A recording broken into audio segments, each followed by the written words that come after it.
sports radio. Tony, if I said it once, where's the bit of Chicago? How long were you in Chicago for? I think like 4 or 5 years. Only 4 or 5 years? You learn a lot of with all this good stuff? I had a kid tell his girlfriend or his brother once, his mom's so fat, Thanos had to snap twice. Those kids are crazy back there. You learn quick. Yeah, I'm telling you, Tony. I'm telling you, Tony. I'm telling you. I'm serious. You need to get I'm warning t-shirts you. made. Tony, I'm telling you. Can I just call you that? That should be your stage name. Brandon Michael. So boring. You should change it to Tony, I'm telling you. Oh, shit. First name Tony, last name I'm telling you. Well, the king of non sequiturs. Yeah. Tony, I'm telling you, and I swear to God, I wouldn't swear to God if he was here, but I swear to him right now in real life. I mean, the figure of speech, not the actual thing. I would never do that to the Lord and Savior Jesus. I'm not too religious. I do enjoy watching Passion of the Christ backwards. Sometimes it's so nice to watch those Romans help Jesus get down from there. I'm not a fucking shithead, sir.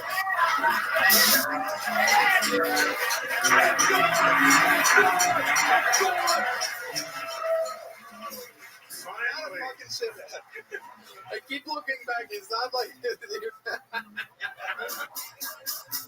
So wait, how long have you been doing stand-up? Only about a year and a couple months. Where have you been doing it at? Mainly Hyder.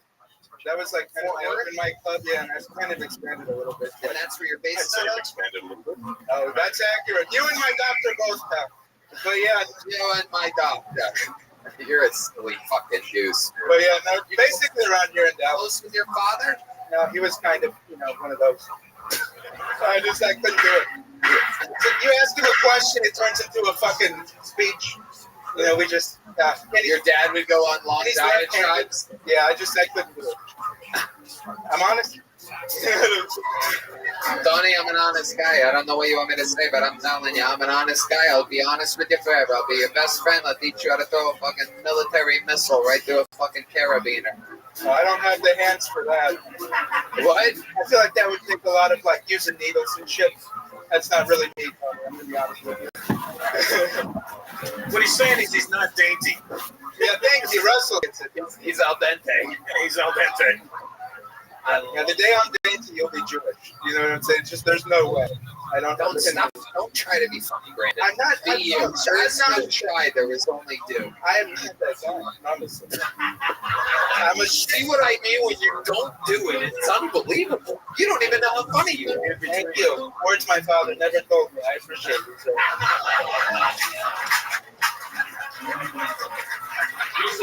These are the 25, 30, 40. All right. Deadman, Jesus. Right. Okay, stop. We're going to get him out of here. Brandon, any parting words? Any last thing that you want to say? How do you feel this went? How? Dude, I'm going to be honest. I kind of shit the bed early. But I think you guys saw I can tell a joke. And I'm not an asshole. You know what? So. You know what I always say, my friend? You know what I'm going to say right now?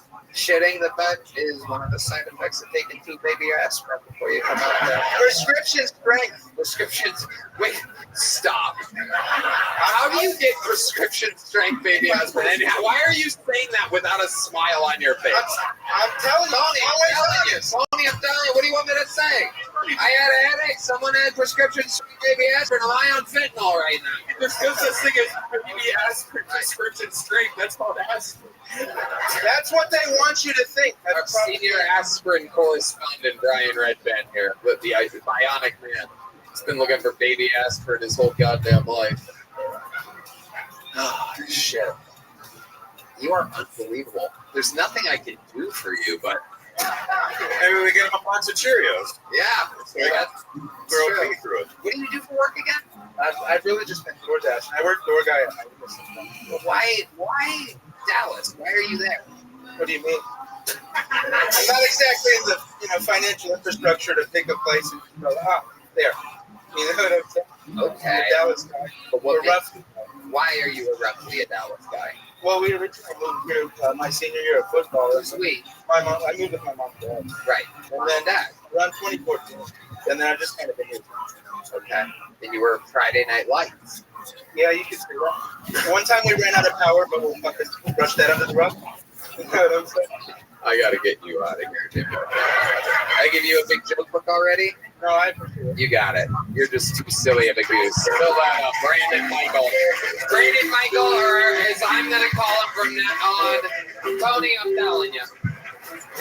The Kill Tony debut of Tony, last name, I'm telling you. That's a wild show. Your next bucket pool goes by the name of Chase Moat. Here comes Chase Moat, everybody. All right. I've been thinking about sobriety lately. I think alcohol makes you dumb, but I think weed makes you autistic. I got a buddy that can identify any car, make or model, every time. We'll be driving, I'll be like, oh shit, dude, is that a cop? I was like, no, that's a Toyota Scion. We're driving, I'm like, oh shit, dude, is that a cop? No, that's a Ford. They stopped using Fords in 06. We'll be smoking, I'm like, oh shit, dude, is that a cop? He's like, bro, you're in my living room.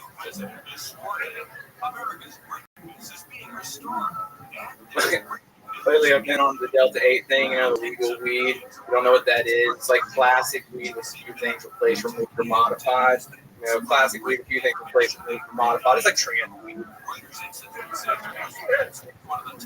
I had a buddy that was like, is this real weed? I was like, that's transphobic. He was like, is this legal? I was like, for now.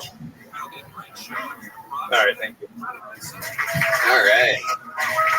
Chase Moat has a super fan over here. This is absolutely incredible. How high are you, sir? Thanks. You're fucking treat. Absolutely amazing. Yeah. Hi, Chase. How are you? I'm doing good. Good. How long you been doing stand-up? Going on 4 years. Where at? Alabama. All of it in Alabama? Yeah. Have you been on the show before? I was on the show before. I don't like to talk about it. Okay. All right. What happened? I don't know. You called me the Birmingham Bomber. Wow. I thought that had a lot of like 16th Street Baptist Church vibes. I didn't like it. Okay. Well, welcome back, Birmingham Bomber. Thanks. Hey, if it is quick, I'll take it. All right. What do you do for work? Right now, I drive for Amazon. Okay. Yeah, drive for Amazon. Does your friend know what kind of car that is? It changes every day, dude. It's a trip. It's wild. Okay. That's it? I think so. Sometimes it's a Ford, sometimes it's a Sprinter, sometimes it's that's crazy. Well, the cops have it, dude. Amazon just got on the Ford Ram. They have the widest cargo space so far, so I don't care. Chase, what else in life? You still live in Birmingham? No, I'm here now. I live here. How long have you been here? Like 4 months. Okay. What's your living situation? Me and my wife bought a house, so I live with my wife and my kid. We bought a manufactured home and a manufactured home community. What does that mean, manufactured home? It's like a trailer park without wheels. That's it. Storage unit. No, I mean it's a trailer. They make it look nice. No wheels. No wheels. They bring it in and then they just leave it on the cinder Stuck there forever. You can move it. How can you? But it takes a lot of work. I think money, but yeah. I want to do the work, but it takes a lot of money.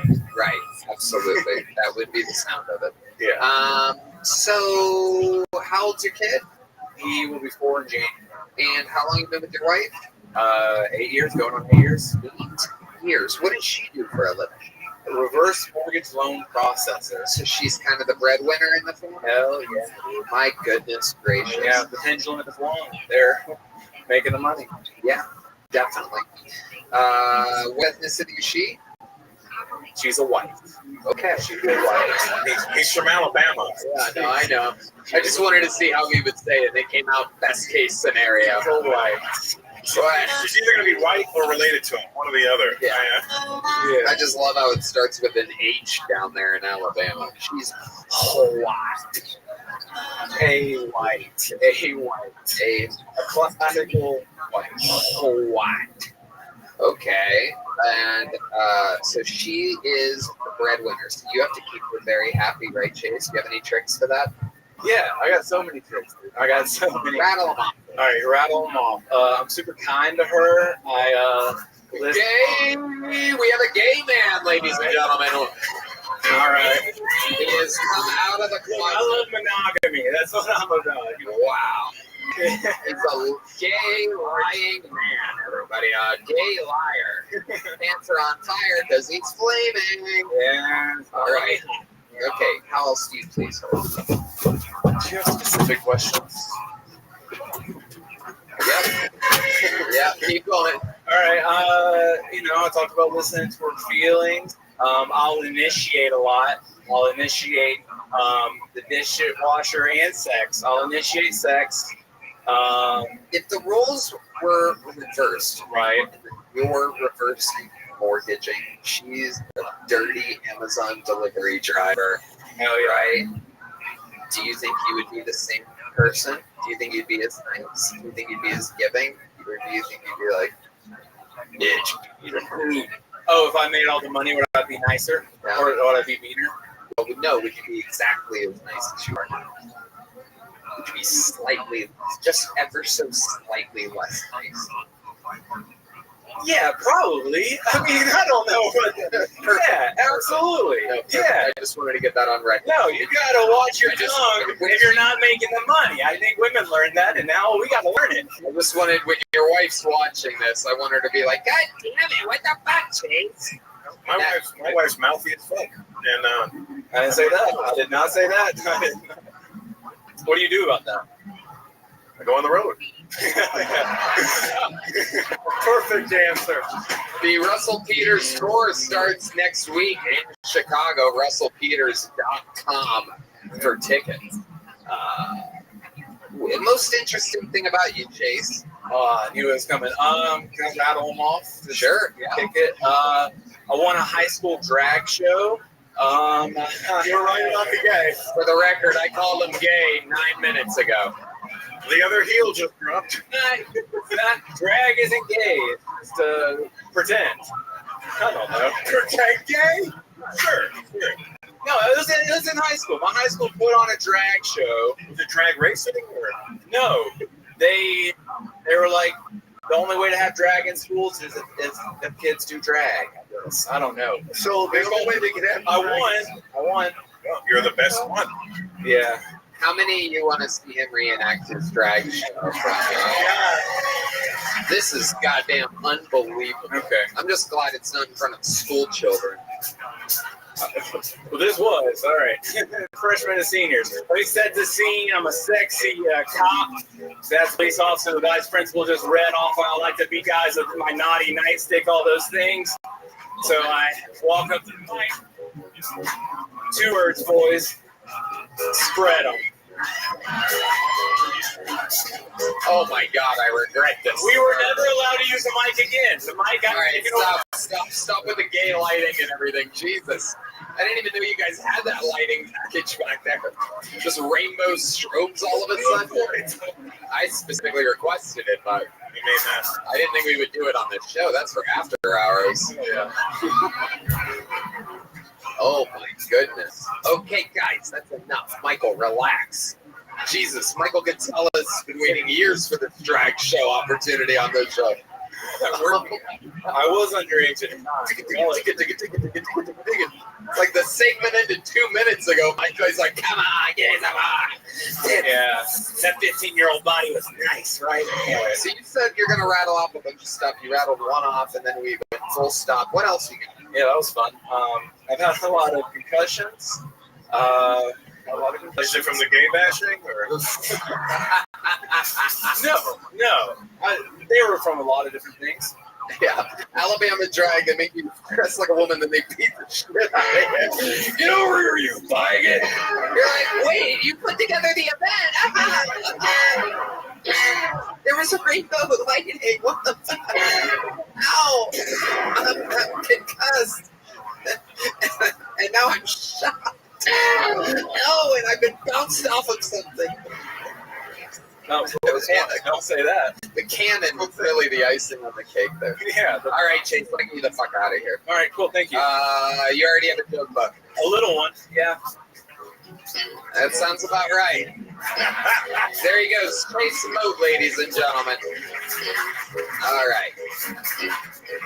Ladies and gentlemen, one final bucketful. How we feeling? This is the latest we've ever gone on a Monday night. You guys still with us? Make some fucking noise for your final bucketful of the night. We're going to meet them all together. Make some noise for Fantasia Will Hoyt. Fantasia Will Hoyt. I bet none of you expected a white girl to pop out, did you? No. Nope, but it's me. Hi, everybody. I'm Fantasia. I'm a mom. It's probably my favorite thing.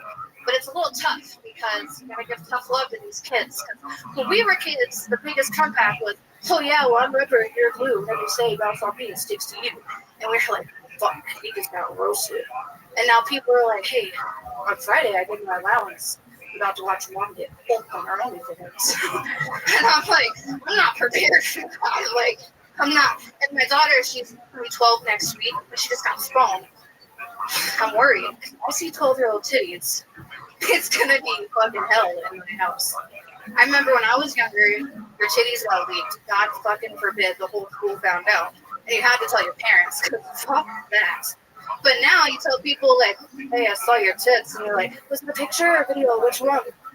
I don't know which one you saw. There's tons. But half the time, they leak them themselves because, you know, she's competing with her mom now for OnlyFans. But they might get a promo. You could get 2 for 1, you know? So who knows?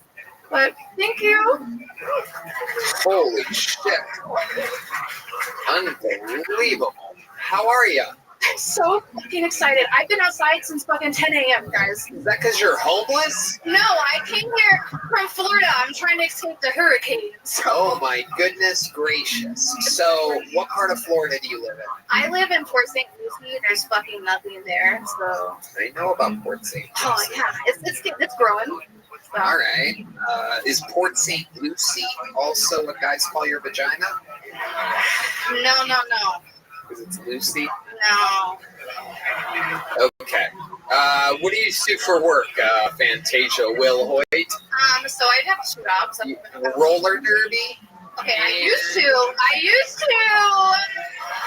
Listen, I have 7 brothers. You have to grow up to be a tough bitch. Okay. You do. You have to. You have 2 jobs. Yes. You're a manager at a strip club. I am not. I am a massage therapist. That was my next guess.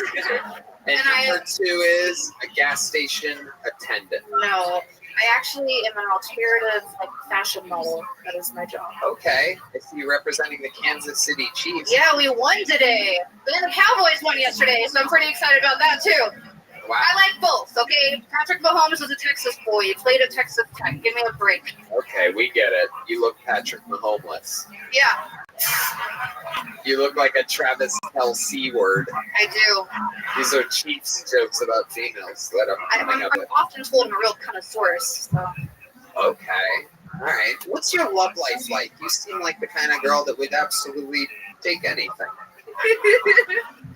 Well, I mean, earlier I know we talked about the molestation thing, so I guess you have trauma, so. When you say earlier, what do you mean? I was here for the earlier show, the standby show. But what do you were in the audience at a Yeah.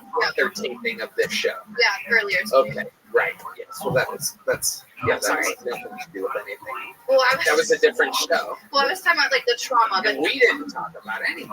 No, I was just talking about things. So let's just start from scratch. I'm sorry. I'm just nervous. I'm very excited. I'm just nervous. It's okay. So, what's the fucking question again? I love life. Here we go. Ready for this? What's your love life like? It's good, but I just try to keep it personal. Do you have an OnlyFans? I do not. Huh. Okay. I try not to have that title. I don't want to be an OnlyFans girl. I have nothing against it. I just don't want to do it. You look it. I know. Thank you. You don't I take it as a compliment. That just means that I'm pretty. Whatever. kind of. Yeah. It's fine. I don't care. It's fine. You do have a little swagger to you. Yeah, I think I'm pretty cool. I mean, I have a lot of tattoos, and I mean, I usually get along with most people. I like to think I'm pretty nice. I've had a hard life, so I try to be the best person that I can. Wow. Okay. There you go. Silly Eilish, ladies and gentlemen. So, you don't want to talk about your personal life. Can you give us some more interesting fun facts Sure. I mean, Yo, I'm here. it's a long time. We already knew that. Yeah, What of else? course. Before I did massage, I used to run a Denny's in the hood, so that was probably my favorite job I've ever A had. Denny's in the hood. Yeah, I used to bring strippers in the bathroom. They would come get off work and just be like lit and just throw money at me like it's gonna make it okay. I've been in more fights than I would care to imagine at Denny's. No, you were in a Florida Denny's in the hood. Yeah, the Riviera Beach. If you know anything about that, it's pretty rough there. The only thing worse is a Waffle House in that area. It definitely is. Yes. So, Welcome. interesting. Hope you're doing well. The 12-year-old. Your boy Max. It is my Your own. boy Yep, I had her Max. 19 years pregnant, 18, but I was married, so when I got pregnant. Is he on OnlyFans? Nope, he's in prison. Oh, look Many at that. feds. I can't believe the father of your children is in prison. Well, her biological father is in prison, but she has a great dad in her life, Okay. and he's been there since when she was 1, and he's the best man ever. So she has a great dad. Yeah, Good for him. Amazing. yeah, he's amazing. Amazing. What did her biological dad go to prison for? Are you ready? Yeah. Child pornography. Oh, shit. I swear to God. When? Did he write that set for you? Or I'm sorry? did he write that set for you? No, you did not. No. Oh my goodness. So how did this go down? What happened? So we were like freshly married when I was 18, and I had left to go to How old school. was he? He was 20. He's 2 years older than me. So we went to like high school together. We lived on military base. He was in the military, and I left to go to the store, and my daughter was there. And I got a phone call 20 minutes after I left that I had to go home because the police were there. And I was like, what the fuck is happening? And they showed me a search warrant that they had for child porn. And I was like, okay, well, like, I'm not in trouble. So, like, can I have my kid? And they're like, no, we got to talk to you. And I'm like, oh, yeah. But it was, like, real, like, criminal mind shit. Like, I'm driving down my road. The whole road is, like, filled with cops. Like, I have to, like, drive through yards to get to my house. It was fucking crazy. Okay. So as you approach, that happens. What did they end up finding? So I don't exactly know because he took a plea deal. So when he went to court, they like had like a whole deal arranged. But I know they took like anything that could hold storage, like a TV, like the DVDs. They went through all the DVDs to make sure they were like super legit, like real movies. Like they wanted to take like a digital picture frame that just had pictures on it because they wanted to make sure like nothing was being hidden. Like it literally took everything. So I don't know. How did you meet the supplemental father? Also when I like lived there. So Because it seems you met him right away. I didn't. It was a little while later, but it was less than a year, so it was kind of fast, I guess. But You at a bar? Were you my friend, she was moving at the time. I had a cleaning business. Like when military families move, they have to have like their house spotless. So they would hire me, and I was helping my friend clean their house. And she was there with her husband. Like And a hard drive also? absolutely. I don't want to come into another house like that. Come on. Okay. So have you ever been into drugs or anything like that? Never. I never even smoked weed until I was 27. But now I love to smoke weed. You look like bath salts, to be honest with you. I really have never tried another drug besides weed. So You look like you might have dated his father, the guy from Montana. before I got all these tattoos, I actually wanted to be a police officer. So I didn't try drugs because I knew I had to pass all these tests. So Wow. Absolutely incredible. So how long have you been doing stand-up? this is my first time on stage ever. First time ever on a stage. You've never been on a stage before for anything? I do like karaoke, but that's it. What's your song in karaoke? Carrie Underwood before you cheese. Wow. Before he cheated. Or I do Gretchen Wilson here for the party or the house. Or your baby daddy, Carrie Underage. He likes that. He really does. Congratulations, Fantasia. You did it. You got on the show. Here's a medium-sized Thank tour you bus. so much. Feel free to fill it up with crazy shit. Sign up sometime. We'll do it again. There goes Fantasia Will Hoyt, ladies and gentlemen. I think the misunderstanding here, you don't understand. Did you guys have a fun night tonight? It's individual. Well, you know, the way I look at things, there's only one of two ways to end an episode like this. And the usual way of ending it is not here tonight. However, the only other reasonable option in the world, I think, is to bring to the stage one of the fastest rising comedy stars in the world. I mean, where do I even begin? He's a fucking cold-blooded assassin. So many levels accomplished on this show. The only one left is him becoming a citizen of the United States of America. Ladies and gentlemen, I present to you the one and only, the great and powerful, the Estonian assassin. This is Ari Matty.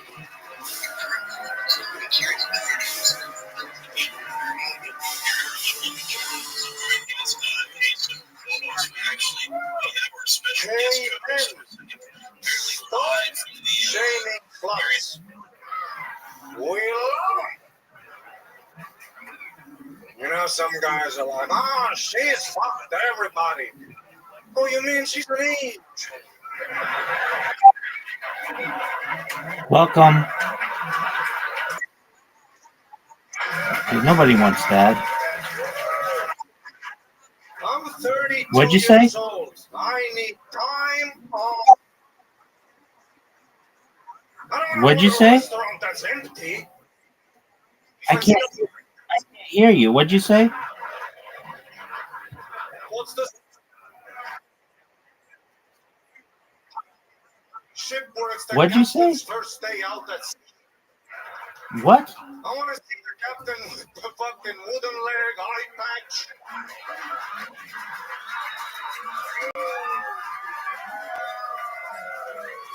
I've been sucking dick since Woodstock.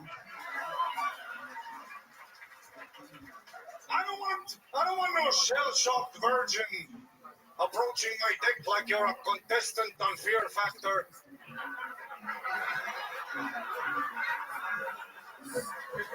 I want you to treat my dick like you're a bartender when he's flaring. Thank you so much. Fucking unfucking believable. I mean, that is how it is done. Wow, what a special treat. I mean, my God, unbelievably smart and funny, are you, Maddie? Thanks. I don't need you dinner again. I do believe that's one of my favorite sets of beers I've ever seen. Oh, wow. Absolutely incredible. It's always shocking to me when this happens, on the rare occasion that someone's 15th or 20th or whatever, however many appearances. Yeah, it's a super fun exercise, writing jokes, trying to get to the point quicker. You're competing with only yourself. It's Yeah, incredible. absolutely. Yeah, trying to have fun in the process. The fans are super supportive. Thank you, everybody. Thank you. Such an unbelievably distinct style that when you find a great premise like what you just did, it is just incredible. The references, this, that, funny, the whole way through. Sam Tripoli is the one that took me off the stool as a door guy in the back of the Comedy Store and gave me my first opening gig at the La Jolla Comedy Store. That's great. And the first comedian that I ever watched do an hour-long set, and I was so hooked and addicted. Sam, what do you think about the young up Ari Matty? No wasted lines, bro. Every line is a laugh. It's either a setup or it's either set to a punch or it's a punch. It's great writing, dude. Oh, really good. Yeah. Thank you. Yeah. I've always been super physical, so it was kind of when I got to the regular shippings in the beginning, I was kind of scared of it, you know. But now I look at it as a fun exercise. So Yeah, as you get older, you're gonna be less physical because you're Yeah. fuck, I'm tired, dude. yeah. So your writing is great. It'll pick up where the physical drops off. So you do great. That's awesome. How old are you again, Ari? I'm 32 years young. Oh my goodness gracious, how much fun. Yeah, nice. Russell Peters, great to see you. You too, Ari. I've been seeing you all weekend, buddy. Yeah. Never got to watch you set, though. I'm happy to see what I got to see now. Fuck yeah, Russell. It's crazy. I watched you like when I was 14, YouTube, in my bed, dick in hand. Fair. That's the best compliment ever. You know, what's funny is Fantasia's ex-husband. I mean, it's child pornography, you know. It's only illegal in America. Estonia, it's wide open. Yeah. Oh, legal age of consent in Estonia? Guess 15. or 12, 14, 44, you know. That's where Chris D'Elia fucked up. Location. Oh my god. Oh my god. Here is a pedophile back in Estonia. My man's a gentleman. Wow. He waited 2 years. What a nice guy. Holy shit. Also, Chris, if you need an opener in Tulsa, you know. My goodness. Ari Matti is on fire. What else is going on, Ari? I went to Las Vegas for the first time. Yeah. I stayed in the Golden Nugget, which is the worst hotel I've ever stayed in. It's one of those hotels where it's just you and the fan, and I'm fucking. And I've never gambled, you know. Because in Estonia, okay, we have casinos, but it's all owned by like Albanians, and you gotta look for your daughter, and it's a whole thing. I don't want to fucking. It's not exactly the fun Vegas. Oh! I don't want to lose spleen. All right. It Incredible. was super great. Yeah, the divas had big tits, so I lost all the money. But got a smooch later, so Uh-oh. Hell yeah, just you and the fan of your work. I'll smooch over here. I love it. Sorry, Estonia honestly sounds kind of fun. Oh, it's so much fun. Visit Estonia, please. Support our economy, fuck our women. Highest percentage of supermodels per capita in the world, by the way. Wow. I believe, Which is not, you know, hard. It's not a lot of people. Oh, but it's Why mostly. the age of consent is 14. exactly, that's what I'm saying. So what would a wild night in Estonia? If we went to Estonia, you took like the main like whatever 6-person crew.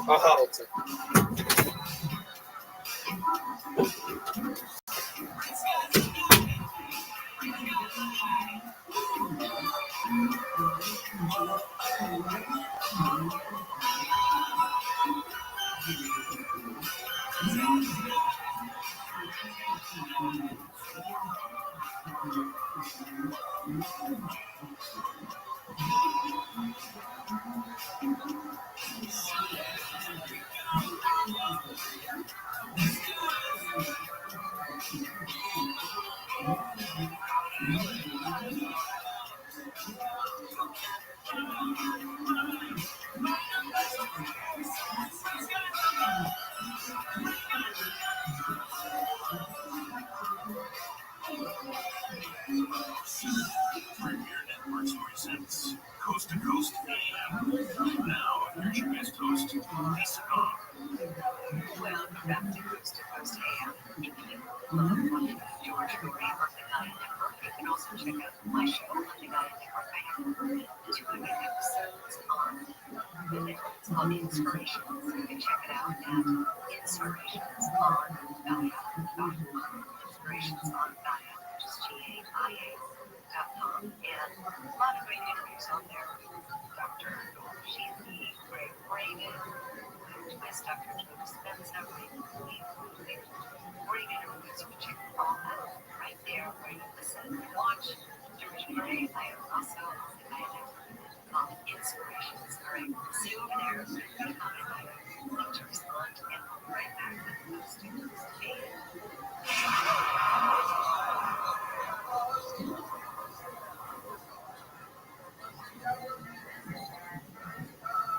During tax season, your sensitive info is a lot of traffic in places you can't control. Stopping up at consular tax repair and other countless data centers on its way to the IRS. Any of them can expose you to identity theft because they all have the what you don't know what to do. Just the ticket for criminals who steal your identity. No wonder the IRS reported tax fraud due to identity theft went up 20% last year. Lifelong. They monitor millions of data points per second and a bunch of dimension events. If your identity is stolen, LifeLock's US-based restoration specialists will fix it. Backed by the $1 million protection package, and restoration is guaranteed to your money back. Don't let identity thieves take you for a ride. LifeLock protection protects who's save up to 40% your first year with promo code COOKIE. Call 1-800-LIFELOCK or go to lifelock.com. Use promo code COOKIE for 40% off your first year. Senator, can you believe the chaos we're facing today? Government is out of control, spending is out of control, and the dollar's dying. It's just a matter of time until digital money replaces cash. It's coming fast. So you need to get educated in other ways to invest and preserve the wealth you already have. Start now by calling your capital at 800-927-2400. Get their free report on tipping. Learn what rising debt and the digital dollar could mean for your retirement. Do what I did. Buy gold from their capital to protect your wealth. Over 25 years experience, thousands of 5-star reviews, and a 24-hour risk-free purchase guarantee. Here is something I trust when I buy gold. Get the report and up to $15,000 in bonus gold for a qualifying purchase. Call 800-927-2400. That's 800-927-2400. 800-927-2400.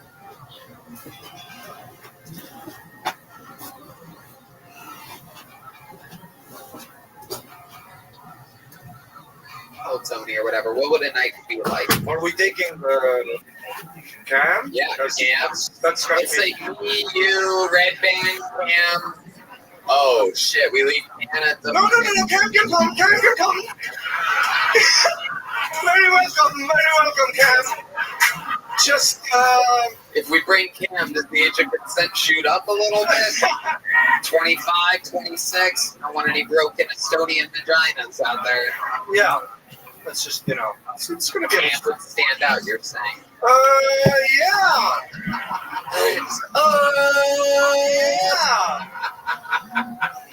Okay. Like I remember, I knew my friend's grandmother went to, who's the guy that's going to, you, this little girl? Sean Kingston. Sean Kingston performed in the woods in Estonia, and my friend took his grandmother out, and I was like, where's the grandma here? And she looks at me, she goes, I just want to see one before you die. Wow. Which is nice. It's sort of, Wow. It's not, she wasn't hateful about it. She was just, wanted to see something new. Wow. Look at that. Unbelievable. But Cam would be a superstar. There's a guy who moved from Aruba to Estonia back in the day, and when he moved to Estonia, he represented us Eurovision. Eurovision, big song contest, and we fucking won the thing with the guy. So he's like a hero now. A black guy moved from Aruba. Estonia. What do you think made him pick Estonia? I don't know. Yeah. You can be a superstar. How many black guys do you think there are? We have three. We're working on the fourth. No, we have a couple. So let's say we went there just the what? What would a night in Estonia be? Hans too. That's an interesting one. I haven't seen. You think that Hans would be a also very, you will get some interesting comments, comments. You don't have many Asians there? No. How many Asians in Estonia? I knew a guy. Well, we heard of him, and then when I went to see when I went to visit the great Asian guy, he was like mixed, so he didn't have the full eyes, so it was kind of like a fraudulent, We don't know if Hans has eyes. The Hans have eyes. The Hans have eyes. Tony, we should do Kill Tony Estonia just to see what happens. Oh my God! That's a great idea. Kill Tonya. Yeah, Kill Tonya. Russell said. You could sell some shit out there. Amazing. So that's great. What else does Estonia specialize in? We're like, look, IT people. We know about IT. IT. It's like computers. And then we invented Skype back in the day, sold them before it became valuable, so we kind of fucked on that one. Machine now is Polish Shore, of course. It's a big deal. And then Governments stealing Yeah, any sports? Misrepresenting We don't. Soccer, I guess. We don't like sports. Is kind of slow. Yeah, we're not really. Some skiing, some skiers with that. That's some fine. The truth of being transparent, and as much as people love Trump to lose in office, they're not going What to happened in the Olympics? I could represent Estonia in the Olympics in about 6 months in any sports. So you want to do it? Tony, did you see that famous clip that's going around of the Estonian guy? The whole I sent it to you, like, with the big dick. Oh, the one that failed? Oh, that's the guy who got his dick cut on the thing? No, even worse. Yeah, there was one that just fell backwards. He did. Yeah, no, looked like a turtle. He couldn't get up, dude. Oh my Just God. a bad look, and I feel for the guy. He's a nice guy. Just read about it. Amazing.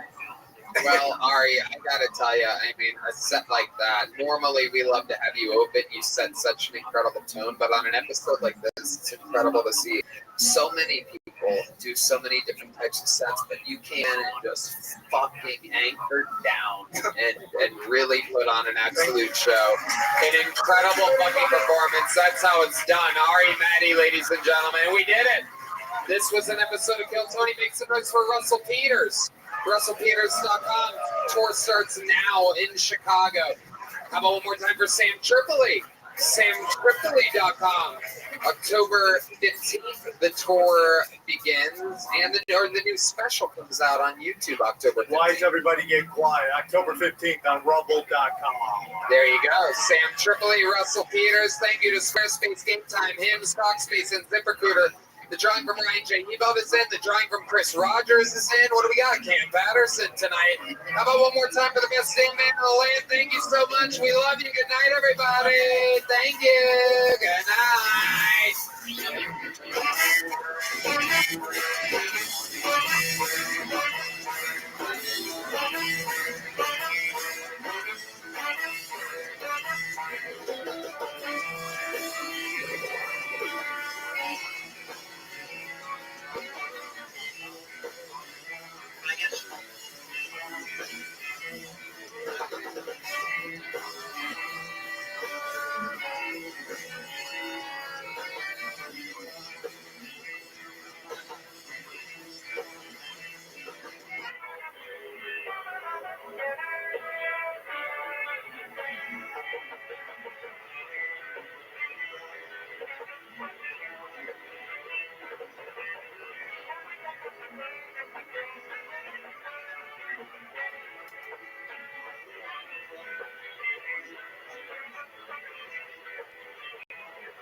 Hey, this is Rabbi coming live from the Comedy Mothership here in Austin, Texas, for a brand new episode of Kill Tony. Give it up for Tony.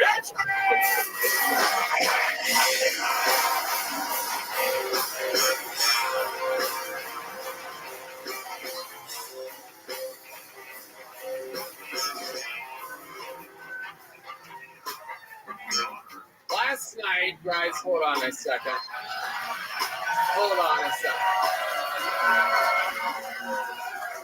Ladies and gentlemen, last night I gave a speech. I don't know if you've heard about this. It was a speech about free speech, believe it or not. And I'm currently under attack On the news, I don't know if you guys know this, but on my speech on free speech, I referenced Puerto Rico, which currently has a landfill problem in which all of their landfills are filled to the brim. I guess I'm the only person that knew about this, unfortunately. And with that said, I just want to say that I love Puerto Ricans. They're very smart people. They're smart. They're street smart. And they're smart enough to know when they're being used as political fodder. And right now, that is happening. And I apologize to absolutely nobody. Not to the Puerto Ricans, not to the whites, not to the blacks, not to the Palestinians, not to the Jews, and not to my own mother, who I made fun of during the set. Nobody clipped that. No headlines about me making fun of my own mother. Perhaps that venue at that time wasn't the best fucking place to do this set at. But in any matter, to the mainstream media and to everybody trying to slander me online, that's what I do. I go hard, and that's never going to change. Who's ready for the best fucking night of their life?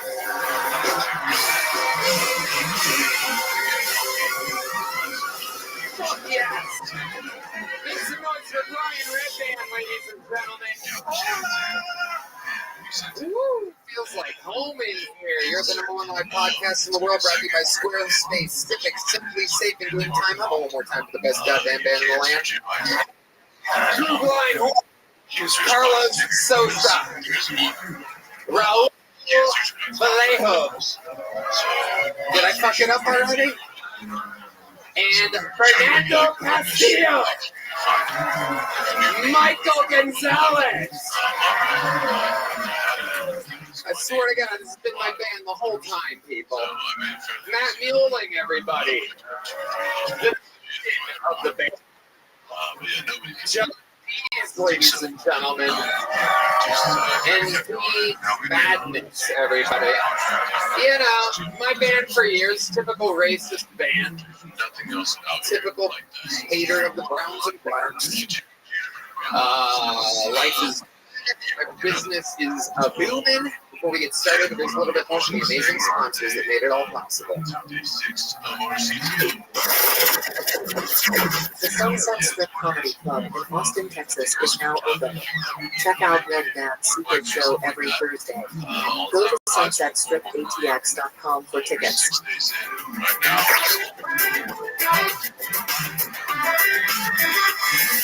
Who's ready to start the goddamn show?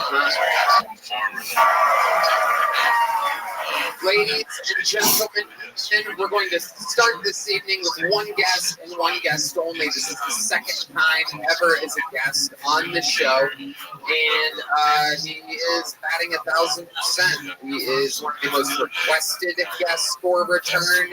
He is unbelievably hysterical.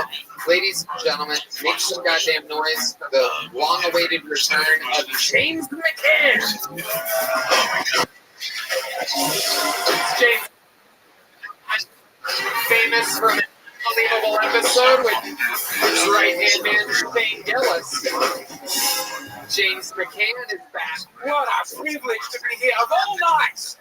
Listen, I know where I'm at in the pecking order of American comedy. I can't imagine how many must have turned this down for me to get.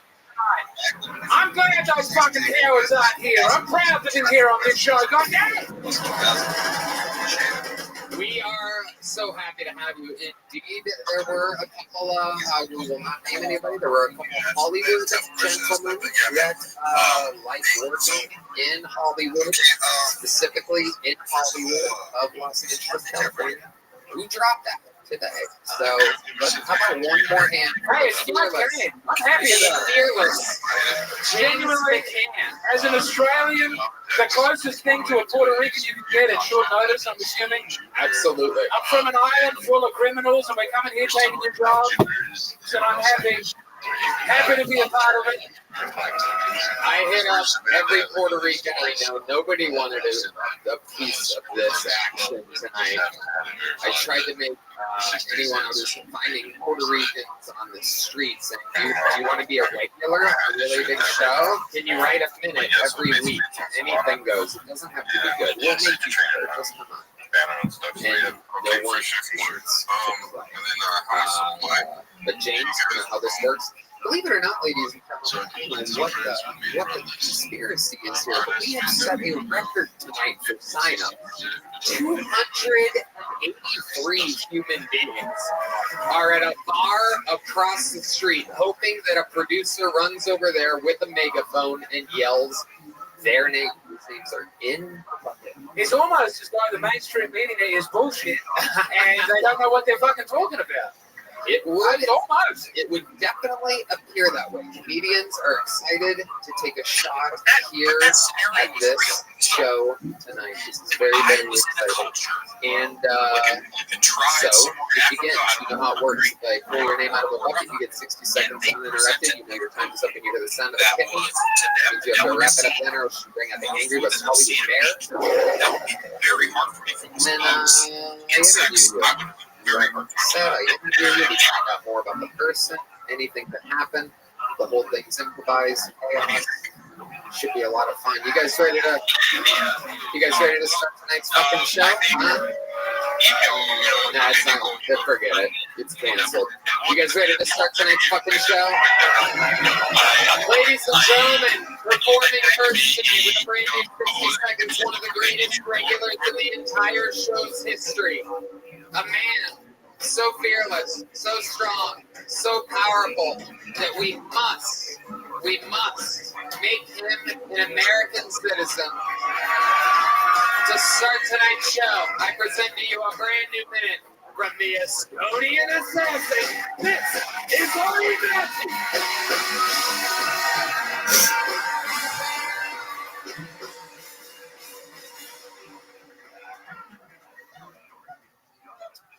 Hey, America. Whoever you vote for is your business. But the sign outside of your house on the lawn is fucking insane.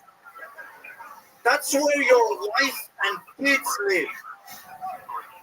Even if you vote for Kamala, don't put a sign out there for the maniacs to see that in this house there's an unarmed pussy waiting.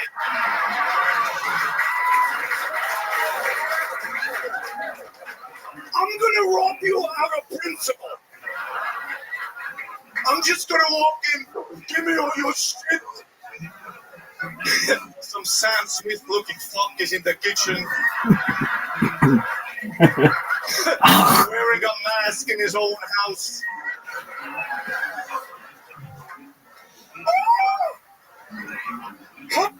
Honey, calm down. He's here to rob us. Some green-haired bitch comes down. Don't assume. They are here to rob us.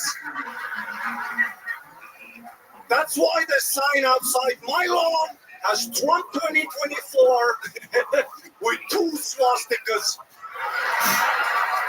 In this house, we grab pussy, we shoot people. Come on in. Thank you very much. Ladies and gentlemen, this is Kill Tony, and that is Ari Matti. The Estonian pride of the Kill Tony universe has done it again.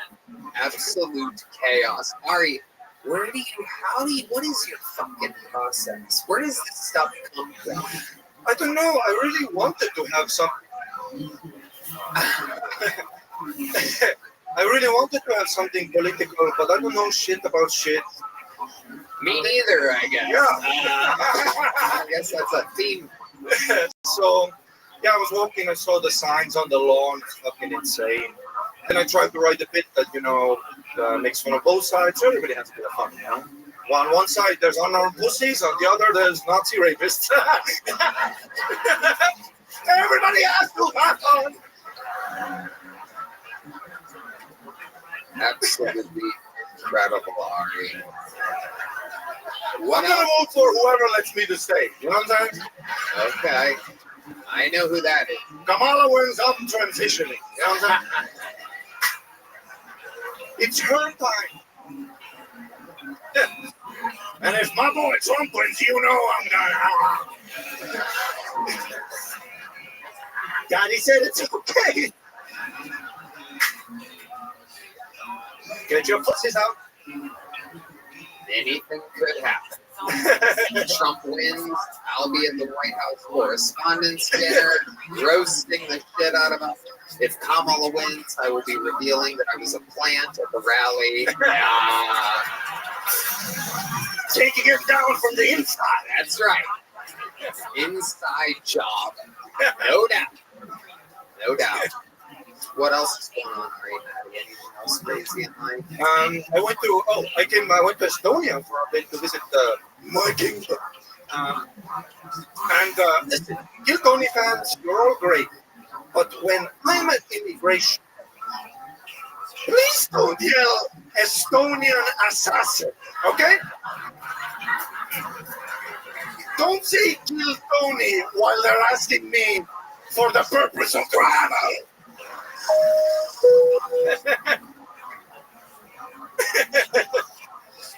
Ari, you are too much fucking fun. I see between us an empty seat. How many of you think Ari and Maddie should join hands for the rest of the episode? Huh? Join the fucking credits. That's right. Fucking love, brother. Man. And it has begun, ladies and gentlemen. They've got the fucking nerve to say this man hates immigrants. We are taking over this country. Absolutely. Absolutely. A couple of the good ones. Yeah, no, honestly, yeah. So we're going to have fun tonight, Ari. Maddie, welcome back to the panel. Thank you, Here my he friend. is, going for the triple-double tonight. An unbelievable performance to start the show, and now joining the panel. And with that, I have made our first bucket full of the evening. We're going to meet them all together. Anything could happen here. Could be one of the bright future stars. Could be made a regular right here on this. Could we fail? Anything can happen. This 60 seconds uninterrupted. I do believe the Kill Tony debut of Matt the W.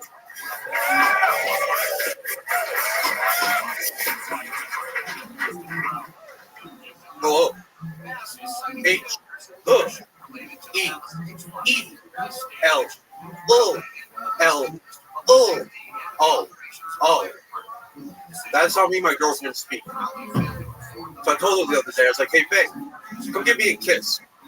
K, K, I, S, S, sizzle. She says you're a fool. F, O, O, O, ooh, L, O. I said, no, what you did, my little bro. B, B, R, O, O. She said, you better run. R, U, N, I said, from you, I run all the way to Mississippi. N, Thank you guys, thank you guys. Matt the W went out with a laugh there at the very end. I think that was bad. B, B, A, D. Sometimes people have a bad first 3 minutes and then save it at the end. That's what I find. Hey, Tony, maybe like it better if I said T, T, R, U, M, P, P, Okay, that was weird. That was weird. Yeah. I like it. It's a fresh new style. Comedy's become old and stale. We're going to slow it down. This man's Andy Kaufman, people. Matt the W, welcome to the show. How long have you been doing stand-up comedy? Altogether, about 7 years. Okay, 7 years. But that was just 2 sets. They went for a really long time. And wow, 7 years. Where at? Mostly in New York. New York City. Yep, Long Island, but I did a lot of time in the city. Wow. when you say you did a lot of time in the city, is that Okay. A lot of stand-up comedy in the minute setup. Okay. All right. How's it going for you? You know, I can't complain. You know, starting from the bottom in a new place, just getting to know everybody. Everyone in Mothership's cool. Everyone, I love Sunset. You moved to Austin, is what you're saying. It was awesome. Yes, I've been here about a year and a half. Okay, year and a half. What do you do for a living? Women's prison do you work at? Well, it's actually funny you said it is a women's prison. It's called McDonald's. Holy shit.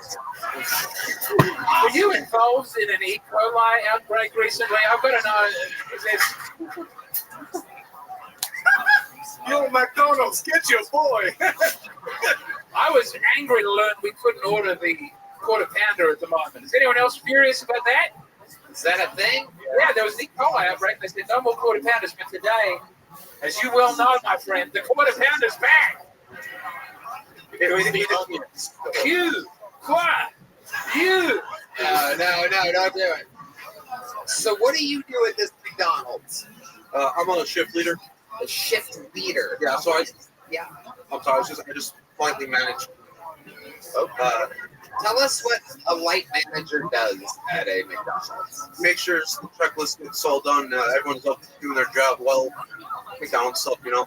Do you fire people sometimes?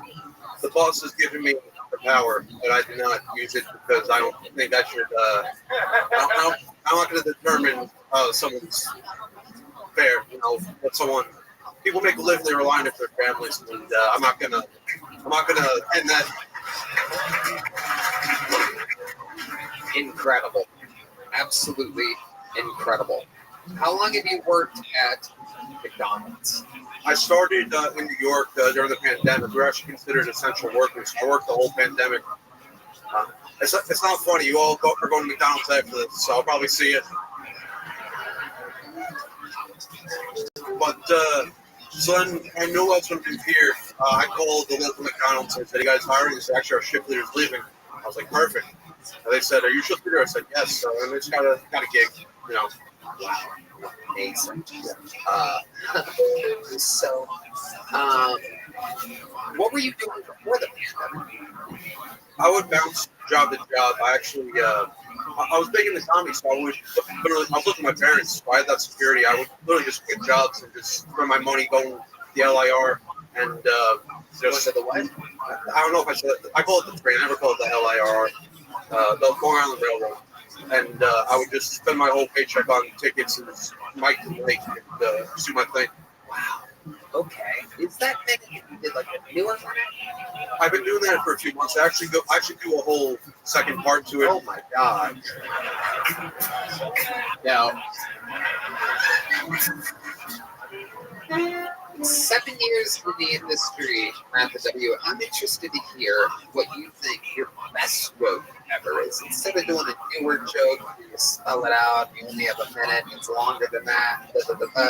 I'm interested to be very, very short, perhaps, or just the root of it. What's your best joke in 7 years? What's your go-to heavy hitter? If you had a audition for the Tonight Show, took the LAR to the 4-rail or whatever the fuck. Like, what exactly would you do? I don't really do jokes per se. I do more bits. You do bits. Okay, can you do one at the bits? If you want me to, it's a little long. Is there anything kind of like? Well, I do mostly improv and riffing. It's like the joke you just heard. I riffed that on stage once and I edited it. See, McDonald's. Incredible. What would be something about your entire life that we would be surprised by? What's the most interesting fact about your life? Well, I do this. This really takes up all my time. I also make music. What kind of music? Rap. You make rap music. Yeah. Watch out, he's going to make you rap now. I've seen this before. Well, geez, way to really step on the big surprise here, James. I don't know that we have 45 minutes to listen to one rap song. Hi. Wow. This is incredible. Do you rap yourself? Yeah, you know, it's what I love to do. I love harmony and music, and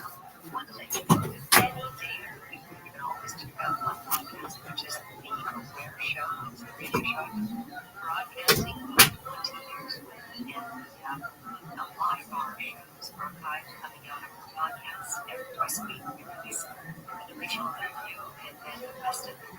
Check that out at the Aware Show podcast.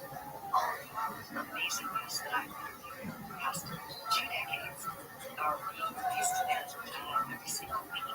Thanks to the extraordinary producer, Tina Salmani, that's all of that together. Thank you so much, guys. You can check that out wherever this podcast. Go to the Aware Show and check it out. We're going to be back now with after break with Scott Carlin and James Fox. We're going to find out more about the 2 individuals he was talking about and about why the U.S. government may be in possession of this alien bodies or spacecraft. Why is there a current push for government transparency and safety? We're going to talk about that when we come back. You are listening to Ghost of X-Ray.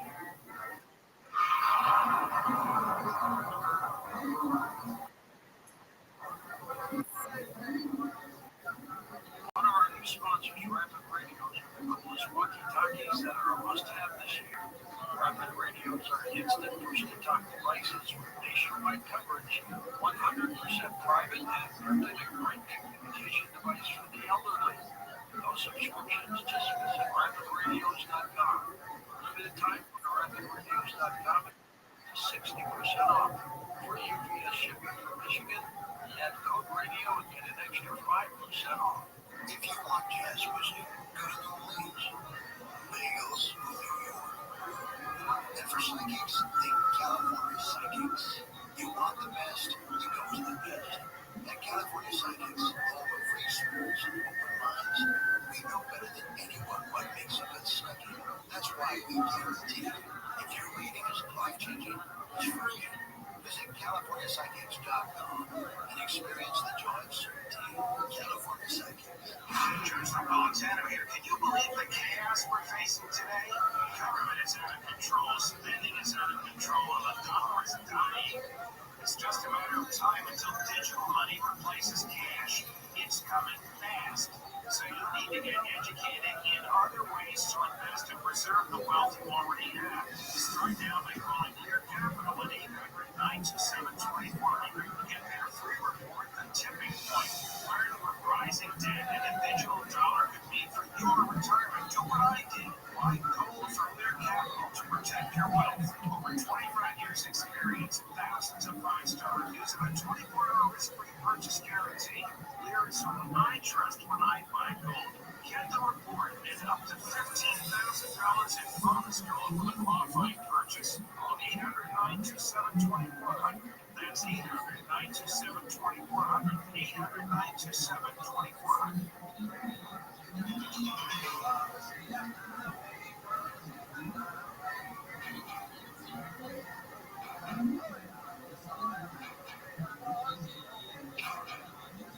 Welcome back to Coast to Coast AM. I guess we're Scott Carlin and James Fox, and we're talking about James' new documentary on the program. And we're telling a story right before the break about these 2 gentlemen chefs from Scotland. The hikers, the songs in broad daylight, right? This dynamite, how did they obtain this picture of and Literally what the photograph our world is waiting for. You've got at least 5 right? From a real film camera, 1990.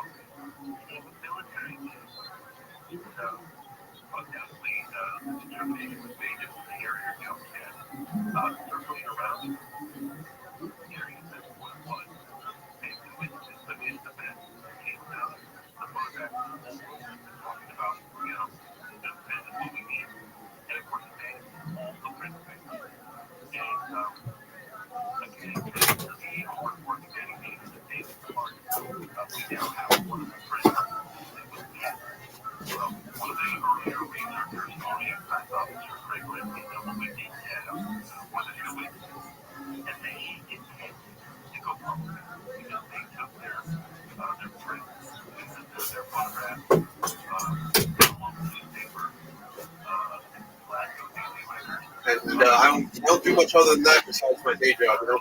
Okay. All right. I like your style. Were you vaccinated?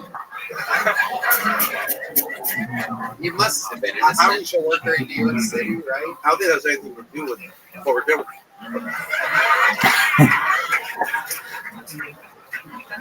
I know a man who's trying not to answer that question when I see it. Respect. Yeah, I mean, get back, some get back, that's on you. Do your thing. Absolutely. Absolutely. Get back. Be a ship reader. So You said that. You yeah, said that. I said it. I want to hear you rap a little bit. Michael, if you could just give him a light, nothing too loud and crazy, because I want to hear him. I can already tell he's not going to be that loud. He's not going to project. Nice and soft, guys. Nice and even slightly crazy. Yo. Made in this image, so get a good look. I'm an open book, I'm closed-minded. At times I find myself misunderstood, and it gets me shook. It's just how I feel inside. And these kids getting kids' meals, food for thought. You know, a hungry-minded adult is the result. Both the truth passed through the youth as it rains. You gotta shed those tears if you wanna know the pain. If there's bad blood, then someone's gotta bleed. Gotta air it out so everyone can breathe. But violence ain't the answer, it's the error.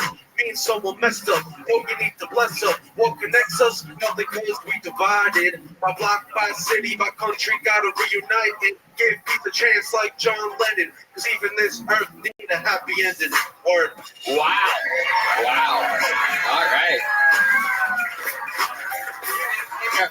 Wow. It's the chicken Big Mac one to stay on the menu. Red Band wants to know if the chicken Big Mac is going to stay on the menu. After your performance, that's all we are curious about. I'll be honest, that's all I was thinking about as well. And Wow. it's gonna be a McRib situation. Definitely, it's gonna come and go. That sucks. What's your living situation? I live with the 3 other roommates, 2 from comics. Another one's engineer, sound engineer. 3 of us from New York, other one's from Cali. Okay. You have your own bedroom? Home bed, home bath. It's crazy, Texas. It's a life of luxury. Yeah. W. Probably no, you couldn't do that in New York. Couldn't live like that comfortably. Absolutely. Here you are. You're a little spread out. Welcome to Texas, Matt the W, and congratulations on getting pulled out of the bucket. It was a little joke, but thank you. Matt the W, ladies and gentlemen. Matt, how'd you come up with the name Matt the W? It's take Matthew and split it into 3s. Oh my God, Matt the W. Oh my God, he's so autistic. It's unbelievable. It is unbelievable. Little autistic comedy for you from Matt the W. It took me 10 minutes to realize how autistic he was. It's incredible. Hey y'all, this podcast is sponsored by ExpressVPN. Going online without ExpressVPN is like walking your dog in public without a leash. Why would you do None of that shit, but you have a lot of snakes out here that have money, and they come out here and they buy supply up, and they wait for that shit to get to some chump change to $1 million market cap for a couple million, and then they dump on people. Instead of letting that motherfucker run, or then you got the cabals going behind it because all they're doing is taking the community from one point to another and and they can run it like that shit. And people don't understand it from different wallets to market manipulation from behind, because once they tell 10 or 50 people, it's sort of like the stock market, right? They know about a lot of shit before it gets dropped or how they're going to move it and stuff like that. So we got to be aware of it. And if we stick together as little people and not stay be a cabal, right? I'm trying to say like this, we need to blackball them and not get into these pump and dumps, because at the end of the day, this is how it works. Let me say something before I shut up. This is the gem right here for you guys, right? At the end of the day, and he just said this, they're not even lasting a day, right? They're not even lasting a fucking day. So all we gotta do is understand that, and then the people. Yo, what's going on? How you doing, Red Panda Koala? Living the dream. Just in a late night space over on this other platform. What? Oh yeah. It's late night get right, Spiller Shill, NFT time, Moonsters, Moat, and Defape. Dude, you have such good spaces. If I really had to say, my three favorite space hosts are you, Logan, and what is his name? Just gave me. It starts with an M. Mellow. Yeah, Mellow. He, dude, absolutely.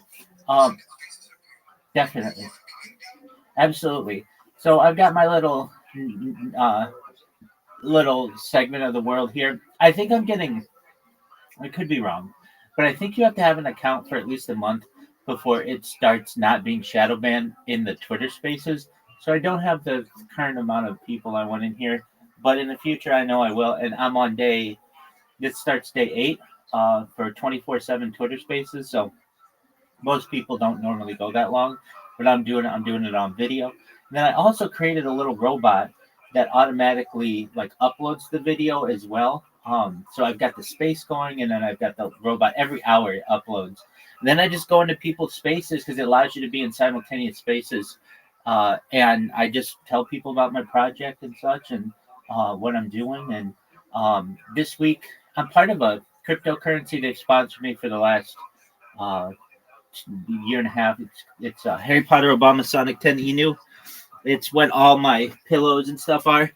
They've sent me merch worth over $100 million, and then we're gonna do trivia night and karaoke night. So we'll have some nice community events. But yeah, that's what I've got going. Are you gonna host a space soon?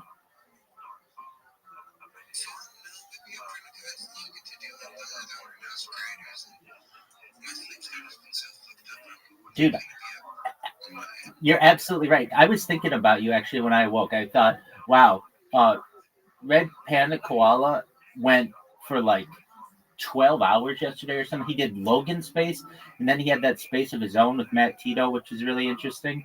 And I'm like, man, we must be on the same sleep schedule, because I mean, we went to bed about the same time. So when I awoke, I thought about you guys. I'm like, well, I wonder if they have spaces right now. They are wild, because I just don't know when they sleep. So I'm glad to see. Did you get some rest? Absolutely. I agree. It was quite interesting. Um,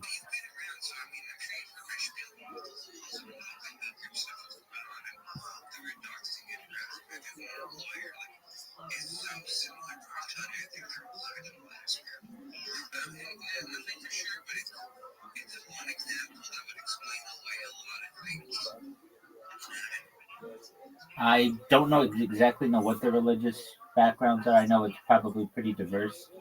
I think personally, the I don't know what it is about the UFO community, but it's so cannibalistic. It can, like, I don't know why we can't just all get along and work towards disclosure. That's the big goal of all of us. Um, some things that I feel aren't taken seriously within the community that I take quite seriously. One is UFO abductions. And if this is a thing that's currently happening, and it's been happening for a long time, why don't we get these people on camera and like sit them down and talk to them about their experiences and where these people came from and what happened to them. Generally, they just are basically able to just like go on social media and like tell their story, and then everybody ridicules them. But I feel like giving them an opportunity to be able to talk is important. With Lou Elizondo, I think he's trying to become like, I think you had said, like the UFO czar, or like he wants to be the person leading disclosure. He wants to be the person leading disclosure. I mean, I don't think it matters who gets across the finish line, so long as we all do.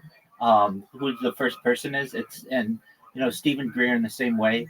I and then they're to some extent, I think they're just trying to get more attention and make money with some of the documentaries, perhaps, that they put out. And if I were these guys, I would be on like Twitter Spaces doing exactly what you're doing, what Logan's doing, interviewing people, taking questions from people. Instead, they kind of just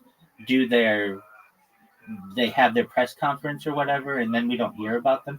I know you're frustrated as well as I am about the drone situation, that we never.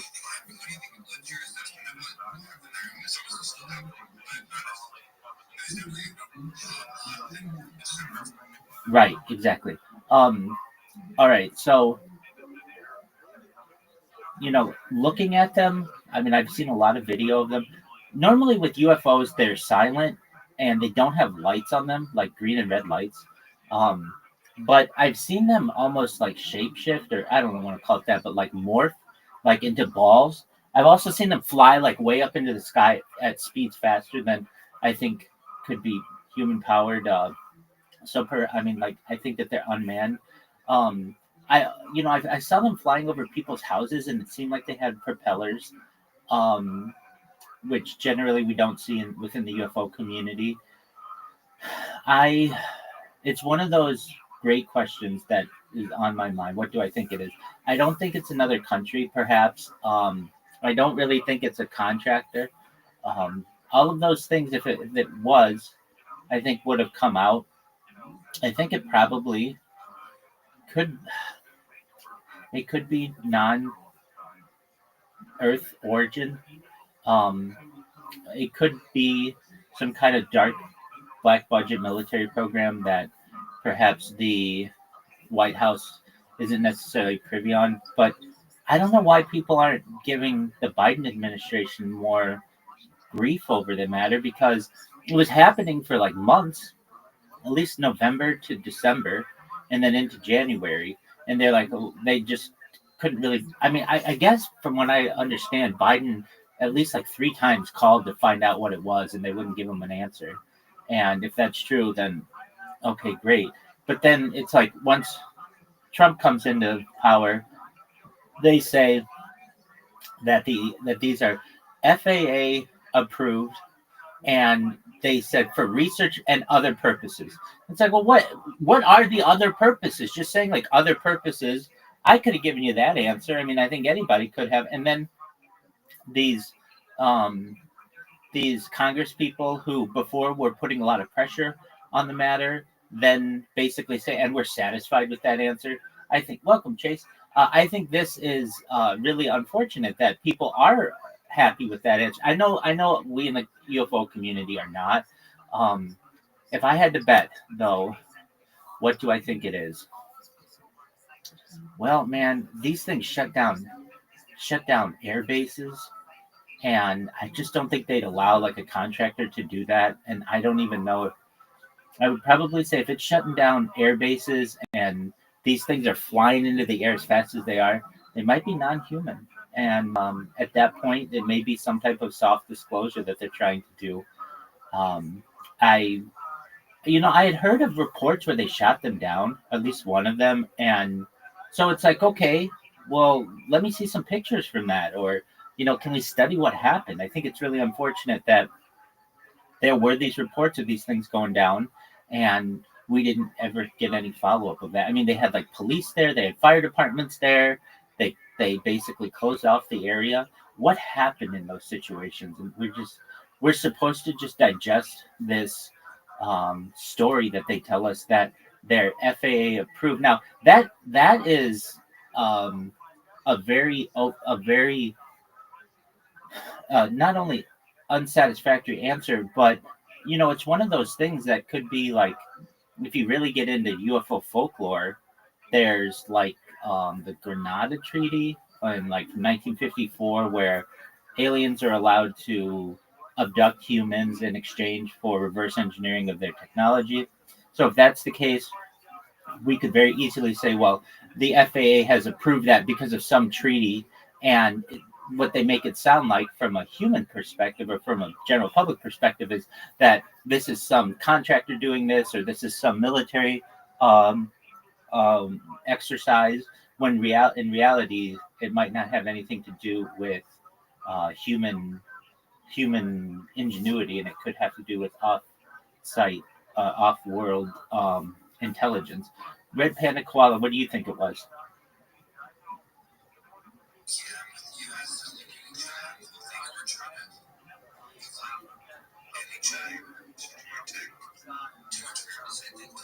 Yeah, I'm in agreement with when you I was watching Joe Rogan had some guys on the other, I don't know, a couple weeks ago on a similar matter, and whenever you're in another country and they see something, like a pilot sees something, they're always told, oh, it's something that the United States has.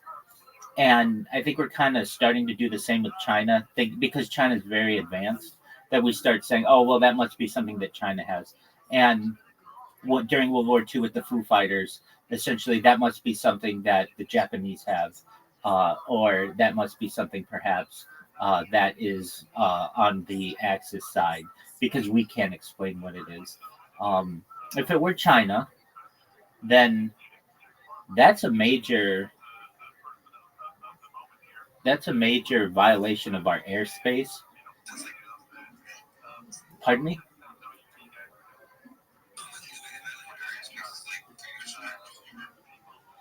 Exactly. And so, and just, I mean, I'm sure you've seen them. Like, people would be flying in a plane, and like these drones would be coming really close to the plane. That's not something that's normal. The weird thing is, though, that the drones had green and red lights, and that's generally like for like aviation purposes. And then it made me think, like, did we choose red and green lights when, like, in the early days of the aviation, because we knew something that that's what, like, these aliens use? I don't think that that's necessarily true, because all of the classic alien tales do not. I mean, the classic abductions, the classic um, third kind encounters, they don't use these types of like strict red and green lighting. They'll use either white lights, they'll use balls of plasma. Sometimes they use rainbow colors, but it's not like strictly the way that this looks. And then for these, I mean, the big thing to me, the questions that aren't being asked: were any of these drones shot down? We have reports that they were, or brought down, or whatever, because they had first responders there. Okay, what fell? What did we find?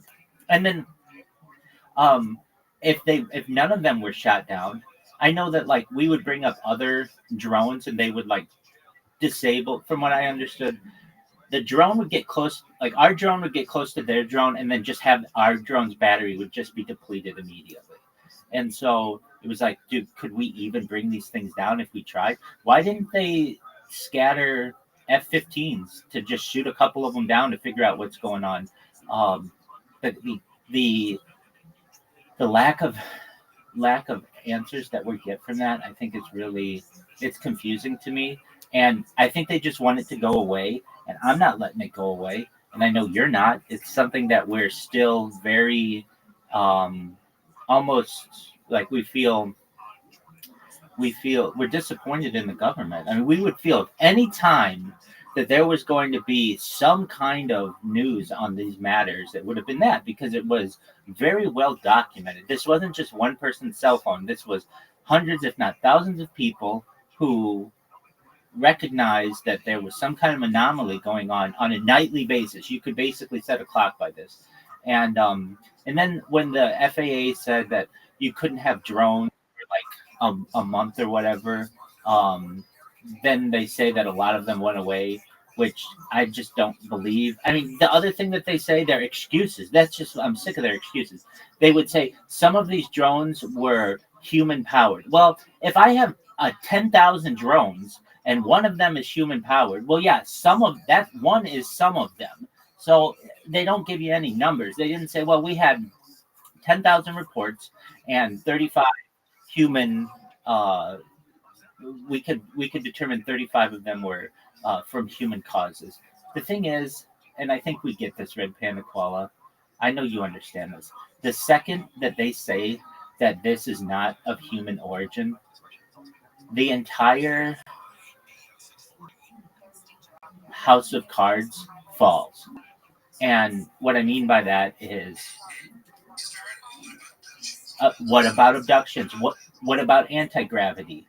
What about force fields? What about faster than light travel and faster than light communication?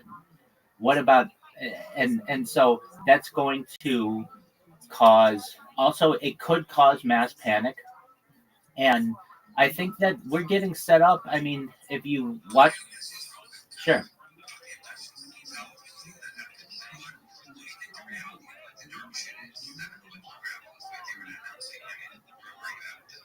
Yeah, so I think it happens. I think it happens every day, somewhere on Earth, and it happens routinely to the same types of people.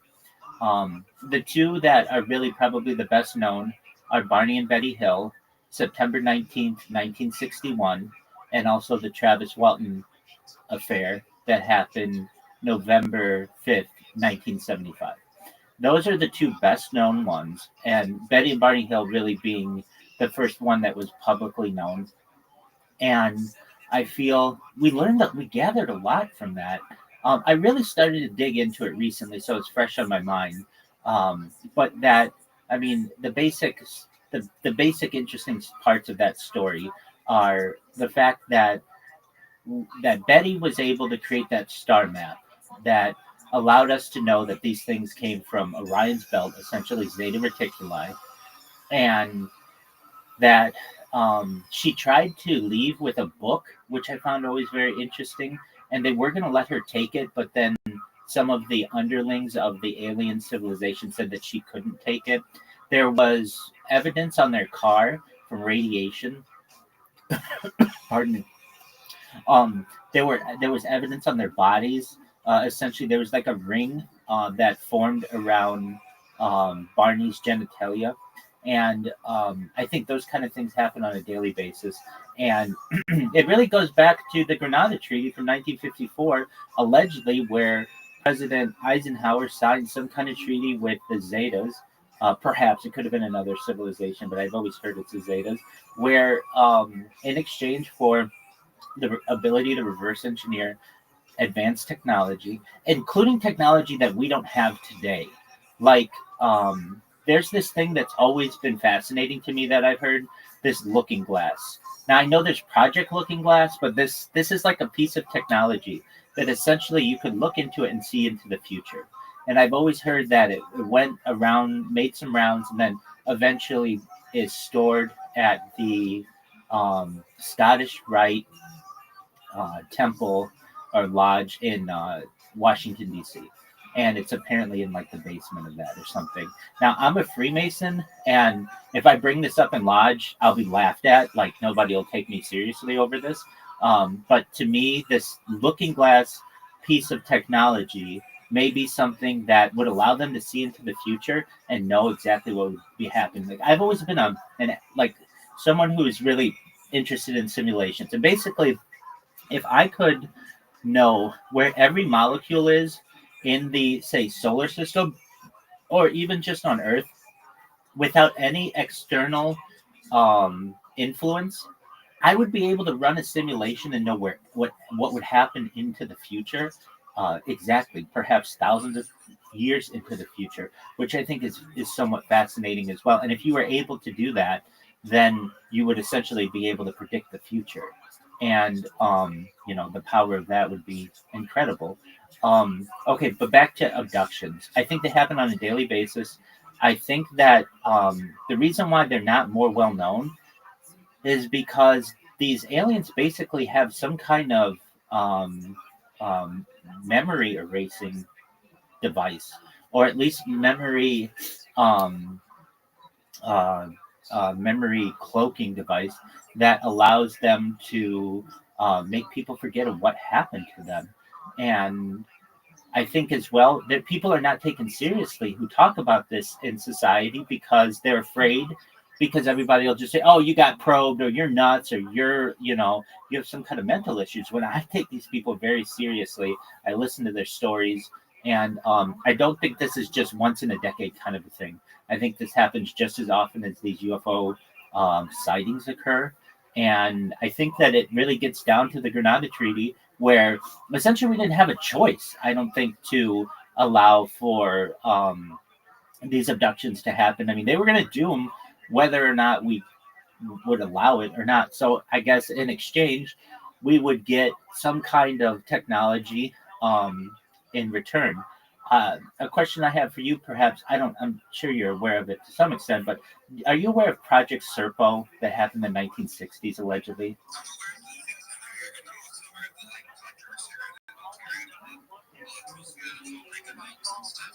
Exactly, but they can say that with anything. Another thing that they always say is a hoax, but I've never seen nothing ever debunking it, is Skinny Bob. If you're familiar with,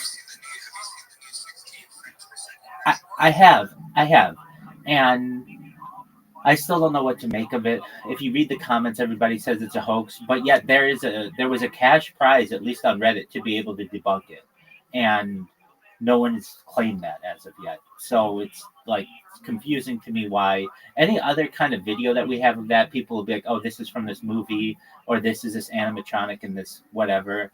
At least with Skinny Bob, if it's so obvious to people, all these people, I love the comments. They're like this: "I've been in computer graphics for 55 years, and I can tell you that this is fake." Okay, where's your evidence of that? Like, where was this done? Who did this? Why was it leaked in the way that it was? And if you're such an expert on it, then claim the cash prize on it. If you're unable to do so, then you're just some person who basically is using is essentially using their experience as their authority without any evidence. It doesn't necessarily mean that it didn't happen. And so those are just like Skinny Bob came up recently, and when you read the comments, it's like 100% people saying, "Oh, this has been debunked." Okay, where has it been debunked? Why is it? Why hasn't somebody come out and claimed the cash prize and said, "All right, here is the evidence that we have that this is not real"? I One of the best documentaries I've ever seen is um, I'm I mean I'm sure you've seen it, but you never know. It's called the Top Secret KGB UFO Files. Can you see me? By the way, can you see my camera? Okay, excellent. So this starred Roger Moore, a former James Bond um, actor, and it's the best. I mean, it's the only time I've ever seen a crashed UFO on camera that I actually believed. And the reason why is because they just go through and say, like, they actually try to debunk it, but like all of the uniforms of these guys are accurate. And okay, so if I'm just going to Google Top Secret KGB UFO files. This is from the late 90s, and apparently, like, a bunch of stuff leaked out of um a bunch of stuff leaked out of um let's see here, of oh, I have to sign in to confirm my age. It's so stupid. um a lot of things leaked out of the KGB when the Soviet Union fell, and one of them was this footage. And the other thing is, this footage is from not one but two different angles. So that's a really hard thing to host just with that KGB UFO.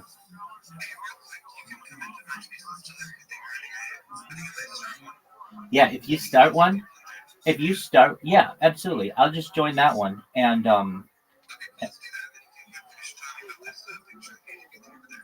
Sounds like a plan, Stan. See you there.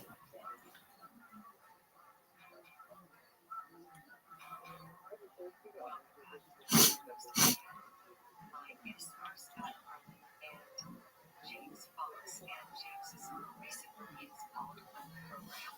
And it's not is there a website or something that you want to direct people to on your side just to watch the Rothschild Jake Harper? Well, I would say I would like people to the incredible library of works that James has produced over the last 30 years that he's found that most disturbing. And Jiva, his last work, obviously brought some work with reality check, which is the YouTube and his periodical appearances station, cable channel, and then also Brandon Collins, James Michael,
Talking about some KGB photos, I think they said it really compelling UFOs.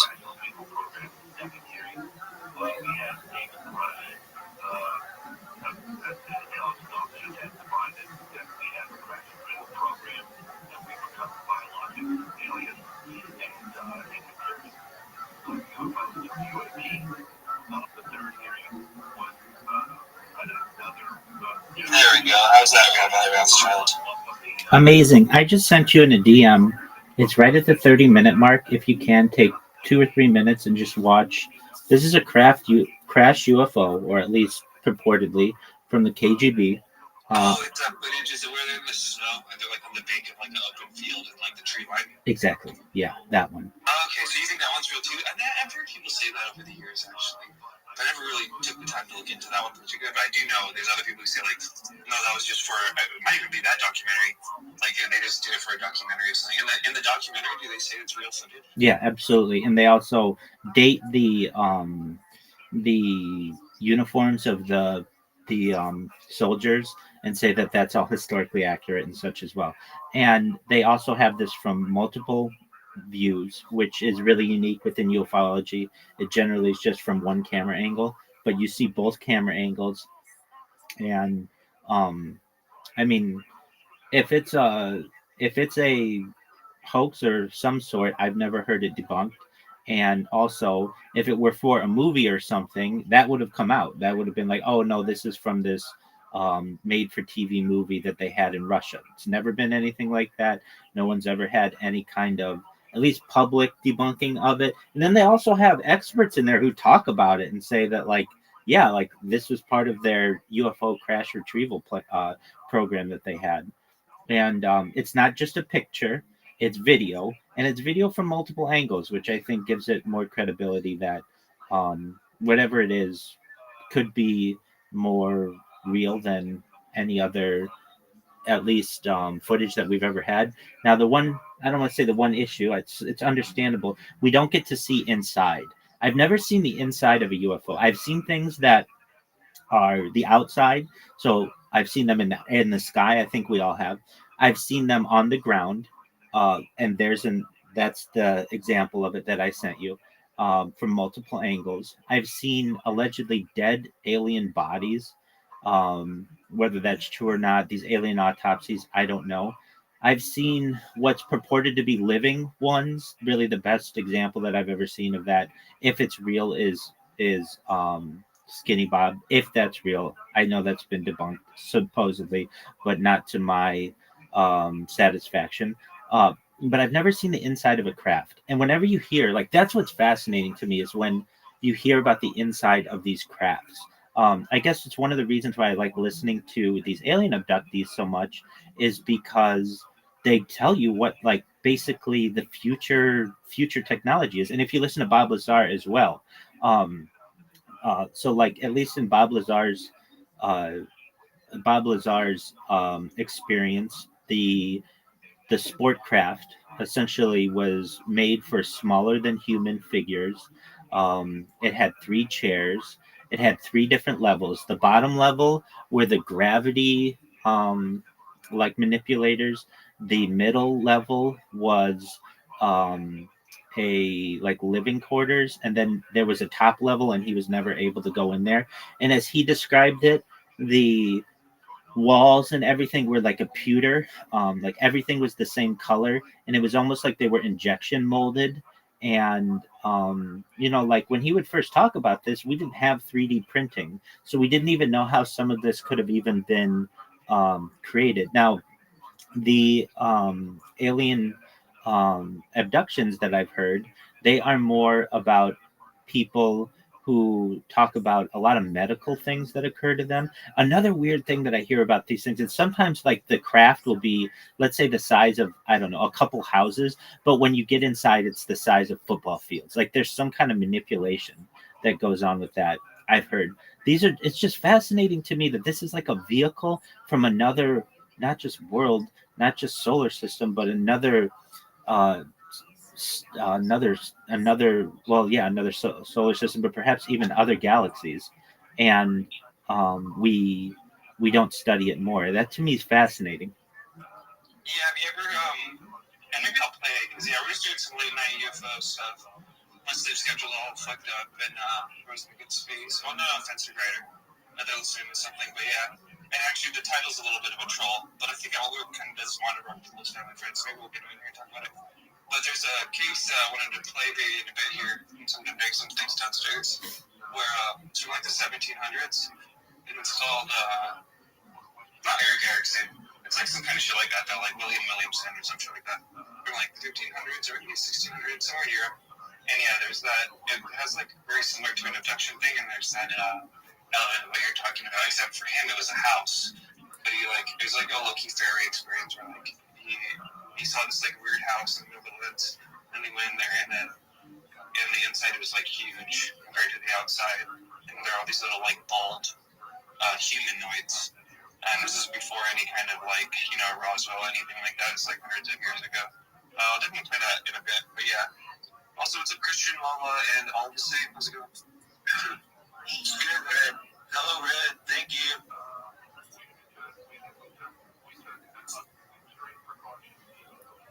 So your guys' mind. Red Panda Koala, in your experience in UFOs, the inside of crafts, have you ever heard of them talking about anything being colored, or is it always one color like pewter? Well, want to say one pillar, but the only real recent one that I think is maybe credible is the Jim Lukatsky. Familiar with who that guy is? I've heard the name, and I'll certainly do some more research on it, but please brief me. He was a DIA or DOD scientist he's the one who, while working for the DIA or whatever, he read Skinwalkers at Skinwalker Ranch, while in Afghanistan, and then he went to Skinwalker Ranch. And he had this experience of seeing this kind of tubular bell entity, and then on the ranch, and then that's what was the impetus to get all the funding for OSAP, which was the precursor to ATIP. And so he's kind of a credible people. Obviously, people like Stephen Greenstreet would just say he's a crazy person at a high level. But yeah, he talks about seeing a crowd at some point and being on the inside on weaponized. We'll play that a bit too, but right now I'm just going to do a bunch of stuff. I find it interesting that a couple things. And this is something that Joe Rogan brings up quite often, and it's just kind of an interesting aspect that if these things were able to travel interstellarly, what about it in 1947 at Roswell caused them to crash? Don't they have some kind of sensors for our radar or bad weather or whatever? That's always just been a question of mine. I think that Roswell happened. I'm a major advocate of disclosure. But it's just if they were able to travel so far, what caused that crash? And I know okay, so what happened? They didn't travel that far. Okay, look, my perspective, disclosure, my opinion, I want you guys to consider that disclosure could be way weirder than what we're presuming it to be. And that is firmly what I believe. First of all, did they crash? Or was it a Trojan horse? Was it a gifted craft? Because you'll notice that, Russia at the same time, there's a timing to all this, right? But in my honest opinion, it ties into the idea of the Atlantis myth. What would be weirder if a craft from outer space crashed into Earth, or if a craft literally designed by humans from a different cycle of humanity that had some kind of AI systems at play crashed into Earth? Wouldn't that be a little bit stranger? And that's what I think it is. I think that there is a non-human intelligence component here, but that Roswell represents a Trojan horse, a gifted craft, and a lot of our modern technology was reverse engineered from that. And the last thing I'll say to that end is I just want you to consider the sequence of events. World War II happens. Right after World War II, Operation Paperclip. We bring over a bunch of Nazi scientists. Right after that, the Cold War kicks off in full gear, and then we're going to the moon within 20 years. Okay, you think that's odd at all? I could go on and on, but that is my honest view. Because it is silly, isn't it? That something will come from a different star system just to crash here. Well, that's kind of a pretty mainstream theory these days too. I think DeLong and Sofa kind of allude to that whole dynamic that these things are gifted and kind of gifted for nefarious reasons. And that very well could be. I've heard that as well, that they were essentially donated. But why would they not just plant them on the ground in good condition? Why would they kill their own beings within them, allegedly, or have some of them be injured? When you give someone a gift, you give it to them in good condition, not thrown across Mac Brazel's farm with your own beings on board. Explore that question. Yeah, it is a great point. Why would they do that? Why would they? What is the difference between something just being gently dropped and something being crashed? Could it have something to do with perception management? Could there be an incentive in making us think that they're from outer space and they weren't? Boom. What do you think, Mr. Smurfette? Yeah, I've looked into this specifically with stuff with Nurse Matilda McElroy, or McElroy, however you say it, and some other people who've said things, and allegedly they have made a great sacrifice, because you've got the beings from the land who came before us, they're the ones from inner earth, and then you have the beings from the sea. And there's kind of been this clash between them, this secret war, if you will, over technology, and I guess that made it difficult to do gifts in the traditional means, potentially. So what they've done is they've sacrificed their ships, and yeah, they've done many sacrifices to help us and give us the things that we need in a more covert way. And one thing as well is this links to a specific crop circle, because there's a crop circle that, when translated, said to be careful of gifts. I think a loose translation was, be careful of gifts, especially those that are well wrapped, or something like that. And effectively, they were given this warning by a group. Elena Denon refers to them as the Emathia, or Emazur, or something like that. Now, this is that pretty blonde chick who's channeling stuff, right? No, she's not blonde. She's an archaeologist. She's French. And emissary? No, it's different. But Emissar, they gave this warning, and nobody listened to it.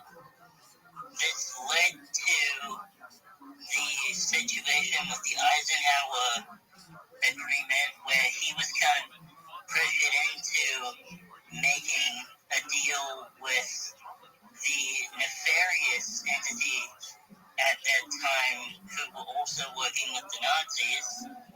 And it's all kind of gotten out of hand from there.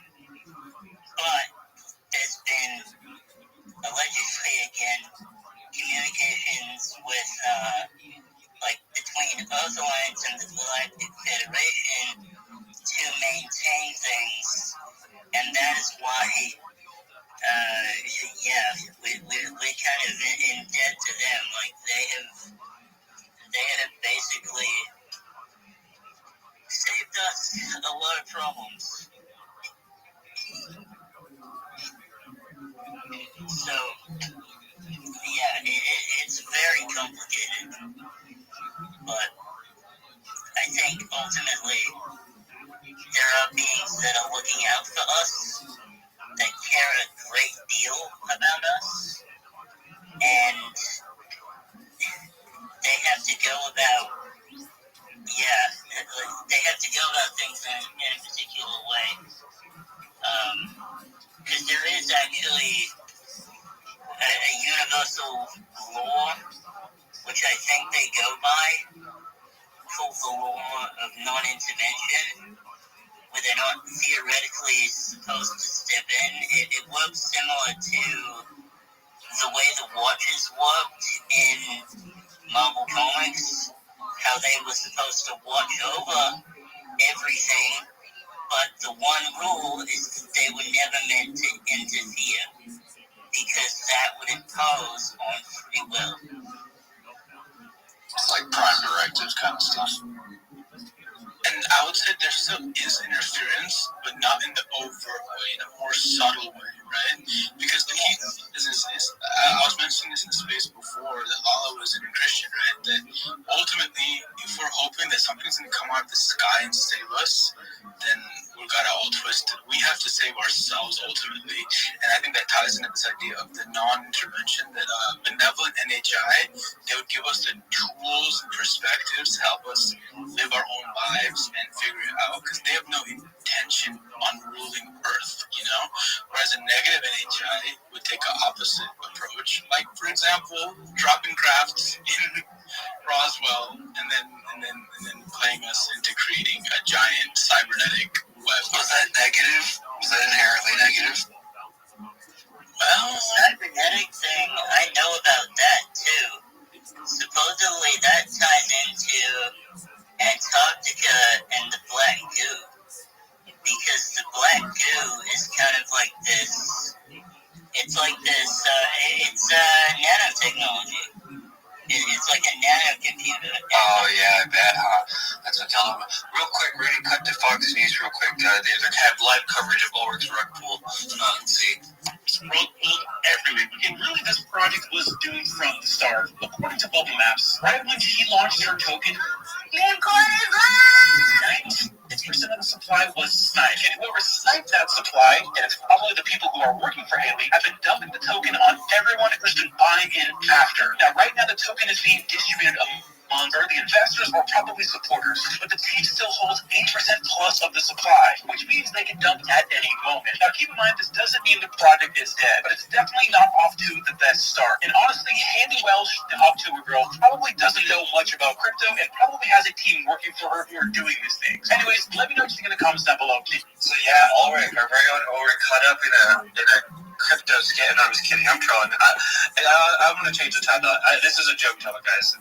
He is shilling a crypto coin. Well, he's not even shilling a crypto. He's been kind of shilling the idea of a crypto coin for a minute now. So I just thought it was a funny thing title. Hopefully he's not pissed.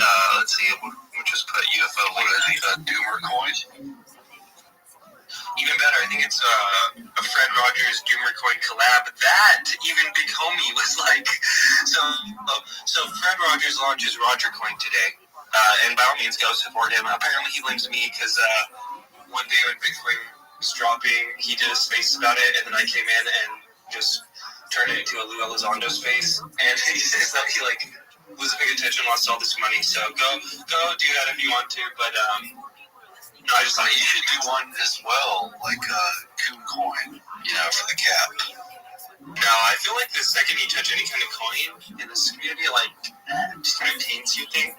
But I did find it hilarious that this morning we had a historic space with Matt Tito, the guy who is running against Luna and got accused of like death threats and murder plots and crazy shit. And then Ulrich comes in and is like, Matt Tito, let's start a crypto coin together. This fucking guy. But get your ass in here, Ulrich. You know you went to Anonymous. I'm not trolling you. You just changed it to UFO late night. And he was just here. Where'd he go? Yeah, he was just here. Yeah, so then, let me read the tweet actually, fuck it, because I want to make sure I don't misspell Big Homie here.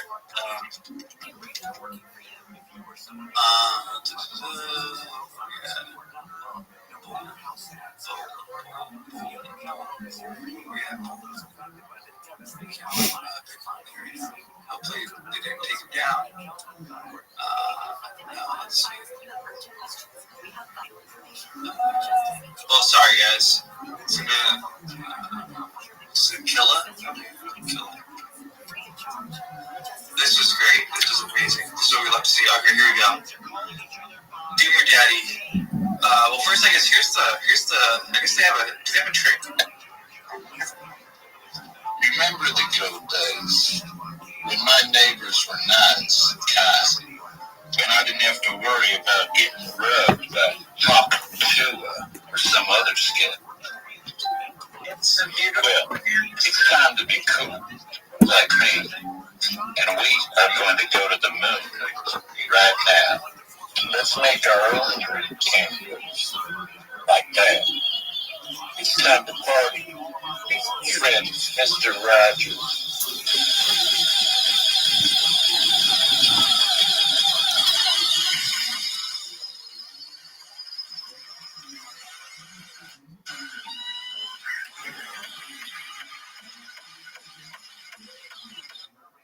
So hell yeah, dude. We got the fucking official Roger coin launch. Then we got Dear Me Daddy saying, tags Big Homie, probably amongst 5,000 other people he tagged, and says, Big Homie, how do you feel about making stupid amounts of money in zero amounts of time, ? May I add you to a group chat for the coin launch, ? We are talking 100 times, 10,000 times, ... maybe more. And then Big Homie quotes tweets Ulrich, friend of the show, and says, let's get it. So I think Ulrich, or is Big Homie on the Ulrich coin now, dude? Let Ulrich, get your ass up here. We know you're recycling from Anon to regular.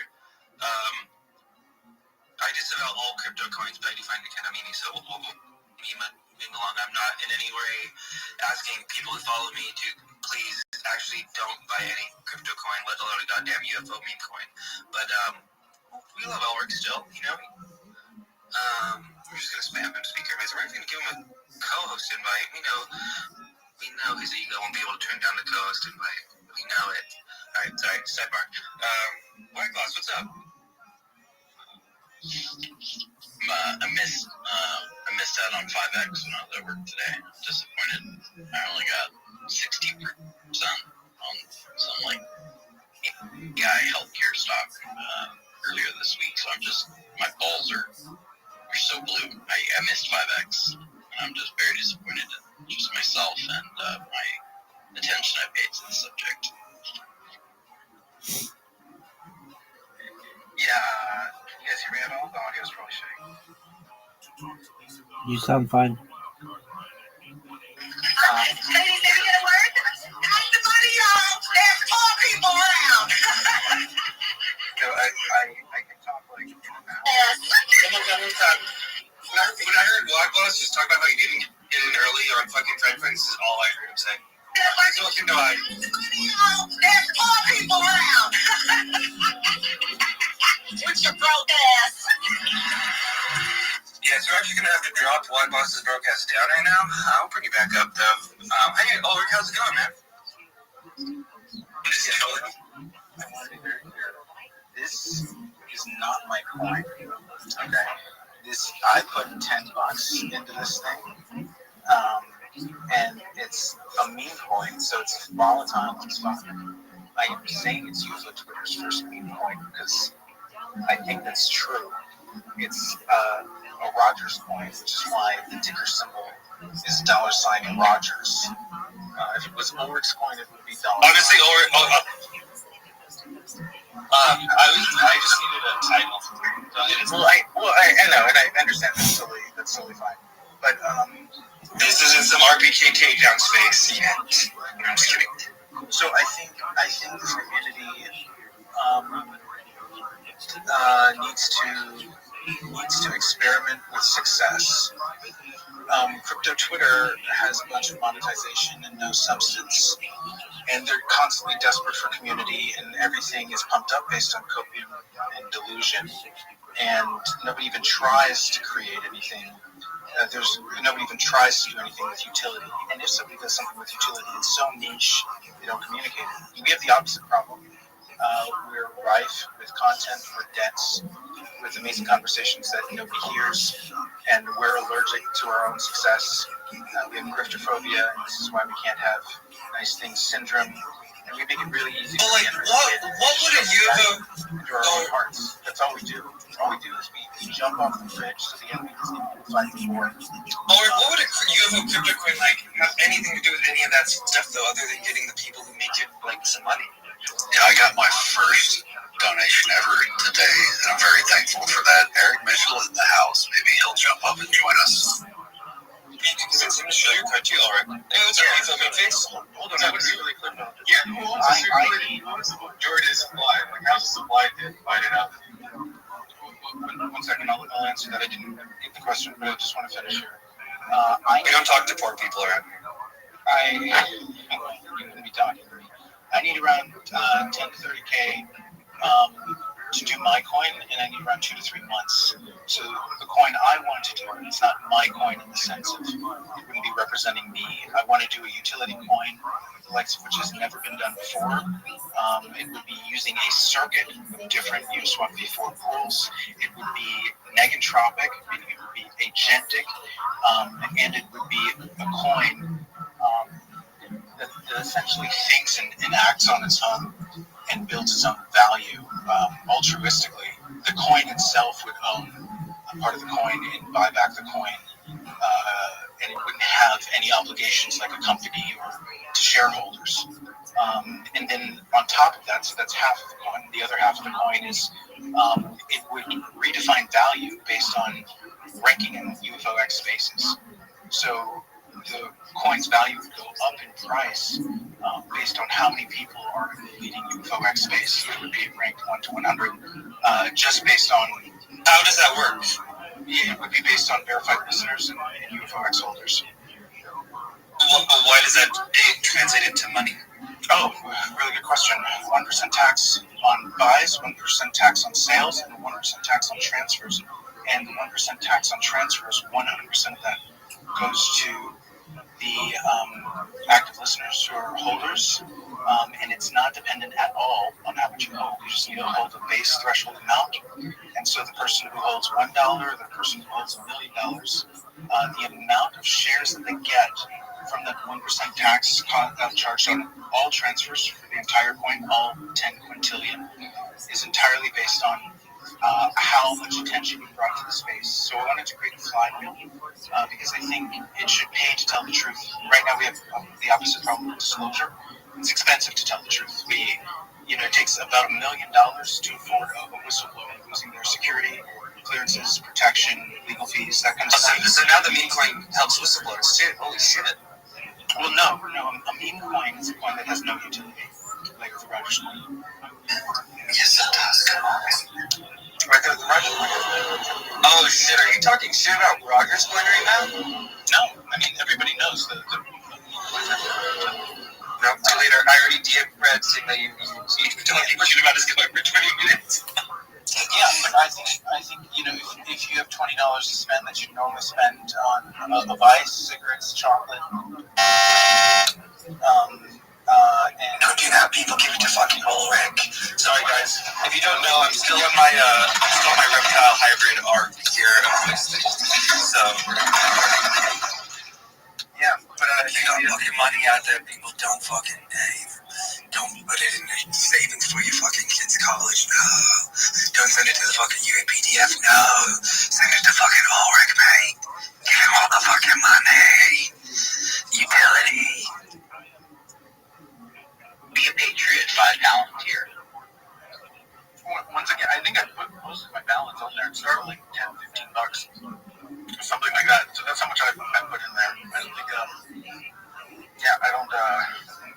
I hope it works out for all you guys, and I hope you guys all rug pull each other.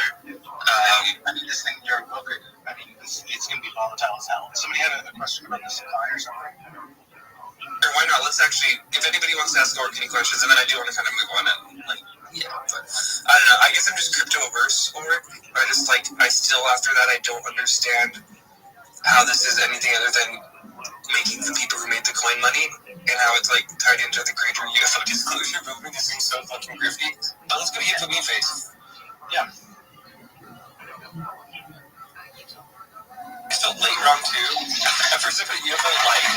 Wow, so.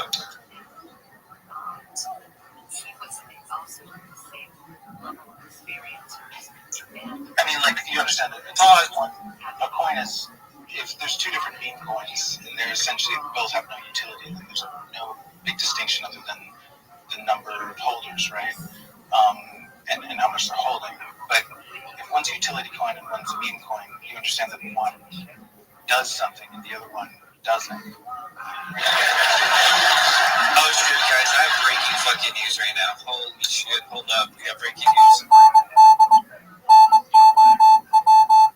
So I know some of you guys might have seen the classic infamous Ashton versus the Costco manager during COVID.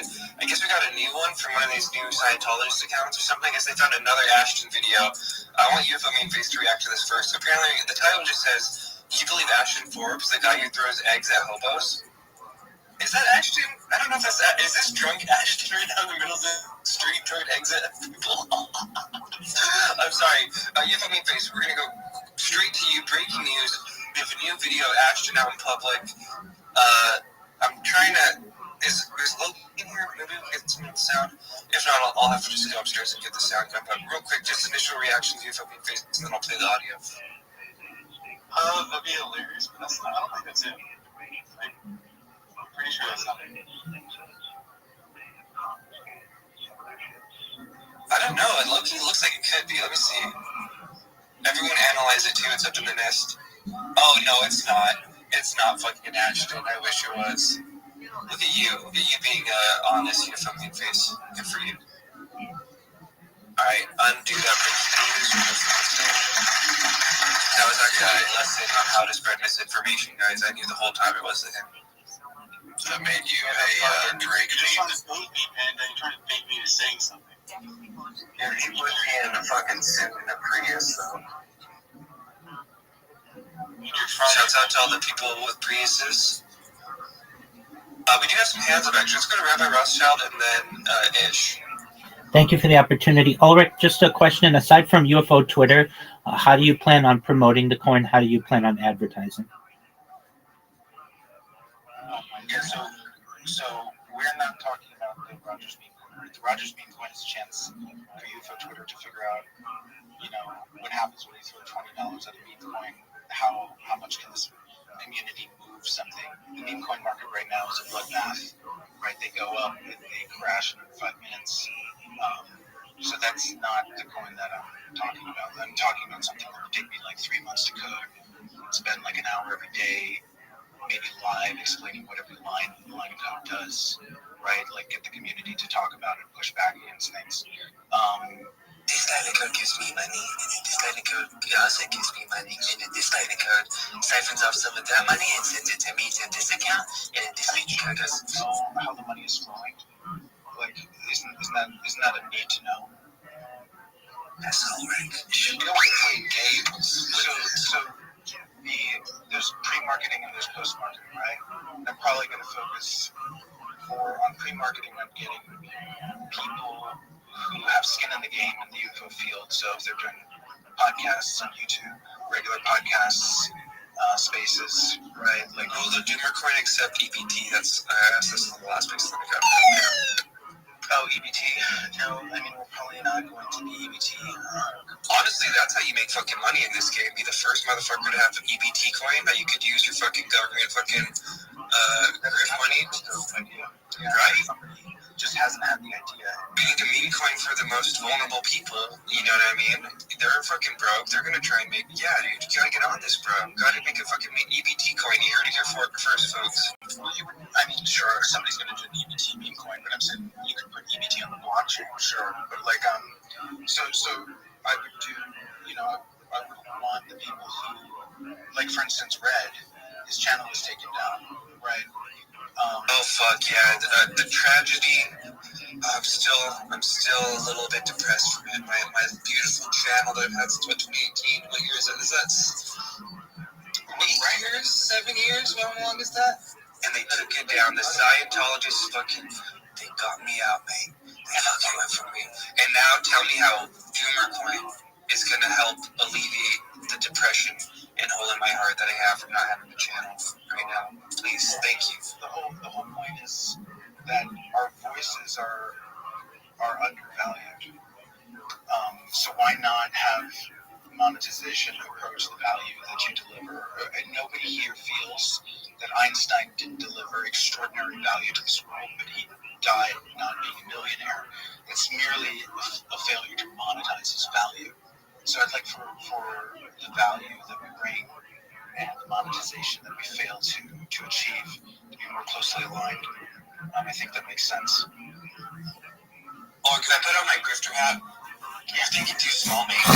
You're thinking too small. You're trying to grift off the poor people of this community? No. You gotta drink bitch, mate. Gotta drink fucking bigger, mate. You need to drink out the motherfuckers at the fucking Essalon Orgy. That's where you need a fucking grift from, bro. That's just fucking EBT single mom. That's not a grift. Actually be bigger. The grift doesn't flow from the small people's hands to my hands. It flows from the entire collapse of the dollar to UFOX. This is designed to crash the economy faster than hyperinflation. Is there guaranteed doom with this coin? Yeah, I mean, it will accelerate doom. It absolutely will. It'll force people to listen to spaces near what the fuck disclosure is about. So, like, a lot of doom. Does the doom coin also cure cancer? The doom coin, unfortunately, will not cure cancer. However, the only thing that can accelerate a singular, from my view, is catastrophic disclosure. So it will accelerate catastrophic disclosure and catastrophic financial scenario. It's designed to grow faster than any other currency value. That would be unique. Yeah, good value. Yeah, so it would be a grift of the reserve currency, right? The grift would flow from the reserve currency. Is Big Homie going to be in on Doomcoin as well? Huh? Think Big Homie will link up with Doomcoin? Do you get that going? It would never be called Doomcoin. I mean, I do want to make a doom coin that's linked to the solar flares, so that it burns coins every time we have a solar flare, a geomagnetic storm. That's gonna. Wait, where's this money coming from on these things? I don't get it though. Like, why? I was like, okay, you have this idea, we have a solar flare, it increases value, but like, why? Who gives a fuck, right? Why does the money care? The doom gods. Yeah, I mean, the doom coin is just a funny side thing. It's like that's something that's way easier to code, right? You would make more money the closer you get to a solar micronova. So, like in that example, the more we can get more returns. Right. I mean, in that example, the money would come from a reduced supply. So with every solar, emission, you would see your shares take up a larger amount of the total supply. No, you're thinking too small. This is where you gotta be. This is where your mind's gotta be. This is no. And he claimed that in running these war games for the Defense Department, it inadvertently was summoning these UAPs, these drones. He's making a documentary about fentanyl prices and how China has dumped it here. And he said, "You've got to meet with me and this guy." I came while he was working on that. He was interviewing a former DOD contractor that worked for them for decades and said, "I've got a lot of fentanyl, but I have this whole other thing to show you about these UAPs." And I'll just tell you his claim. His claim, so they came and met with me. We had to be outside and throw away bags, Faraday bags. So it was a good. Hope you guys are taking fucking notes on how to grift right now. If people, dude, they love a good fucking Faraday cage, a Faraday bag. You gotta make them feel like they're a secret agent too. That's part of the grift on these things. And motherfucker get the Yeah, exactly. Set up, if nothing else. And he claimed that in running these war games. By the way, this is billionaire Mark Kinsis, founder of Zynga. This bastard is the reason why there's games on Facebook. For the Defense Department, it inadvertently was summoning these UAPs, these drones. And he had tons of video of it and classified them. I'm just telling you what he told me. Let me guess. All the drone videos look like I'm an 8-meter, 1968 camera. Hold on, Jason. Mark, just explain this. Jamal, Neliak, fuck those guys. Let's get to the fucking meat of this. The United States is simulating war games. Yeah. And what is it doing exactly that's causing these drones to show up? He did not tell me what were the games. Well, you guys are taking fucking notes. We're learning from the best right here. Hey, before we meet, I'm gonna need you to put your phone in a fucking Faraday bag. Let's just gloss over the fact that they invented the Faraday bag, right? Faraday cage, so we're all used to it now. They got mobile Faraday fucking bags, mate. Mobile fucking Faraday bags.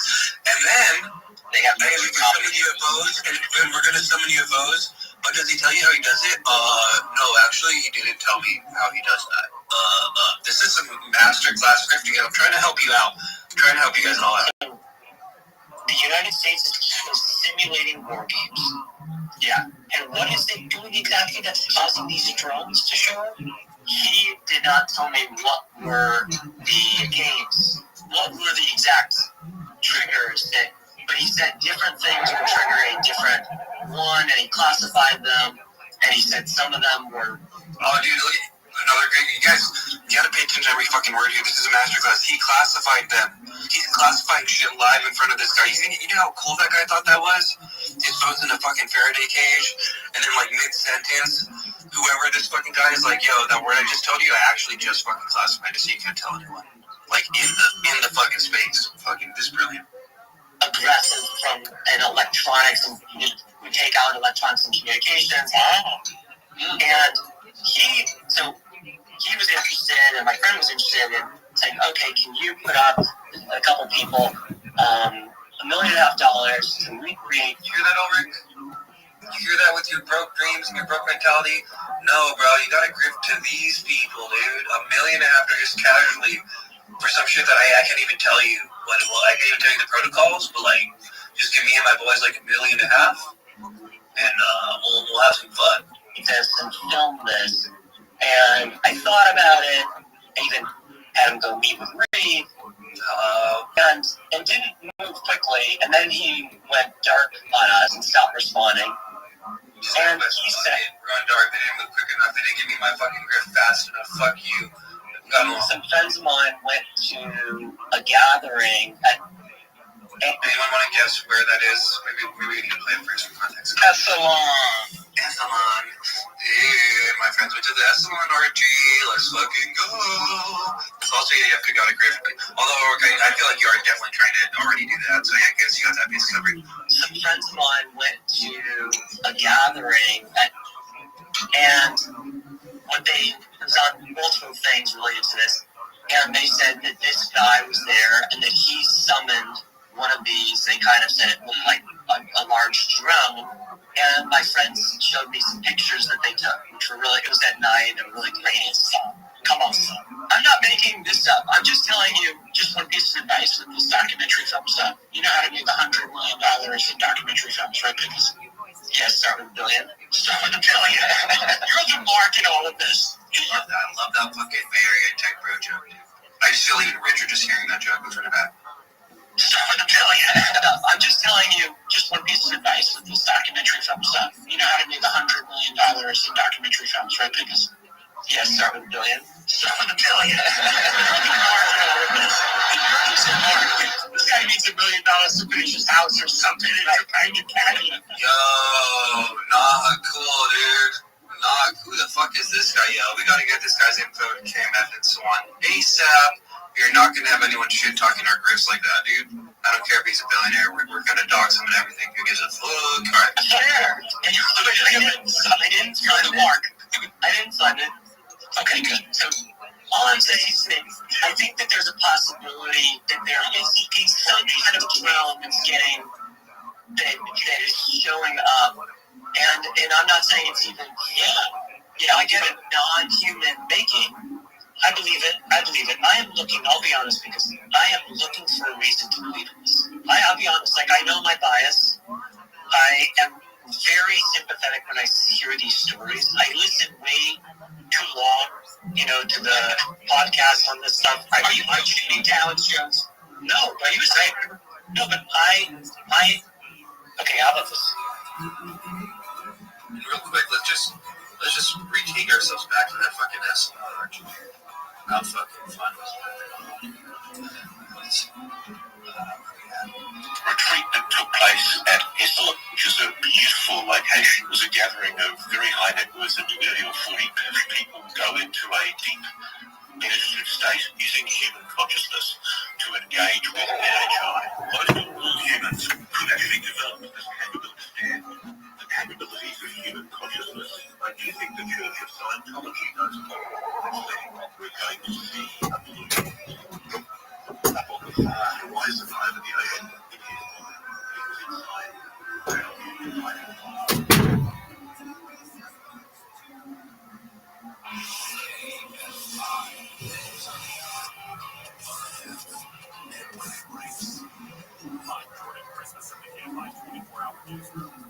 This year, Great Citizen explains what should be in class today. We're celebrating National Margarita Day. 3 ingredients that create magic in a glass. Tequila, water, and lime juice. That's the original recipe we've been drinking since 1948.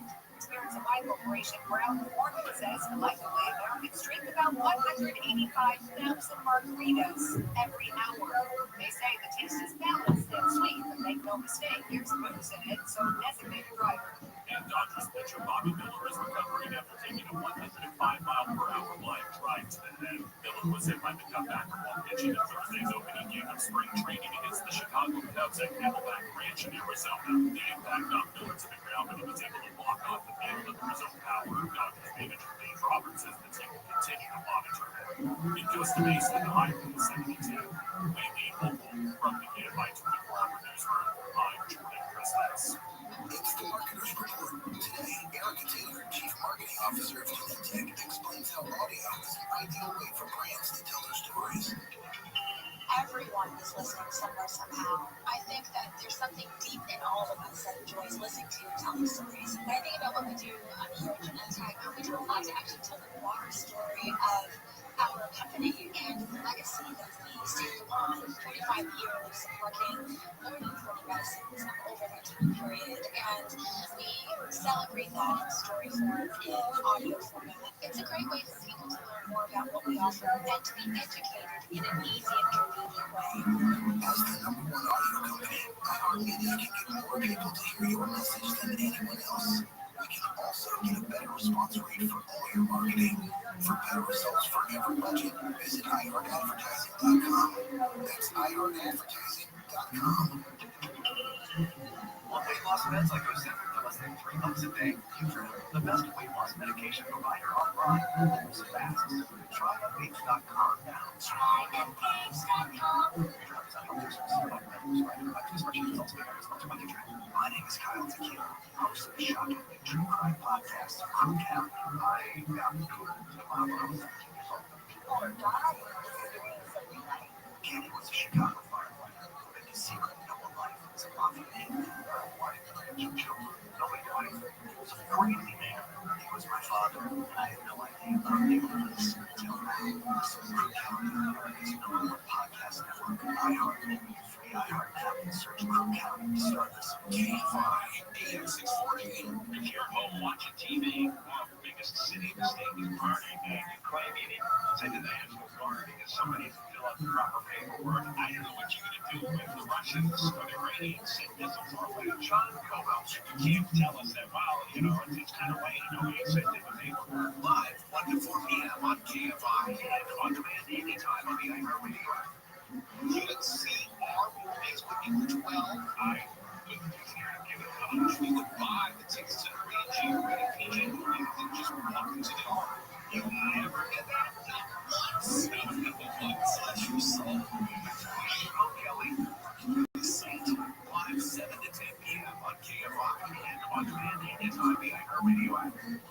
if you're not going to have repercussions for criminal behavior, people are going to keep committing crimes. They're going to get themselves stabbed to death. It's going to create more vigilantes out of just normal citizens. Carrie and Shannon. It's a recipe for disaster. Live 9 to 1 p.m. on KFI and on demand anytime on the iHeartRadio app.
To talk to Lisa Gar, call the wildcard line at 818-501-4109. The first time caller line is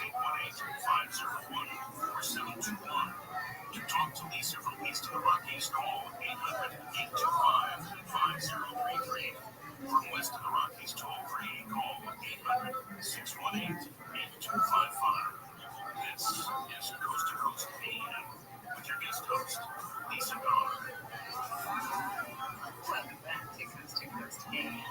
I mentioned this earlier, but we are a fan of Georgia's show on Gaia. It's Beyond the Show. You can also watch my show on Gaia. I've got a show called Inspirations.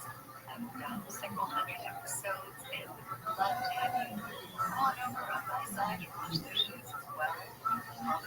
Comment back, and I appreciate you watching Inspirations on Gaia.com.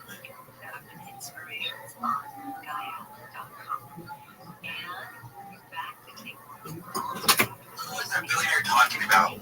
Somebody with so many abilities, so many UFOs, knowledge of it, videos of it that are classified, they can't be shown. Can't be told how to summon, and had an event at some discreet location with a bunch of tech bro billionaires. Anyone have any guesses who they might have been talking about? Bigelow. Oh. Jerry Seinfeld. Jerry Seinfeld. Anyone else guess? Yeah, what's that from? Is it Karen Owen? You'll never officially know. You'll never know. But I don't know, man. Yeah, documentary. The guy that was making the documentary, it's James Fox. I think it's all kind of Barbara there. I want to know, what did Alex Kaloukalos think when he saw all those other tech bro billionaires roasting things he had just invested in? Did anyone have any thoughts on that? What was that reaction like?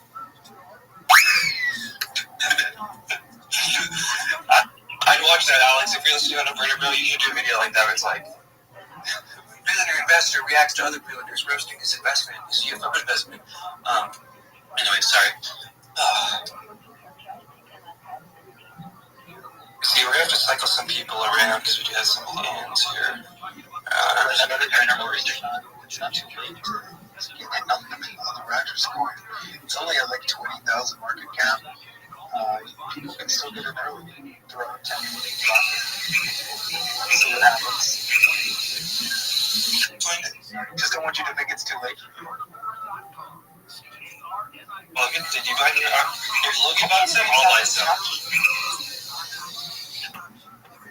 Logan, are you there, sir? No, I only just heard about it just now. Well, I mean, I logged in here earlier. We had a chat or whatever, but yeah, apparently, Mr. Rogers himself is in the neighborhood. Oh, really? Is he now? Interesting. Well, Big Homie did tweet out this video with the caption, "Let's get it," I believe it said. Let me see. Oh, shit. Let's get it. This is Tony as well. Go ahead. You remember the good days when my neighbors were nice, kind, and I didn't have to worry about getting rugged by talking to or some other skin. It's a beautiful. Well, it's time to be cool, like me, and we are going to go to the moon right now. Let's make our own king. I love the music choice. Like that. It's time to party. Friend, Mr. Rogers. That's a bunch of people partying all over the world. Like the Angels there. Really vibing. It's like Mr. Rogers watched too many entertainment videos. Right? But the thing is, Ulrich, are you acting like your mind is in that exact same place when you're talking about this fucking UFO coin? Yeah, but the UFO coin is a real thing that's not meant to be just experimented with. I feel like in your words when you talk about the UFO coin, it's like disclosure. We're gonna help whistleblowers, and we're gonna get RBK's channel back. But in your mind and heart and soul, you're thinking about like shitting on some chick in Dubai. I gotta be honest with you. No, I mean, if I'm being honest with you, that's not the case. Like, I don't think we have time beyond this year to decide on the currency that takes over. So I'm running out of time. So we're turning this into the whole fucking Dune thing. This is the currency after fucking currencies. This is the one currency that end all currencies. Well, I mean, what do you think is going to happen when you attach AGI to the blockchain? I mean, we already have agents that can generate their own keys that nobody can access. They can deploy smart contracts. That's already there. If you go to Coinbase, they have an agent kit. The agents there can completely manage their own wallets and deploy smart contracts. So what do you think is going to happen once you have a currency that can also trade and does the same thing? So we're very close to a singularity, like a singularity money. So I don't think it's a stretch. Just put AI in the title somehow, and it'll sell like a motherfucker. We need to throw some quantum in it too. What were we gonna say, my boss? Yeah, a little bit of quantum. I think he already has like a glass table picked out that he's gonna buy under after a nice curry dinner with the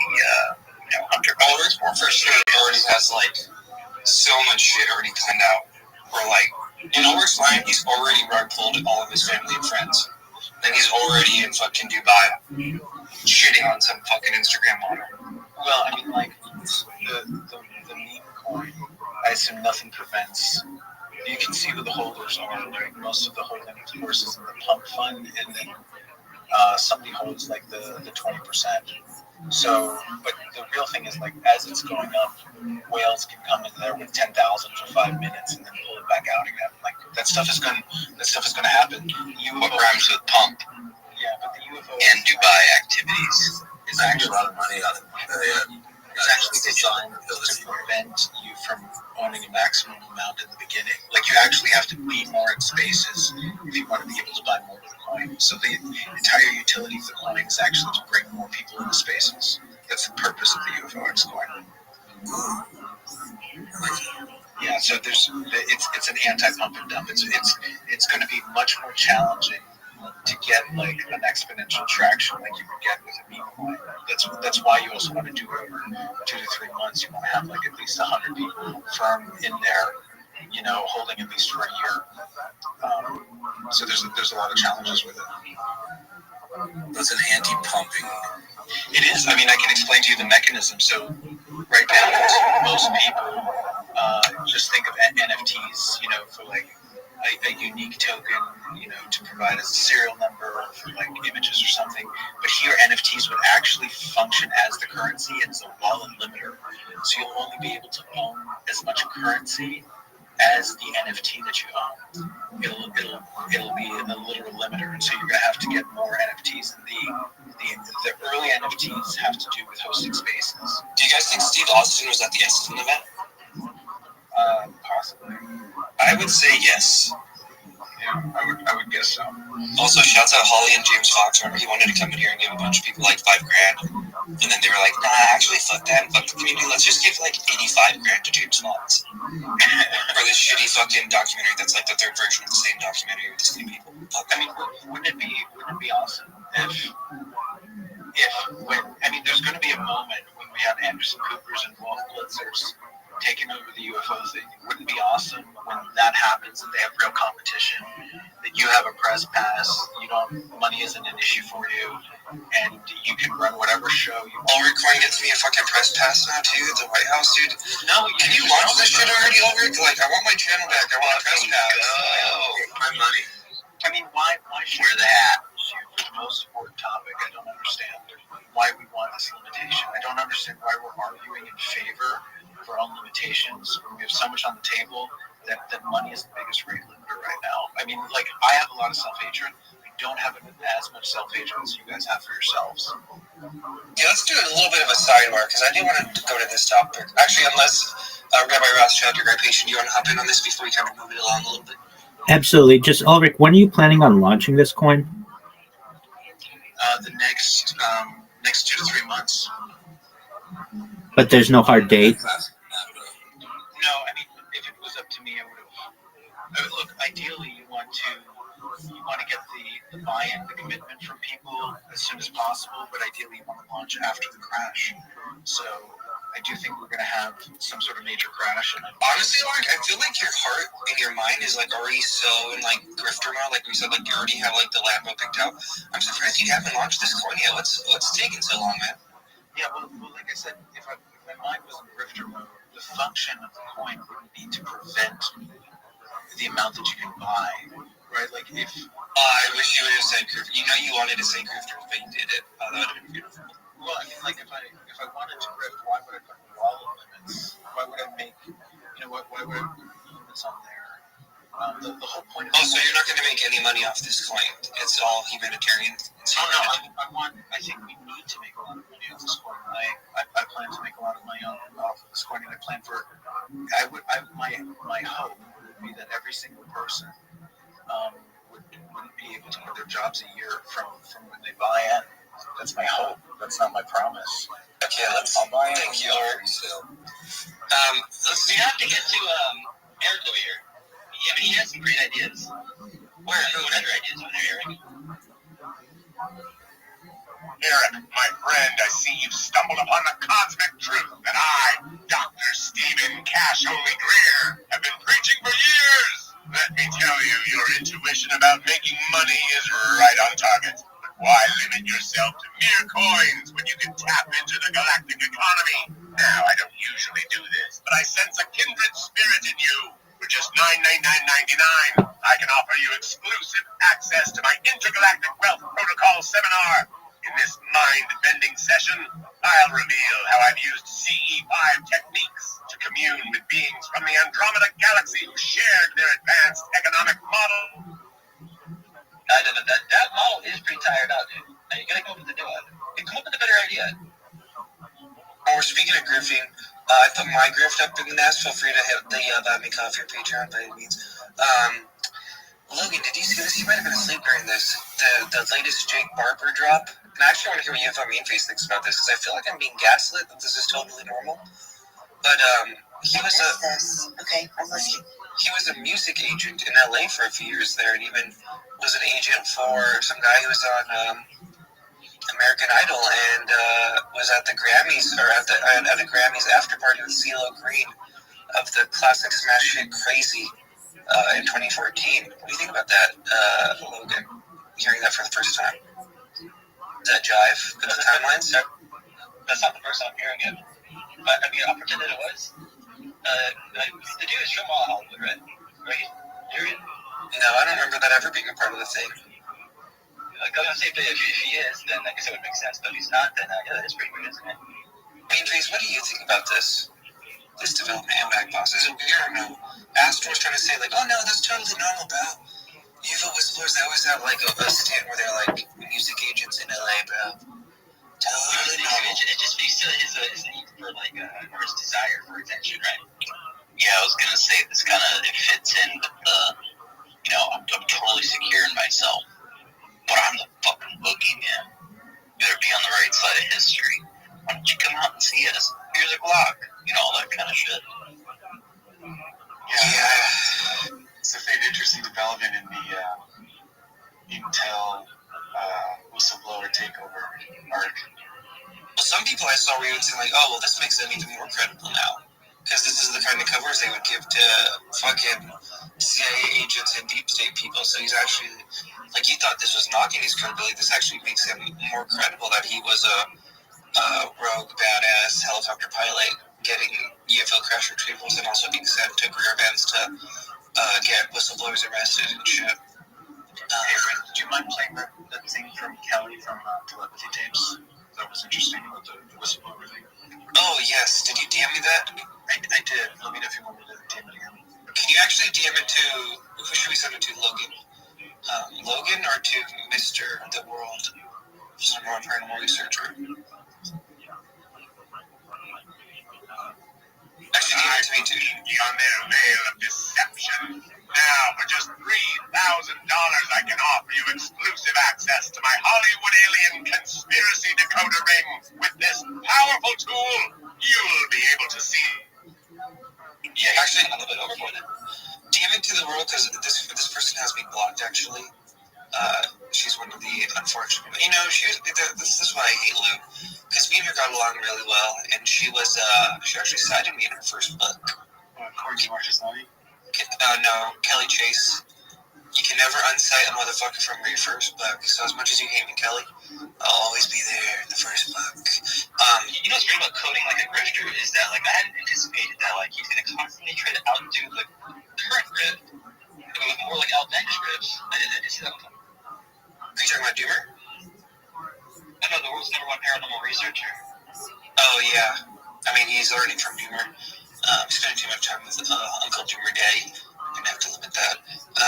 But yeah, can you send that over at work? Because I do like. I'll send it. Thanks for getting on the UFO grift train now. Well, here's the thing with Kelly, and I'll just be out with it. As you guys all know, I talk about this bullshit-ass narrative control bullshit, and she really allowed herself and her platform to go all in, and not just be like a passive person like Vinnie Adams, you know what I mean? Like, she was out here fucking low-key taunting KMF victims during the heat of it all, and being like, who are these crazy bitches, like, palling around with KMF, but then she wants to act like she's fucking above it all. It's like, bitch, you're not above it all, you fucking are doing all the same shit with these people. But I do think her and Jay King have come around and have realized. I mean, she ended her whole podcast. I think she's disillusioned with the whole thing by this point. Like, she probably feels a little dirty and tainted. I would imagine too that she allowed herself to devolve into such behaviors. I'm sure it's not easy for her. But yeah, let's listen to what Jimmy wants us to listen to for minutes about Kelly Chase.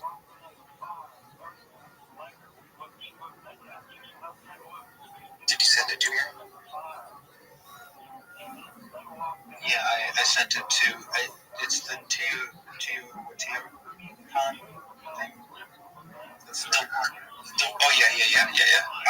I see the veil about this so-called music agent story. It's a classic deep state disinformation tactic.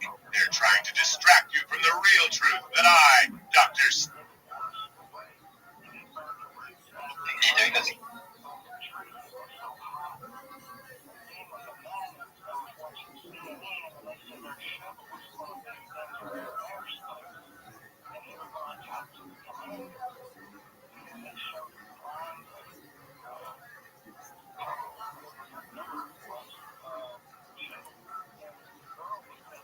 I don't hear anything, Logan. Well, am I supposed to be playing something? Yeah, you're supposed to be playing the thing that Dear Daddy DM'd you for Kelly Chase. Oh, really? I thought it was waiting for him to play it. No, you. And I guess I'll read this while you pull it up. This is Kelly Chase from the UFO Rabbit Hole podcast. In the final episode of the UFO Rabbit Hole, I shared how my views on disclosure have changed since I started the podcast. In short, while I support the disclosure movement, I don't really believe in the narrative that has been driving it anymore. See, that's the thing, right? Like, and I know it sounds fucking dumb if you're just like outside it all, but I feel like, you know, she's probably been an emotional wreck about all this bullshit, I'd imagine, at certain points too. I had some hesitation about voicing that publicly. The disclosure narrative is something that many people in this community are deeply invested in, and the backlash against people who dare to ask the obvious questions or even speculate about the proverbial man behind the curtain has been extreme at times. Oh shit, she's acknowledging that. Wow. I'm not here to change anyone's mind, and I won't be arguing with anyone in the comments. You're more than entitled to your opinion, but I'm also entitled to mine. And after the literally hundreds of messages that I got from people thanking me for saying the quiet part of the disclosure narrative aloud, oh wow, so brave, Kelly, you said the quiet part aloud. I feel like it's time for me to have the courage of my convictions and to say what I really think. The voices trying to strictly control the narrative in this community are loud, but they are woefully outnumbered. For the record, I think that some type of controlled disclosure is probably the right move, at least insofar as the government is concerned. I've supported it and I will continue to do so, but I strongly believe that we shouldn't be willing to let the narrative define or limit the conversation. There are plenty of us here who see what's going on and who are ready to have an adult, nuanced conversation that doesn't villainize people who are doing their jobs or rely on false grift or hero binary, but also doesn't require us to stop believing lying eyes. This clip is just part of a much larger discussion. If you want to hear the rest, you can check out the full episode in the comments. And you know what? You know, not to like make this about, you know, that or anything, but I do think this counts as a fucking win for me and Tupa, because she was very much, and again, you guys probably don't get it. UFO Mean Face might get it because he's been around, but like, she was very much part of the lockstep like disclosure thing, and I think that whole thing is kind of crumbling. I think this is kind of her like breaking up with that in a way.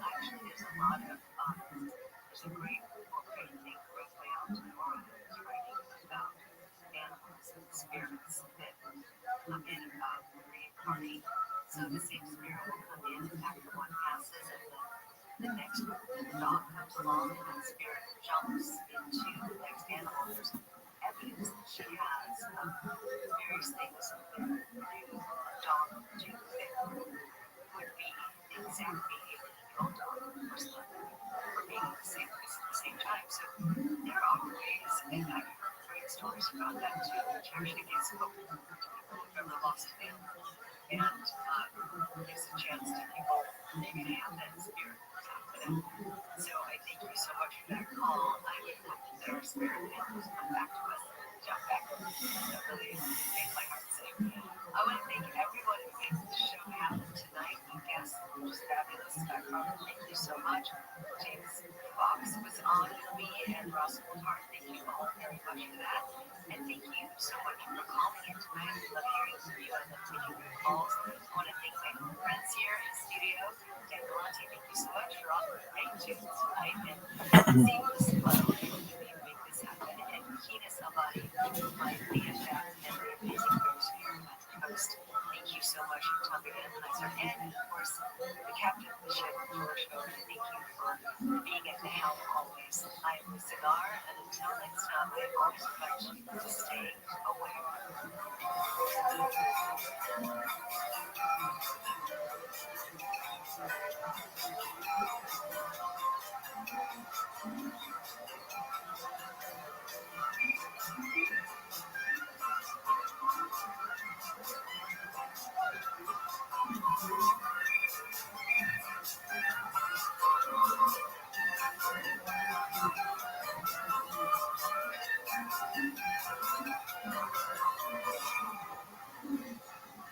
Business owner, CEO, or responsible for marketing.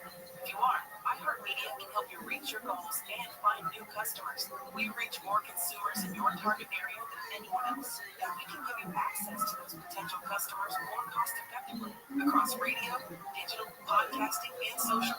We'd love to show you how iHeartMedia can work for you. Get started today by calling 844-844-iHeart. That's 844-844-iHeart. Plus movement, plus diet. That's the key to weight loss. And future health makes it easy to get started. The more GLP-1s delivered 24 hours on a program. Try FH.com.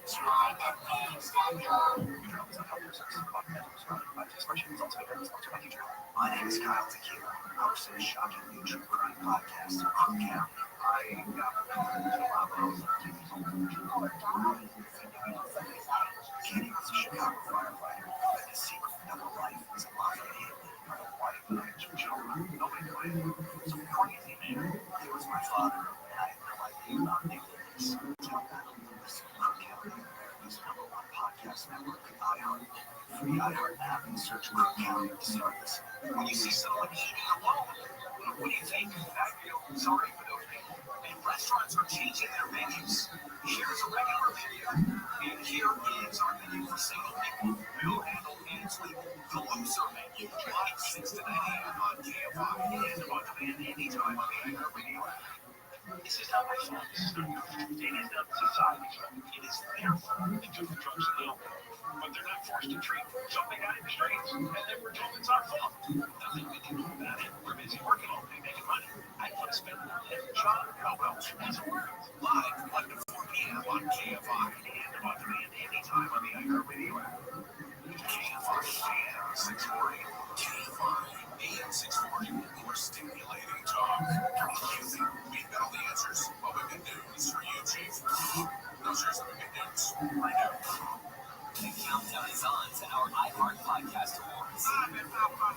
Creativity, knowledge, and passion will all be on full display. Watch March 10th on iHeartRadio's YouTube and Facebook, and listen on iHeartRadio stations across America.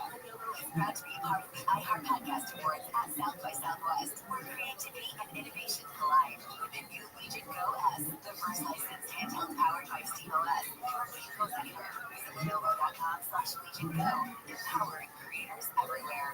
The free iHeartRadio app is #1 for music, radio, and podcasts, all in one. Discover a new podcast from our library of over 350,000 titles. Here's an iHeartRadio podcast preview. In 1995, a college student disappeared on a trip across the USA. One is a great way to protect him. So his mother started investigating. I started wondering something that was against him. I joined his mother's search for justice. Someone Knows Something, Season 6. Available now. Listen and follow this podcast for free on the iHeartRadio app. #1 for music, radio, and podcasts all in one. KFI, KOST HD2, Los Angeles, Orange County. Live everywhere on the iHeartRadio app. I'm during Christmas every day by 24-hour newsroom. Los Angeles Mayor Karen Bass's fire. Los Angeles Fire Department Chief Kristen Crowley. Bass has cited failures in leadership related to the Palisades fire. Bass stated that she provoked Crowley in the best interest of public safety and the operations of the fire department. The decision followed criticism that Crowley failed to inform the mayor about extreme winds and hazardous fire conditions leading up to the Palisades fire on January 7th, despite these warnings being widely publicized. Tensions between Bass and Crowley grew when Crowley publicly criticized the city's funding of the NDFD, resulting in closed door meeting between the two. The Los Angeles County District Attorney rejected a bid by the Mendez brothers to challenge their murder convictions. Eric and Lyle Mendez serving life sentences for the killing of their parents in 1989. Welcome. They say it was in self-defense after How are you? Living the dream. What's good in your neck of the woods?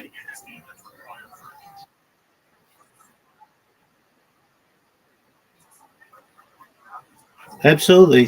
100%. How about you?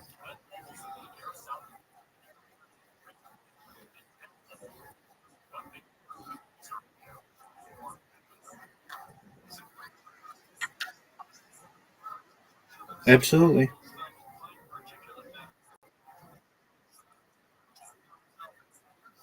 The what? Oh yeah, absolutely. Yeah, it was actually not very good. They couldn't get somebody who could get a big joke book. They kept trying and trying.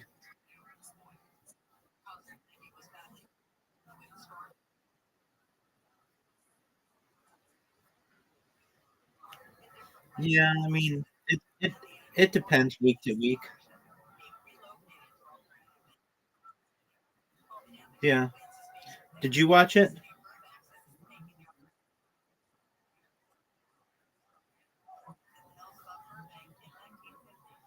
Yeah, same here. I'm a big fan of both. Not the most recent one. Is it good?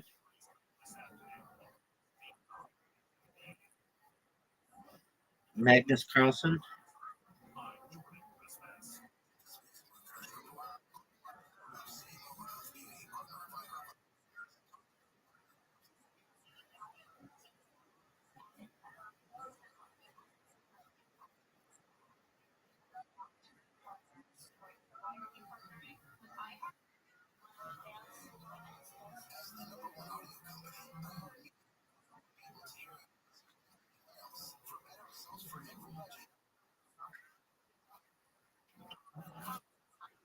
Yeah, Magnus Carlsen.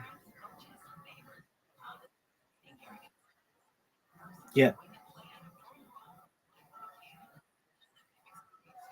Was it good?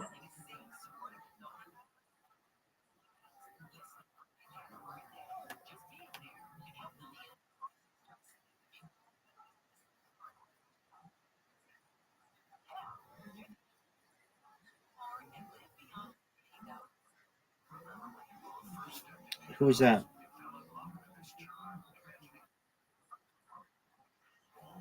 Oh, okay, yeah. I believe so.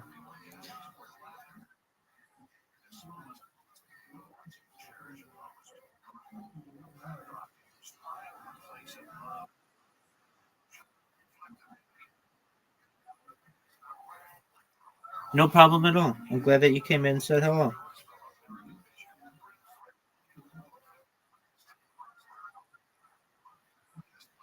I'm just talking to some people on Twitter Spaces.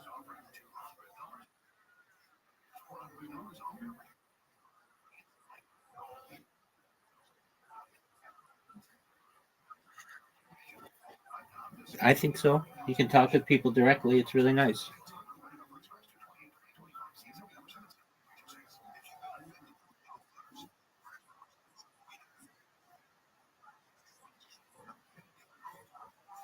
That's okay. I'm at X Truman Show, the letter X TRUMANSHOW. I'm live right now.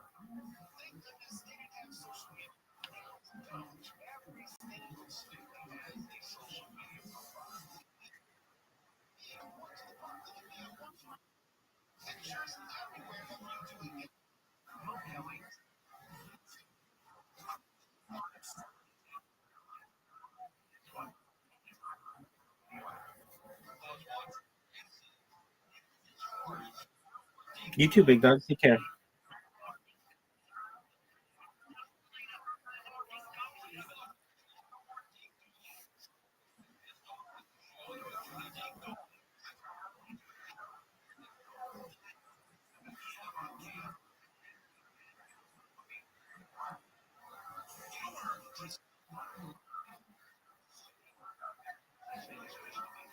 Excellent. Take care, big dog.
Then why do you think they're calling Rothschild right now?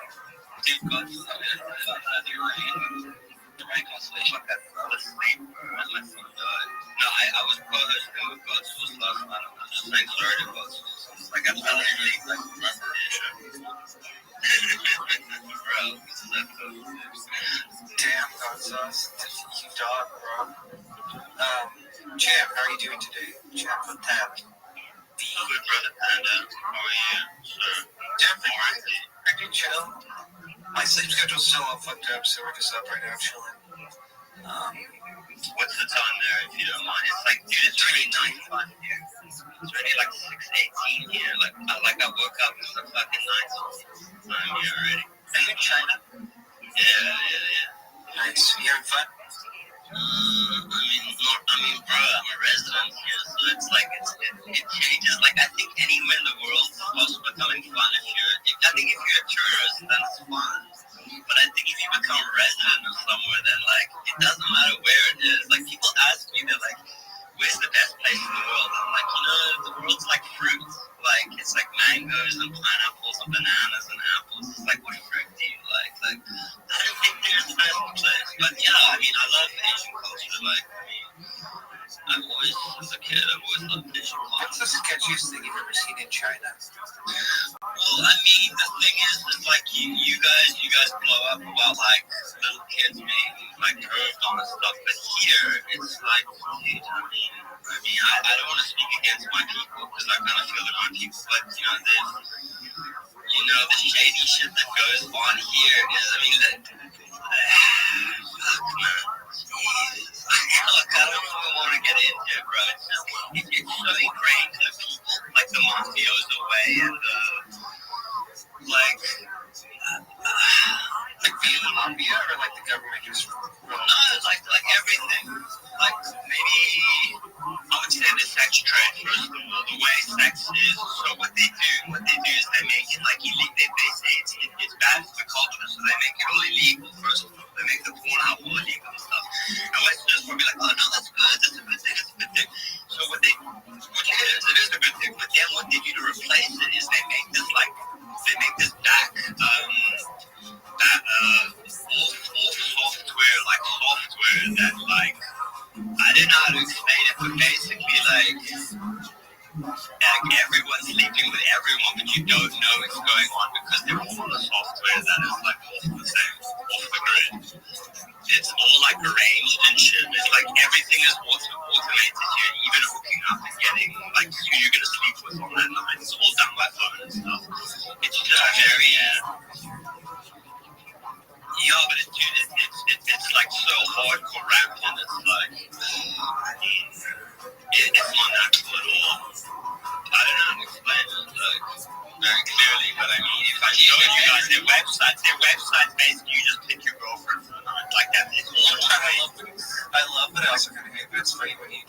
what? You like get super louder, like you're like all like working on edge or some shit. Alright.你喜欢戴上狗面具，让网上某个你不认识的家伙操你吗？ Shit. Yeah, he was just swearing at us, actually. He was getting angry like that. Yeah, because you're calling out their fucking AI cyborg sex operations. Ken, I have a personal opinion for I think the best place in the world is. That's personal in an objective sense. Bro, it's hard to beat Switzerland. Switzerland is pretty fucking top tier, everything considered. Yeah, like, if I had to place my own one thing, dude, Switzerland is dope. Where the white woman at? What are you saying to go live there? Yeah, to go with like to make base camp in Switzerland. Yeah, I mean it's a good place. I think one of my friends lives there. He's like very well educated dude. He's just like smart as a whip. But I mean, Did you see there, Ishraq? I didn't. But like, I mean, beyond the natural beauty of the drop-lines and everything, the Swiss people are very sophisticated. They've got a very strong sense of like community, right? So like you have like Zurich and Geneva, but most of their cities are like well organized. Their trains are very efficient, always on time. They just got this very kind of like integrated vibe, you know, like socially, culturally, economically, politically, all around. It's not like other places in my opinion. It's very, very tough. We are, and the US is covering this up for inexplicable reasons, has been very tricky. For quite some time, I've been talking to people inside the Liberty program, and a couple of them suggested that I meet Mr. Barber and I did. And he was extremely receptive, and we got to know each other, became good friends, and over a process of about 2 years, we went from his saying he was going to go within 2 years with TV cameras to agreeing to tell his story. And I think he's the right courageous decision to do what he does. It's world-changing. I'm hoping that he has a real effect on broadening all of our understanding of this extraordinary issue. Well, that makes phenomenal sense. 2-year relationship with you as a journalist developed. You just trust. You're a trust building. One of the things that really shocked me the first time I met him was it seemed like I was a James Bond episode because I was told to go to Palo Alto Airport, It was 6 o'clock in the morning, and a gigantic jeep arrived, and it turned out it's an intelligence agency's plane. And I hop on board, and there are very grim-looking men inside, and I'm taken into the plane to a very remote part of California, and it did occur to me that if that were us briefly, I could have been buried in somewhere and lived there. Nobody would have ever have known this story, but at different times I was escorted in armored cars, machine guns, manner of weapons, and I remember there was a moment when James could see I was visibly upset, thinking, why the hell is there all this weaponry? And he explained to me that it wasn't me they were worried about. They were providing security not only for themselves, but also for me. Because, frankly, they were worried they were going to be murdered. And a lot of people, the little list, a lot of people think that this is insane. But I can tell you, I've seen these guys in the field. They are seasoned, highly trained Tier 1 operators, or people who've been trained as Tier 1 operators like James. We got into a non-official cover with an intelligence agency, but these guys really know how to handle their weapons. I feel extraordinarily safe with them. At one stage, Jacob, he saw I just put the switch into a pistol, a loaded pistol in the middle of the dashboard, and said, look, you can use that if you like. And I said, what exactly? I said, I'm just trusting. We're terrified of the not of any weapons, and all of any weapons we've banned in our country. And he laughed, and he said, it's not you we're worried about. He said, I promise you, you're safe with us. And he was good to his word, but he said, there are people who would like to kill us, and we do not go anywhere without going in these heavily armored vehicles and having enough weapons to stop small war. And it was a real honor to for me because this is a domestic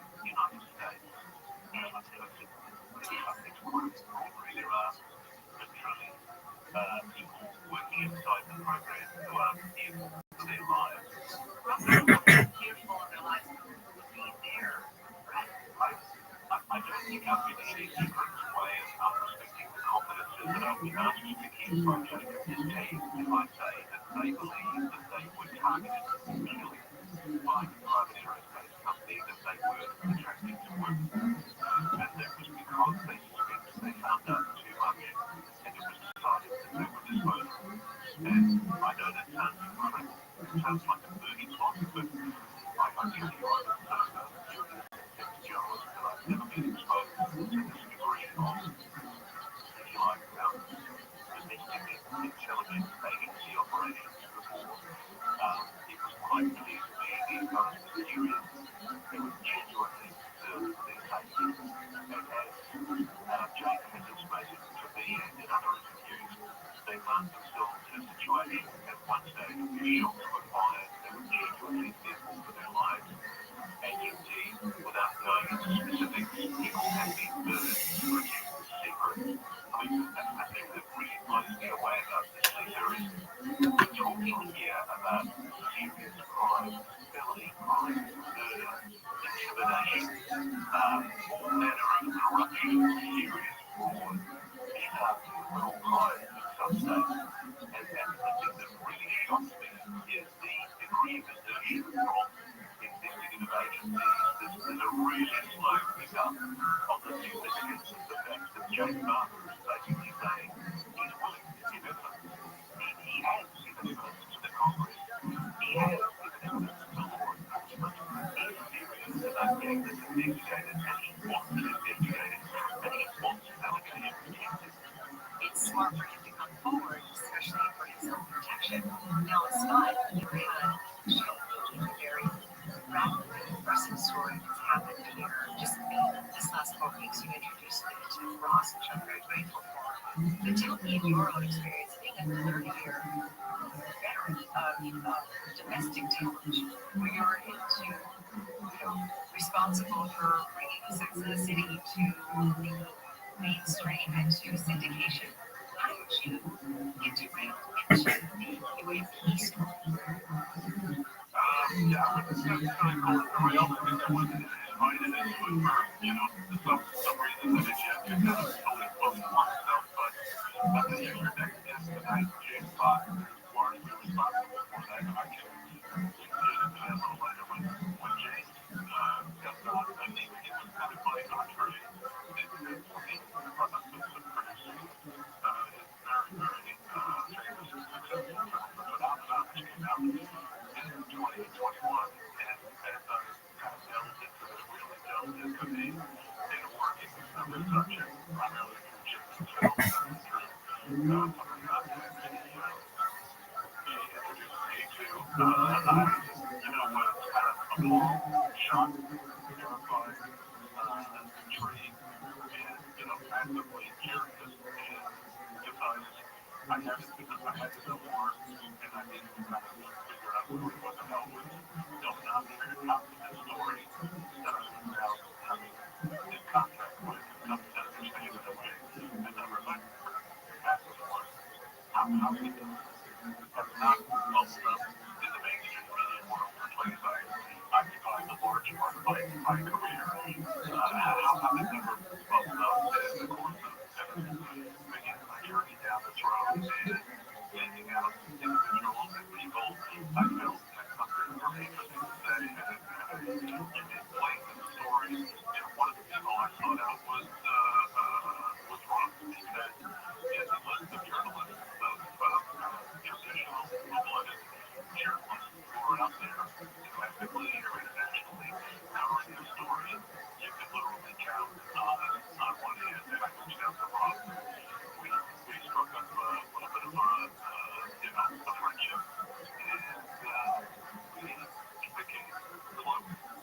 And as I got to know Roth, I think he got to trust me and do some of the things I was doing in the world. And then in the spring of 2023, he called me. We talked on Signal. That's pretty much the only way we communicate. And, told me that he had been working a source inside the intelligence community who might be prepared to come forward for the very first time and tell this very provocative story he wanted to tell.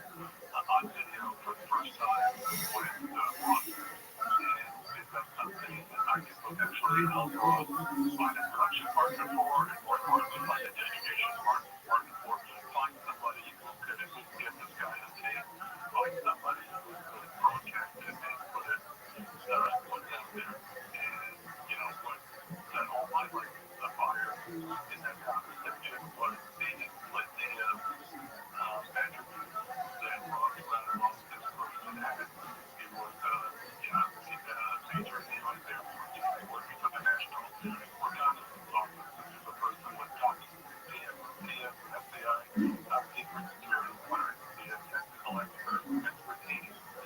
He'd been assigned to the UAP task force by his agency, and essentially stumbles across, quote unquote, the program. You know, blackout, deep space, agency that different parts of the intelligence and military complex that he believed didn't exist until he started doing his work as a member of the task force. As a result, he suffered a lot of harassment, threats, and decided he needed to, for his own safety and for the benefit of the people who were coming forward to him to tell their story for the very first time.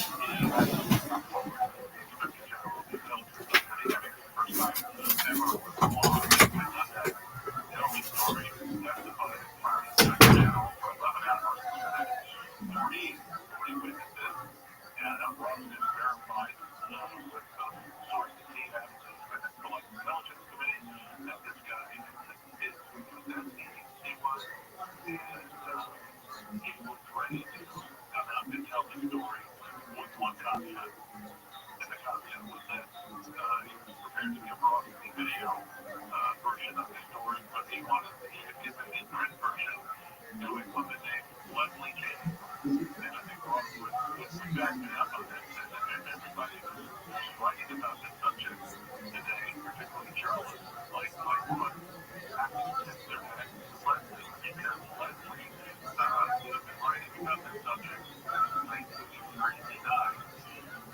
Wrote a story that was published in the New York Times, December 15th, 2017, that literally was a seminal catalytic event that forever changed the course of the history of this story. It was the Watergate moment, if you will, for the UAP story, and it was a profitable front-page story in the New York Times. The headline was "Blowing Horn, Black Money, the Pentagon's Mysterious UFO Program," and she pulled back the cover on a secretly funded program inside the Pentagon that had been set up by Senator Stevens, Senator Henry Reid, for $22 million they found in the Pentagon budget somewhere for an interagency department to study the UFO situation and ultimately to put that report through the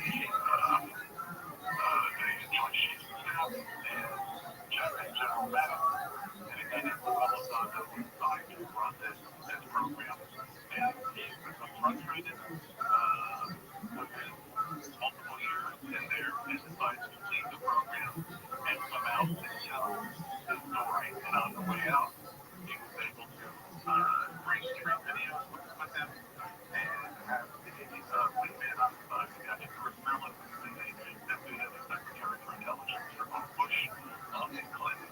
And he and Lou went to Leslie and told her the story about this program and presented these videos, which I think anybody who's listening today probably has seen the Tic Tac video, the FLIR video, or the Able video.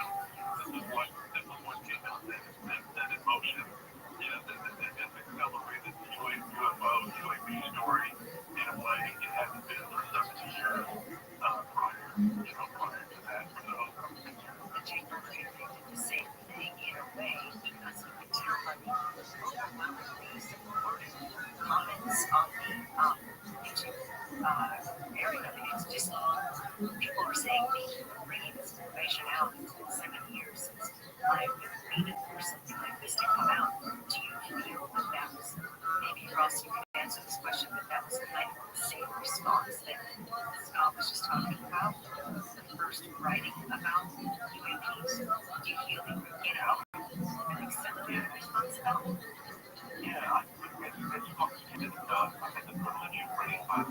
rush and take the public attention. Frankly, as Scott's quite rightly emphasised, this is a collaboration. The thing that really makes this work is the courage of people like David and Jake and Fred and Dawn and John Levy to actually come forward and talk. I often feel as a journalist a little bit embarrassed that people make so much of my role as a journalist in working with these people because frankly, there's a risk involved in this and dealing with the deep state and dealing with people in the intelligence community that don't want the story told. I'm under no illusions about that, but the risks that Jake has taken, or David has taken to their career, to their family, I know that for each of them personally, the stress has been enormous. For Dave, with Dave brushing with public, with me within 2 weeks of his story running, some swine bag in the intelligence community at the CIA Office of Global Access leaked details of a PTSD episode that David had, where David essentially sought psychiatric treatment. He had a breakdown because one of his best friends had killed himself. And I cannot begin to comprehend how low somebody could stoop to resort to using a military reference system to try and denigrate him. And it blew back terribly on the journalist that ran the story, a guy called Silverstein. And it blew back terribly on people in the intelligence community who used it to try to discredit Dave.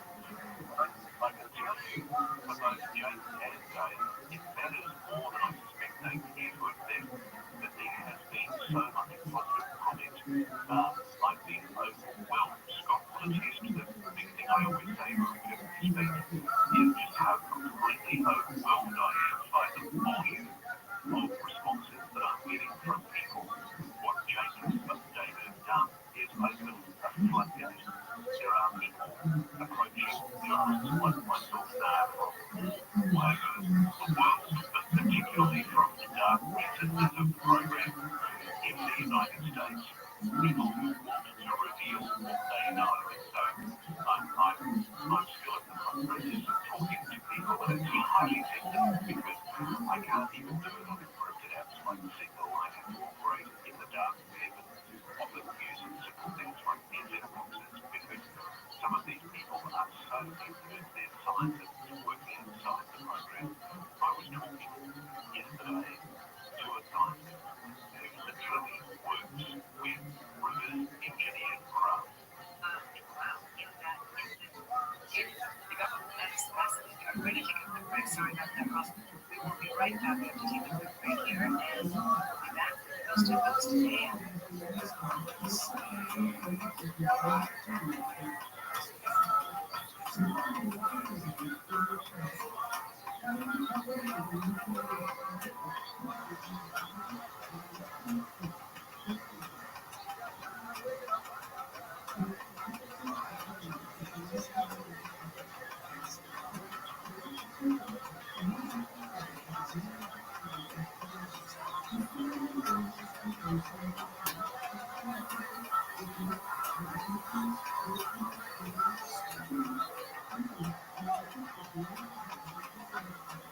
The countdown is on to our iHeart Podcast Awards. Creativity, knowledge, and passion will all be on full display. Watch March 10th on iHeartRadio's YouTube and Facebook, and listen on iHeartRadio stations across America. Proud to be part of the iHeart Podcast Awards at South by Southwest, where creativity and innovation collide with the new Legion Go S, the first licensed handheld powered by SteamOS. It goes anywhere. Visit Lenovo.com/Legion Go, empowering creators everywhere. To protect his family from disaster, Steve used his camera phone. By taking pictures of his important documents, Steve can always have them stored online. Learn more simple disaster prep tips at Ready.com. A message from Tina Hackers. All the good stuff. Yeah. Fuse keeps you on top of pop culture. Got another rock memoir on the horizon. Mike Campbell, best known as lead guitarist and songwriter with Tom Petty and the Heartbreakers, will be releasing the appropriately titled Heartbreaker. On social media, Campbell described it as proof of a story of hope, redemption, and gratitude, testimonial that dreams can come true if you believe in yourself and follow your truth. 74-year-old was the first member of the band to put out a memoir, but Petty did participate in the writing of 2005's Conversations with Tom Petty, 2015's Petty, like Campbell's Heartbreakers throughout Argentina. Alright, that's what's poppin' at Camps on iHeartRadio. Countdown is on to our iHeart Podcast Awards. Creativity, knowledge, and passion will all be on full display. Watch March 10th on iHeartRadio's YouTube and Facebook, and listen on iHeartRadio stations across America. He's proud to be part of the iHeart Podcast Awards at South by Southwest, where creativity and innovation collide with the new Legion Go S, the first licensed handheld powered by SteamOS. Your game goes anywhere. Visit Lenovo.com/Legion Go, empowering creators everywhere. Trades on AM 640. Here's the deal. We gotta set ourselves up. Saying retirement is the long game. We gotta make moves and make them early. Set up goals. Don't worry about a setback. Just save them and stack them to reach them. Let's put ourselves in the right position. Pre-game to great things. Start building your retirement plan at businessretirement.org. Brought to you by AARP and the Ad Council. How many apps do you have? So I have a few, and I don't even know why you can. I have no idea how to figure this out. Oh, God. You think I look at that one? No. Live 6 to 9 a.m. on GFR and on demand anytime on the iHeartRadio app.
From coast to coast and worldwide on the internet, this is Coast to Coast AM. Now, here's your guest host, Lisa Garr. Welcome back to Coast to Coast AM. I am Lisa Garr, and we are in the middle of our interview with Ross Goldberg and Scott Carlin. Interview that we're talking about is Just Direct Your Attention during the break here on YouTube. Ross's show is called Reality Check, and the interview is with Kate Barker. And this is a phenomenal interview with a have a top secret security clearance doing task force who experienced this account of this experience is worth watching because it was of some type of non-human intelligence, and he was embodying this intelligence and feeling this overall sense of extreme love and extreme sadness. And when talks about undeniable, it's a quite an interesting phenomenon. It's a way to throughout the this is again 4 weeks new, and he's had several reviews at this point. It's worth watching. So we're going to come back, Ross and Scott Return right after this break. You're listening to Coast to Coast AM.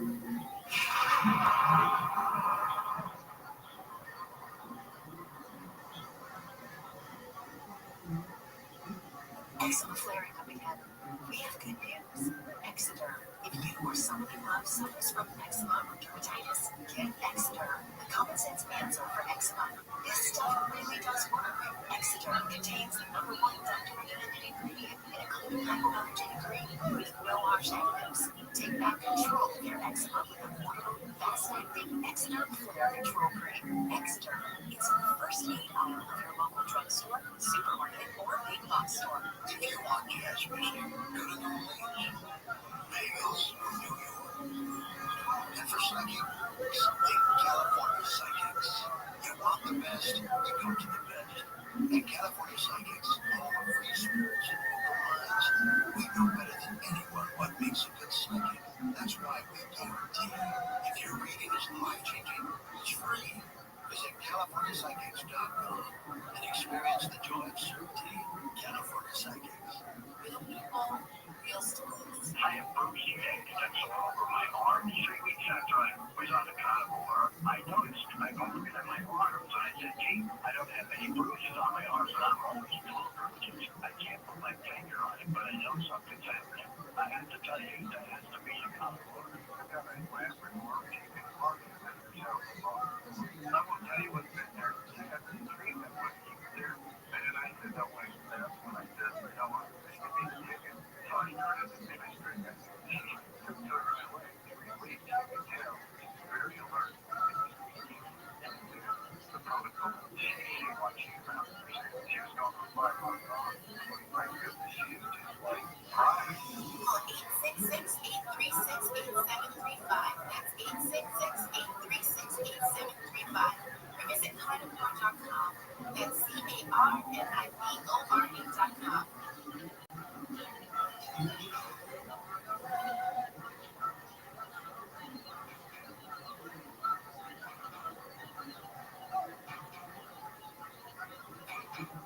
Welcome back to Coast Today.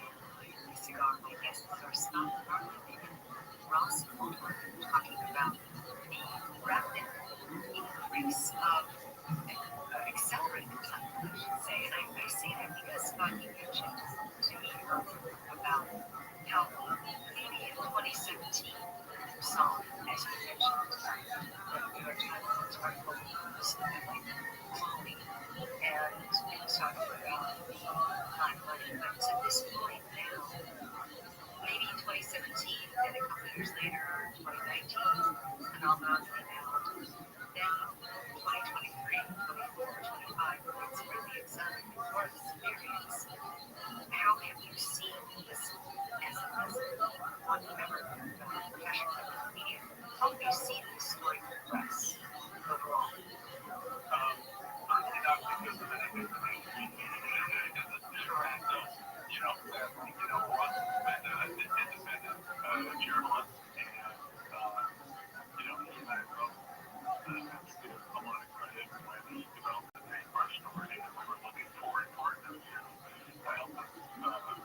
don't get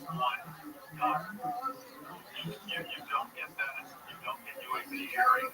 If you don't have Dave Grush being in every biological part, administration. Now, those were the dominoes that fell, and that's why this story has kind of taken off in the reach and the impact it has, and why Jake Parker is now at the event that it's close to the event that is reverberating throughout the world.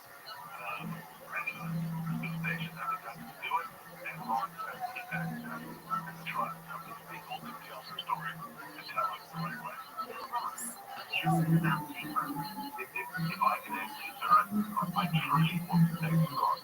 You see, the simple fact is, I wouldn't have been able to Australia if they did a journalist based out of Australia.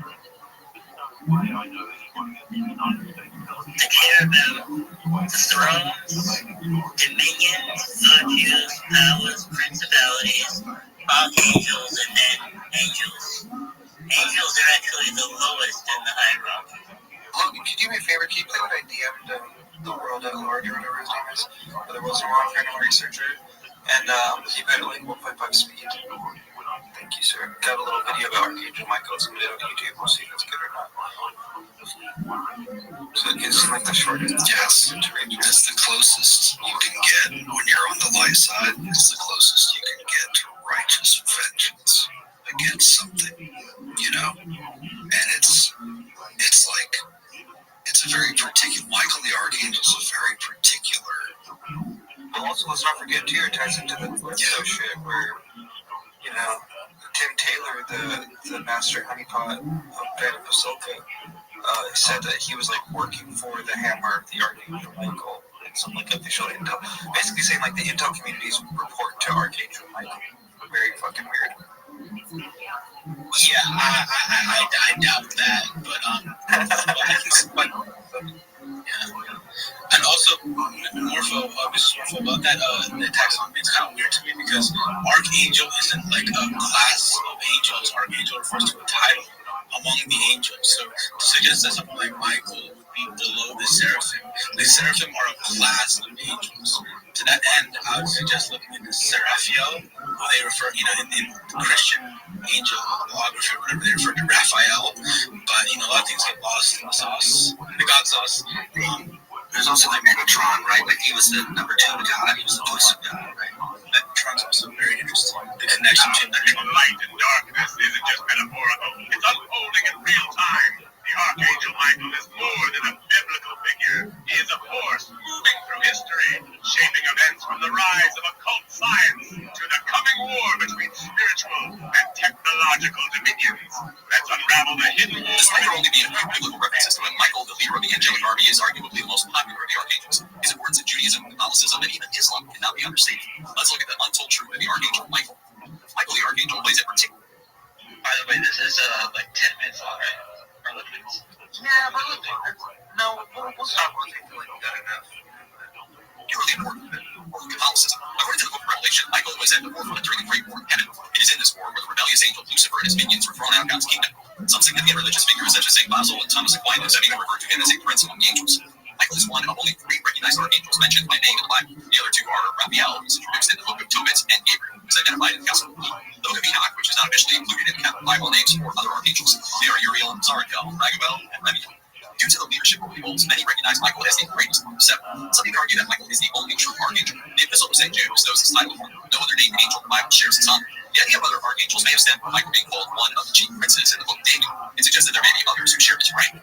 Despite Michael's prominence, much of his background story is shrouded in mystery. Existing knowledge about the Archangel Michael is limited to the times his name pops up in the Bible. All in all, Michael's name appears 4 times in religious texts, twice in the book of Daniel, once in the Epistle of St. Jude, and once in the book of Revelation.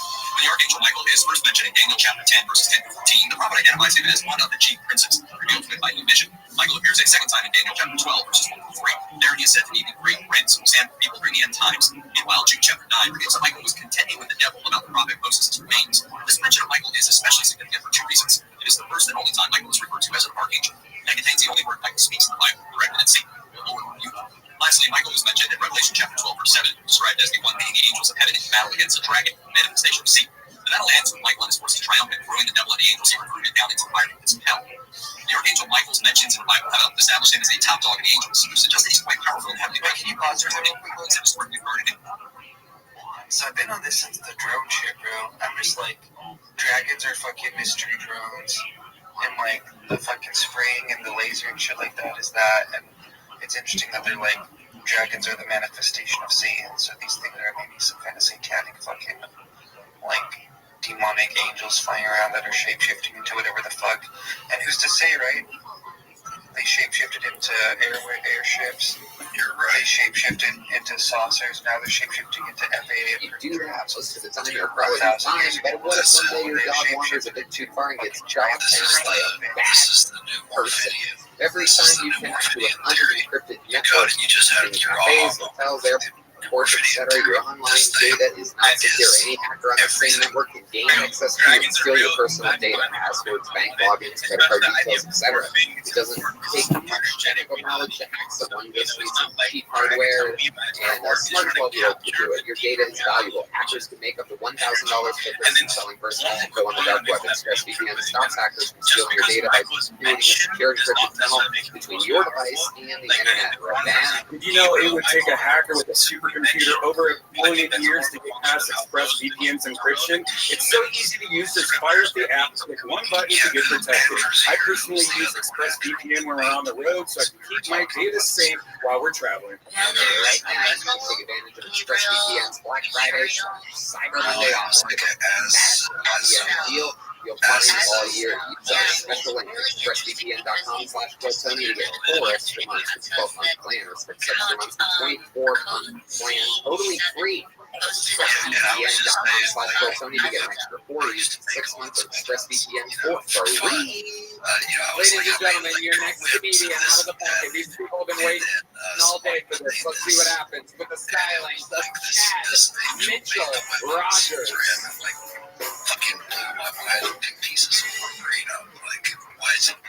What's up, dude? You want? Yeah, weaponsmith. But I was gonna say, what happens if my girlfriend and I, we love to travel together, and when we started traveling, we would film everything and post it on social media, and we thought we were going to go viral and get famous, but that didn't really happen, and I'm starting to get impatient, because I've always wanted to be famous.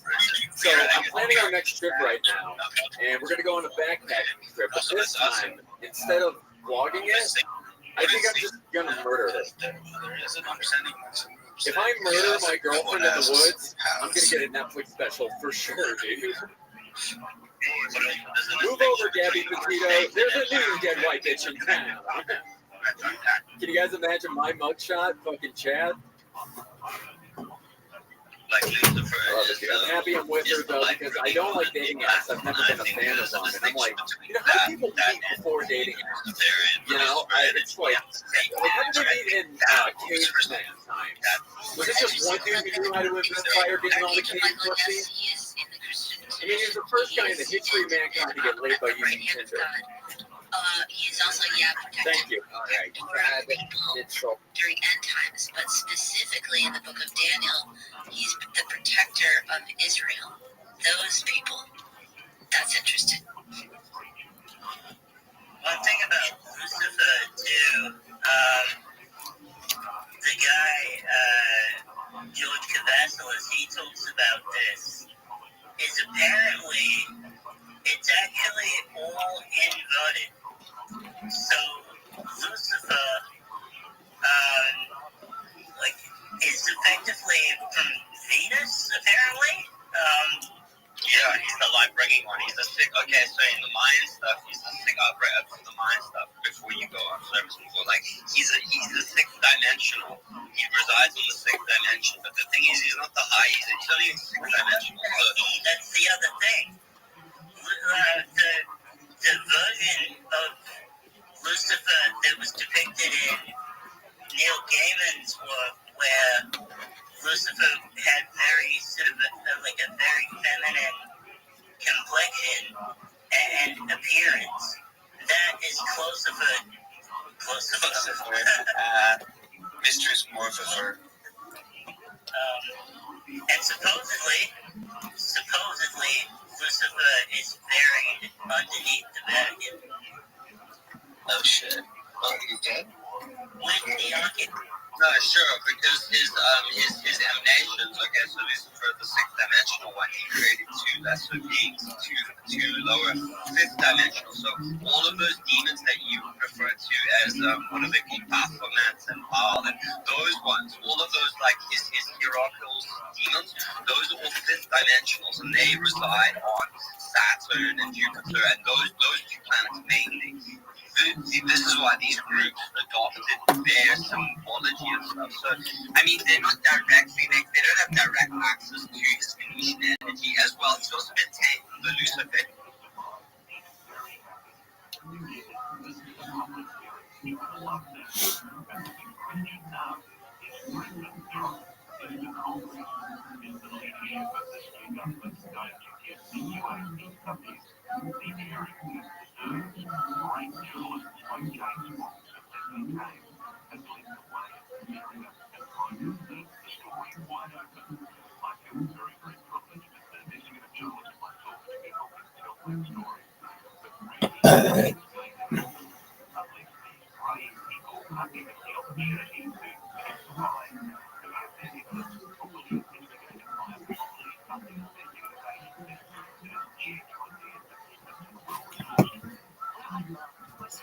Joel Rogers.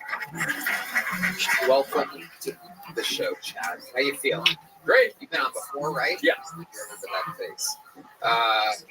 How's it been going? Was it once before? Twice. Yeah. Last episode was with your mom, actually. Oh yeah, absolutely. That sounds a lot dirtier than it actually was. My mom has been on the panel of the show before, 77 years old, out there, absolutely killing it. What did she say to you? Did she say anything to you in your appearance? I mentioned that I only have one testicle, and she asked me to prove it. She is so funny. Was it like cancer or stuff? No cancer. Just God hates me. What happened? I just was born with only one. I don't know. That's all the news I got. But can you still like? Oh yeah. Is there like less? It's a little bit of less cum?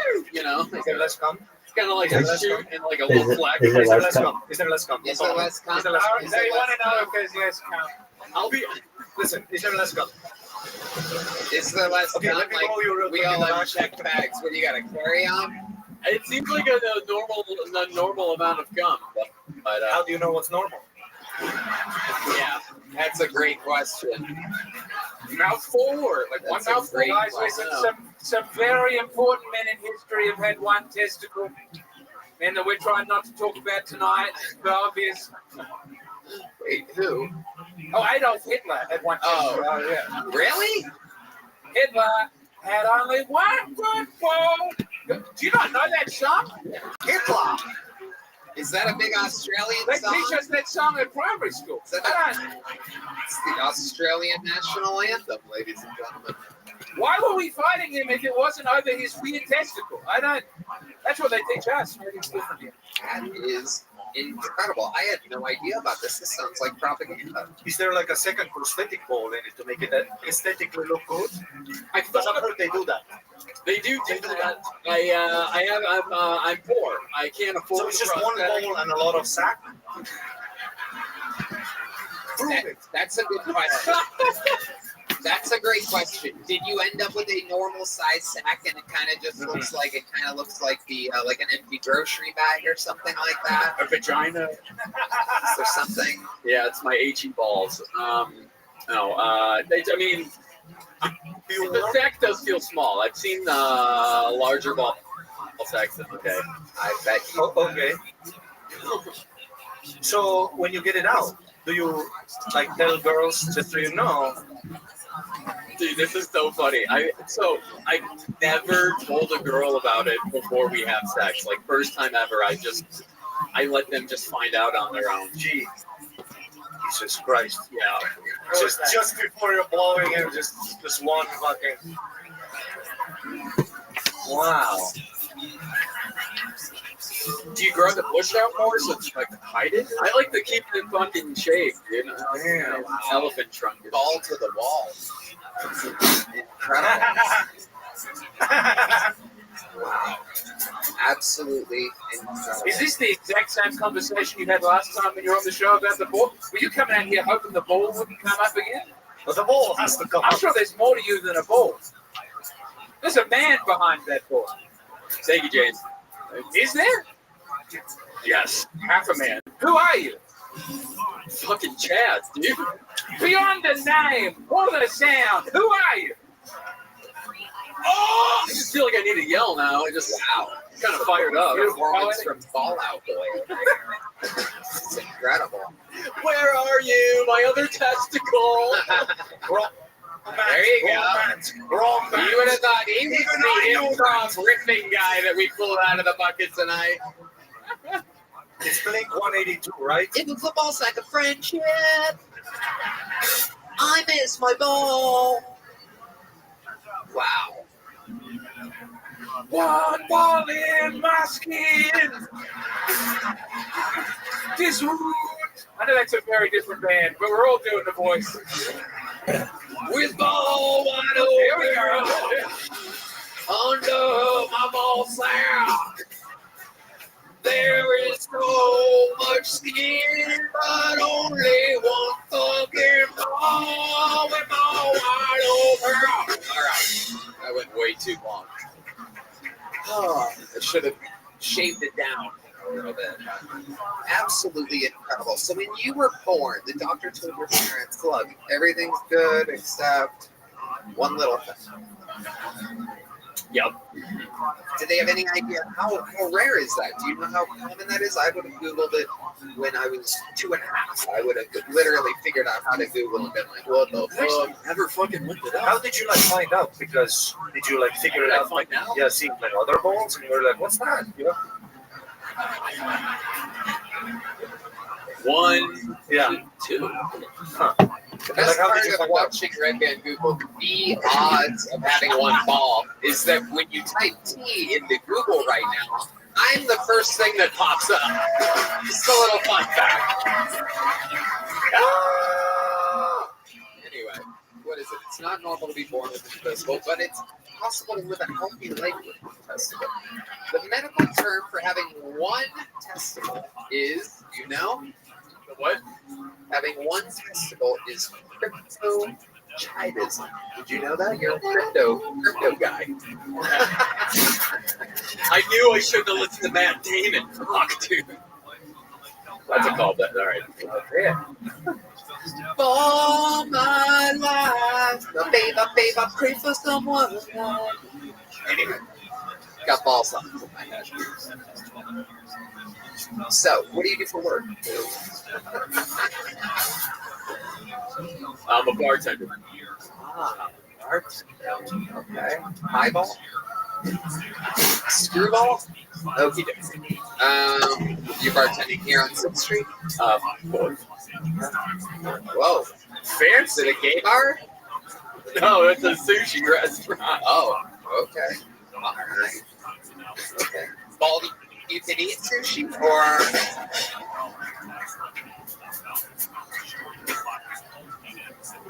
A lot of testitarians? Okay.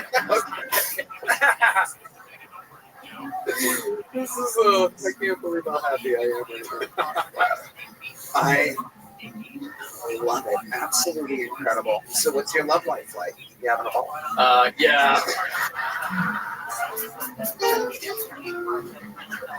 I've got a beautiful girlfriend. She's awesome. Her name is Jennifer. She's the best. What does she have, like one tit or something like that?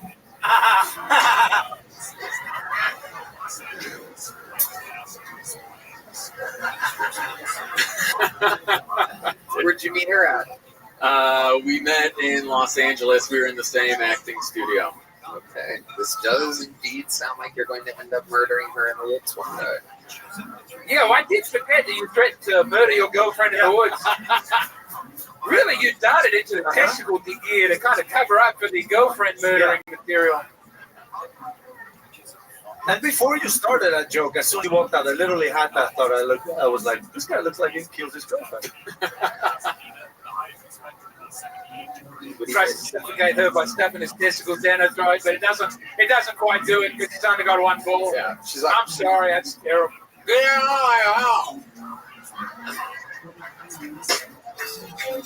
wow, absolutely incredible. You guys ever do fun things together? You go vacation or anything? How long you been with her? Be 4 years in January. Wow. Yeah. What have you guys done?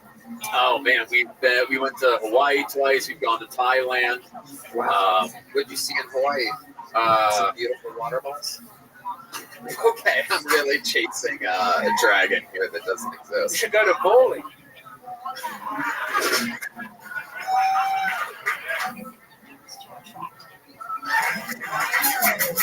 I love it. Were you jealous of all the girls in Thailand for having more balls?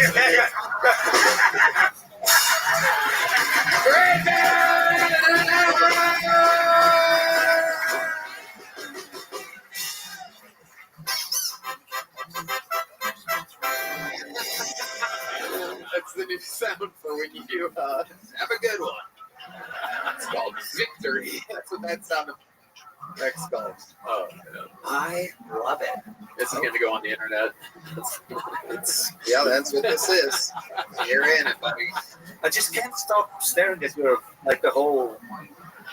No, Just that's trying to not figure the out- balls. That's an Ari thing. He loves men and their genitals. You grab my thigh every time we're alone in the green room. Yeah, I do. Do you have a joke book already? Yes, What's the size? big and small. Wow, there you go. Just like all right. Ladies and gentlemen, there he goes. Chad Mitchell Rogers, ladies and gentlemen. It's all happening. Yep. Your next comedian is a very special treat. You know her, you love her. An absolute legend of the game. This is the great and powerful Fiona Pauly, ladies and gentlemen. Here she comes.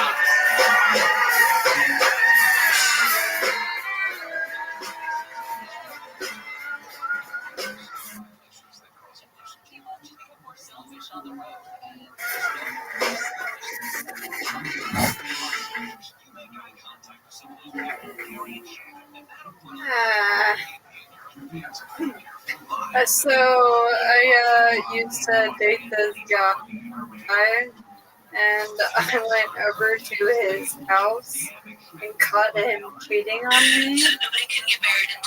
And I think the most frustrating part about that was just how lazy it was. You know, like, go upstairs.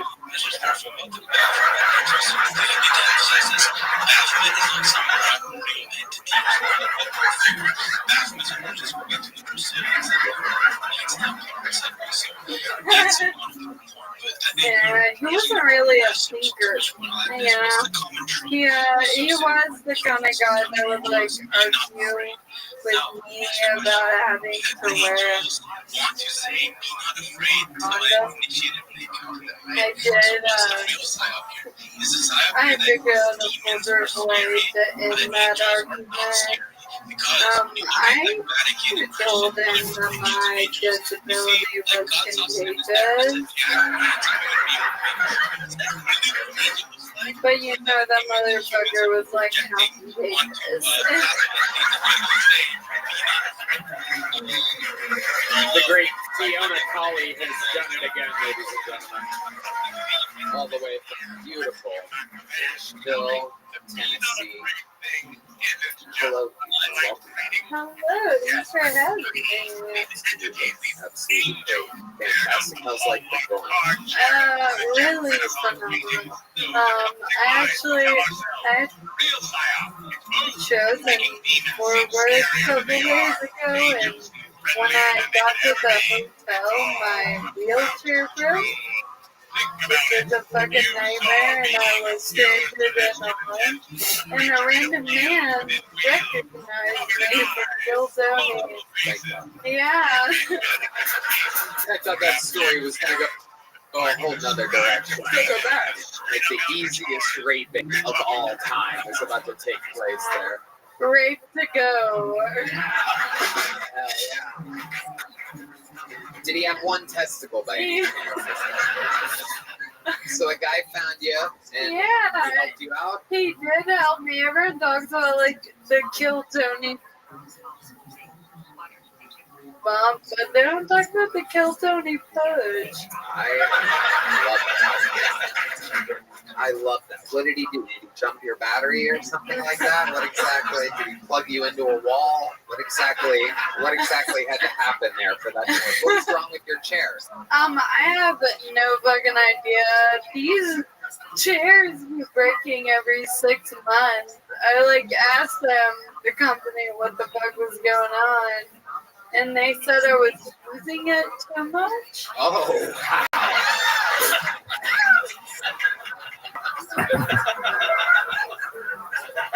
That's pretty cruel of the company to be making chairs that are disabled.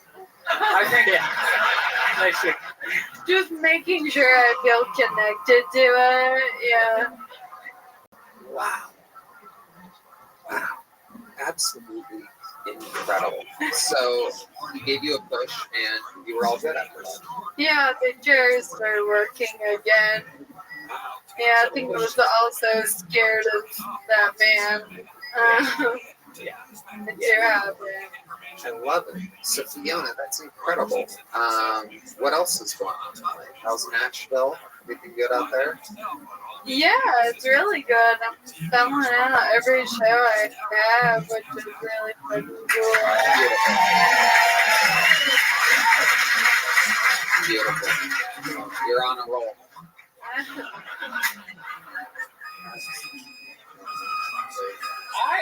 I met you in Nashville before you did Kill Tony for the first time. Oh my god, I was blackout. You were very drunk.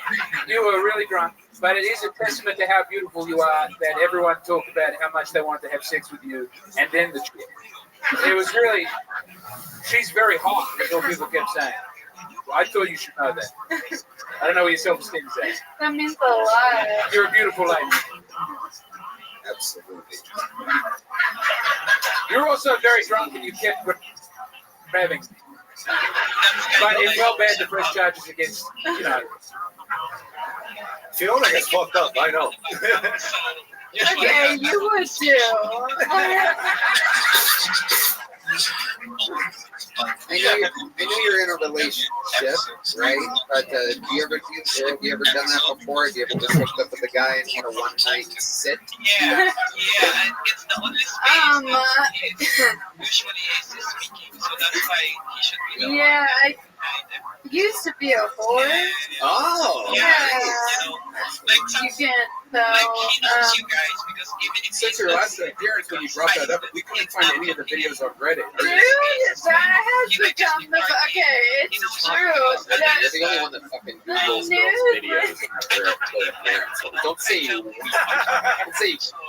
we couldn't find any of your videos, you fucking freakazoid. Just you all together in a dark room. I love that.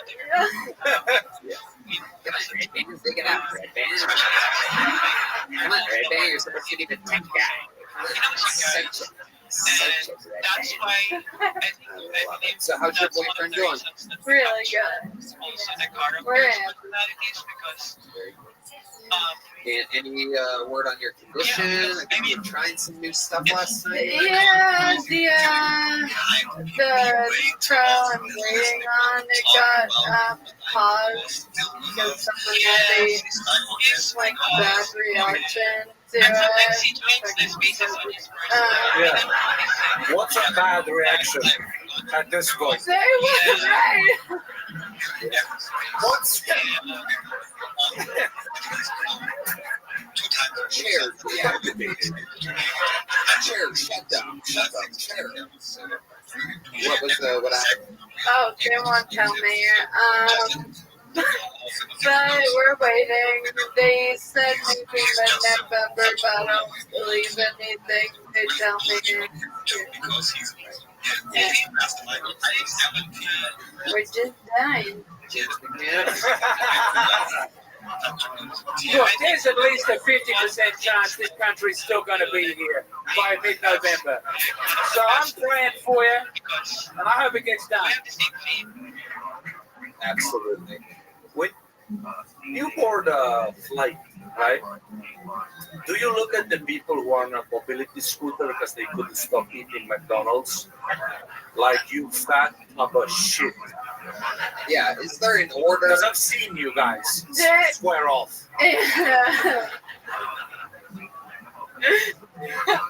have the upper leg in that situation. No, dude, I was actually on a flight recently and I boarded first because I am special. And these obese people were very fucking mad that I was first. And it was like a weird dynamic, but they were second. And there was like the handicap rows on the front, so I'm on this side and they're taking up that row on this side. And then like I let this guy sit in the window seat. The obese guy? No, like a normal guy. Oh, no. And at the end of boarding the flight, an incredibly sick man, like with cancer, he was dying. He comes on the plane and they try to ask the fat people if they would move from the handicap seat. In Red Band, what did you say? What happened? And they said no. And then they asked me to move. What? Get the fuck? So they really do. They have limited order to these things. Yeah. Like who's dying to thousands here. This is quickly turning into a sad European film. This is, did they make you move? Well, no, I refuse to move. That's right. But I cared about this like sick man, so I scooted over and now I'm in the middle seat all of a sudden. This guy is so sick he's throwing up the whole flight. Where is he gotta go? He has cancer. He had cancer. You're telling me sitting in the disabled section of the plane isn't all fun and games? Because I have been wanting to get down there. Depends on your perspective. Yeah. I'm 10 boxes of Little Debbie's away from You'll get there before me. Yeah. You guys in wheelchairs give you like a little. Yeah. Yeah, I don't fuck with disabled people. And you're like, yeah, so one of us has to go to the door. Relationship ain't ramping up at all. Incredible. Anything else we should know, Fiona, before we let you go? Oh, one goofy thing in Fort Worth, I was zooming around outside. And some guy comes up to me and he goes, "Oh my god, I love your costume." I was like, "What?" And he looked me, it was nighttime, and he looked me in my face and was like, "Holy shit, you're Fiona Gully." And I was like, "Yeah." And he thought I was in a Fiona Gully Halloween costume.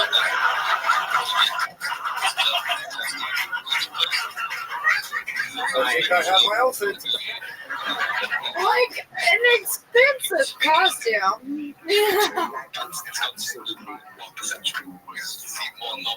I saw a lady in a Fiona from Shrek costume out on 6th Street, and she was slightly fat, but not over fat. But I assume she had to have an argument with her friend about whether she was fat enough to be human. She was in that sweet spot in the pocket, yeah. When I was younger, I actually liked the big more in the movie. Reminded you of those beautiful Estonian women that you grew up with. Strong shoulders, that's the only one. The other one was a bitch. Fiona, we absolutely love you. It's so awesome. Anytime you show up to Austin, Texas, you're on the show. How loud can this place get for the great Fiona Pauly, ladies and gentlemen? All right, we're back to the bucket again. Ladies and gentlemen, make some noise for your next bucket full. He goes by the name of Danny Martinello, everybody. Here we go. Danny Martinello. I recently took a first aid course, and I think I'm ready for my hero moment now. Where, like, if I go out and about and I see someone choking, and I like, and then they drop, I go to them and say, hey, my name's Johnny, I know CPR, can I help you? But they don't give me consent, but no consent in the CPR world is consent. So I jump into action. Some girl's like, yo, that's not it. And I say, keep your trauma to yourself. I'm trying to save a life here. And then I jump in and I go, you call 911, you grab an EMT, are you coming back? Do you understand me, right? And I just have to hope they know English. Guy squirms away, Pablo no English, AED, right? And then I just go, right? And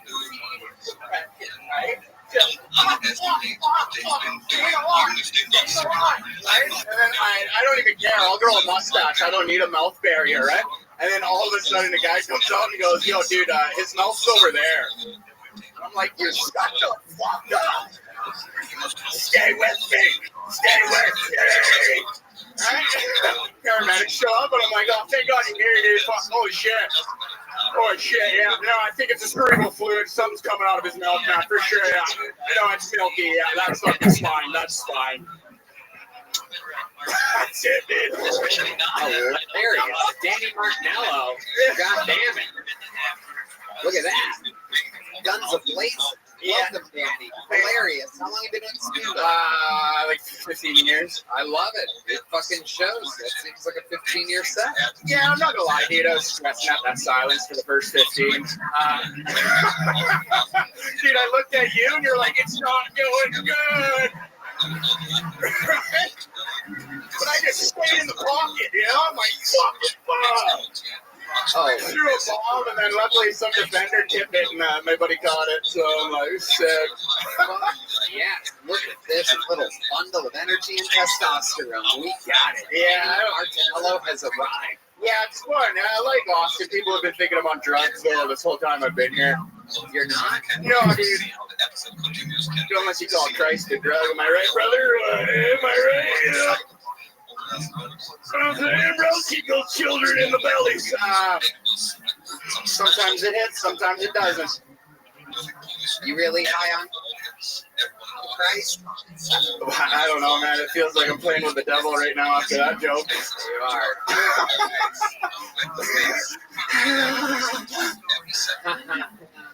No, it's fun, man. I don't know. I get it. I don't really like blinking shit, but like whatever. I like you because you are an easy interview, Danny. I like this. I feel like I could just go, what else? Well, let me tell you about yesterday. I actually used to do gigs in Canada with Danny. It used to be such a killer. Imagine this energy following that. Yeah. But I was like super shit, so all my buddies would say I was like Cyclops without the glasses, just fucking. But now I can shoot dinner plate. Wow. If they ever make another one of those Police Academy movies, you're going to be ready. Yeah, thanks. I don't know what you just said, but yeah. Oh, yeah. It's all right, you know, eh? One of their fucking movies. Oh, yeah. Oh, yeah. Yes, oh, yes. Canada's a perfect. Nothing wrong with Canada. Oh, we all want to move to Canada. No, bro, we're Commonwealth, bro. We're Commonwealth. Don't say king, That's what I'm saying. I'm here too. Yeah. Yeah. Such a fucking wacky white guys up here. Yeah. A Canadian, an Australian, and an Estonian walk into a comedy club. No one in this business has done more for immigrants and the disabled than Tony Hinchcliffe. Yeah. I feel that is being missed from all of these stories. Woo! Can you please keep that? Oh my goodness. Hell yeah. So tell us more about you from Canada, Toronto, Edmonton, Alberta. Thanks. What's up, dude? That's why I feel like I've been living in like New York for the last 8 months, and it's just fucking brutal, dude. Yeah, well, it's just like nice to like be in a place where you smile at someone and they don't go, dude, it's fucked up, man. When I first moved to New York, I literally was smiling. It's like I'm a happy-go-lucky guy. You can't tell, right? Like, no, I am, dude. I got two. Are you all right? My name's Danny. I know CPR. Can I help you?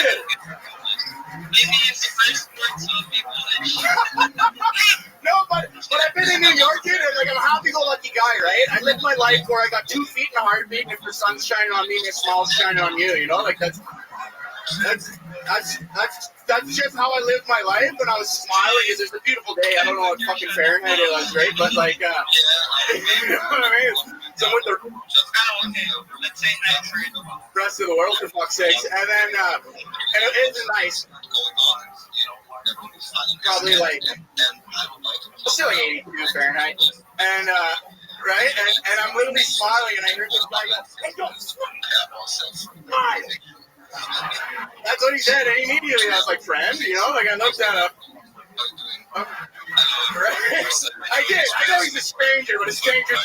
It's just a friend you haven't met yet, right? So, and then I have a full-time job as well, and then he literally goes, "Hide your fucking teeth, no one needs to see that." 3 a.m. UTC to go to work. I finish work. Shit. In spaces. Dude, no one's ever told me to hide my teeth unless it was like my mom and like fell out. She's like, "You're getting $5 for it," you know? Like, but I was pissed though, dude, because like I wanted to be like, "Fuck you," you know? Right? Like, show your teeth. I got all mine. What you were doing, bud, right? But like, but then I'm like, I'm a raw dog and no insurance in America, so I just took it. Families who have duties or other jobs. I think it's outstanding for every single person that every day and also by for people they do. Here I am. This is what this show is all about. James McCain. That was a better minute than sucking off the unconscious, guys. Yeah, I'm fucking nervous, alright? No, I was joking with those guys back there. I'm like, this is the closest thing I'll get to like the gladiator like arena. Yeah, it is, man. You're back there, you hear and like people just being pulled out in wheelchairs. Are you not entertained? We was walking when she went out there. She was totally kind before. Be careful. Oh, fuck, I thought her and her manager were gonna run me over like a fucking cockhead on sticks, dude. It was crazy. He's like, "Get the fuck out of here." I believe it's something outstanding. Absolutely incredible. So you do stand-up comedy for a living. Yeah. And what else about you? My father wanted me to join construction. You know, I'm an Italian background. No, what is the question? Sorry, you're good. Thank you. Appreciate it. No, yeah, been in New York for like 8 months. And then, fucking brutal, like just signing up, standing in lineups with backpacks, wanting to do shit, you know. Still live in New York? Yeah, I'm there 8 months, but then I came back here and I don't know, man. Like the one thing that made me come here was I saw Madison Square Garden and Ron White's speech at the end of the set. I don't know, I think it's more running on something special. Well, look at me. I tell you something, you're in the storm right now. You are a perfect example of what this show is built for. Or someone that can just take the ball and fucking run with it. It cracks me.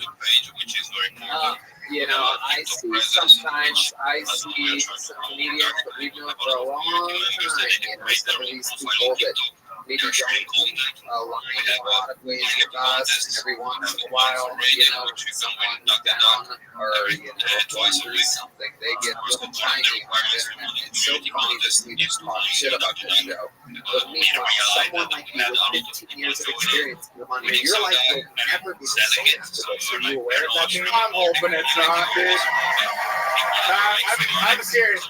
I'm hoping it's not, man. It's like a grind as a Canadian comic and then getting here, and then like, don't get me wrong, like I still think New York, like as a kid growing up in Canada, wanting to stand up, like that's where the hardest iron gets bred. But I'm trying to fucking ride away and slap away. But some people that all that pent up energy in New York is just coming out now. Yeah, you see a lot of people in New York. Oh yeah. So at the time, $600 let's say a new just come and go. Like take the rope away. But fucking, I don't know, man. I just think what's going on here is fucking deadly. And keep what you're doing, and I just want to be part of it. So that's why I'm here. You're officially part of this, Danny. Martinello. Are you gonna be in town Thursday? I gotta go back to New York and chop some podcasts and shit, but I'll come back on the weekend. I'm gonna let me know next time. I'd love to have you back for a secret show. Hell yes.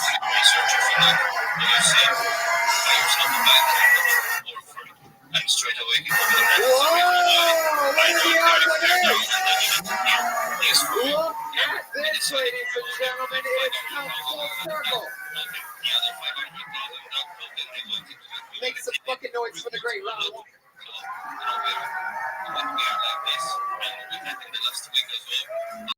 Did you hear what this kid said about your speech in Madison Square Garden? I came down here with walk out in the I hug.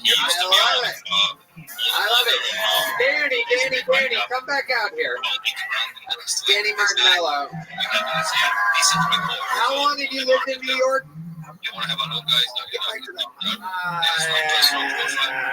February. Before that, you were in Edmonton.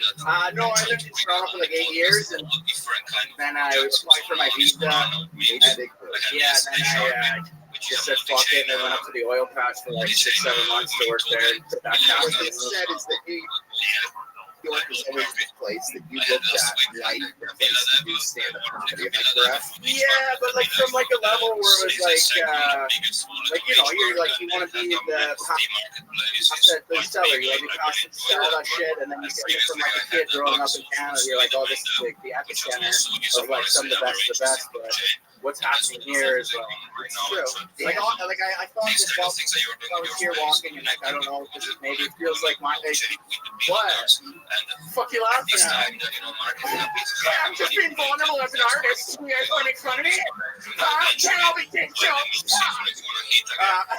Danny, I'm gonna get to my point real quick. Okay, you ruin everything. Before you absolutely ruin everything. It's better than New York in the sense where you can pop off more here and just love you shit. You don't have to say that. What I'm going to offer is this: is that if by some crazy fucking chance, who knows what will happen in this world as we know, but if by some crazy chance this show happens to do Madison Square Garden again, would you like to do a set there? Fuck yeah, maybe let's go. Alright, so there you go. Danny Martinello. How locked up can this place get for the great and powerful Ron fucking White? It's come full circle. Ron White spoke at Madison Square Garden, inspired him to come to Austin. He comes to Austin, says that Ron White comes out, and he'll be at Madison Square Garden. That is, if I'm allowed in New York City again. Only time will tell. Who knows? You guys having fun out there?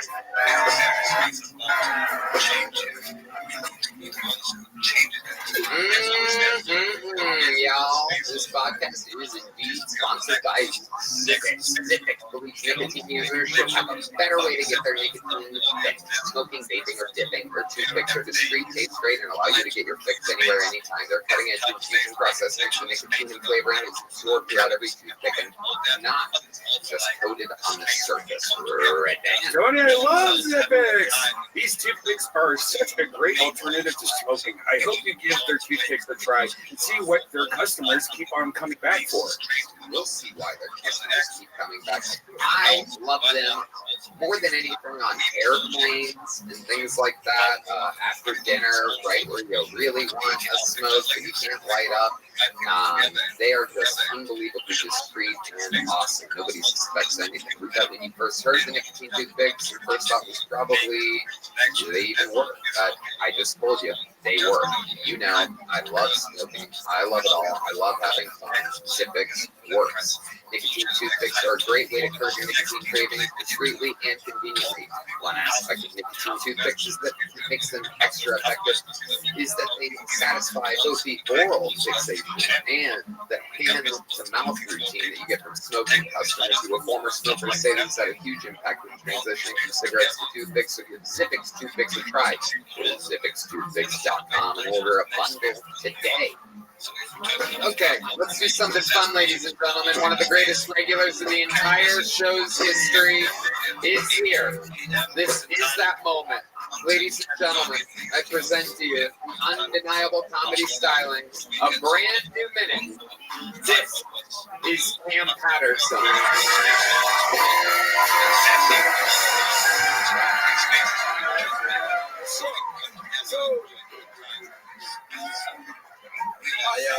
My cousin just got out of prison recently. And some niggas should be in prison. Not all. A lot of people are smart. My cousin is not one of those people who should stay in prison. My cousin, it's the battle for me. He kind of raised me a little bit as a child. Now, right? And now that people know who I am, we want to talk about new friends, about how we grew up together, right? But they don't tell none of the cool stories. Like, we used to rob people together. We had jumped people together. They got around my new friends. Like, remember that one time we was at your mama's house? We were humping the pillows. You can't be telling niggas shit like that, man. That's between us. We were doing. Listen, first of all, it was Usher in the background. That's gay as hell, right? What made it weird, my homegirl like y'all gay for doing that together. Like, no, understand something. They were girl pillows, so it's not gay. They had like taps and shit on them, so it's fine, right? And it was weird because like. The weirdest thing about the whole situation is that he don't understand, like, that's not cool. You understand what I'm saying? Like, this is why I say she should stay in prison. This is why I say she should stay there. He wanted to talk to my homegirl, right? Like, your homegirl's a fool, put me on your homegirl, so yeah, don't care about weed. So I told her she would talk to him, and they were talking to me. And then she was like, hey, your cousin choking me. And I was like, why are you choking this girl? He was like, I'm not choking a nigga. I'm massaging her throat. Y'all like, they're gonna put you back in prison. I want you to know that. You should be there. That joke didn't work at the end, but that's fine. The rest of that shit did. Fuck out of here. It's part of the fucking game. You gotta do it every week. This is not easy. That was fantastic. Is that true? Yeah, pretty good. In and out of prison. Hey, you don't know when I was in prison. Yeah, he went for like Robbie. He good now. Yeah, he's a good guy, man. He should. I believe in it. Okay. I believe in that nigga. He doing good, man. I'm proud of him. Yeah. Stand with you? No. He living it up. He just came to my son now and shit. It's funny. He's my real cousin. Are they ever your real? Listen, what? You gotta wait. Listen, he's not. For really, this is my uncle's child. I mean, I got real cousins that I love and shit. One day, I used to go to my house a lot when I was a kid, right? And she had like a room for me where I could walk upstairs. One day, I got my room. There was a light-skinned nigga in my room. Light-skinned nigga. And she was like, that's her cousin. I got my fucking cousin. We were just niggas, right? And it was her boyfriend. Friend's son. And I'm colorless. What does that mean? I think light-skinned niggas is bitchy, right? So, wow. Yeah, right? You know what I'm saying? All that's here. Well, wait, what do you mean by that? What? You mean when you that nut? I think all light-skinned niggas is bitches, right? And so I told him, I said, hey, man, you a bitch when I met him, right? And he was like, I'm not a bitch, nigga, you a bitch, right? He was like, you call me a bitch again, I'm gonna show you a bitch. And I called him a bitch, and then he kept knocking me out for like 3 minutes, right? And he was like, am I still a bitch? And I was like, no, nigga, we family, leave me alone, right? We cousins, why would you do this to me? I love you. And we've been cool ever since. And then we hung pillows together. That's what we did. And that's what cousins do. And that's the whole joke, but it was too long for the minutes. Fuck y'all on now. Okay, bet. I love it, Dan Patterson. What else is going on? Oh, that really had to run around. Shit, doing shows like that. My grandma called today. Oh, boy. Oh, I know.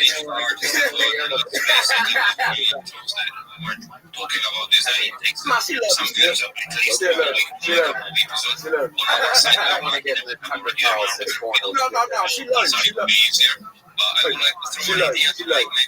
It's all good. She has a bus. She has a bus. And I said, she love everybody. I heard what you saying. But my grandma say nigga too. And she love you. She love you. Not being for I kill somebody about you, nigga. I swear to God. You know that. Murder. Oh. You know I'm playing. This is obviously a joke. We are fighting on the project. Maybe an armed robbery, but not a No, I think it's murder. Kill somebody. Yeah. So you gonna be with me right hard? Hell yeah. It's coming.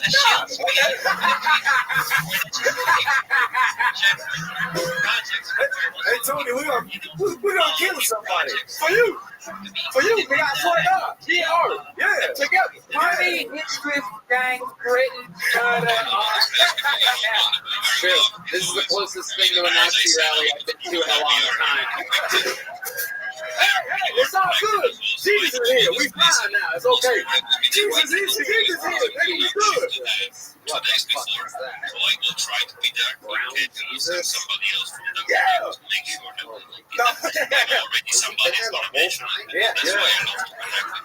What does that say about me if I feel like I've looked everybody in the audience in the eyes at some point, and all of a sudden it took someone pointing out Jesus? Sometimes, honey, that's what it takes. You know, he's always there waiting for you to talk to him, and you just need a friend by your side to let you know.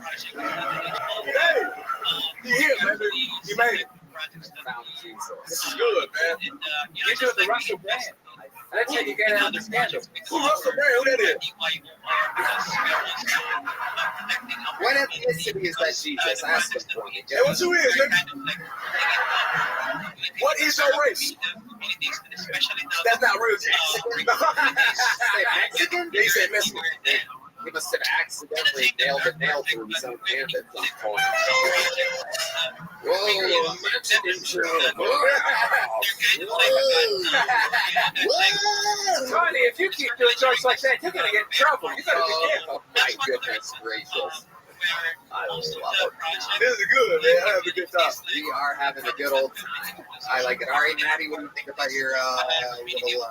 I love time. Come on, man. Hell yeah. Why can't I go to a school? No, you can't.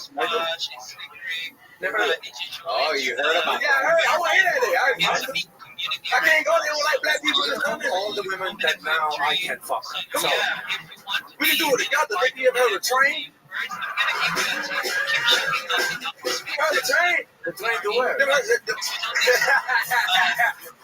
Same place we started, brother. Look. It's you know what I'm saying? It's a girl, me, and you. We can high five and shit. Like that. Shit, I can't follow you though. Huh? If you're giving her like really good things, not like for the conversation. Yeah. Hey, how about you fuck her? I make breakfast. That's it. Come on. Overall package. Who wanna fuck with us, man? We outside. Who wanna fuck us? Who wanna fuck with us? I drop big off. He make eggs. Stop playing. Stop playing. I'm big Gordon Ramsay for eggs. Talk to him. Avocado. Come on, nigga. Wheat bread. And I'm just dropping hit out. Hell yeah. Going home, bitch. Track in the front, cold train in the back.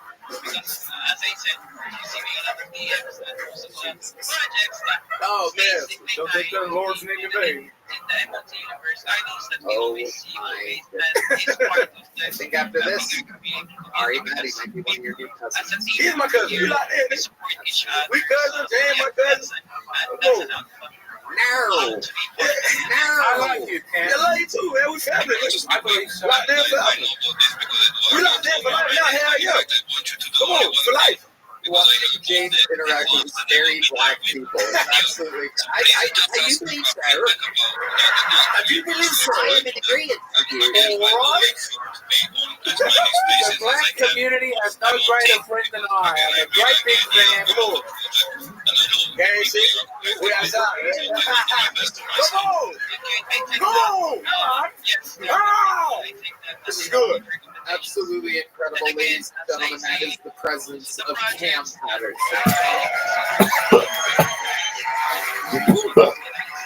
Fuck yes.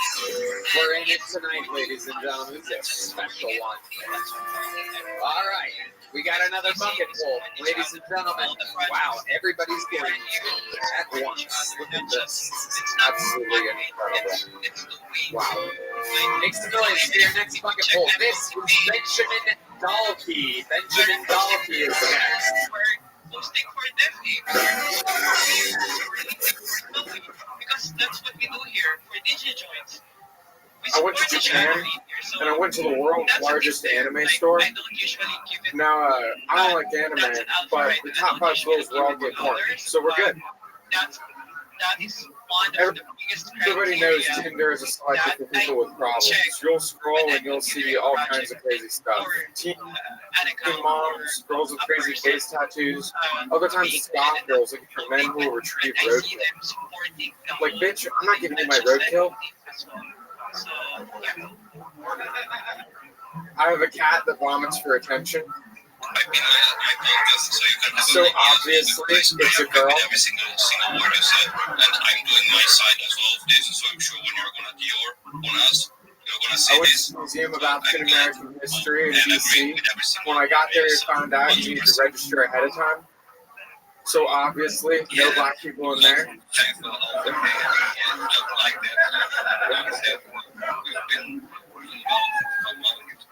It's all my jokes.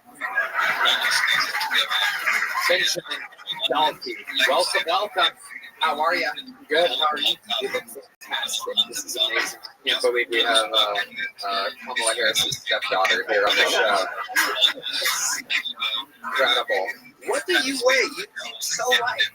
Like 120 pounds. I was guessing less than that. Your wrist stays the same size the entire way up. I've never seen anything quite like it. Have you ever done anything? No, not with my arms. I made pasta today. But oh my goodness! In a pot? You had a pot of boiling water? Yeah, like in my hands by itself. Wow. How much water did you boil? Was it like a little pot? Or was it like a big pot? It was a little pot. There you go. That's the actual sound of you carrying a little pot of water over to the Okay. How long have you been on stand-up? About a year. About a year. What do you do for a living?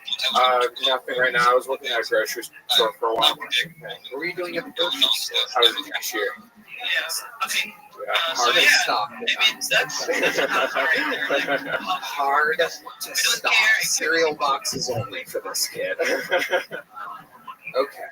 So you were a cashier. What do you do now? Right now I'm looking for a job.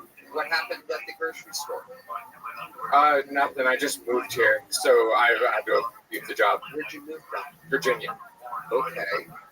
And now you're in Austin, Texas. Yep. How much money did you save up to move here? A lot, like 20 grand. 20 grand. Damn. Shit. Working cashier? Well, it was not just for cashier. Also, Drug dealer? a drug dealer. Yes. Drugs. It's drugs. Posing as a child prostitute? What's your Sometimes they like to dress me up like a lady. I don't know. Wow.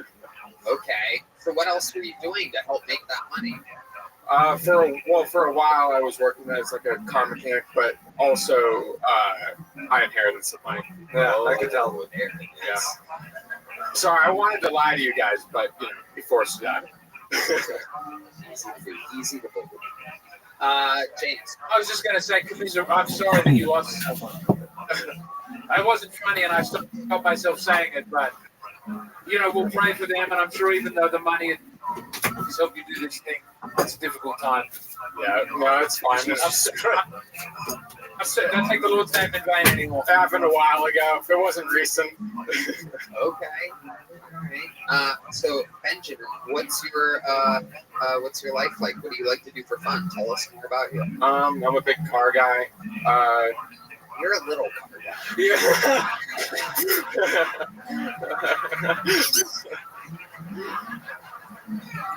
What kind of cars? My goodness, even random women are bullying you right now in the audience. It's incredible. What kind of wow, the audience, we've never had this before. The audience is literally taking part. Hot Wheels! Hot Wheels. Yes. It's a Hot Wheels mechanic. Wow. What kind of cars do you specialize in? I know a lot about old Japanese and European cars. What? Compact, Japanese. Oh, yeah. A car that makes me feel too small is not good. It makes sense to specialize in Japanese cars. Look like chopsticks. What's your love life like? I gotta know. Non-existent. Really? Yeah. Tell us more about that. When's the last time you were with a woman or a boy or whatever you're into? Animal, furry, whatever you're into. I've never been like with a woman. Really? Yeah. It's beautiful. James McCann. He's keeping himself Jesus approves. Jesus approves. Mexican Jesus. I thought you were a Mexican Jesus. Mexican Jesus approves. Don't you let these degenerates tear you down into a life of meaningless casual sex that feels great. Don't you do it. Amazing. Have you ever been on a date before? Yeah. Okay. Where did you meet this person? Where did you go? How did that go down? I met him on Tinder. He was a guy. No. You met him on Tinder. I met Anna. Like the world's first virgin homosexual here with us this evening.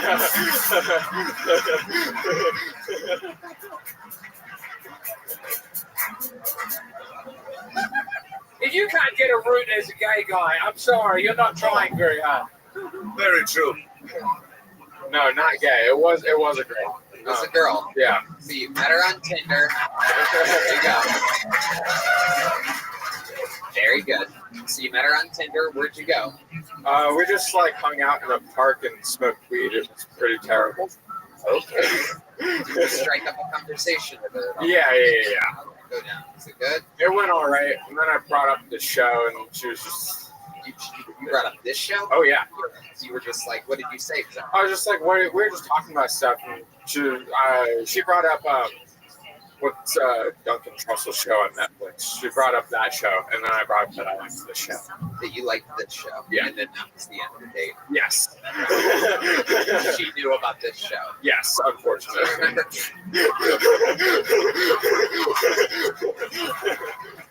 God damn it, I wanted to fuck you before you said that. You ruined our relationship. Did she say something about this show before? Exit. Not really, other than just like, oh. It's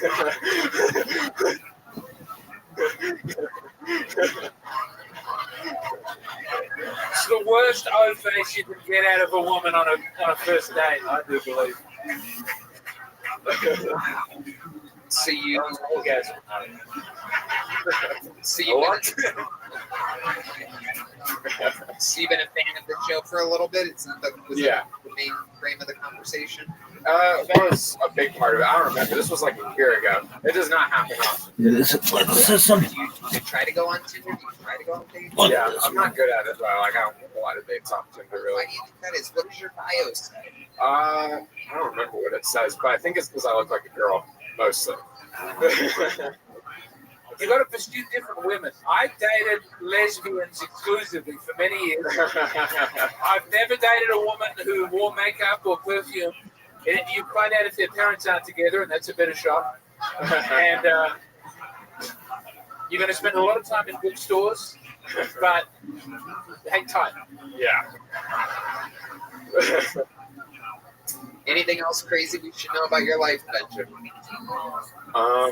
Not really. My grandpa worked at Area 51. Oh! Tell me, is it real? I don't actually know, but Like, what did you do? he was a experimental test pilot. For what?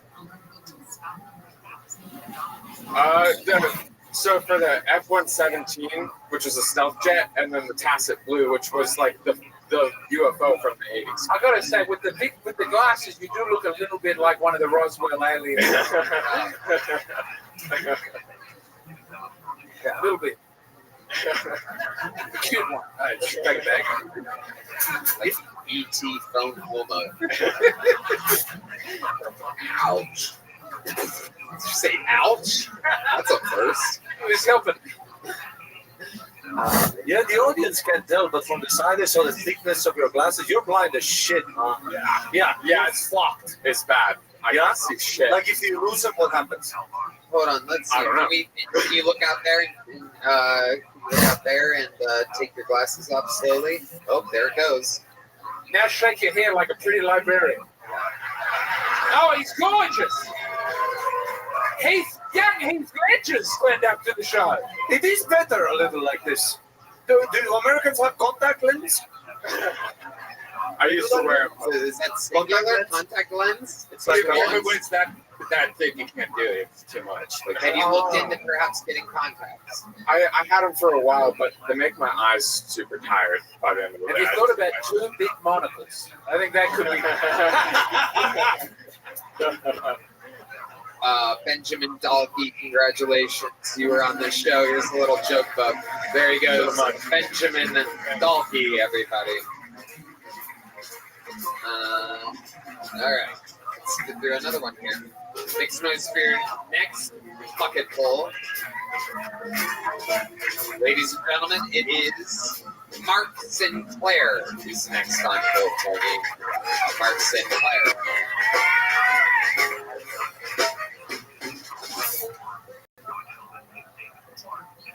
My grandpa was recently diagnosed with late-stage dementia. I'm just glad one of us could forget the molestation.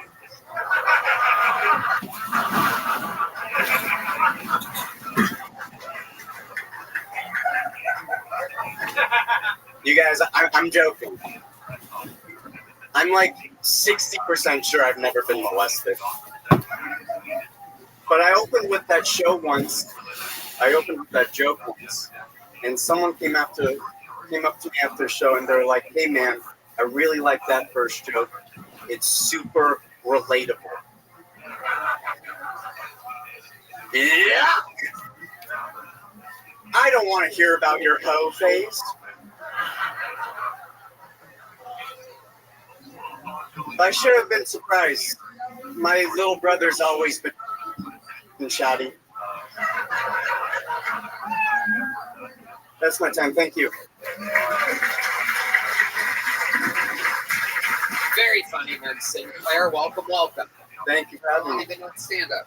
2.5 years. Where at? Seattle and San Diego. You still live in San Diego? Just moved. I'm about to move to Dublin right after this. You're going to move to Dublin. I'm going to hand it off to my senior European correspondent. Dublin.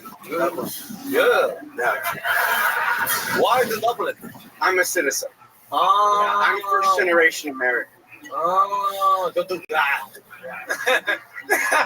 Don't you tell my Irish brethren how to celebrate his heritage, you fucking Eastern European dog.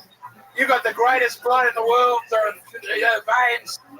I've had a couple of drinks, excuse me. Looking at you, I don't think it's the greatest blood. We don't look great, but we have good songs and we get into fist fights. And Oh yeah. we can let Google do whatever they want. Violent people. We're violent, shockingly Irish episode here. We have two Irish on the stage. We have a ship leader of the Shamrock Shake on earlier. This is absolutely incredible. Have you had a Shamrock Shake before? I have not. I don't know what that is. It is a seasonal beverage that is served at McDonald's. It is green. Takes place around St. Patrick's Day. Has a slight mint flavor to it. There's some fat bitches down there. Do you know there was Grimace? Do you know there was an Irish Grimace for 1 year? They brought him out at an event and he got drunk and started talking about how great the IRA was, and they buried it and never did it again. Really happened? Yeah, I think so. I saw it on Google, so it's probably true. Well, you can't trust everything you read on the internet about people who incite race hatred. That's what I believe. The truth. No better time for that to be said and known than now. Okay, so Mark, let's talk about it. What do you do for a living? I'm a software engineer at a bank. And what types of things do you do for fun? You seem like a very serious. Thank you. You're welcome. I like to go hiking and I like to binge drink. Oh, okay. Irish. What are your drinks of choice? Irish carbon. They're very fun. Wow. You're a fucking mad Irish guy. Is that a good Irish? I like the fucking piss. Okay. Yeah. It's a little too good. Mark, what is something that we would be surprised to know about? I was put on the Canadian terrorist watch list when I was 9 years old. Fuck yes. What exactly do you have to do to end up on a terrorist watch list? I'm about 2 weeks away from finding out myself.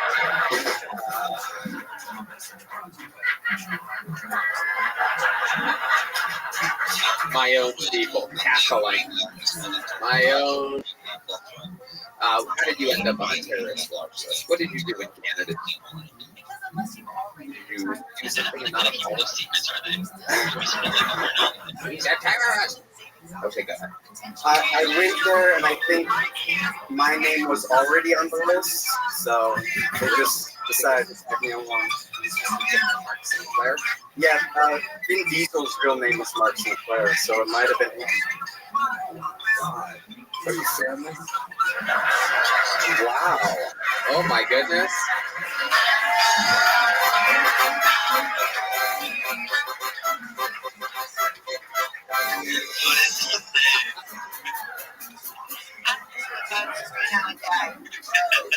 I don't even get the reference, but it's very good. Wow. Mark Sinclair. So, what are some of your goals? What are you looking forward to in life? I just want to travel around and have the most exciting life possible. Nothing really that inspirational. I love it. Well, Mark, you did fucking fantastic here today. Welcome to Open Arena. There's a big joke, bud. And there he goes. The great Mark Sinclair, everybody. One more time for Mark. And on to the next one. You can't see it. Oh shit. What the fuck is this? Oh no. Oh no. What is going on? Oh god. Guys, God save us all.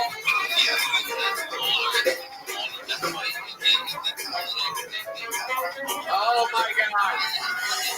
It's Ken Condon, resident Puerto Rican roast comedian. Oh no. Oh God. Make some fucking noise to be first ever Kill Tony regular Ken Condon. Thank you very much. How we doing, Austin? Hell yeah. My name's Kim Condon, and I'm one of the first Kill Tony regulars, and I am a Puerto Rican comedian. These are my white slaves. And I really wanted to take this opportunity tonight to do something that every Puerto Rican wants to do right now.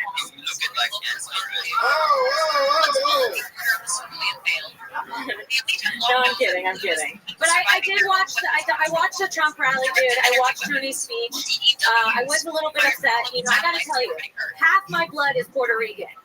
It's true. Unlike Tony's blood, half of his is HIV. Here, a real physicist named Dr. Victor Blau excommunicated conservatives on Orthodox theories, revealed a startling discovery to the order's inner circle. As you see, my white slaves are holding some Puerto Rican flags. Those are Puerto Rican flags, people. They look different. They do. They have one star, just like Tony's first This wavelength Netflix special. resonates with ancient crystalline grid buried deep in Earth's mantle, installed eons ago by an extraterrestrial race to protect their chosen allies. According to Blau, the aliens, tall, sapphire skin, Tony, you call Puerto Rico an island full of tiles of hot trash, which is very close to what triggered by reflective surfaces. you like. Islands full of piles of hot boys, you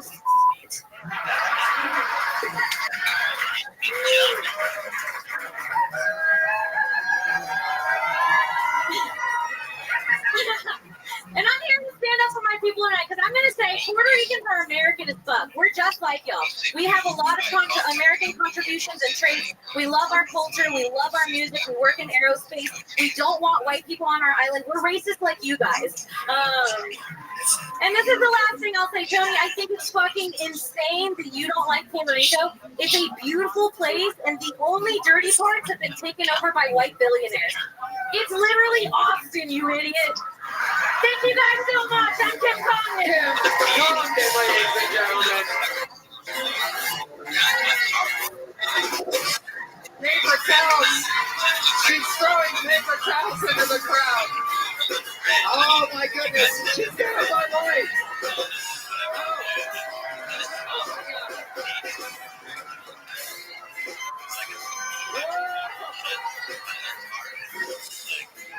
Kim Condon. Want to join the panel? Kim's going to join the panel for the rest of the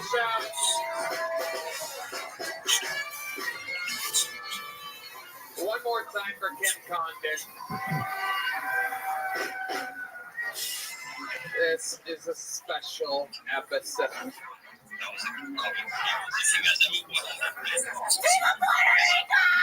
I completely agree. I couldn't agree more. Great people. We love them. Thank you, Joey. You're welcome. You're welcome, Mr. President.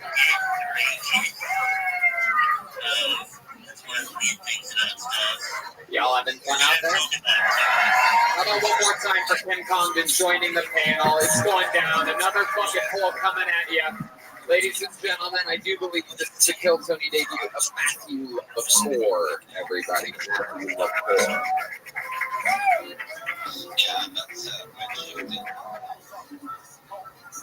How we doing, Bubba's? Fucking, do we have any mixed people, any mudbloods in the audience? I grew up white and black, right? But I grew up the black side. I was self-conscious. Dude, I'd be at the cookout. It's Where's Waldo on the easiest level. You know what I mean? Bro, but my grandma, she's amazing. She'd be like, no matter what anybody tells you, are black. Which is a lot. It's true. When I don't know that Pokemon aren't real. That's how I got I got the 23andMe, 25% Nigerian. So now I can use the N word. I just gotta break it down in like syllables. I'll be up to cookout like I can't believe that Ned. Acting like a cub. What an earth.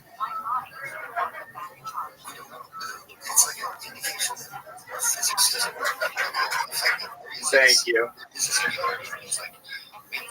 I'll leave you with this. I was in the military. I learned three essential things, right? 1, never judge a book by its cover. 2, 1% every day. And 3, LSD don't pop on a drug test. Thank you. Should I go out again tonight? I'm asking the room. What was the last thing? LSD doesn't pop on a drug test? Should I go Yeah, out but like again? even when you're on it. LaCour? Yes, sir. Matthew LaCour, ladies and gentlemen. Welcome to the show. How long have you been doing stand-up? About 10 years, I'd say. Where at? So I was in Illinois. I was near the U of I. I was doing like once a week. Yes. Yeah, and then I moved closer to like the Romeo Van Naperville area. Okay. So He hasn't seen many. I'm kidding. I know. You're right. You said you were half black? I am. That makes sense. Quarter. You look like you are Harlem Shake baby. That's so hurtful. Like Portuguese, like Irish, French. Yeah. Way to get the people on your side. Hey, you know what? That's. I love it. What do you do for work? Work at a YMCA. A YMCA? Yeah, I love to bully these kids. Yeah. I go to YMCA to work. You do? Yeah, like what? Yeah, which white guys done that shit? Through the hard fellas? Come on. The Irish like. YMCA is one of my favorite bands, the Village People. What do you do for fun, Matthew? Like get to actually train with quite a few security guards. They fuck me up. Yeah. Yeah. I saw you like holding now. Yeah, just a little bit. You say you're talking about the mothership security. Yeah. And how long have you been doing that for? I can walk down that sport by you. Okay. What level else are you? Purple. Yeah, look, Pretty good, right? Right. Supposedly. If you do MMA, you're the only guy allowed to have that haircut. Just like fuck. That's. I want to come up with something for your shitty hair, but I can't. What do you think? Too far. Oh, sorry. I'm sorry. No. That's right from the gel today. Okay. Should have seen it. This was braided. There you go. What? This was braided. Okay. You seem like a real womanizer. What's your love life like? Dating somebody actually. Really? Yeah. Oh, yeah. Yeah, on Bumble. Here. Yeah. On Bumble, yeah. Is that the one where That's the one where they have to make the move. Okay. Yeah. So what happened? She made the move and then She made the move in the coffee shop. what did you say to her? So, when we get the fuck out of here, or when you don't have to say more. Yes, you do. Yeah. Yes, you do. Yes, he does. Oh. No, Very good. If that's all you get out of a lady before taking her to bed, that's a crime. No, that's how she got me. I think that's a crime. I tried to kiss her. She curved You me. look like nice. You look like a mean guy, but kind of. You look like if you raped a girl, you beat her out first. Oh, always. Is that not how you're supposed to do it? Incredible. He wasn't raped. I saved him with 45 minutes of solid kid work. That's when they have to thank you, right? That's how you get away with it? Do you have any? I'm sorry. It's a joke. What the fuck? Matthew, over here. Do you have any special moves in the bedroom? Is there any? Do you have any tricks? Do you have use Remy. Do you use? I pop out the jiu-jitsu sometimes. Yeah, I think he likes to just cover. Yeah. I just love the pursuit of truth in regard to having Cover. Pickle. But I really It's been a rain. Five knuckle shuffle. What are your other hobbies? Hey, I keep it kind of simple. Music, meditation. What do you do with music? I don't do anything. I just listen to a lot of music. Listen to a lot of music. How does this guy get into an album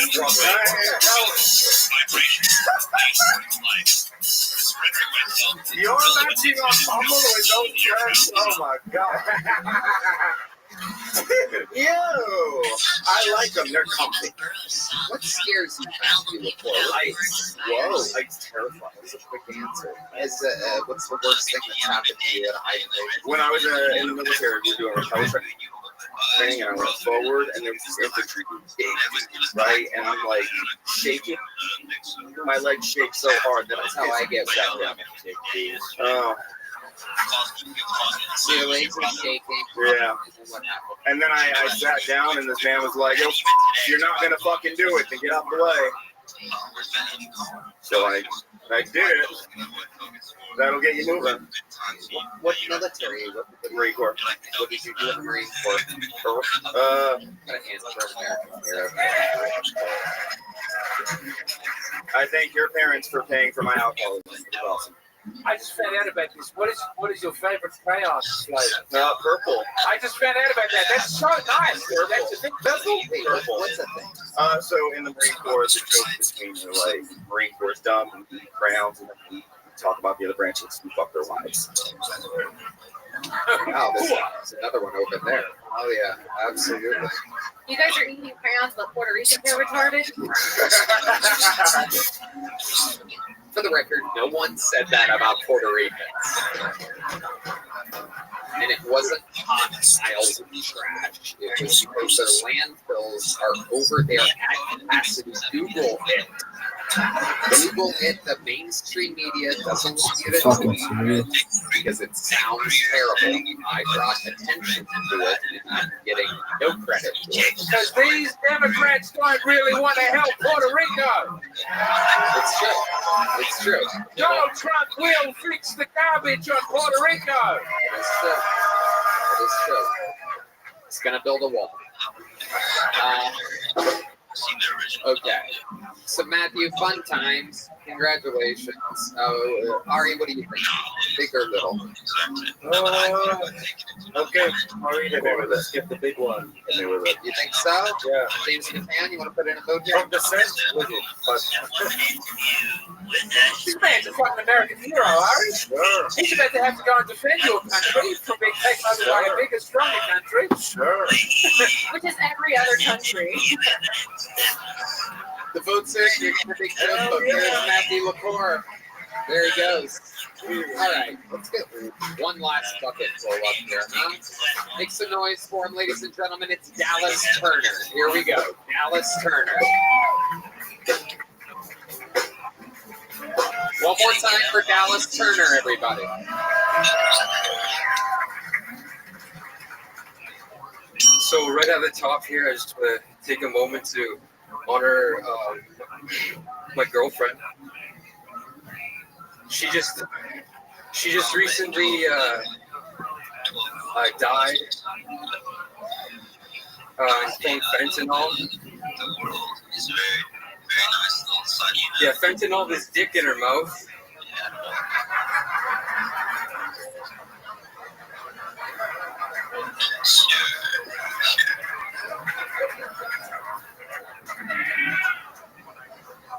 So yesterday was a historic day for comedy.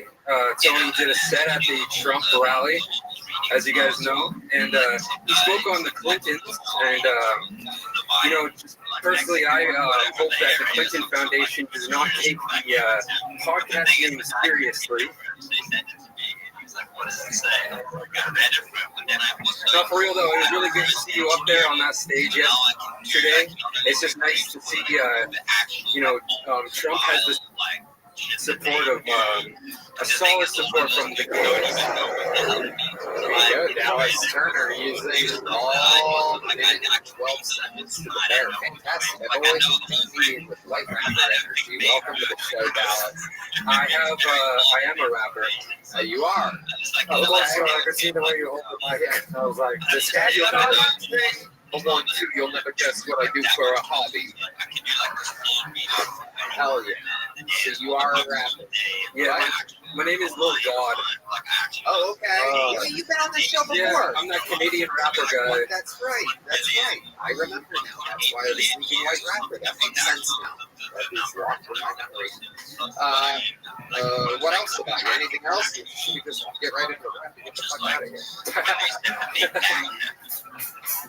They had a big bang date on there. Sometimes, yeah. Every time I see comedians on this show hold the mic like this, I'm like, okay, the minute's gonna get out of the way. They're gonna do their thing. Yo, yo, yo. I'm just glad.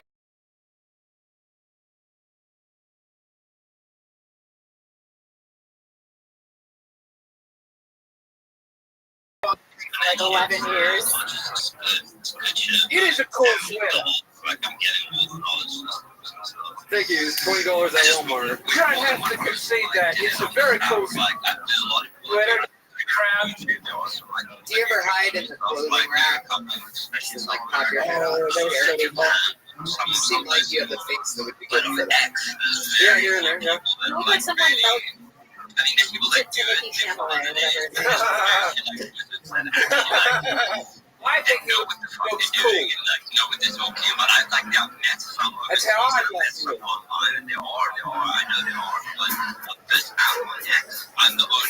I want to have this negativity. You've got a beautiful bum chin, right? It's got that. That's cool. Your hair's hanging on. I respect that. I'm not the only one. You have the eyes of a serial killer. Women find that very attractive.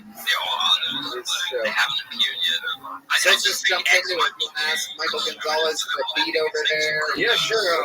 Let's try to not get too loud, fans, so we can hear these raps and kind of get drowned out. So I have this song called Ice Cream. Oh, shit. That sounds cool. Yeah.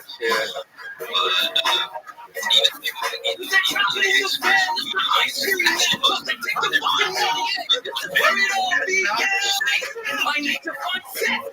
Where's my man? I'm guessing the one that died, like the one that died, the one that died, the one that died. That all this comes so spirit you live.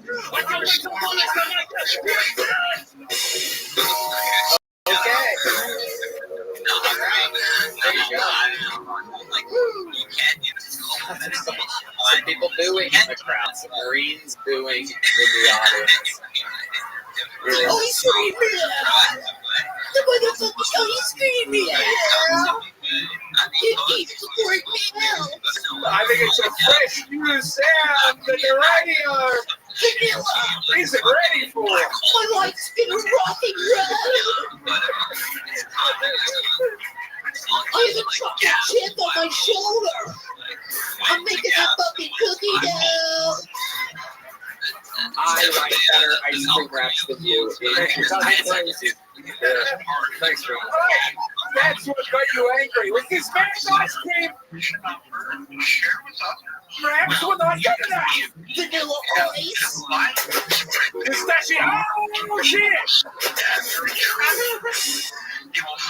Yeah, that song went viral on TikTok and Instagram. Wow, come on. I should kill myself in the comments. Do you know why things go viral on TikTok? It's because the Chinese government's trying to make America stupid. That's not something to celebrate. I still think you look really cool.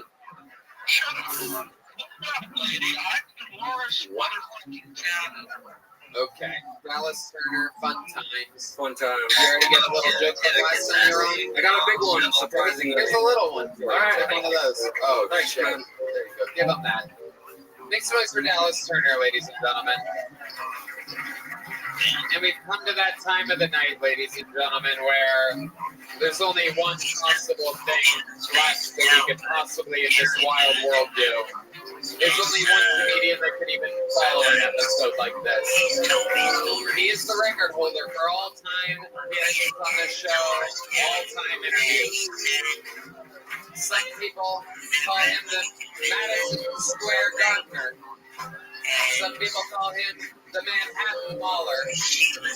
We'd like to thank Squarespace, Civic, Simply Safe, and Green Time. Oh, yes, the Squarespace Strangler, the Civic Zebra, the Simply Safe Salutatorian, and the Game Time Joke. Ladies and gentlemen, this is the Manila Gorilla, the Memphis Strangler, the Big Red Machine. This is William Montgomery.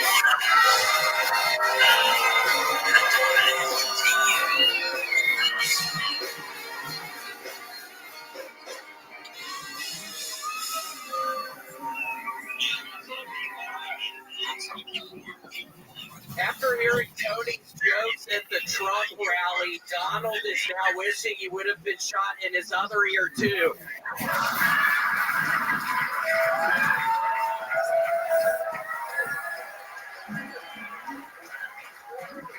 Tony asked the Trump campaign if he could ever work with them.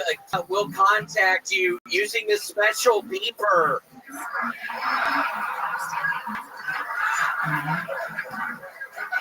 I asked Tony if he was worried about being chased by the Puerto Ricans, and he said, "No, I bought a jet ski." What did you mean by that, Tony?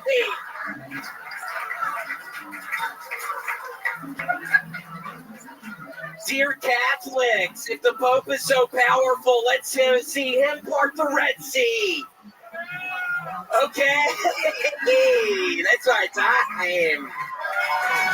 William Montgomery, focusing in on the super topical me situation and then a random Pope joke at the end. I know, I messed up on it. I was doing pretty good with the other stuff, and then he's able to write 49 seconds of me material, and he's like, how do I fill this in? Right. I love it, William. That is the other ear joke is perhaps the funniest take I've heard, and I have, believe it or not, well, thank you, I've read about 75,000 other people jokes about me in the past 24 hours, so that's very good that you immediately rose to number one.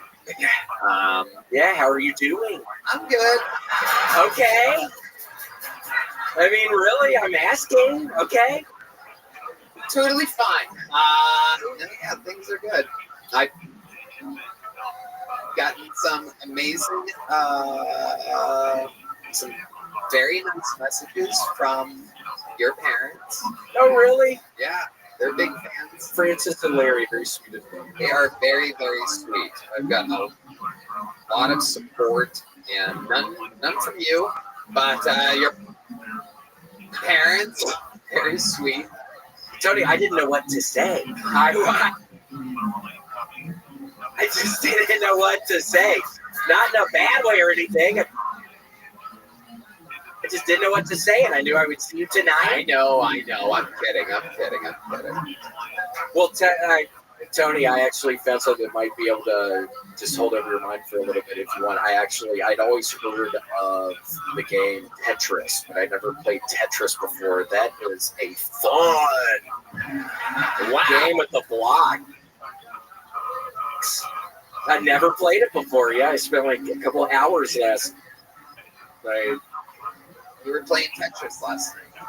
Yeah, I was thinking about you. I was playing Tetris. I was seeing how Red Band was doing. I was eating a bunch of birthday cake last night. I can't believe you ate so much birthday cake last night. Why were you eating birthday cake? It's our friend's birthday. I didn't. You had a bunch of birthday cake? I just had a little bit. Janice, did you eat any ice cream? Yeah, fucking ice cream, man. Neapolitan. Did you hear the guy's ice cream raps, William? Were you around? Yeah, Lil God. Yes. Yeah. The cool guy. That's who was there for Tony during the speech. Little God.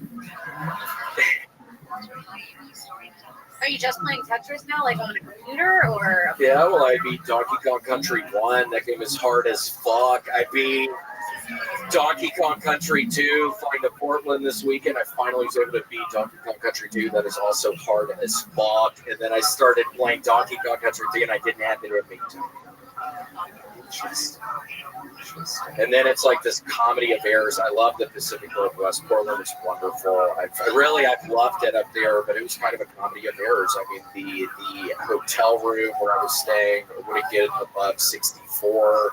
The carpet was soaking wet. I get to the comedy club. The dude getting the tickets is mean mugging my ass the whole time. I'm being really nice to him, and I'm thinking this guy hates me for some reason. The toilet breaks. I have to end up putting my hands in the back of the toilet to flush, and I was having to shit in the mirror. I hate shitting in public, but they had these washcloths I was able to use and do in the trash can, but then I was having to put other toilet paper stuff on top of it because it was just these big things of shit in the trash can. It was shit all over them.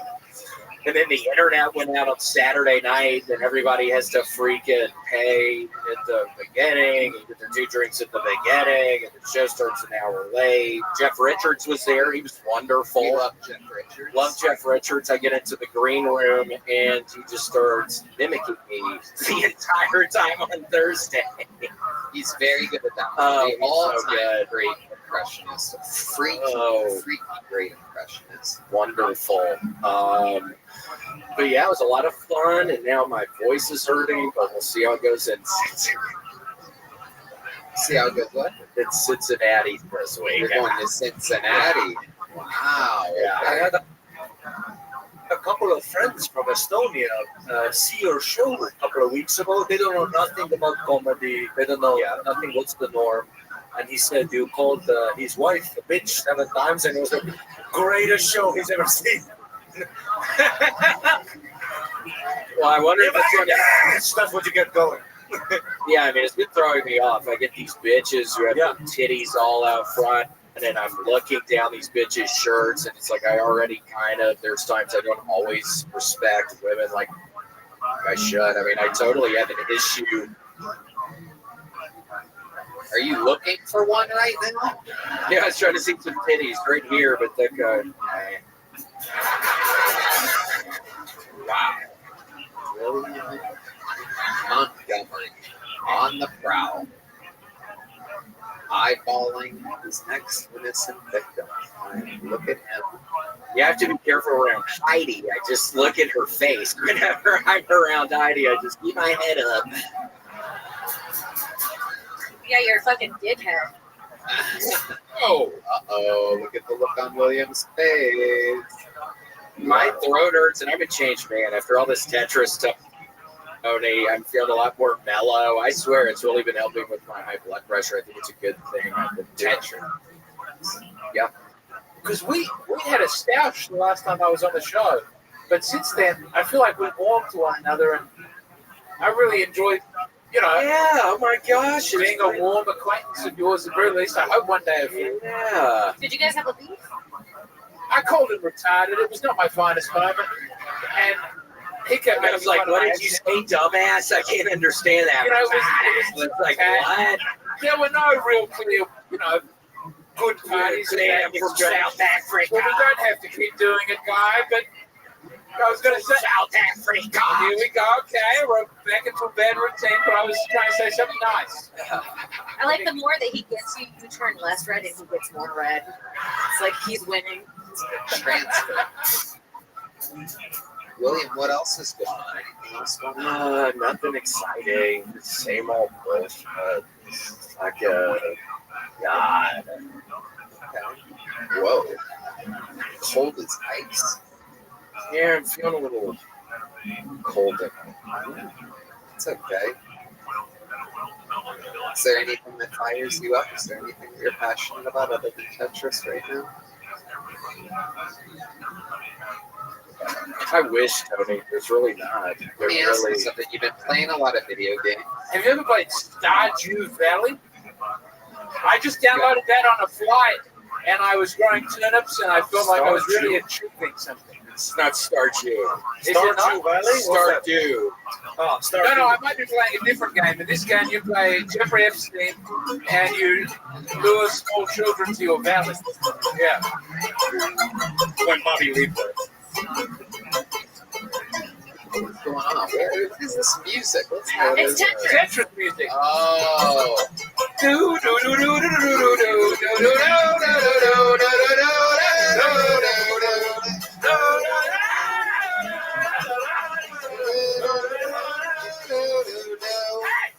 Make some fucking noise for the great William Montgomery, ladies and gentlemen. The drawing from Ryan J. Email is in. Oh my God. I do believe that's the two guests that were originally booked for the show. Let's see what Chris Rogers drew over there. Oh, a little Jeremy, a little throwback. Classic Hall of Fame Adam Ray, legendary character Jeremy. Guys, please, for the love of God, make some noise for Puerto Rican Kim Condon. The Estonian Ari Matti. And the Australian Drake McCann. Red Band.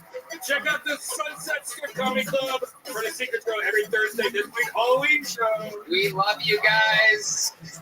God bless America. Give it up for Tony Heathcliff, everybody! Tony motherfucking Heathcliff! Come on! No matter what happens, we're here, and we ain't ever gonna stop. We love you. Thank you. Good night, everybody.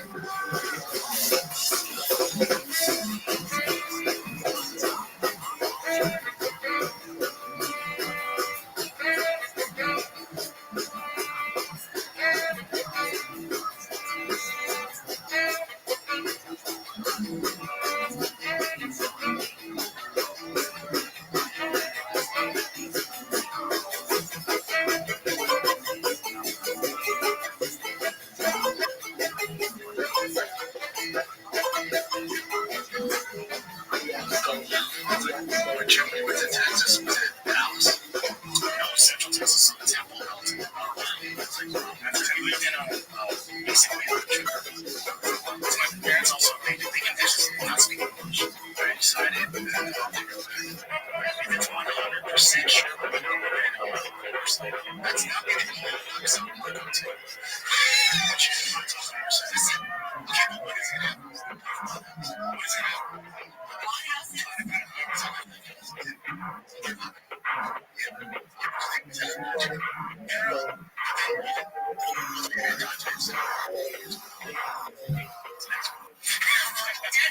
There's no way it's Friday.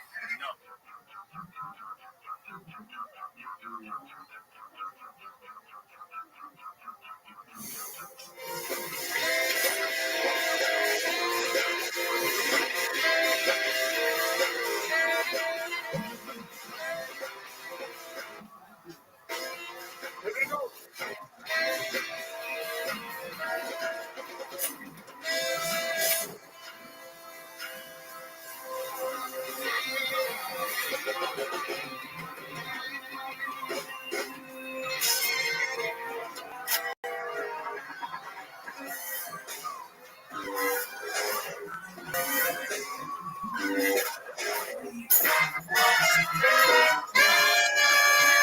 Hey, this is Rabbi coming to you live from the Comedy Mothership here in Austin, Texas for a brand new episode of Kill Tony. You're not for Tony. Let's go!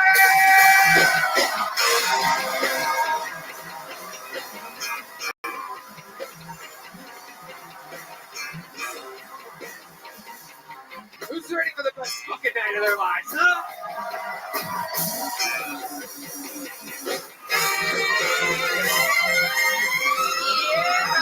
Make some noise for Red Band, everybody.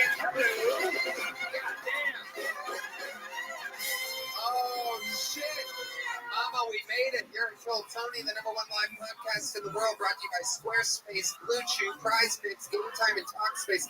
How about one more time for the best damn band in the land, huh? God damn, there's something else. Fernando Castillo, Carlos Sosa, and Raul Vallejo. Michael Gonzalez on the drums. Sean Greenberg on the guitar tonight. John Dees on the keys. And this right here is the undeniable D Madness on the bass guitar. Oh my God. We have such a fun show lined up. Before we get started, here's a little bit more from the amazing sponsors that made it all possible. The Sunset Strip Comedy Club in Austin, Texas is now open. Check out Red Band's secret show every Thursday. Go to sunsetstripatx.com for tickets.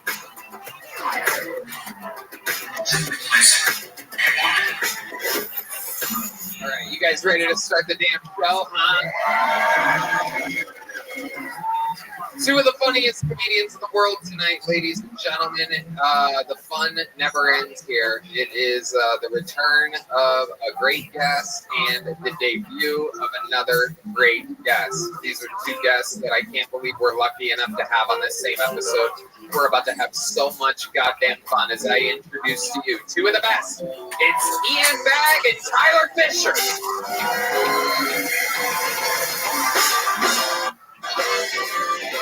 I need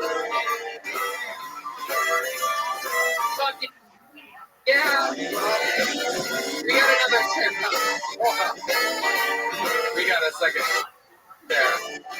Wait to the people. You threw your shit out already? So fast. There's a chair. Fuck yeah, one more time for Ian Bagg and Tyler Fisher. They're on tour, ianbagg.com, tylerfisher.com. We're going to have a lot of fun tonight. Welcome. I apologize, I didn't bring merch.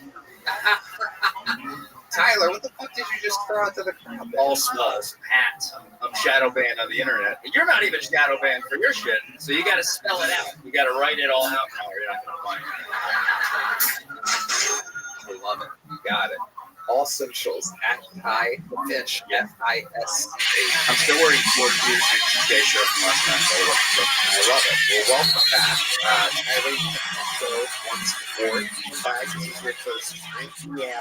Welcome, Ian. We're going to have so much goddamn fun tonight. Yeah. Over 280 human beings signed up for the chance to be on the show. That's real. That's real.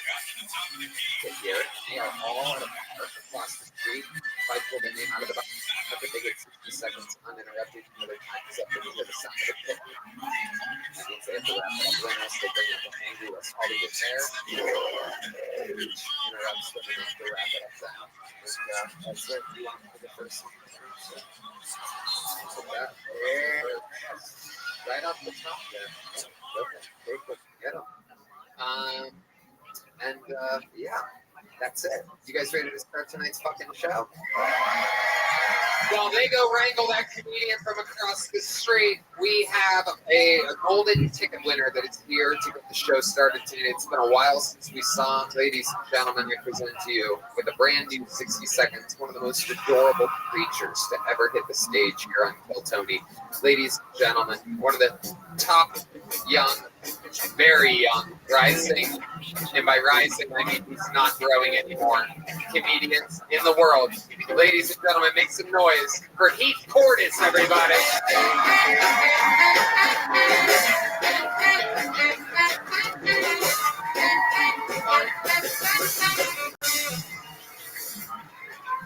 Oh, Kill Tony! A lady broke my heart recently. She said she'd always be in my corner, but she's not. She left. She's not in my corner. She left. Stupid fucking bitch. But you know what's always been in my corner. You know what's actually in my corner. Stitch socks. And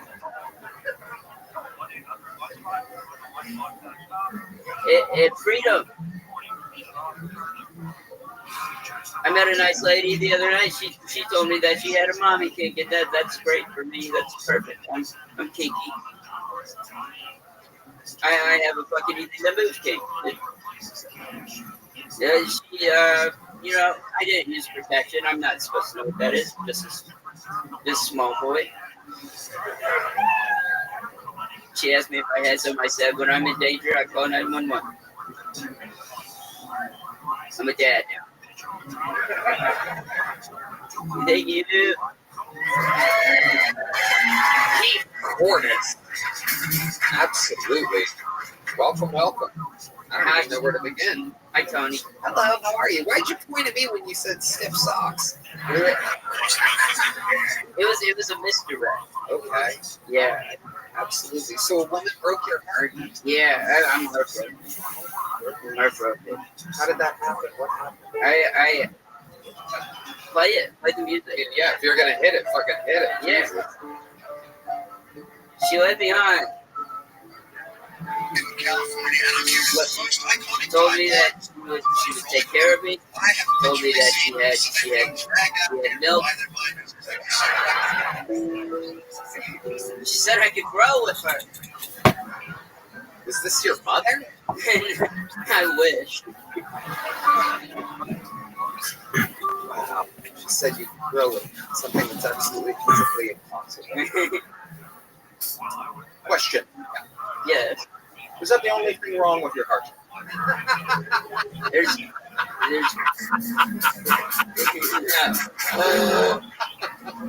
no, it's not. I had a feeling. Yeah. Was she a nurse? No, I that's my kink. I want a nurse.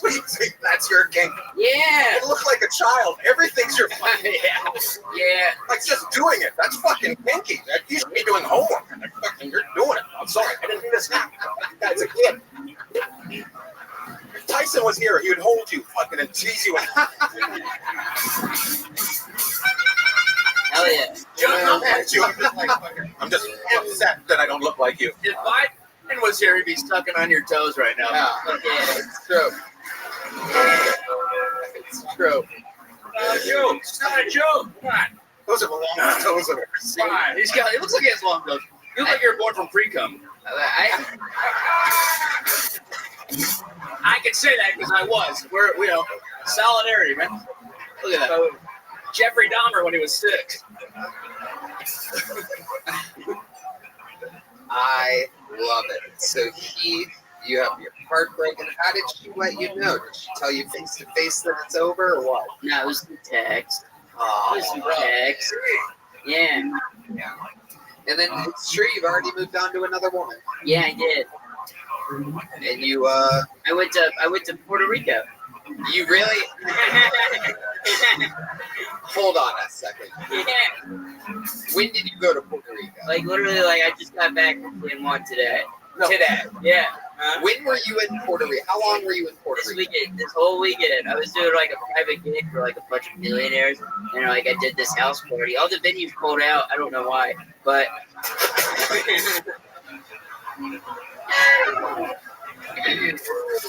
Were there any threats? Were you in danger at all? Did anybody say anything to you? Look at them. Yeah. Fucking always in danger. Fucking Yeah. Every time a van goes by. I love it. Question: did you go inside when you were there? Because you're white as fuck. Yeah. I just I didn't plan much. I wore SPF 100. You know. Yeah. Pittsburgh. You got a chick there though? Yeah, I brought a chick. You brought a chick? Yeah, I brought a chick. Oh, yeah. Whoa. You were out. Yeah. You took a girl to Puerto Rico with you? Yeah. Oh my God, look at the life that you're living, Heath. Yeah. Wow, fist bump from Michael Gonzalez. Hell yeah. So, Coach C. I sat at her lap. I didn't even have to buy a ticket. amazing. I like that he's bragging about bringing his handler with him. I love you. I love you. I'm not trying to be mean at all. I'm just like, fuck, you're a child. Yeah, no, it is. He's unbelievably adorable. So tell me a little bit more about Puerto Rico. Was there any other highlights? Did the gig go good? What exactly did they pay you to do?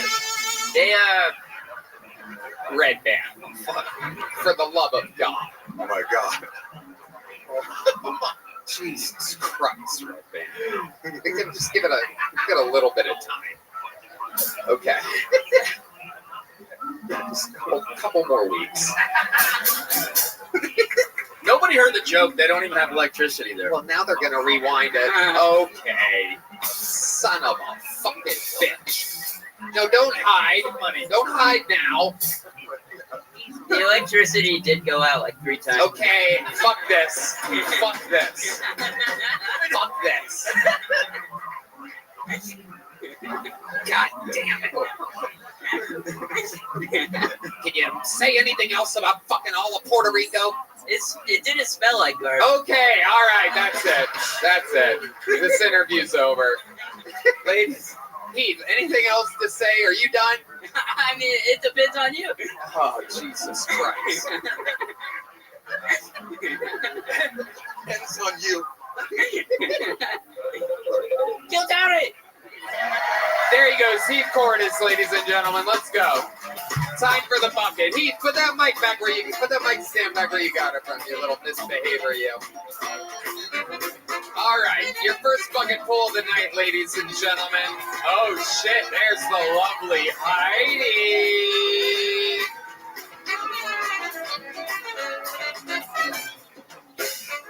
Oh, one more time for Heidi, ladies and gentlemen. It has begun. All right, ladies and gentlemen, your first bucket pull of the night goes by the name of Matt Rivera, ladies and gentlemen. Here we go, Matt Rivera.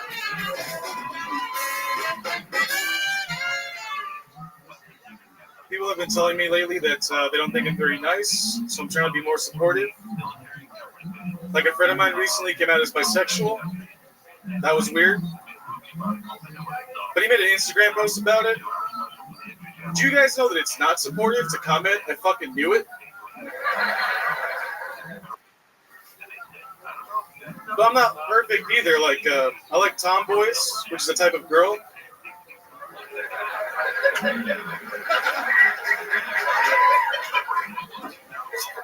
I'm serious, but it's still a weird thing to come out and say to your guy friends, especially when one of them is named Tom. I think, okay, delivery can be simple, like, I like tomboys, but now I'm worried I'm going to fuck up and be like, I like tomboys. It was even worse than I thought.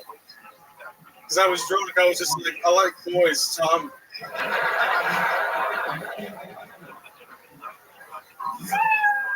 Thank you.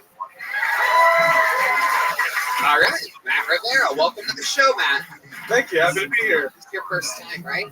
Yeah, first time on Tony. How long have you been on stand-up? I've been doing stand-up for about 4 years. 4 years, where at? I started in Union City, New Jersey. And where else? Where have you been since then? I've done a lot of time in New York. I just moved out here 8 months just to pursue it. I heard the scene was awesome, and I've never fucking gone back. It's just sick. Yeah, you're having fun here in Austin, Texas. It is a good old time. What do you do for a living? Right now, I do a lot of temp work, but I work for Not a Damn Chance Burger. Oh, hell yeah. We love Not a Damn Chance Burger. Truly one of the most addictive, unbelievable heroin-like burgers you can find in the city. It's great burgers. It's worth the $17. Yeah, it really, really is. It's a fucking diabolical burger. That's incredible. I love it. What do you think, Ian? But where have you been hanging out that you needed to say tomboys are a type of girl? I just know that I'm in Texas and things get lost in translation out here. Whoa. They get lost in translation to New York City as well. That's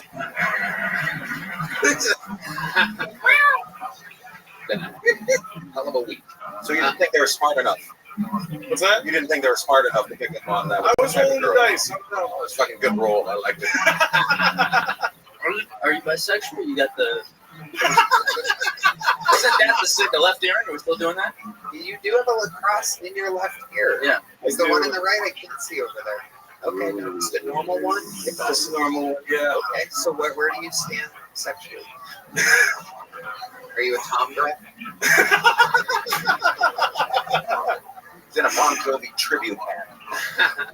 No. I am straight, but a lot of people say that I look like I could be gay. I know all about that too. We relate on a lot of things. Okay, Matt. So here in Austin, what do you do for fun when you're not doing stand-up comedy? I heard there's a lot of like cool nature stuff to do out here. I honestly.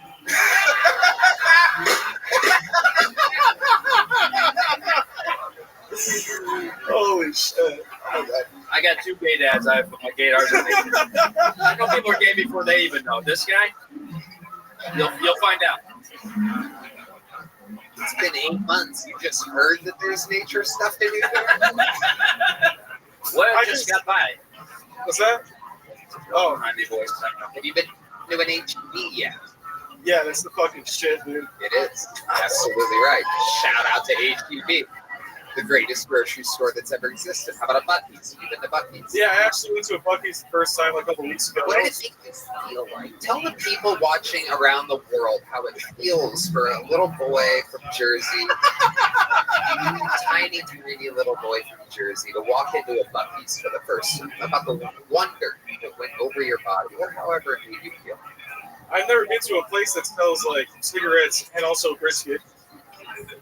That was really interesting. But it was the craziest thing is that it was just like a giant gift shop about this beaver, and I don't really get the lore behind it. Oh, you will.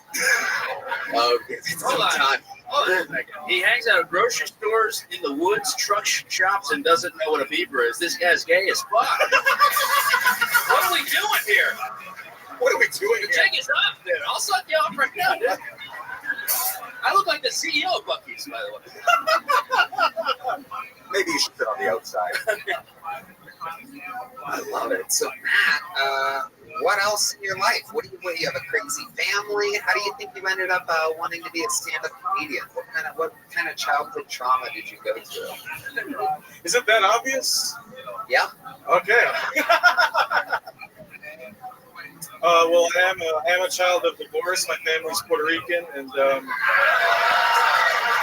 this episode's canceled. Say no more. Jesus Christ. Enjoy your golden buzzer. That was fucking good timing right there. My family's Puerto Rican. Enjoy your money, sir. Have a good night. Tell your people, please. No. It's the name of a show. It's not what they want them to do. You look like a Puerto Rican Rachel Maddow, actually. Well, no, this guy's voting tomorrow. So, Puerto Rican family, what was that like?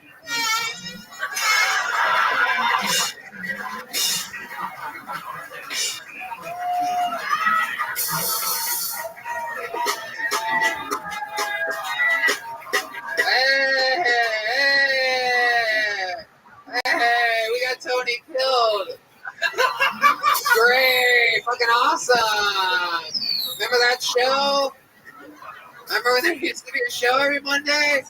Now that guy's dead. Fucking traitors, all of you. Tell us about your fucking family. Hurry, motherfucker. Answer now. Okay. So, I was raised very whitewashed. My older sister speaks Spanish, but me and my younger siblings don't speak any Spanish.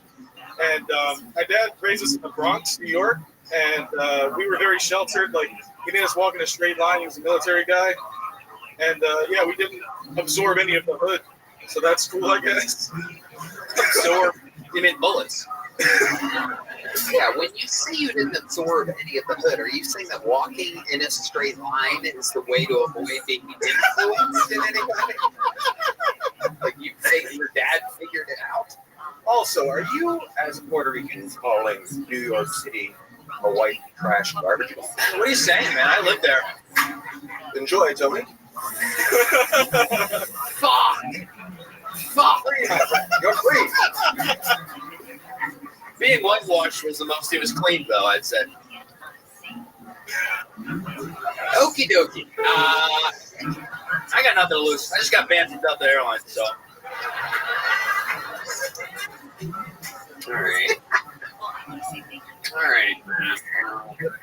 What scares you, Matt? What are you afraid of in this world? I think I'm most afraid of dying feeling worthless. Oh, wow. Fuck it. It's a comedy show, motherfucker. Jesus Christ, now we all have to leave and cry ourselves to sleep because we all feel that. Fuck me. I came here for. Well, I know, we fucking built it. Yes. I would say. Man and a black man built that right there. Black lady first. Okay.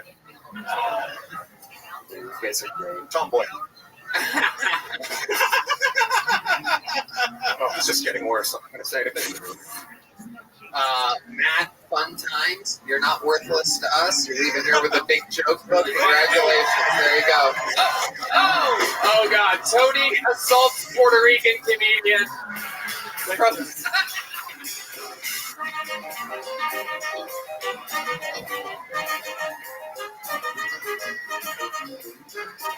gonna edit all this out.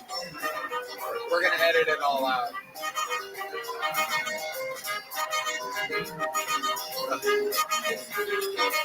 All right, Jesus Christ, Heidi, hurry up for the love of fucking God. Okay, all right, have Yoni fix it. Jesus fucking God Almighty. All right. Who's ready to start tonight's show, huh? All right.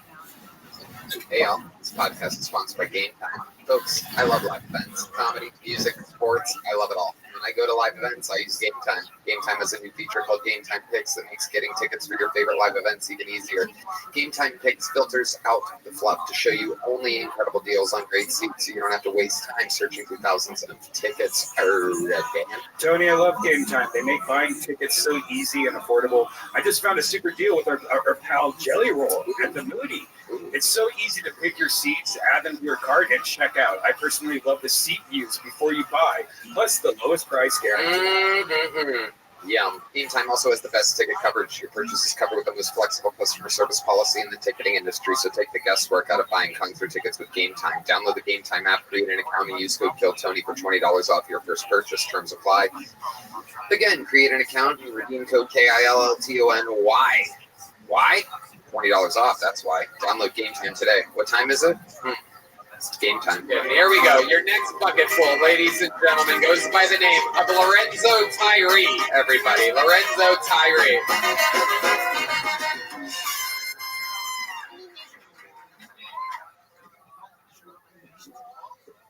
Call me Lemonade because I'm about to be made tonight. Minute Maid. So growing up, I actually got made fun of. It was 6 years old. Yeah, I was 6 years old. And this kid came up to me at the lunch table. He's like, Lorenzo, you got big 20 years. Did that milk? And everyone started howling. This guy's dancing out. Dumbo. And I'm like in shock because I never met my dad. I know, typical. But I go home that night to my grandma. I go to buy my babushka. That's what they say in Russian. I go home to her. I'm like, Grandma, is my dad an elf? Is that where he's been this whole time? Up in the middle of helping kids make, helping Santa make toys for the kids. And she's like, no, Lorenzo, your dad's not an elf. Your dad's deported. And that's why, knew where my dad was and what deported meant. Lorenzo Tyree, ladies and gentlemen. Lorenzo, do I even want to ask what ethnicity you are? I'm a mutt. Yeah. Yeah. Uh-huh. What do you think I am? Well, don't ask him. You can't do that. Seriously, fucking, we're all going down if you ask him.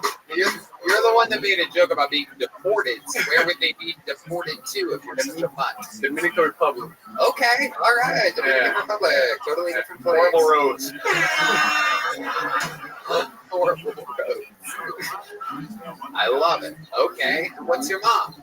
My mom is Italian and Scottish and Costa Rican. And Woody Allen, apparently. You do have a look to you. Ian is onto something here. You have a little bit of a look. Yeah. What do people say that you look like? Pre-college. Have you seen the movie Gran Turismo? I need to cars, man. It goes fast. The guy, you know? I look like him. Okay. How long you been on stand-up for, Lorenzo? Roughly a year. I can tell it's going roughly. So about a year. Where's this year been? Here in Austin. Yeah, here in Austin. Is this where you're from? No. Where are you from? Born and raised Alaska. They got people like you in Alaska? Very few, very few. Damn, your people crossed a lot of borders to get up there. They just kept going until they fucking are stuck in the snow. We'll stay here. Ian, who gets deported from Alaska? Like, fuck, there's nothing there. Yeah, well, the garbage is frozen there. You can't get rid of it. You can't get rid of it. You make me laugh, Big Big. What do you do for work, Lorenzo? We got a little smoke shop downtown. Smoke Paradise. Come see me. Okay. Smoke Paradise. What makes your smoke shop better than the rest? Oh, I'm there. It's cool. It's like a little trailer. So it's like I'm serving out this little trailer. People come up, homeless and all. It's fun. It's really fun. Okay. How long have you been working there? February, so like 8 months. 4 months. Yeah. Okay. Yeah, it's been a ride. All right. Okay. What's your love life like? My love life?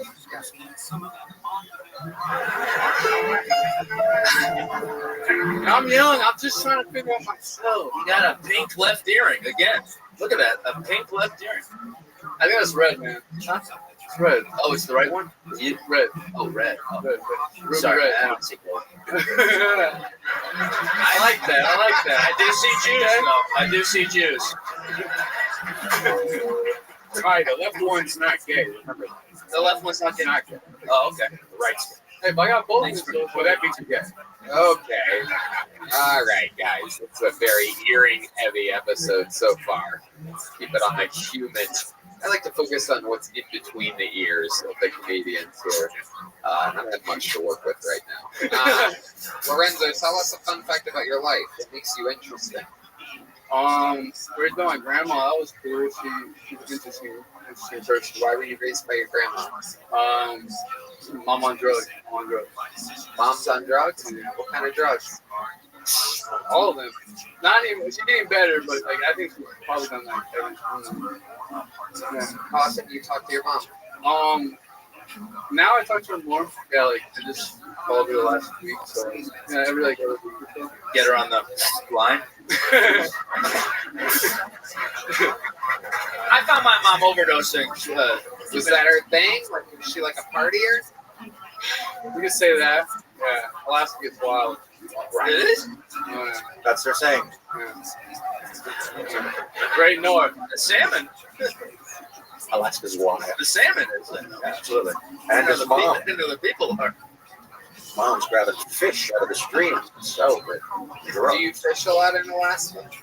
Oh man, it doesn't even go back to Alaska. It's like I'm Dominican. I gotta fish. Here? Yeah. Yeah. I don't point that rod. Yeah. I never. With a gun? What is that? Do you have any clue what you're talking about right now? I'm Dominican, talking about fish. I gotta stab people. Okay, I don't know that. What about Dad? Tell us about your dad. Well, I never met him until 7th grade. I went to Dominica, and it was wild.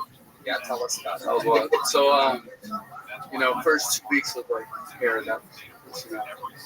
Everything's good, we're eating good, going out. Then my aunts went back home to Alaska, and we switched the clip and locked the doors up, kept me inside, couldn't look at the Dominican kids, couldn't learn more Spanish.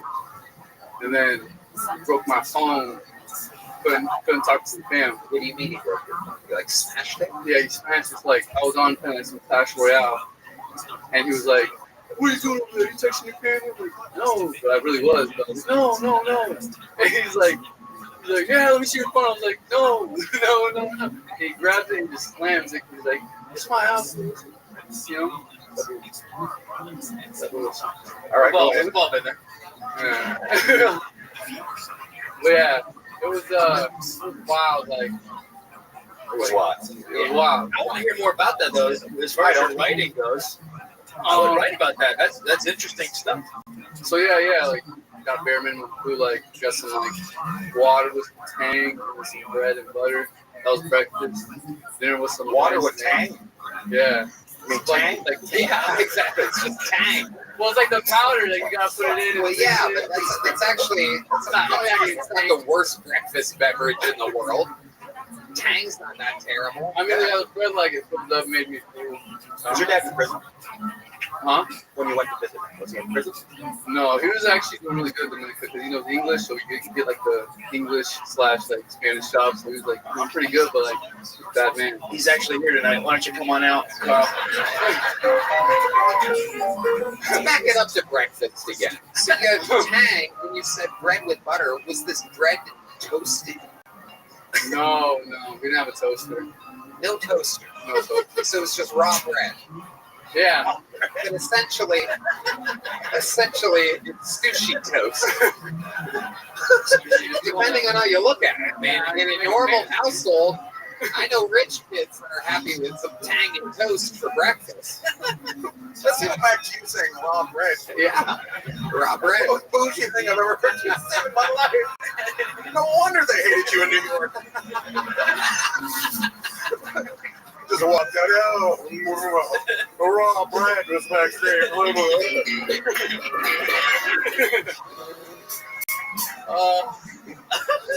So it's only applicable during breakfast conversations. Raw bread is normal for lunch and dinner, especially dinner. No, actually. Yeah. Let's go, bread. It's raw toast. Well, I guess Raw toast, yeah. That's what he said. Sorry, we're talking. We fucking blew our mind. now that dough has entered the conversation, you're right. I guess dough would kind of be raw bread. My bread is raw toast. I feel like we're doing whatever drugs your mom is on right now. I feel like we're in a trailer wherever he works. And There's levels to it. There's dough, and there's bread, and there's toast. Yeah. Thank you, lady. Fuck you. An asshole. That's the east of your worries. Wow, look at that. Red band. Unbelievable. Where's your sound effect? Somebody's father came out of nowhere and dropped that. There it is. You guys might not have been here last week. We have a new sound effect for when Red Band has a good one. Okay. Well, I'll tell you what, Lorenzo, it was okay. Here comes a little joke book of the night. There he goes, Lorenzo Tyree with a little joke book. And on it goes. How about a hand for Yoni, ladies and gentlemen? He was the muscle. Not quite as pretty and tidy, but he can do like mechanical shit. All right, ladies and gentlemen, your next comedian is a golden ticket winner. He is a legend on the show. Make some noise for the great and powerful Aaron Belial, everybody. It's a return of Aaron Belial.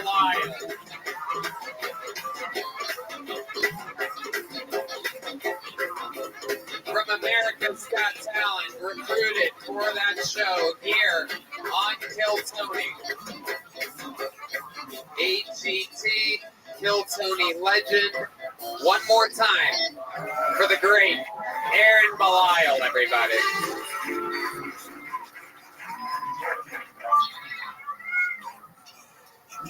I had a one-night stand, and 6 weeks later she texts me saying she's pregnant. Bullshit. I wore protection. And no, condom on my hand to protect her from Mr. Scratchy.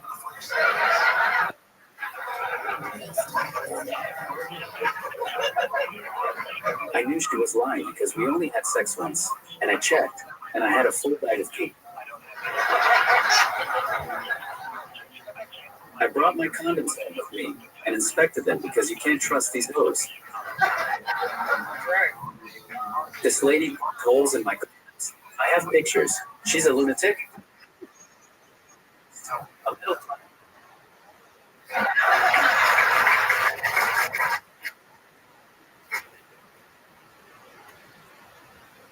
and ties them up so this doesn't happen.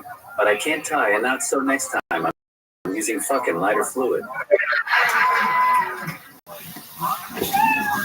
She thought she could outsmart me. No, I knew what to do. I told her cerebral palsy is hereditary.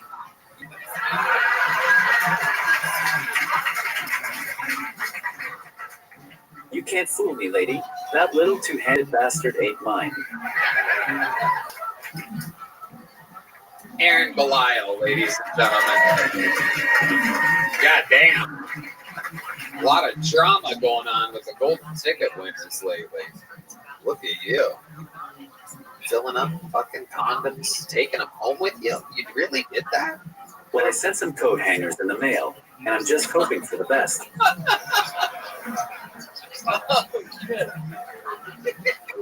You are a wild boy, Aaron. Wild. Good Lord Almighty.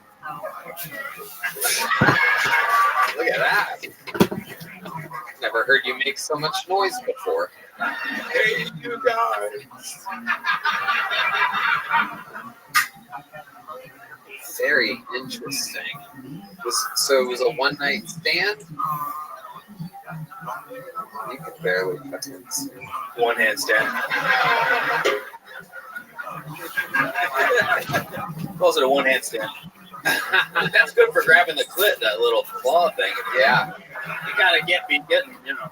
Yep. The old reverse squirter there. The old no-look squirt. Just the fucking clit grabbing claw. Yep. I can stand. We did it doggy style. Oh. More like froggy style.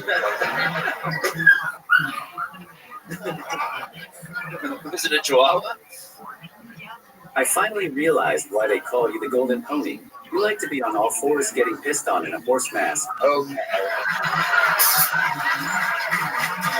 You slow. Fuck all of you. It is true, though, by the way. That's hot. That's hot. Do you have any special crazy things you're into in the bedroom? You ever use Mr. Scratchy for anything? Handbag? Why would you say special?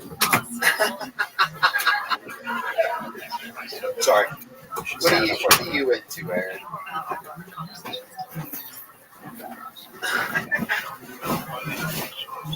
You wouldn't need a ball gag in your mouth. That wouldn't do anything. This is a dangerous weapon. It is. It is. Uh-oh, he's cooking up something good here. For those of you just listening to the podcast, his thumb is absolutely scorching across the door. Would you want this inside of you? Oh my god. Oh my god. No, they don't. No, nobody wants that inside of him. Mr. Scratchy. There's a watch in it for you.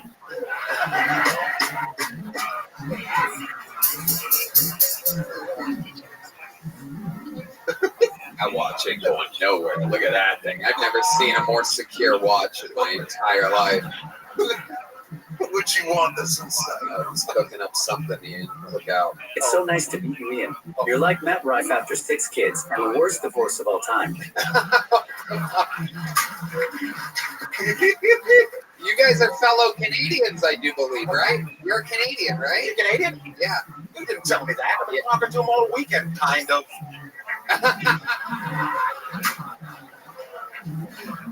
The real land of garbage? The real land of Okay, all right. Well, it's a hot subject tonight. Ha ha ha ha. Very topical. All right, you fucking son of a bitch. Over there typing shit. Aaron Belial, what else is going on, Juderino? Halloween was fun. I like to scare kids. I didn't dress up or anything. I just tell them when I was a kid I didn't eat my vegetables. I was handing out onions and shit saying, if you don't want to look like me, you better eat that. It's amazing. You doing? Yeah. Huh. Onions stop that from happening. Yeah. Isn't that an interesting vegetable for the onion? Of all the vegetables, you have an onion piece there? One of inside you.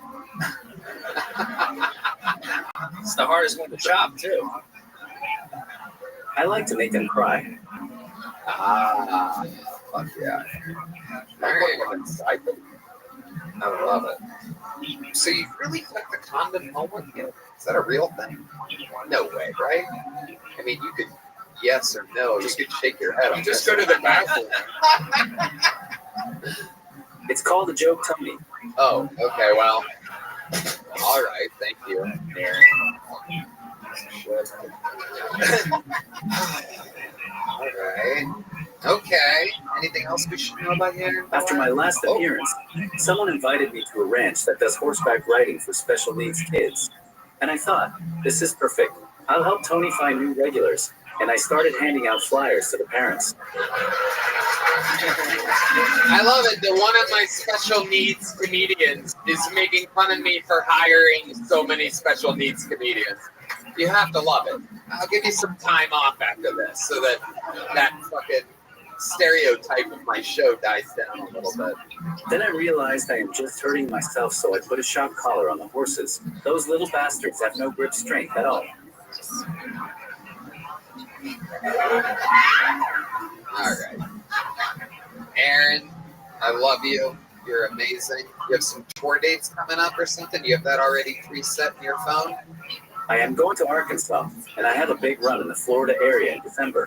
I'll be in Miami, Naples, Key West, Boca, Melbourne, Jacksonville, Tampa Bay, basically everywhere with Gators. Get tickets at newcomedian.com. Wow. There he goes. Newcomedian.com. We know him. We love him. Our boy, there he goes, galloping away. It's amazing when that guy shows up to a horse riding place and he already looks like he fell off a horse. Like, oh, he's going for it again. All right, ladies and gentlemen, your next bucket full goes by the name of Angel Maldonado, everybody. Angel Maldonado. 60 seconds uninterrupted for Angel. How we doing tonight, y'all? Ooh, yeah. All right. Identify yourself.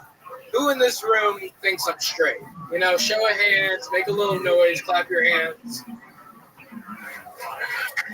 All right. Some delayed reactions. That's the usual reaction that I get, actually. I don't know what it is about Texas. Ever since I moved here, I think all the skiers, everybody just figures that I'm the queer. I don't know what that's about. Either that or the long hair combined with I'm so racially ambiguous that everybody else assumes that my sexuality is an ambiguous topic. I don't know what that is. I don't know. I think I'm onto something. The other day I had a comic tell me that I'd make a good prison wife. Yeah. It was his actual wording was, "You would have the power of the pussy in prison, Angel." And I said, "Wow, thank you. I appreciate that." True story. Anyway, that was my time. Right, Angel Maldonado. How you doing, Angel? I am loving life. I am so tired. I'm so high. Okay, there's the excuses. Yeah. Why are you so tired? I'm a door guy next door at Rothschild. I've been working all Halloween weekend. It's so fucked up. My sleep schedule is nocturnal. It's bad. Yeah. Okay. What else? I mean, that doesn't seem like that crazy of a job. What is that, like 8 to 3 or something? No. I work until the bars close, and then I left. So what time is that? I left work at like 4 a.m. last night. Or 4? Yeah. Nah, 6 to 4. Yeah, 6 to like 4 a.m. Yeah. It's easy money. It's pretty fun. I'm not complaining. Right. Yeah, you work. Yeah, you work. It's on tape. We all heard it. I mean, I'm from New York originally, so I mean, people read my energy as complaining a lot. I don't know. New York. What Yes, city are you in? I don't want to bring this up, Tony. I don't want to bring this up.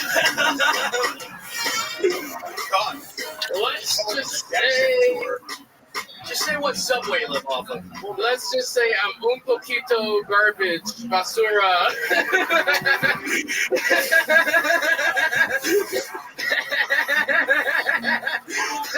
The people of Puerto Rico were never called garbage. The island has a landfill problem.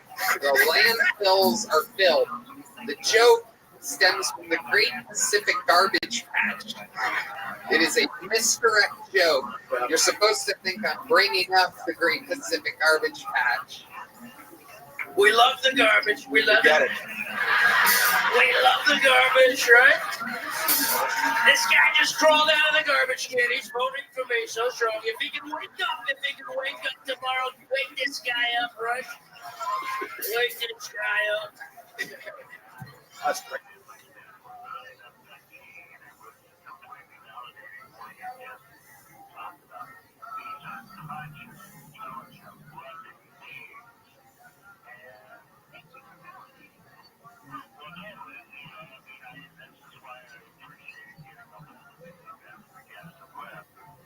Let's keep the mic moving, guys. I think, Fam, it's your turn. It's your turn. Hear yourself. Yes, please, yes. Okay, shout out to everyone who like what you hear, like fan, man.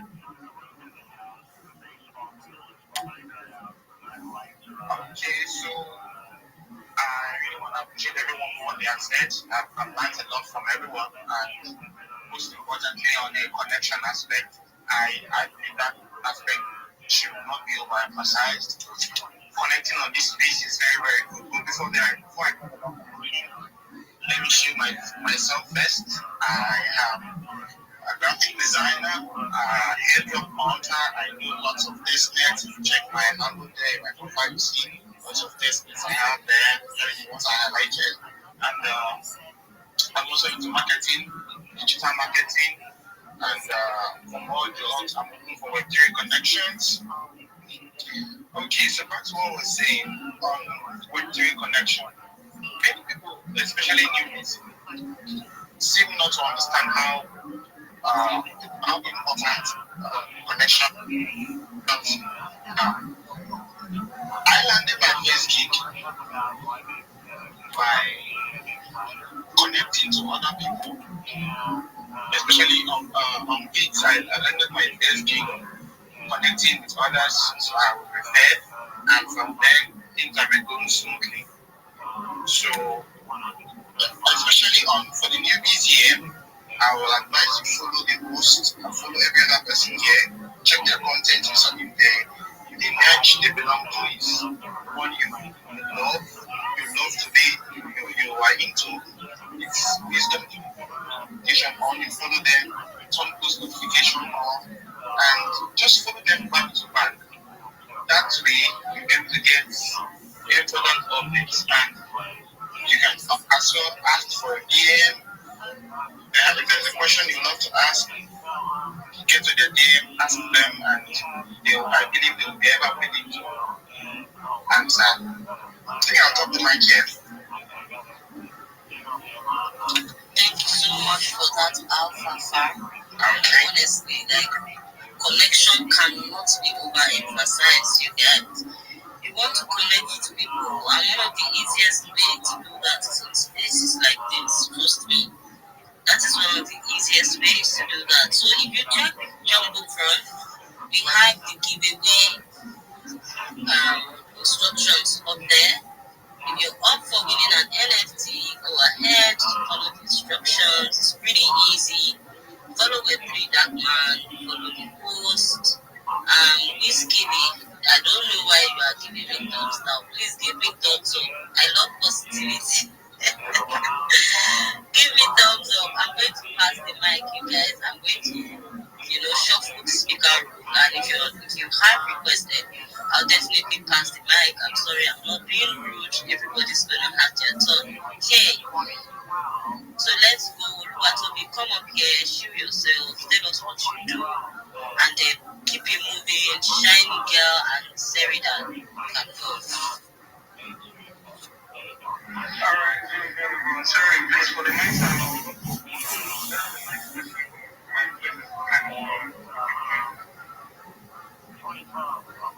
Alright, Shiny Girl, let's have you. Everybody, and my body talent hub. He said, like Diane, what to be, my dogs, Diamond, Osman, and every other person who is now. It's nice to be here and like, thank you very much me for opening this space. I see that I'm still way to like connect is very, very important in the space. It's like thank you to like wait, thank you so much. You get to like meet people. You get even what you don't feel you can do. A lot of people like by meeting people, they tend to like tell you, why you try this? You are good at this. It brings out your talent out. Yes. I would like to talk about myself. And I'm a content specialist, and I write content. I create videos like video guides for now. For now, we see for a project or something. And also, I write. I'm an onboarding specialist. I educate people, bring people into the ecosystem, and then try to find a way to link them with people that can guide them. And if it is an opportunity that I also can do, I can do that also. I'm also a community builder. I build around the community. I try to make the community engaging. Want a community, probably your community is very dry, and you want an engaging community that will be very bullish on your project.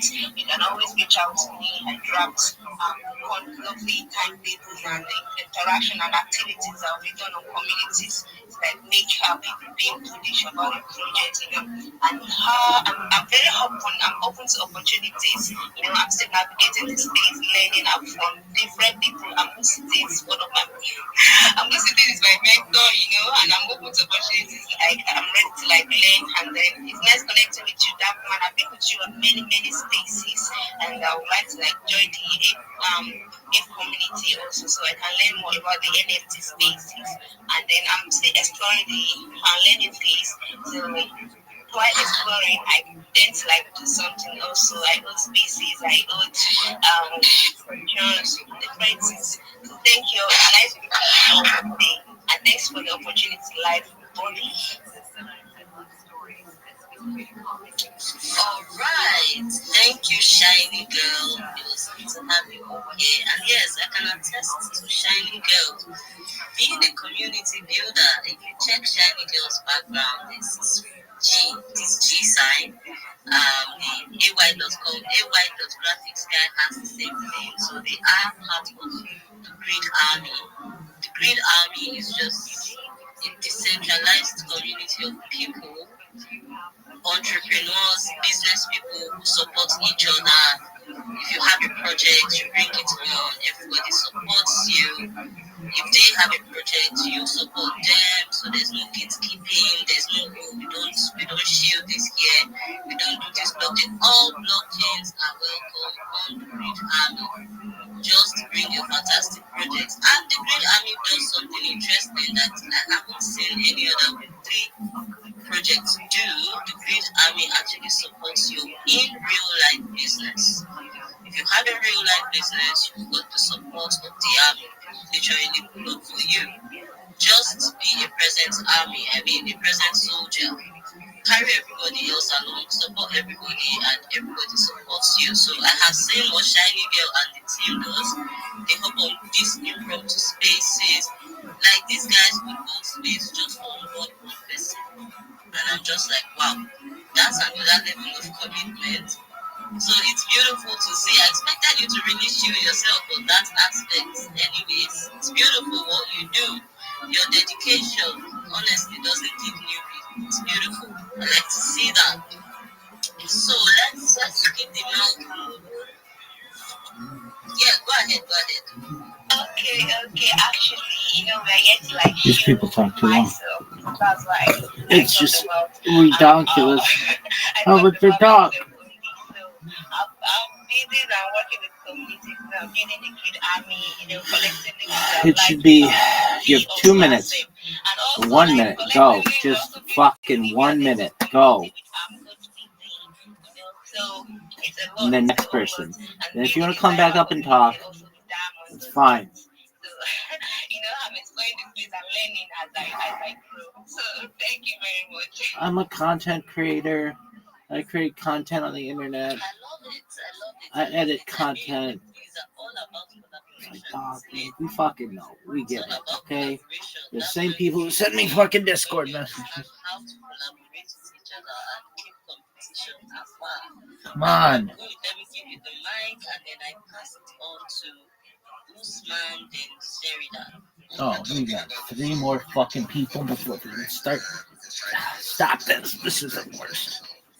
GM, like, dude, we get it. We fucking get it, okay? Good morning to you as well from now until the end of fucking time.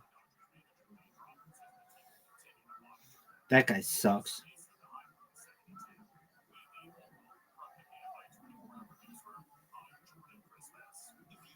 That guy sucks.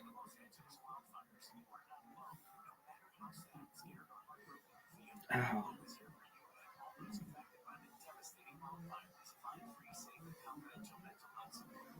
Who the fuck gives a shit about Everton and Manchester United? I don't right now.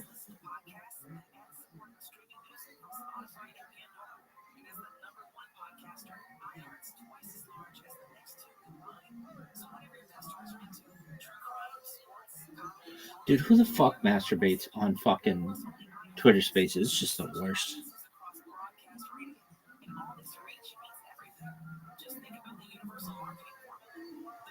Consumers who hear your message times the response rate equals the results.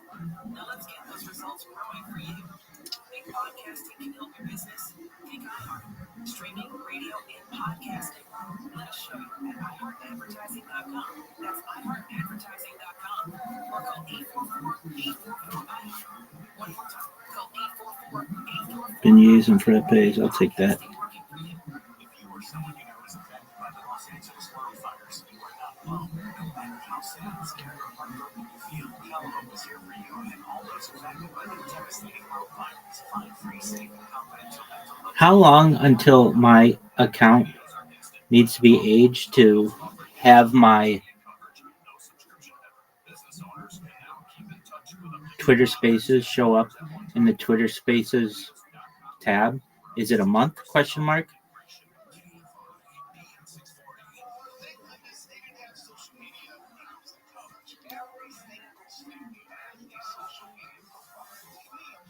As dude, graphics sucks. What?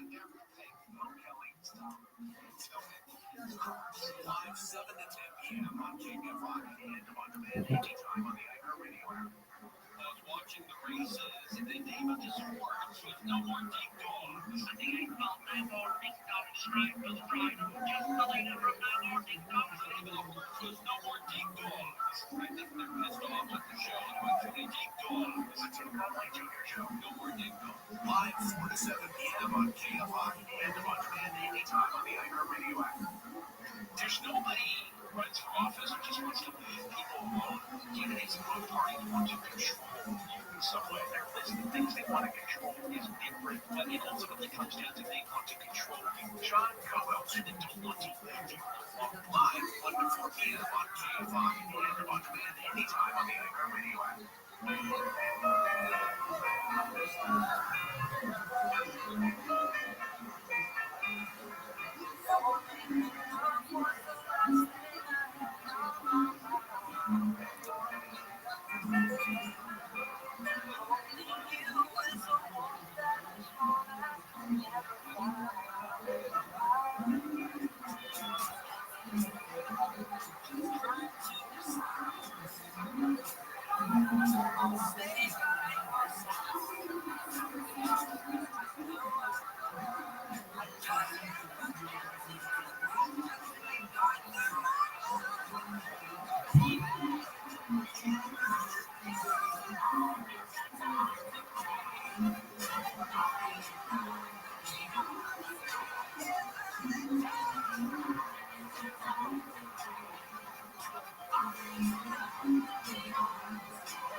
To talk to Lisa Garr, call the wild card line at 818-5 The first time call line is 818-501-4721.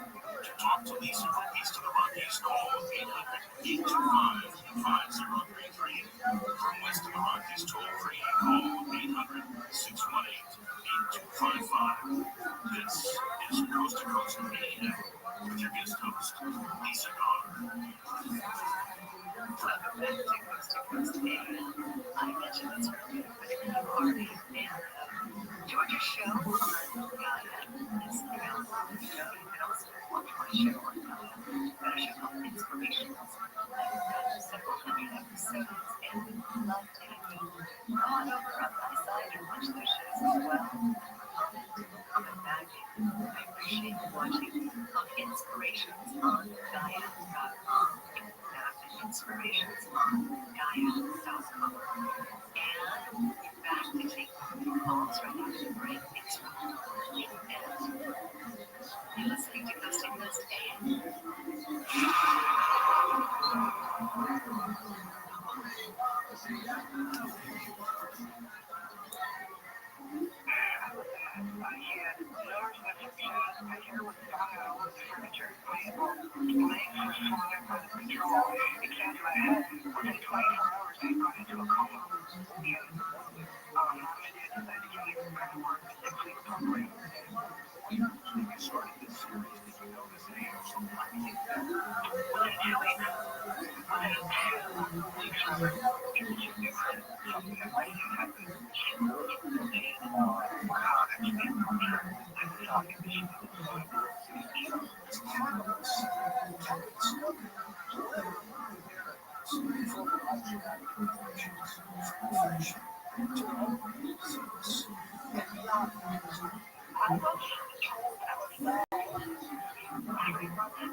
Okay, people who are promoting your projects, who are consistently showing up every day. I mean, it's funny. The Web3 space is funny. So when I meet founders and community leads and people in position who are passionate about the community and are passionate about the project, honestly, it is beautiful to see because you don't know what you are doing for these people. Like, you literally inspire these people. You are a reminder that you are not wasting your time.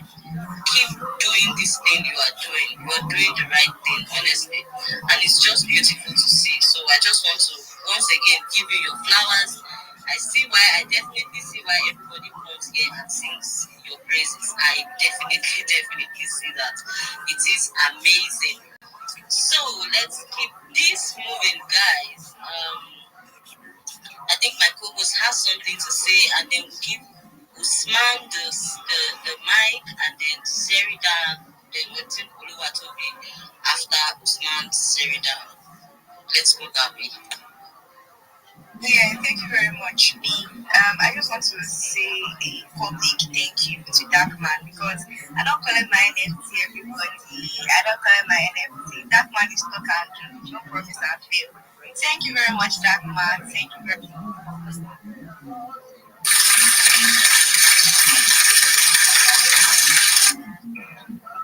All right, thank you.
love that this conversation we have as we get social proof of what has existed.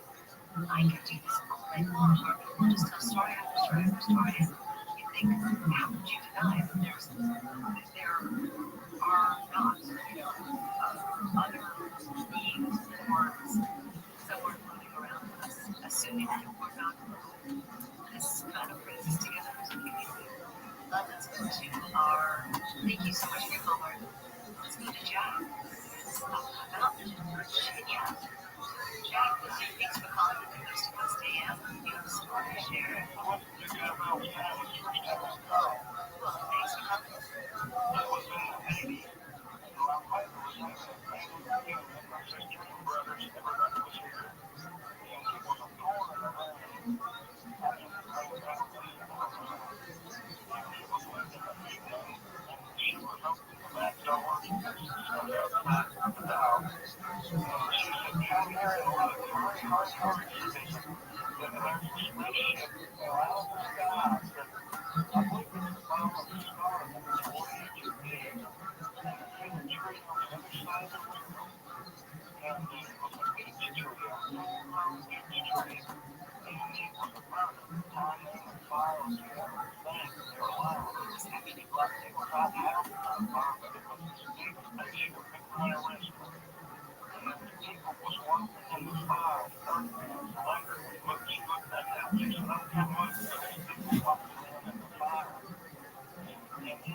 The question about the tree, the one that was it a big hole under a hole back there?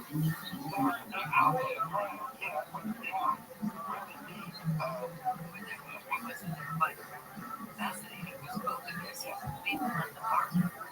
Thank you for sharing this experience. It's like you see it and you saw the evidence of it, but then there was nothing left of it.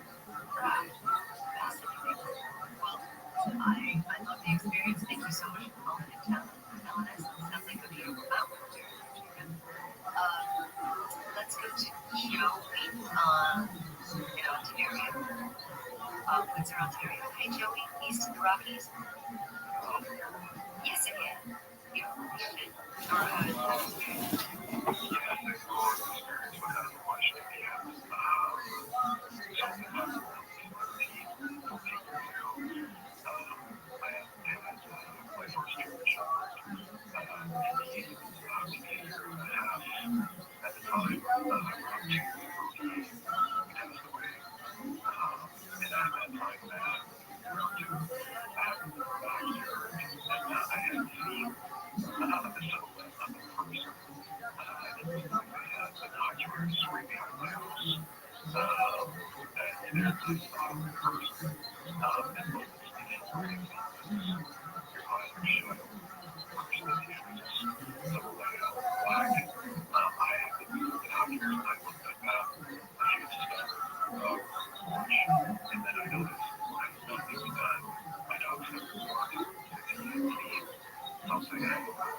party. So the same spirit will come in after one passes, and then the next dog comes along, and that spirit jumps into the next animal. There's evidence that she has various things that the dog do.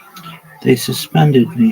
The exact behavior of the old dog. Of course, we're being in the same place at the same time. So there are ways, and I've heard great stories about that too, which actually gives hope to people who've ever lost an animal, and gives a chance to people maybe to have that. Bio Rabbi suspended as well. So I thank you so much for that call. I would hope that our spirit can come back to us and jump back up, because that really would make my heart sing.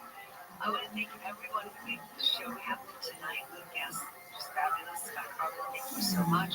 James Fox, who's on with me, and Ross Wilmore, thank you all very much for that. And thank you so much for calling in tonight. I love hearing from you. I love taking your calls. I want to thank my friends here in the studio. Dan Galante, thank you so much for all the great tunes tonight. And Seamless Flow helping me make this happen. And Gina Salvati, my BFF, and the amazing Bears here on the coast. Thank you so much, Tommy Dan Kaiser, and of course, the captain of the ship, George Miller. Thank you for being at the helm always. I'm a cigar, and until next time, I always invite you to stay aware.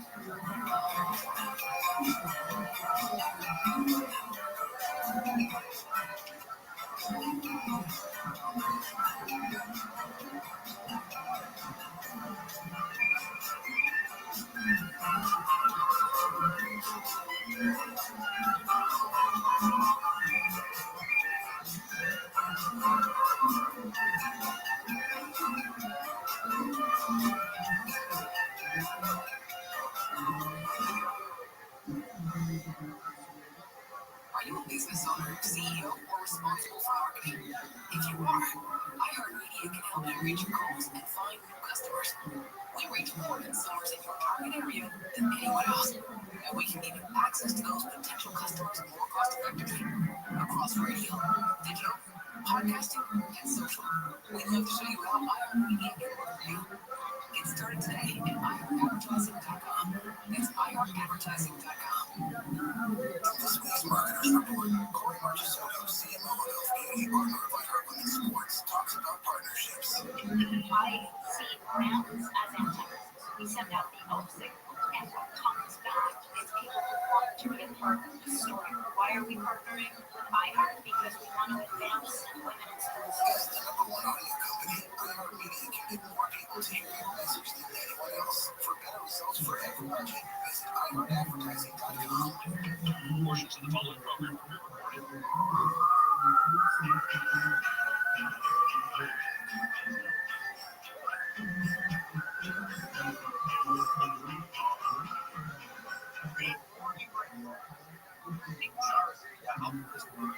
Just about 6 o'clock on this cool. Looks like it's going to be a sunny Saturday morning here in Southern California. And as always, I am here for you as your personal guide to turning your ordinary house into an extraordinary home. We are, as we do, taking calls today. Plus, I want to discuss with you a topic that is right on the tip of things that are happening in Southern California, and that is whether builders should be allowed to regulate their own permit their own projects. We're going to do that and your calls, and it all gets started in just a couple minutes, so stay tuned. Welcome home.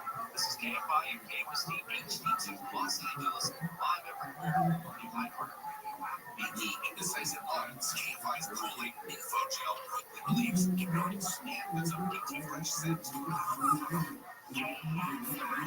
KUST HD2 Los Angeles. Everywhere on the iHeart Radio app. And just like that, they're gone. I'm Andrew Caramella, live from the KFI 24-hour newsroom. Rick Caruso says he's surprised by Mayor Bass's decision to remove fire chief Kristen Crowley. Caruso tells KFI there's been a series of bad moves.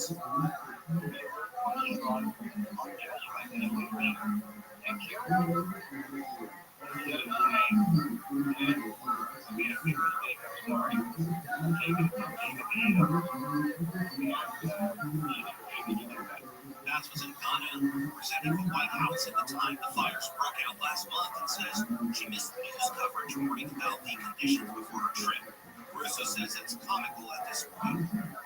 LA County DA Nathan Hockman has said he opposes a new trial for the Menendez brothers. Hockman says the brothers convicted of killing their parents in Beverly Hills in 1989 have not effectively substantiated that new evidence they claim shows sexual abuse by their father should justify a new trial. There is certainly hasn't been discovered by the prosecution and hasn't been accepted by the defense. Hockman issued his office's informal position yesterday. The brothers are also seeking a resentencing based on that alleged new evidence. Hockman says his office will take a position on that in a couple of weeks. Supporters of the Menendez brothers' possible release seem disappointed in the decision. Michael Marks, KFI News. Gas prices in California are the highest now in the nation, with the average cost per gallon now at $4.84. This marks a 5-cent increase from last week and nearly 40 cents more than last month. The national average is around $3.16 a gallon. AAA says the price hike is due to ongoing repairs and maintenance at the state's gas refineries. The city of New Orleans is kicking off the carnival season this weekend with new security measures to keep partygoers safe following the New Year's terror attack. From now through March 4th, enhanced security will be in popular Mardi Gras celebration areas. New Orleans Police Superintendent Andrew Patrick says they're using special traffic patterns called the Serpentine to discourage people from driving fast through high traffic areas.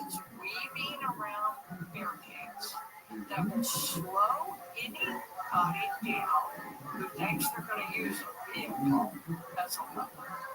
She says things like coolers and ice chests will also be banned in certain areas of the city. And a federal judge is blocking an executive order from President Trump that aims to stop government support for diversity, equity, and inclusion programs, saying it probably violates free speech rights. The lawsuit brought by the city of Baltimore, as well as some higher education groups, argues that the order is unconstitutional and an overstep of presidential power.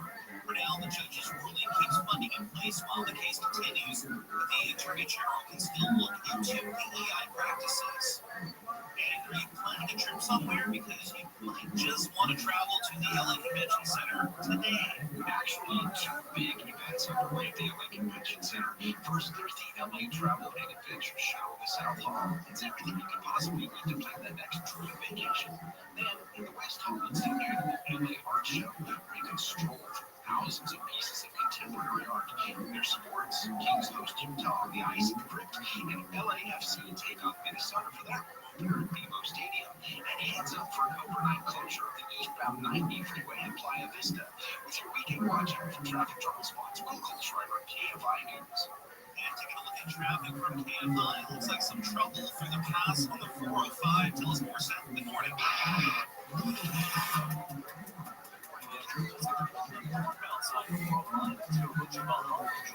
Two-car smash up is taking out the HOV unit left lane. Looks like both CHP and fire crews are on the scene, so be sure to look out for some sudden brake lights if you're traveling through the area this morning.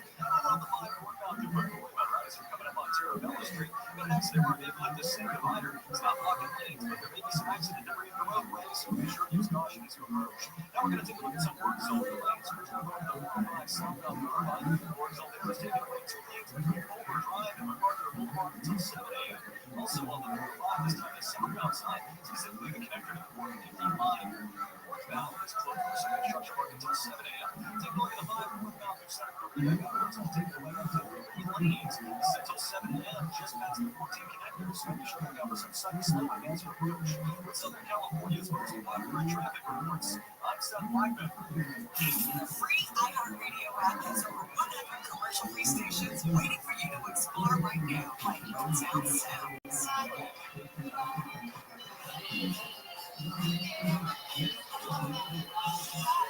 Best Motown from the Supremes, Stevie Wonder, Smokey Robinson, and more. Open the free iHeartRadio app, search Motown Sounds, and listen now, commercial-free. iHeartRadio, freedom never sounded so good.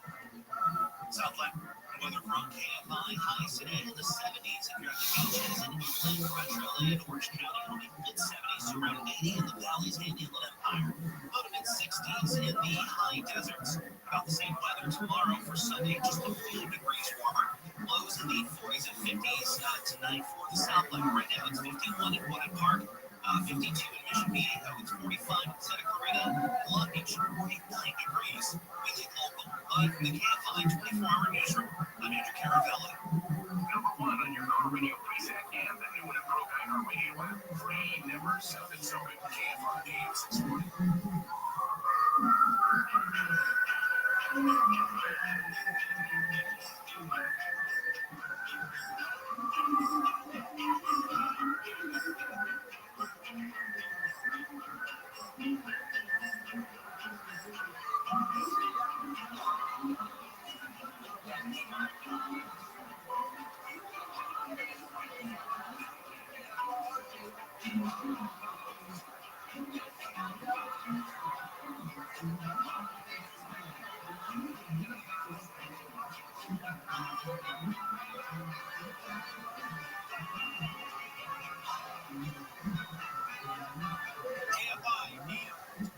Live streaming and everywhere on the iHeartRadio app. Hey, welcome home. Yeah, you.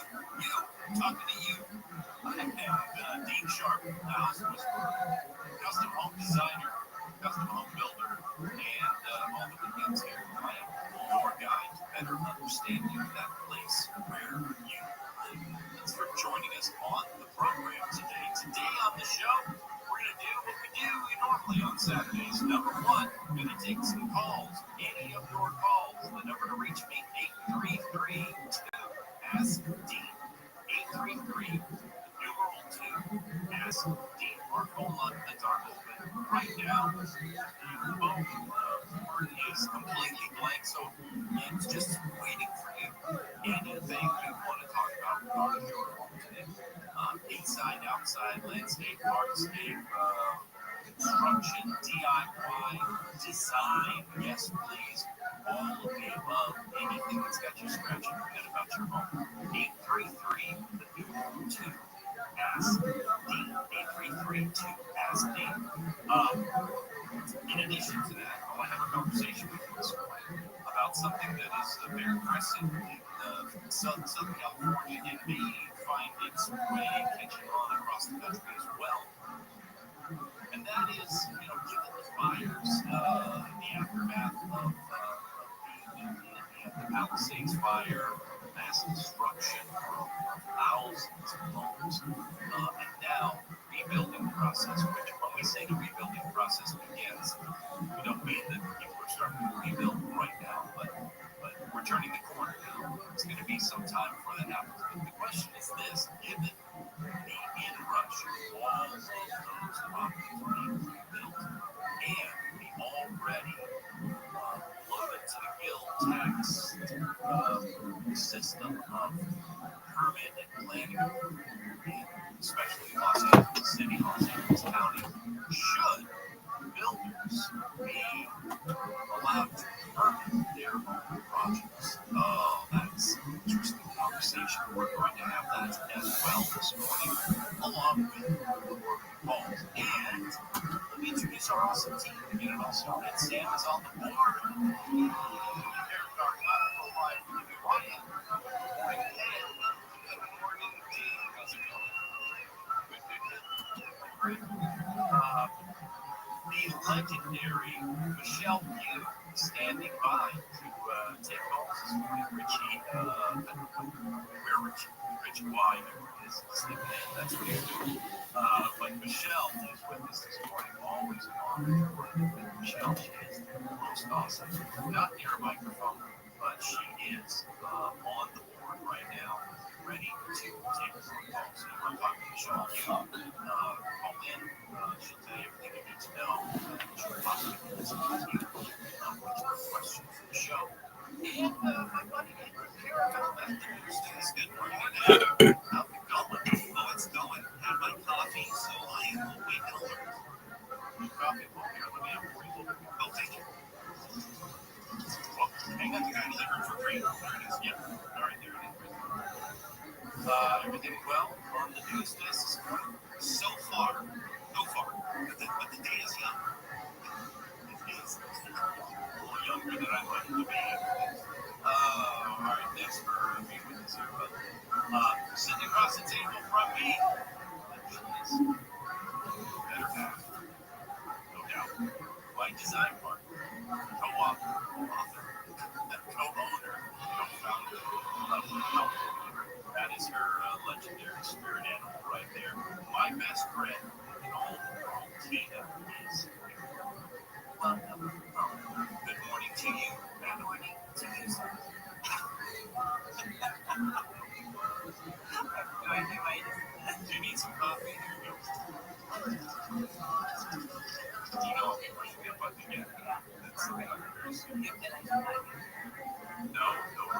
for you, it's been black, just straight up.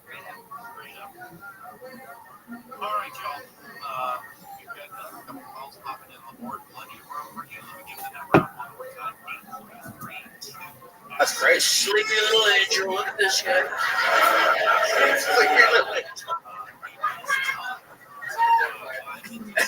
Just like Joe Biden, sleepy little angel.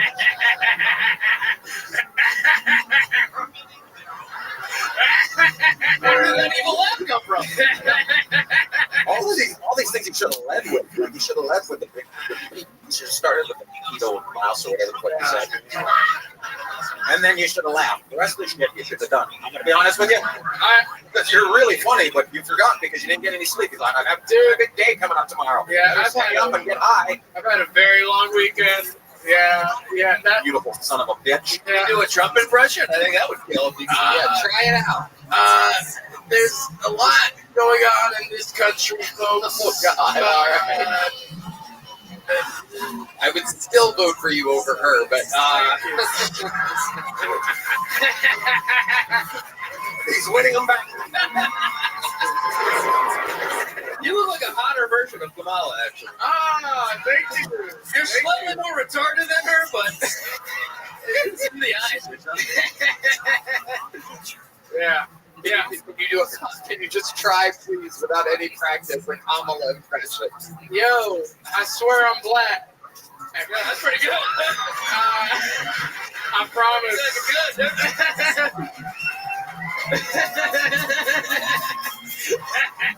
You just rewrote your minute. That's good. Fantastic. Hilarious. Yeah. I've got to stop with the first part. I've only lived in Austin for 7 months, but I wanted to do comedy since I was a little kid. I was an improv kid. That's my comedy background. Yeah, that's the part about shock. You went to school for that? UCB. Okay. Yeah, for many years. Yeah. Yes, and? Yes, and not a lot of pussy. Really? You seem like a good-looking guy. You seem like you have a good sense of humor. Yeah, I mean, I get flirted with a lot at my new job. What's your flirt like? Give us an example. Pretend like there's a woman. She hands you her ID. What do you say? How you doing today? You look nice. You know, my name's Angel. You know, like in the sky. Nope. Yeah, that's.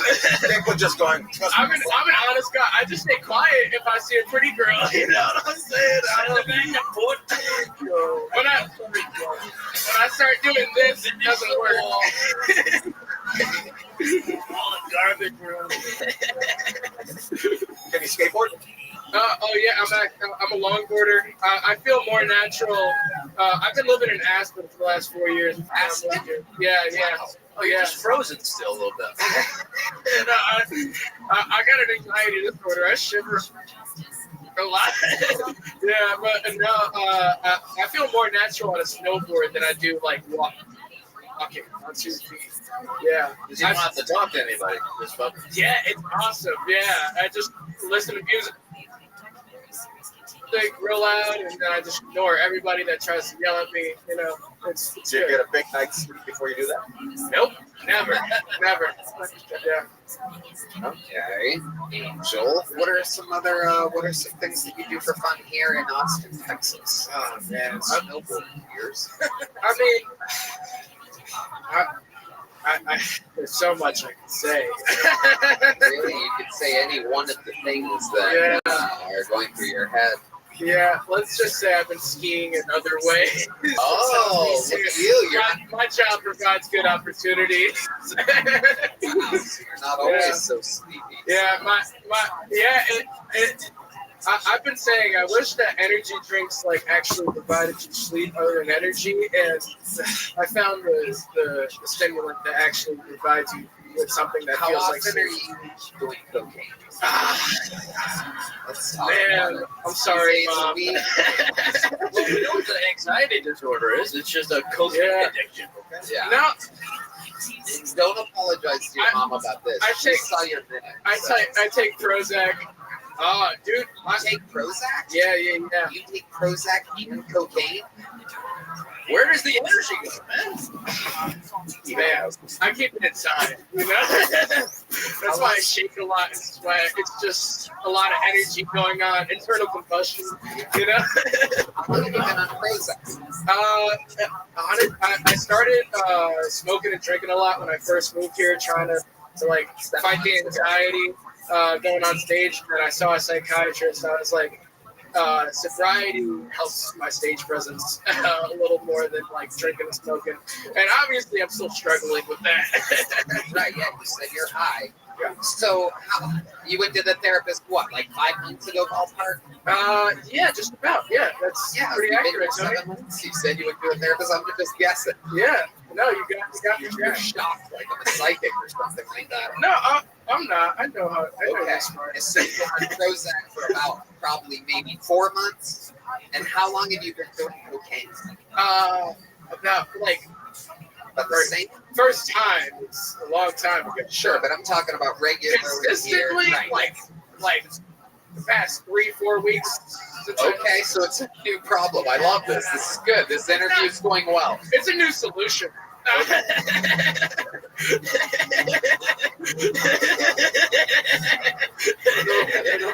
don't know if it's a solution exactly. I'm not on it tonight, Tony. That's all I got to say. This guy's out of control. Probably would have been a good time to do it. Oh my God. Have you tried cleaning your damn room? Your fucking life Jordan Peterson. No. Wow. How about just being a model? You know, I remember I remember people didn't think I was funny when I started doing comedy as a teenager because everybody would tell me, "Hey, you ever think about modeling? Like that's a good career path for you." They would never be like, "Hey, that shit was funny," like you know. And here we are. Yeah, here we are today. You know what I'm saying? So, like, when's the last time you did cocaine? Is it last time? Maybe. Okay. No. I'm just curious. Curious what it's like for a guy like you. So you're working last night, right? Maybe. Okay, enough with the maybe. So it's a yes. Actually, no. The days turn into nights real quick these days. Okay. So when do you do cocaine? Who do you do it with? Do you do it by yourself? Do you buy it? I got buddies. I'm friends with a lot of comics out here. Not the question I asked. When you do cocaine, do you do it by yourself sometimes? Tony, sometimes, yes. Okay. So, like, the last time you did it? The last time I did it by myself in the bathroom at Shakespeare's. Okay. So, all right.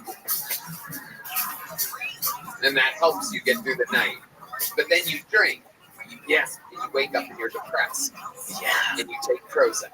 Yeah. And then wherever the day takes you from there, maybe you do more blow, have some more drinks, and then you take Prozac again. Riding the wave, baby. Have you talked riding the wave, baby? Have you talked with your therapist about this new cocaine habit? A little bit. What did they say? They say as long as you're not. My opinion is that I'm not abusing any drugs. Ever since I started taking Prozac, I've been using drugs for fun and not to cope. And so, yeah, new excuses, Tony. I know. Are you sure you took the improv class? They taught me to be honest. That was one of the early rules. Angel, here's a little joke. Oh, thank you. There you go. Absolutely. There he goes. Angel Maldonado. Appreciate it. No, you know what I'm going to do? Hello, world. This podcast is sponsored by Zippix. Zippix believes nicotine users should have a better way to get their nicotine than smoking, vaping, or dipping. Their toothpicks are discreet, taste great, and allow you to get your fix anywhere, anytime. Their cutting-edge infusion process means the nicotine and flavoring is absorbed throughout every toothpick, and not just good. They're on the surface. Red band. Tony, I love Zippix. Cinnamon is mine. You know, these toothpicks are a great alternative to smoking. I hope you give their toothpicks a try and see why their customers keep coming back. No doubt about it. I love it on airplanes, long car rides. We bet when you first started nicotine toothpicks, we probably thought Do they even work? If you ask Zippix customers, you'll find the answer is a resounding yes. Nicotine toothpicks are a great way to curb your nicotine cravings discreetly and conveniently. One aspect of nicotine toothpicks that makes them an effective replacement for cigarette smokers is that they satisfy both the oral fixation and hand-to-mouth routine that you get from smoking. Customers who were former smokers say that this had a huge impact when transitioning from cigarettes to toothpicks. So give Zippix toothpicks a try. Go to zippixtoothpicks.com and order a bundle today. And now, it's time for Kill Tony. Before we do that, I'm going to say that set was so low energy, such a little amount of laughter that I think I'm going to bring in a special utility player that we bring in only when somebody does really, really, really poorly and gets almost zero laughter. Energy drink.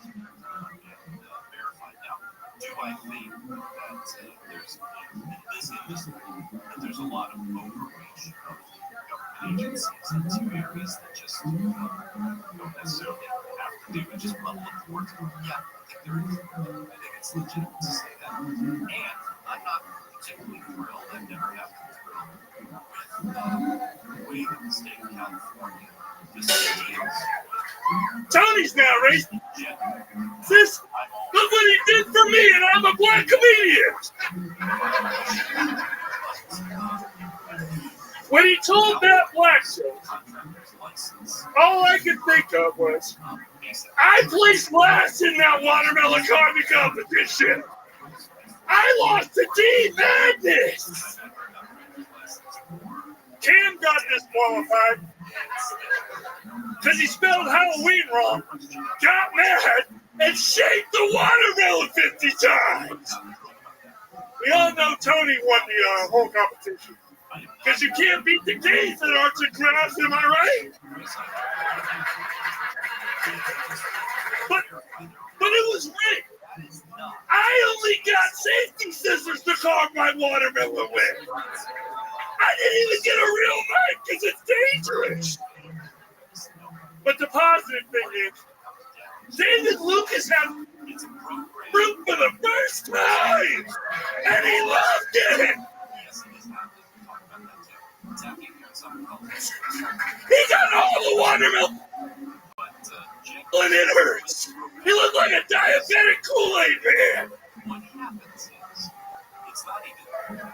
All right, take you that's one time. You know, I forgot all about that fucking joke. I'm black, I didn't forget. Well, it's a cute little Halloween joke. Barack Obama didn't think it was cute, right? That fucking guy. Yeah, it's a weird week when you could say Barack Obama criticized my joke. He said I made a joke about black people eating watermelons. That's not true. It was a joke about carving watermelons at an all-black Halloween party. The joke being, of course, yeah, the brothers. We didn't. I'm not gonna do it, Obama. What am I? Can you do it, Obama? I can't really. But you kind of you're like doing a Kramer impression. If you said the N-word more. I'm not allowed to say the N-word and I'm black. His dad is black. Hell yeah, brother. It is absolutely wild. I'm confused. So the other guy was on cocaine and you're not. No, I do energy drinks. He really does. How many energy drinks have you had today? 3. Wow. Which ones? Was it just Red Bulls? No, I did a Rise Rainbow Sherbet, slept-on flavor. Can't find it anywhere. And then I shot in the Red Bull in the bathroom. The people judge me now and say, Drew, you're going to kill yourself. It's like, but then I have one down there. You sit the Red Bull down there? Yeah, with the water. I love it. I love it. You mix some water. You cut it with some water. Yeah. True. Just like Tang. Cut it with some water, baby. Hey, Tang is slept on, dog. You ever put Tang in a Red Bull? It's fucking fantastic. It's a kick in the glass. And your ass. Have you ever had raw bread? When when you think of the raw bread, what do you picture? Domino's, pizza. I love their crazy bread. It's so light. I can only imagine if you don't cook it, it's still fucking delicious. Am I right, Tyler? Yeah, dude.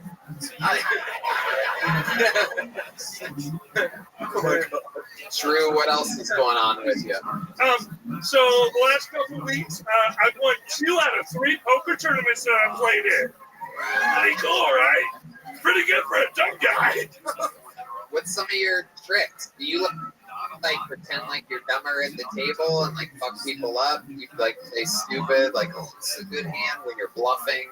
Like, So what I do is I just be my natural self. And they're like, he's special needs. We can't really take his money. Right. It works like a fucking charm. And then I get them all like bamboozled, and they're like, wow, great story. Oh. And then I'm like, oh, fuck. Oh, I got the nuts. I get them. And I can do it for like 5 to 6 hours. Comedy's really helped because I can have fun. They still concentrate on what's my hand. I can distract them. They call him big blind. He doesn't see social cues. I'm not autistic. I'm just dumb, dog. Oh, I love it. I beg to differ on that. Okay. You got fucking chisel, son. I got a brain injury, sir. Same thing. Okay. Yeah, he doesn't exactly have a full house up here, you know what I'm saying? Poker show! Drew, I absolutely love you. Thanks for popping in. You are the man. There goes Drew Nickens. On to the next one. Now, we got a fucking pull, and then we'll do that. Your 4th fucking pull of the night, ladies and gentlemen, goes by the name of Taylor Neely. Here we go. Taylor Neely with a new minute.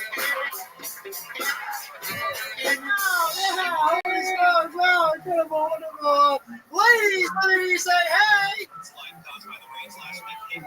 Fellas, let me hear you say. Welcome. How are you? Pretty early for you.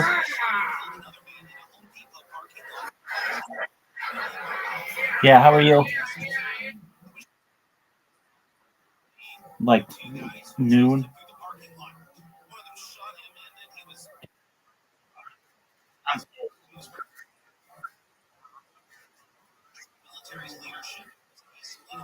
It's called what is it called? Well, Nocturnal's pretty accurate, but what is it called? Yeah, exactly. It's called something cycling, reverse cycling. Dude, I just got my fucking Twitter account banned, and I'm pissed off. It was really good. I was gaining a lot of fucking people on there, and then yeah, sucks.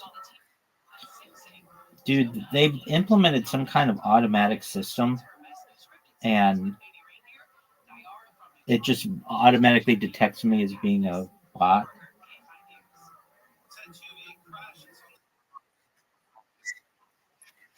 Yeah, but those didn't get banned, which is the interesting thing. So I don't fucking know.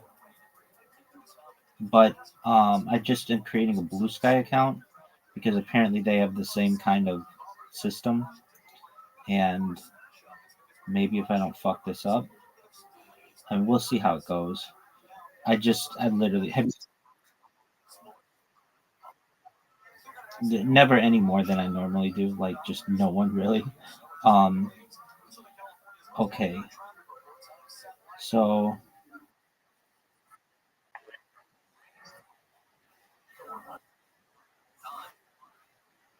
all right. Take care.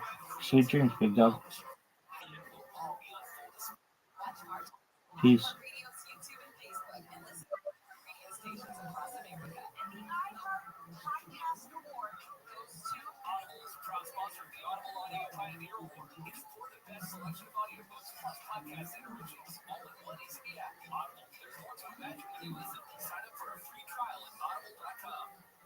All the good stuff. Camps keeps you on top of pop culture. The Alto Nights, tough guy Robert De Niro's next film is on the horizon, and the studios dropped a trailer for it. The 2.5-minute clip posted to the Warner Bros. Pictures YouTube channel shows the iconic actor butting heads with himself and Wallace's mob bosses Vito Genovese and Frank Costello, Deborah Messing, Cosmo Jarvis, and Anthony Gucci, and Michael Muscoli also starred in biographical period crime drama from the screenwriter of Goodfellas and producer on that film, Raging Bull, Rabbi, and The Irishman. The Alto Nights opens in theaters March 21st. All right, and that's what's popping in the camps on iHeartRadio. Saturday workouts.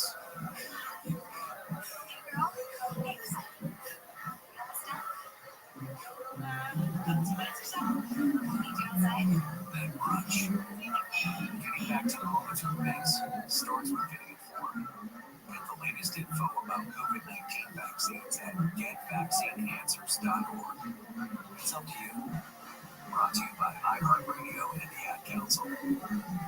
The mayor of Washington, D.C. says she's not afraid but strategic. Following President Trump's assertion that the feds should directly govern her city, Muriel Bowser says Trump's comments make residents, policymakers, and business owners anxious. As long as we have limited home rule, we're always vulnerable to the whims of the Congress or President.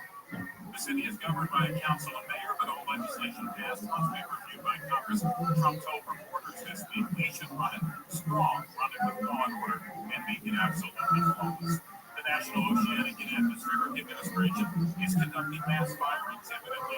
An anonymous source tells The Hill the original list of workers to be fired consisted of new employees, but since then, other workers were put back on the chopping block. Commerce Secretary Howard Lutnick denied in his confirmation hearing that he would try to take down or privatize NOAA as Commerce Secretary. That's politics. I'm Ransom. Should you give for a job you love, to make their wish come true, to help them fight a critical illness? Just imagine what you do. These wishes are so powerful, you can make them real. You can give a child back their childhood. You can change the way they feel. Every single one of us can make the stars align. Because when we come together, and joy will shine. Wishes that stars like you. Visit Make-A-Wish@wish.org. At the Veterans Health Administration, we provide life-changing care to over 9 million veterans across more than 1,200 facilities nationwide. Our hands are listening, competent, skilled, healing, helping, and friendly. A place where diverse teams come together hand in hand to provide full patient-centered care, and where even robots lend a hand. Join hands with us. Learn more at VA. Now Tax is Susan Credit Karma, your TurboTax expert can do your taxes for you. They'll give you a refund so you can do more with it right at Credit Karma. Now this is taxes. Enjoy Credit Karma with TurboTax. See guaranteed details at TurboTax.com/guarantees. TurboTax Live. Ozempic plus movement plus diet, that's the key to weight loss. Future Health makes it easy to get started with affordable GLP-1s delivered 24 hours upon approval. Go to trynh.com. Trynh.com. Semper Solaris, your source for all your solar roofing and heating and air needs. Go to sempersolaris.com. The countdown is on to our iHeart Podcast Awards. Creativity, knowledge, and passion will all be on full display. Watch March 10th on iHeartRadio's YouTube and Facebook, and listen on iHeartRadio stations across America. And the iHeart Podcast Award goes to Audible's proud sponsor of the Audible Audio Pioneer Award. Explore the best selection of audiobooks, plus podcasts and originals, all in one easy app. Audible is more to imagine when you listen. Sign up for a free trial at audible.com. KMI AM 640.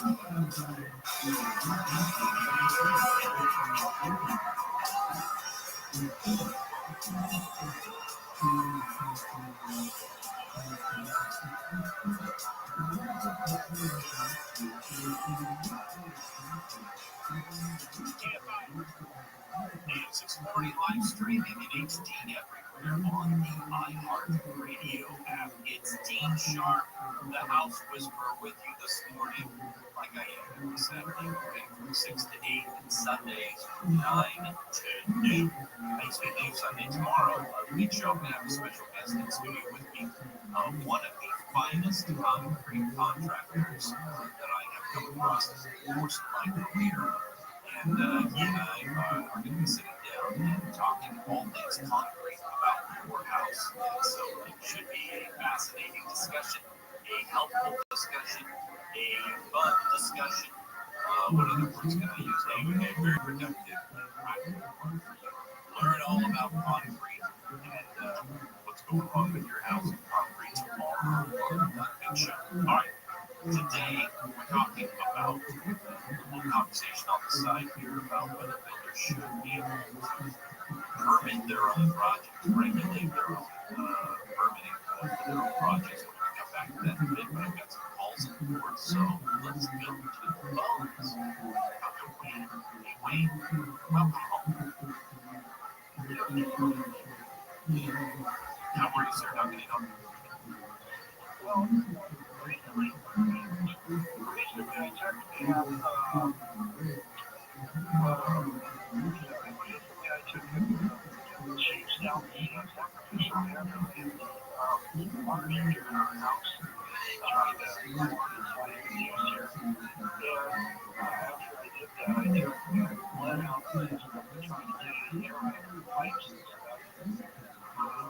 Unfortunately, we're getting a situation where we turn pipe fixers on to the bathroom sinks, and that's where the fixer to the tub. We kind of like the sink and stuff, which sounds like there. I'm not really complete that, but I just want to cross over between the hot and cold.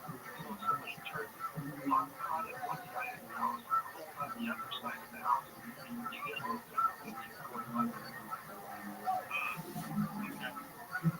So when you say you're trying to clean it out, you literally turned on every faucet everywhere and let it run for a few minutes? Yeah, let it run for about 10 minutes or so. And all together, I mean.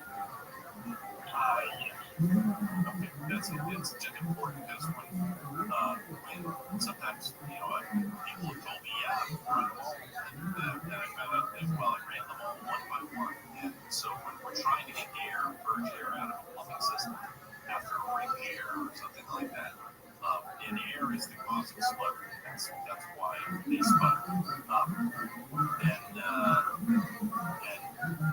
Everything has to be turned on all at once in order to just make the maximum opportunity for air to enter the system for several minutes. Having said that, you also get some hot and cold crossover.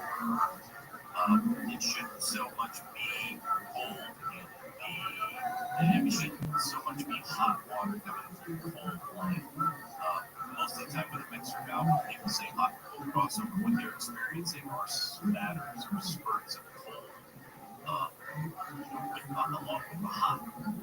And that, my friend, unfortunately, probably points back to the water heater again. When you have it resolved as sputtering, or normal means, when we have it isolated and down to one area out of one faucet, when it's happening everywhere around the house, that it's not a localized thing in the sense of like all faucets. And when you say hot and cold sputtering crossover, that points back to the water heater, and it's something else going on inside the water heater. There could be blockage. There could be when you switched out how bad was the sacrificial anode with the old one?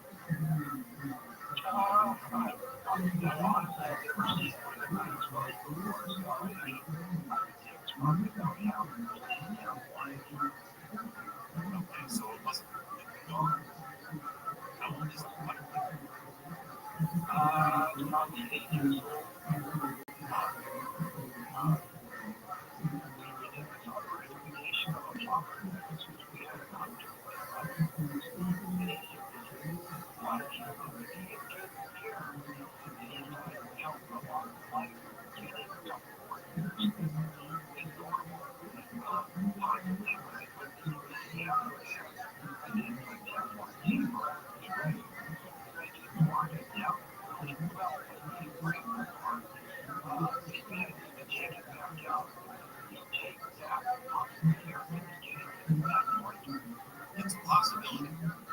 possibility. And so, yeah, give that another shot since you already kind of are in the DIY mode there. And then, again, it's sometimes, depending, plumbing systems are tricky. They go up, they go down. It's sometimes tricky to purge it all out. But I would do that. I'd reset that, make sure that's sealed so that air isn't being sucked into the water heater and causing spurting. If the water heater isn't old, it isn't at 8 years, the plumber already thought that it appeared to be in good repair.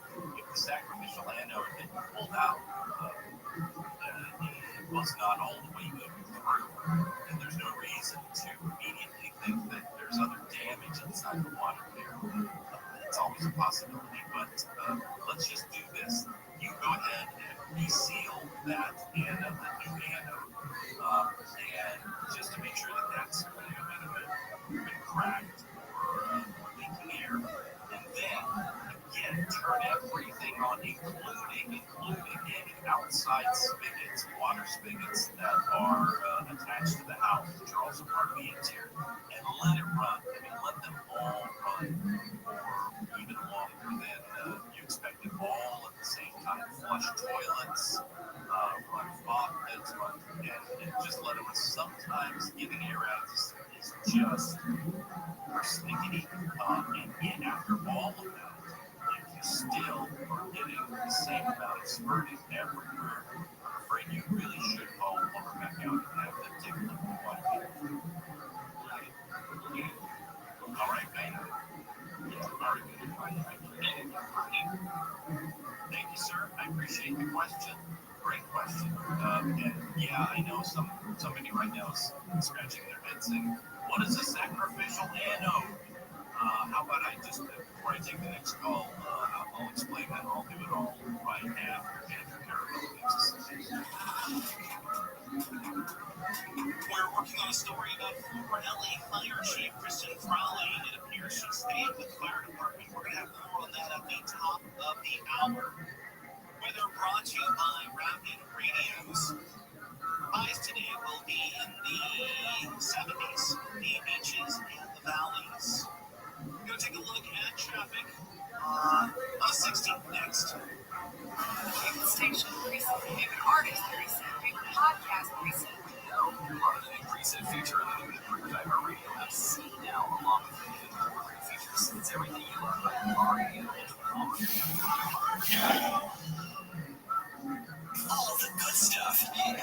Camps keeps you on top of pop culture. While sales of vinyl records have been on the rise, it's not the case for record players. A new study by Name reveals that among the 3,900 respondents, only half of consumers who purchased vinyl within the past year actually have a turntable to play it on. 15% of overall music consumers. So what gives? While some are buying vinyl as gifts or to play at others' homes, collectors and artists superfans seem to be driving the vinyl resurgence. The superfan contingent is especially strong as the top-selling vinyl records in 2022 belong to Taylor Swift, Harry Styles, and Olivia Rodrigo. While vinyl is on the upswing, with the format topping CD sales in 2022 for the first time since 1987, digital and streaming music still holds the boost, accounting for 84% of all music revenue in 2022. All right, and that's what's popping at Camps on iHeartRadio.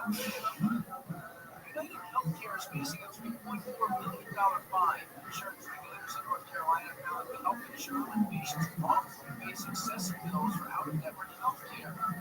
North Carolina Department of Insurance says United Healthcare should have protected patients from balanced billing. That's when providers ask patients to pay the difference when insurance companies pay less than the provider's charges for medical services. The findings were a result of a 4-year investigation. New York's Attorney General Letitia James is suing more than a dozen vape distributors. Lawsuit against 13 vape brands, including Puff Bar, Breeze, alleged that these companies are fueling the youth vaping epidemic by illegally distributing and marketing flavored disposable vapes. The lawsuit seeks hundreds of millions of dollars in penalties for wide-ranging violations of local, state, and federal laws. James says for too long, the vaping industry has just taken a page out of Big Tobacco's playbook by making nicotine seem cool, getting the kids hooked, and a public health crisis. Health Update, I'm Scott Pringle.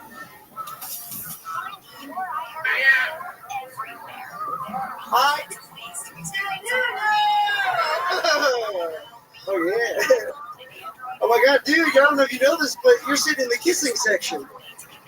Yeah, I gotta come down there and give you a kiss. No, you're not into it. No one's ever happy to be in the twisting section. Well, how do you think I feel? Now I gotta go back there and tell them they're in the anal section. So, pucker up, anal section. You can have that. Who do you guys think would win in a fight? New York City Rat? Swallow that whole, chew that entire glass whole right now. Who do you think? That's my time. Thank you so much. I'm Taylor Neely. Taylor Neely, ladies and gentlemen. Okay. Did you do some of Angel Maldonado's cocaine back there? You seem like a wild boy. No.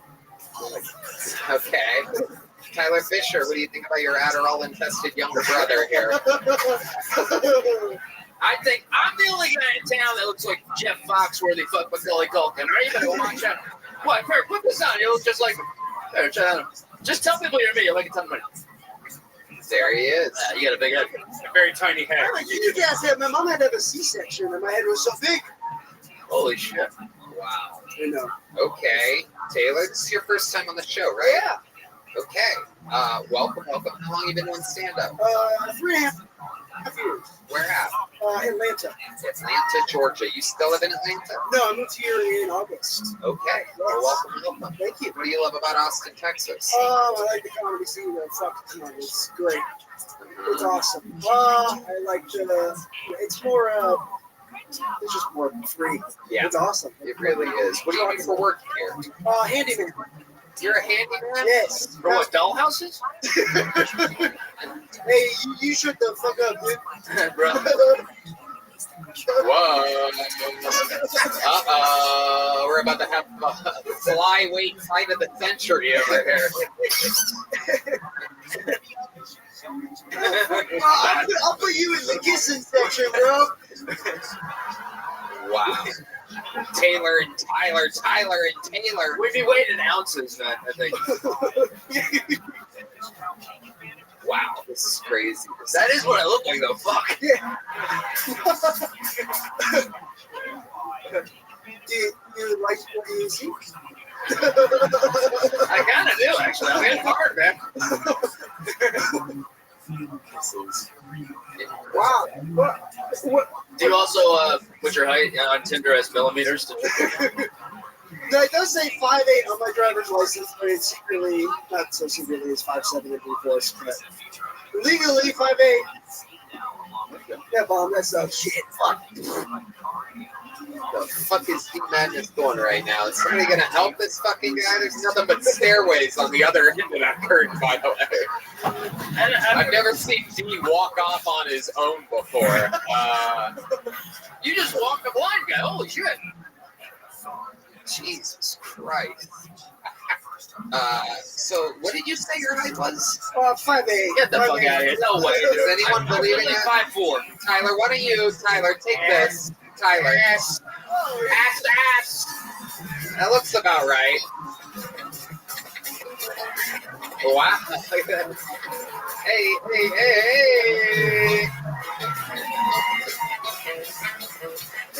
I don't think we need the tape measure. I kind of believe you at 5'8". I'll believe 5'8". Yeah, he's 5'8". Fuck.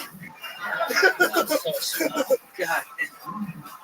Ian, what do you think about this young bud? I think he's fantastic. Good energy. He's growing a mustache. He's 12. He's got a giant head. Looks like this fella over here. Everybody's all excited. He's got tattoos. He'll fix things in your house. Yeah. What do you specialize in as a handyman? I'm transitioning to mounting TVs. Hey, what the fuck? Nice. Hey, you also shut the fuck up. I didn't mean that. I'm sorry. I really didn't mean transitioning to just mounting TVs. Just mounting TVs. Yes. High heels. It's better money. Yeah. Yeah. What from? What were you doing before? I finished a painting job today, and mow lawns and put furniture. Task rabbit. Okay, you're a Mexican.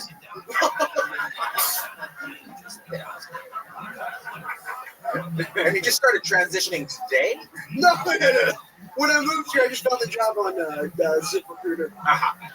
Shout out. Absolutely. We absolutely love ZipRecruiter. No doubt about it. Right. What do you do for fun at nighttime, Taylor? What's your nightlife? Well, I'm sober because I used to smoke a lot of crack cocaine, and I don't do that anymore. There it is. Wow. Yeah, that last guy doesn't have fucking shit on me, but well, grow up and smoke crack like an adult. Yeah. How did you end up smoking crack? You see Wolf of Wall Street? What? Wolf of Wall Street. I really loved cocaine in college, and then when I was drunk, I smoked Wolf of Wall Street. And when they smoked crack in Wolf of Wall Street, drunk me was like that was like a fuckload of fun. And then I went home from college. I'm from Columbus, Ohio, and I went to Ohio to go Buckeyes. And I went to I came out of a blackout, and I asked this guy if he knew where to get crack, and then. You tried crack for the first time from a random guy in Columbus, Ohio? Yes, homeless So guy. you smoked it, a homeless guy. You smoked crack. What happens? Take us through the process, please. The first time I smoked crack, so it's like a young homeless black man, he seemed like my age, and I'm like, you know where to get crack. He takes me to like the bad part of High Street, which is like, yeah. And then he takes me to a tall, lanky black guy, and I give him money. He could have walked away with the money, but crackheads are very honorable, and he comes back he comes back with the crack, and we smoke it, and then like somehow I get a gaggle of like homeless guys, and we're walking down the street, and we go into I go to a convenience store because I want some water because coke and crack makes me very thirsty. And they start asking me for money and shit, and I don't want to deal with this. So I'm walking out of the gas station, and there's another guy walking to his car, and then oh, yo, pretend I'm with you. And I get in there, but we speed off, and then these guys are like, yo, what'd you get into tonight? And I'm like, well, I smoked crack for the first time. And then they're like, well, you want to smoke some more? So we smoked crack. Okay. So then what happened? Well, they dropped me back off at my friend's fraternity house at 6 a.m. Fifth Street. Did you love it? Drunk me loves it. Okay. Sober me, it's always bad. It's bad at the end. It's fun. It's fun for the first 30 minutes, and then it's. Let me ask you this: how soon after that did you want to do it again? Every time I got drunk until I got it under control this time. Yeah. So you have to and you would drink almost every night? No, it's more I'm like a binger. Like I'll relapse and I'll binge for like a week. And I went to the psych ward recently, and that was bad. I was being too naughty. Yeah. It sounds like it. What do you guys think? Are you sending comedians from a homeless shelter across the street? Just shipping them across 6th Street? Now, do people know you're a handyman when you're working? Or are you a crackhead that's breaking into the house? Yo, dog. I am the guy on the corner with How are you? We're just trying to watch. What's up, Todd? Nothing. I'm very well. Just watching Kill Tony. How about you?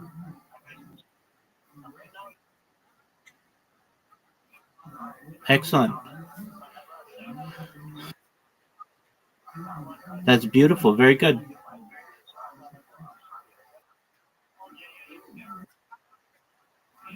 Excellent. Well, we're just watching Kill Tony. Feel free to enjoy, my man.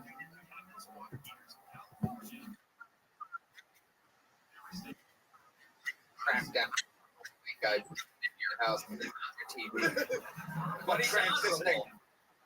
Crackhead. That old saying. They'll drop you off at 6 a.m. after he's mounted your TV. Stole your copper. Well, Taylor, fun times, decent set, but a lot of that was trying to get the crowd to fucking repeat after you shit. So you're leaving here with a little joke book. Come back again, keep signing up. Maybe you'll get a big one. Yeah. There goes Taylor Neely, everybody. We've come to that time of the show where it is indeed time for one of your most elite regulars of all time.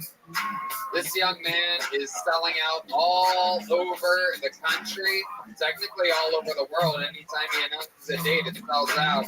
He's a monster. You get to see a brand new minute from the one and only Cam Patterson, everybody.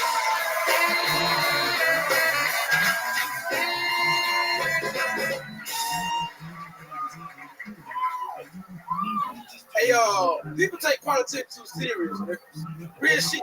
I know it's been a thing tonight, but really, people take politics way too serious. I don't even know how to spell politics, so I don't really care about it too much. It don't really bother me at all. It's funny, because I believe in like 3 degrees of separation. And I talk to Joe Rogan all the time, like, what's my mind, boys? He just talked to Donald Trump for 3 hours. And I just talk to crackheads on the street. You understand what I'm saying? Those crackheads have no idea they 2 phone calls away from Donald Trump, nigga. They have no idea. They're like, let me get $1. I got something better for you, nigga. Just wait on it. I raced one a couple days ago. That was cool. That was fun as shit. He was slow as hell. And I beat him. After I beat him, like, I told him, I said, if you beat me, I'll give you $20 if you beat me, right? He was like, oh, I can beat you. I'm not going to beat you. And then we raced, and then I won. He was like, hey, we just split the pot. Fuck it. Just split it in half. Now, give me half the money, please. That's my time. Unbelievable. That's how it's done. Appreciate A brand new minute from the man himself. Come on, nigga. We outside, man. We are. We outside. Come on, bro. It's unbelievable. This shit crazy, man. We are in it. Hell yeah. No doubt A about it. lady called me a bigot the other day. Really? Yeah, and I'm like, I don't know what the fuck that means, bitch. Be smarter, dumbass. Stupid, bitch. Use better words, stupid. What did you do to make her call you a bigot? What did you do?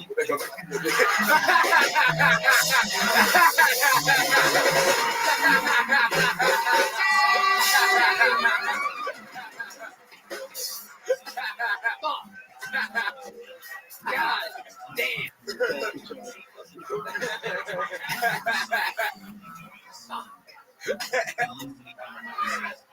I've been fighting for you all week, nigga. You have no idea. Been fighting hard as shit. Fighting hard as fuck, nigga.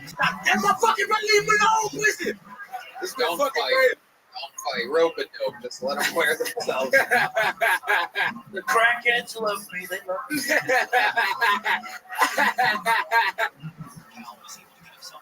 Trump, what do you think about Ken Patterson? I love the African Americans. Look, Trump acts like he saved black people. Before I was president, black people, they couldn't even walk. They couldn't speak English. Can't, barely can, but he's doing great. I speak great English, nigga. My English, when I'm It's like Joe Biden bubbling. So funny. It's been a wild week for you, huh, Cam? Yeah, it's been up and down. My brother love that shit. My brother enjoyed it. Hell yeah, he a mailman, so that's cool. Hell yeah. He's a real mailman? Swear to God. The funny thing is, I'm doing this, my life is going great. My brother's a real man, and he's still my dad's favorite. Wow. Hell yeah. Is he the youngest? Oldest. Okay. You know what? He the second oldest. Yeah. I got one brother.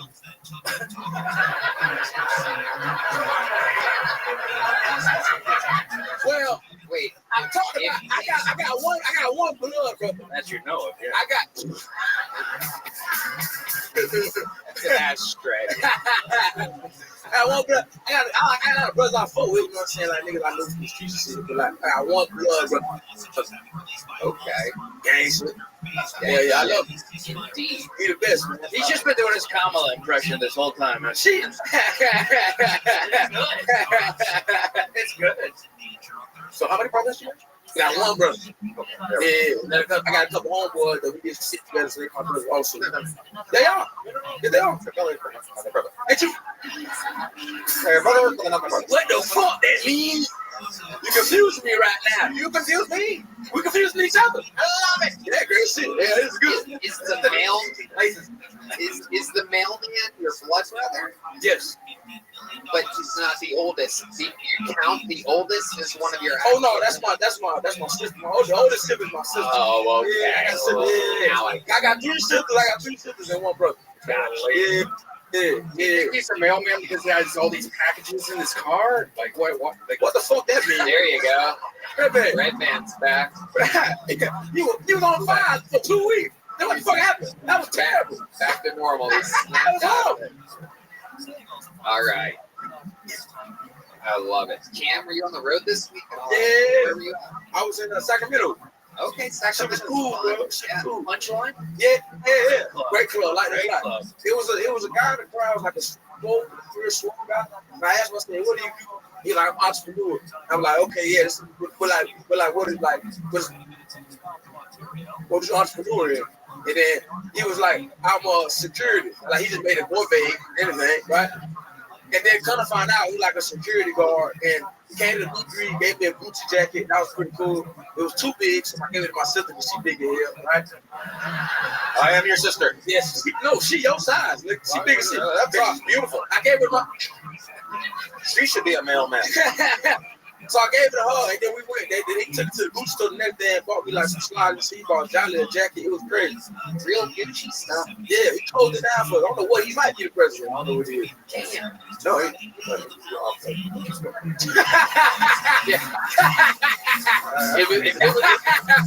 it was closed when he went in there, I'm pretty sure. Yeah, absolutely. He said he closed down for us. I was like, that's cool. Yes. No. They gave us never been in a riot. No, that's exactly what you were involved with. They was giving us champagne and shit. Yes. So you robbed it. Yeah, we robbed it. We robbed it. We stole that shit. Amazing. Yeah. Gucci slides. I've been had Gucci slides. I've had a bunch of Gucci slides. I mean, yeah, we get a lot of money. You know what I'm saying? Life ain't bad right now. You know what I'm saying? This is That's good. awesome. I got a bracelet and shit. I have a bracelet. No way. Hell yeah. Yeah, bracelet. We're spending your money. I got a bracelet, dude. I'm wearing a woman's watch. Look at that cute little tiny watch. That's a little baby ass watch. That is the tiniest watch I've ever seen. My wrist look bigger. I got a Oh my God. make me look bigger. Where did you, is that for, where is it Stuart Little? So what is that? Where did you get a watch? I found it in the garbage. Puerto Rico. Oh my, come on. God damn it. I make money your watch, you just gotta bring that up. Jesus Christ. That down when you say words like that. Nigga, dangerous words right now, brother. I like it. I need it. Oh my God. On the no-fly list, I'm fucking up. Yeah. What happened with Delta? Let's take a moment to talk about this. Yeah, let's talk about it. I want Cam to shit on this. Yeah, I'm glad to be here for this. Yeah. He has a lot of he has a lot of brothers and cousins that work at Delta, I'm sure. You know, security, Atlanta-based company. Yeah, they were all riding in the overhead luggage. Actually, they came out right up. Oh, I tweeted a photo. They're not gonna let me come back to cookouts after this shit, man. They gonna ban me from this shit. Prepare to be called a bigot again.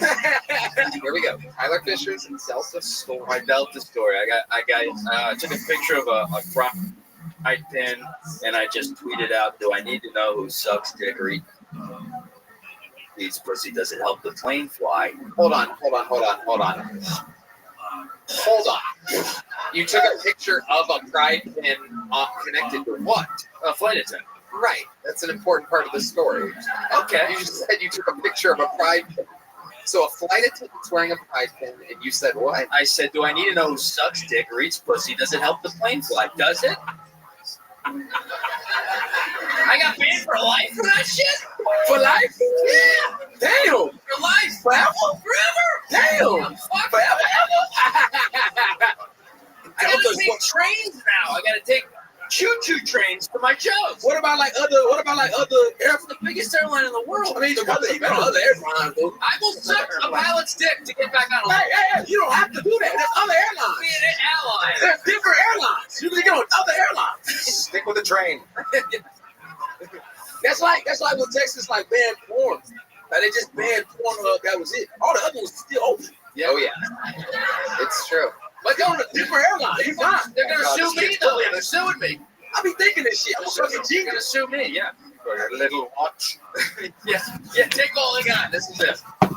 So what airline have you been using since? Oh, I took Frontier. I flew in this morning. Oh, look at Oh my God. You don't have to do that. Well, I did. That was all that was available. Oh. Yeah. I came back. I don't even remember where I was. It was so early. 7 connection.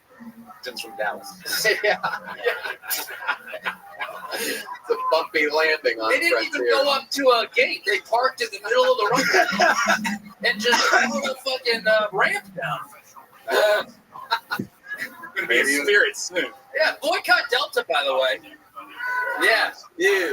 There you go. Yeah. How about you let the gays be gay on the plane? I'm raised by gay men. I love gay men. It's not about. You were raised by gay men? Yes. What's going on here, man? I didn't know this. What's going on here? What's going on here? What's going on here? My What's dad going came on? out when I was 7. He came out as racist, but then 4 years later, he started fucking dudes. Damn. Really? Yeah. What? Look at me, obviously. Yeah, I had no idea that the Keebler Elves were gay. Okay. Wow. Delta. Yeah. I mean, isn't that interesting that, like, okay, We both had a rough week.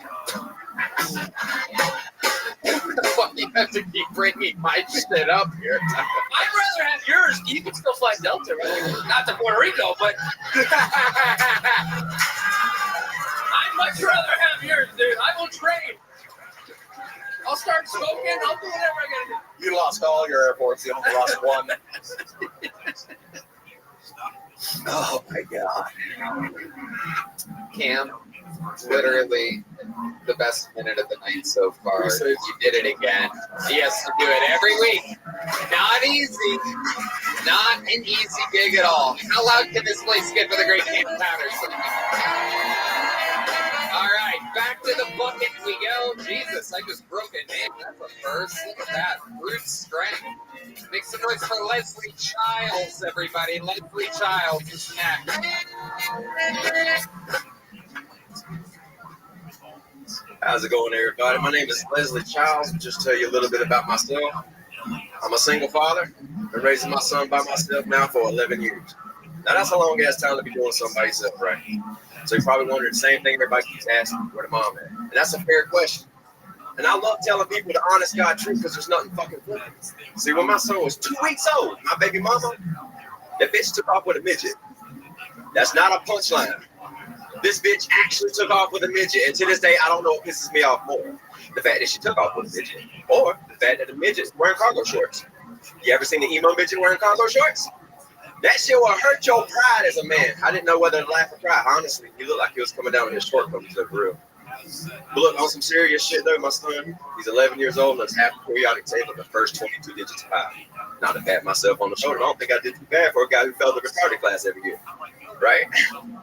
And look, this bitch had the nerves to call me back up after about a week, talking about the midget throwing beer cans at her and fucking hitting her with cans and shit. I was like, bitch, that sounds like a short relationship.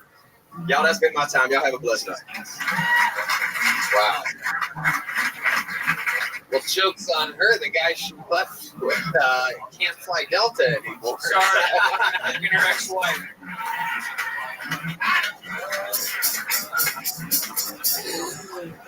Welcome to the show, Leslie. Appreciate it. Everywhere's rooting for you. You gotta stand up on the seat to adjust your air vent. I hide in the bathroom. I just sleep under the sink. So, Leslie, how long have you been doing stand-up? I have been trying to get on this show for almost 4.5 years. You've been trying to get on this show for almost 4 years. Almost 4 years, yeah. When you say that, you've been signing up often?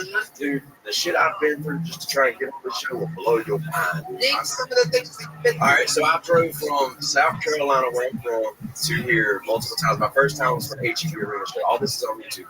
I took and traveled from there with no gas, no food, no money. Told jokes the entire time just to get by at gas stations and shit. My car broke down 5 times in every fucking state. There was a person coming here to see the show on HEB with a ticket, helping me get my car fixed. And again, it's all on YouTube. Shit that comes out of my mouth will blow your mind, but just take in mind, everything I'm telling you, including my joke, is 100% true. I believe. It was an upgrade. I'm gonna just.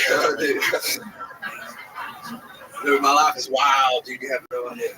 So you're in South Carolina. That's where you live. Yes. Car broke 5 times on the way to the HEB Center. Have you tried to sign up for here multiple times? Yeah, dude. You know that everybody's seen that red car sitting underneath the bridge, dude. That's my car. It's been here since. Well, not everybody's seen a red car underneath the bridge. So let's just take it one step at a time here, Leslie. So how many times do you think you've driven from South Carolina to Austin, Texas to sign up for the show? Just give me a probably about 5 times. I also drove from South Carolina to the LA one. Get no gas, no food, no money. Oh my God, are you also on a no-fly list? I'm on a lot of different lists, but not that one. A lot of different lists. No touch list. Wow. Okay, Leslie. Well, congratulations. You're here. You finally did it. All the hours on the road. That's amazing. You wouldn't believe all the people that told me I wasn't getting here, dude. That was a waste of time, man. You're retarded. You're never gonna make it. Like, I did fail the retarded class, but I made it. Fuck them. I love it. I love it, Leslie. You didn't give up. Here you are. Here you are. What do you do for work, Leslie? I'm fully disabled. See, I'm legally classified as. This is usually where I leave people, so sorry. But it's okay. You're like the fourth retarded guy on the show tonight. I'm legally classified as suicidal, homicidal, bipolar, childhood motor depressive, slight schizophrenia, OCD, OD, ADHD, and slight night terrors. I got more issues, more covers than AT&T. And by how fast you said that, you're also autistic. Yeah. Incredible. Tony, I've been telling everybody for a long time, I'm gonna wet dream, dude. Like the story, I see how surprised and amazed this man gets when he hears a true story. But the problem has been that every single time you hear these crazy true stories, they only got like one or two of them. I got a fucking list of them. Like, and I got fucking true. Every single one of them. Thank God that was a list. I pulled that out. It's like, oh, fuck, he's Puerto Rican as well. The security guard back there, he had to pat me down. He's like, oh. The security guard had to pat me down. He's like, you got it in the house. I was like, dude, I ain't even allowed sharp objects. So let's cover some of this scroll. Yeah, you ready, dude? Let's fucking do it. Yeah, how many of you want to hear this scroll? Nice. Like your faithful best. All right, now bear with me. Yes, Todd speaks. Everyone quiet down. All right. Now, y'all seriously, bear with me, dude. It's literally my handwriting. I did fail the fucking retarded. You know how you failed the retarded class? Okay, yeah. What? Go ahead. You're there until you're 21 and they kick you the fuck out. Okay. All right. So number one, my baby mama took off with a midget. Again, all this shit is true. Number two, I ran away with a girl from the nut house. Number three, I married a girl out of spite to piss off my father. Now, funny thing about this, somebody told me I spelled spite wrong and spelled spit. S-P-I-T. So,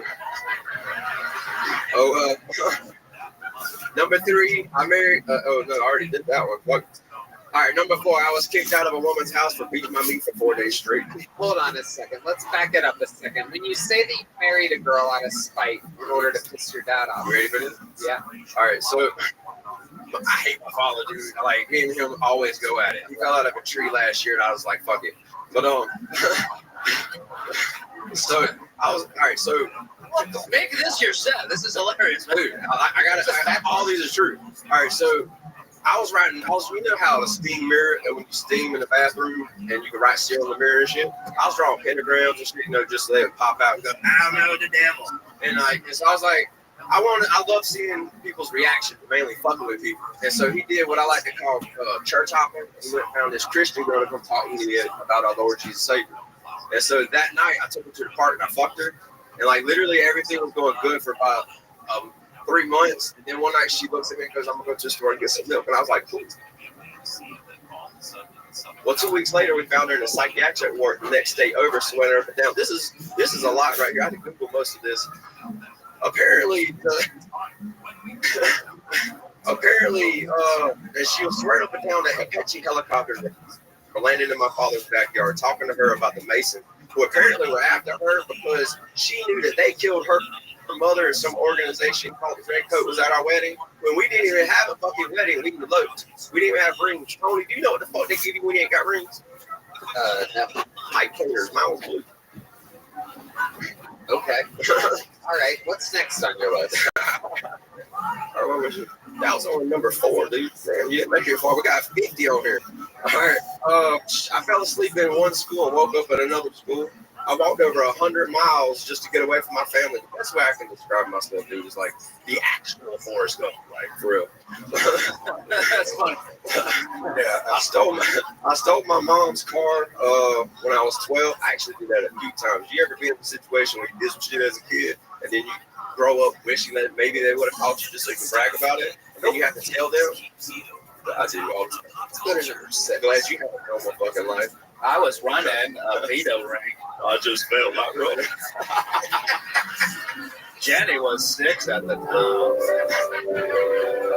She liked crack cocaine too. Crack cocaine, regular cocaine. Bro, that exact line. But I told somebody the exact line in DJJ, father Rick was very funny.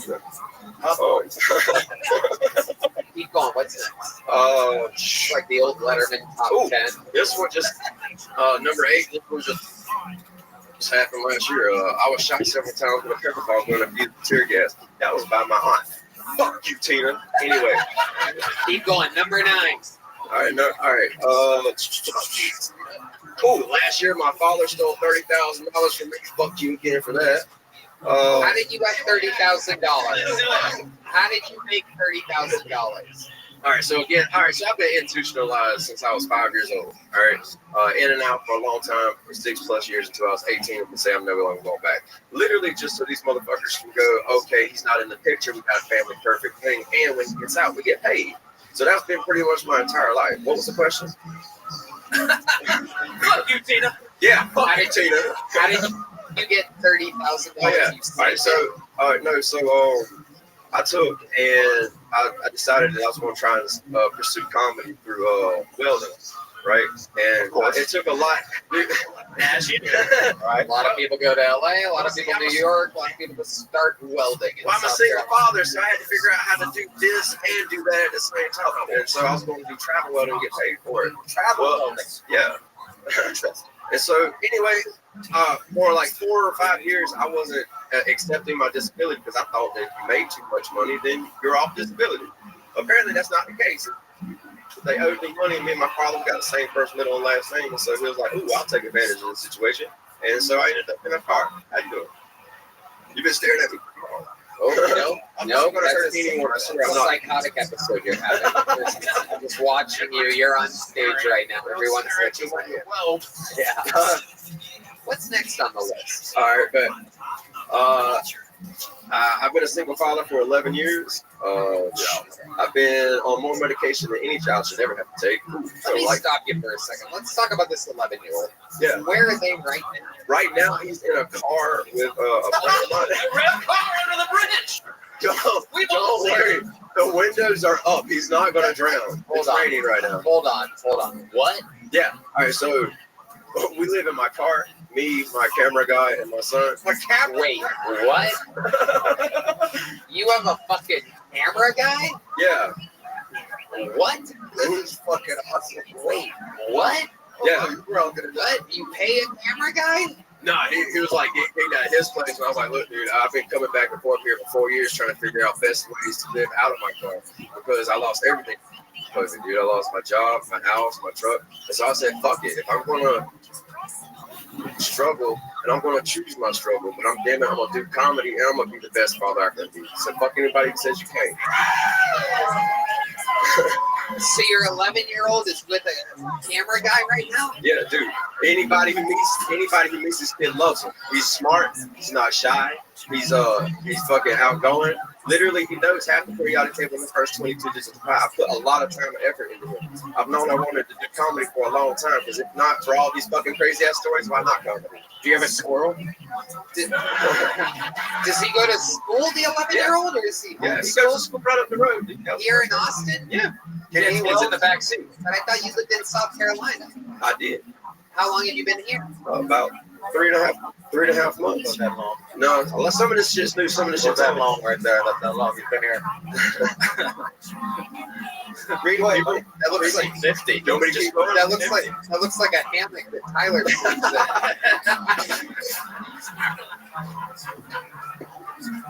Let's see. I forgot what number it is. Okay. Give us another one up there. All right. The end is just going to be. Number 14. You're gonna like this. You know what? Screw the list. I'm gonna go back to some questions that I have. Yeah. So you're the 11-year-old. The 11-year-old goes to school. Yeah. You, him, and your camera guy all sleep in your car every night. Which it takes, if you actually think about it, takes a lot of effort if you do it the right way. Like if you're seriously trying to make sure that DSS, which I've already been tested 4 times, comes up to your car, you gotta have the receipts. You gotta make sure your car is clean. You gotta make sure he's clean. Dude, I only dress like this on Monday. Where do you guys shower at? All right, so I got a membership with a Y. There's organizations that help you out with showers and stuff. So, like I said, for 3 years, I came out here scoping out everything to make sure it was awesome. I wasn't nominated 2017 Father of the Year Award through South Carolina for that. Is that true? Yeah. You were almost the father of the year in South Carolina. Yes, sir. We're man to man in this game. Huh? I didn't show up. Fuck me. Tim Walz. I was nominated. Almost. in Austin, checking things out, so I just couldn't pick up my award. Otherwise, I would have been down there. I got that child can weld like a motherfucker. I don't give a shit what they say. Do you perform other places sometimes to like practice for this, or you just focused on getting on Kill Tony? I've been taking, because when I moved here, I didn't know nothing about comedy. I didn't know anything at all whatsoever. I didn't know a set from a bit.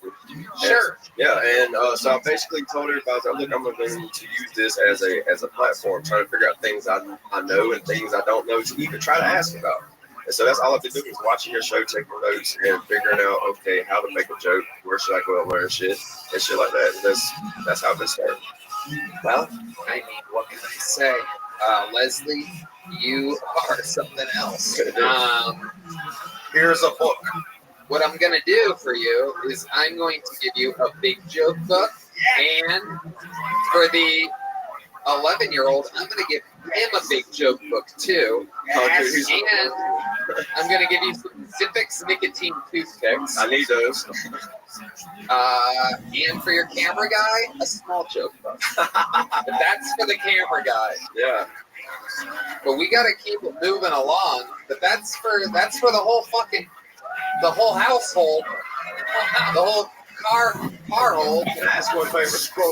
What? Can I ask one favor? Can you ask me for one favor? Hold on, Ben. Hold on. He's going to ask me for a favor, and here we go. Can I please find and show me where a camera is? And I just like y'all don't understand how much I hate this bitch Tina. Like, you're about to talk shit to your aunt right now? Yeah, dude. You see that guy with his hand up over there? Look right at him. All right, Tina. Fuck you, son. I told you I'd get here. I told you I could do this. I told you I was fucking funny. Fuck you. Wow.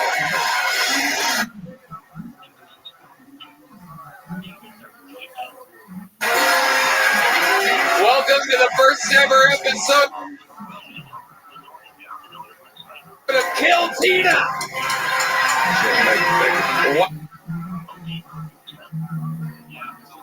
Wow. Oh, did I also mention I made Deep Madness a sweater? I hope you got it. Did you get a sweater? Yeah, Someone get you a sweater lately? Deep Madness, I'm not gay on the back. Go ahead. Well, he wouldn't know what it says, but I'm sure he did, and if not, he will. Ladies and gentlemen, make noise one more time for Leslie Childs, everybody. Wow. Wow. Proof that anybody can sign up for this show. Proof that anything can happen. That is a very interesting case. All right, thank you. How about a hand for the lovely Heidi? All right, let's get another bucket full up. Make some noise for Matt Galetta, everybody. Matt Galetta. Interviews have been running long.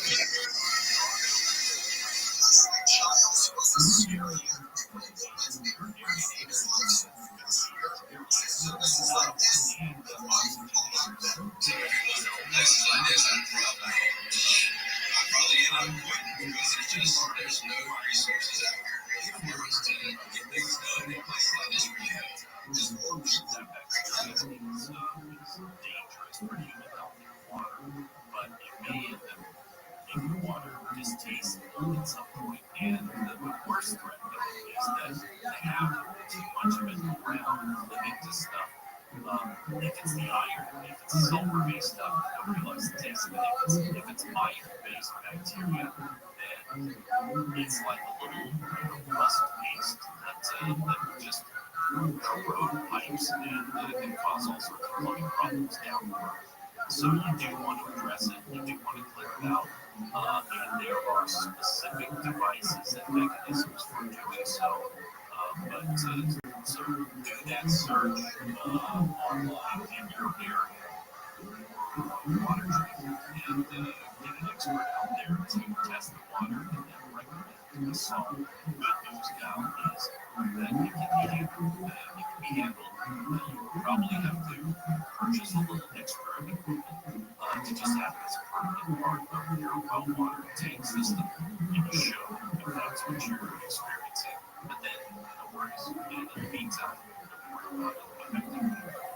Because I don't believe that those things are toxic to us in any way. Just thanks for the question. All right, right after some news, I'm going to jump back on the line and answer some more. How's that sound? All right, and Carabella, that's the latest.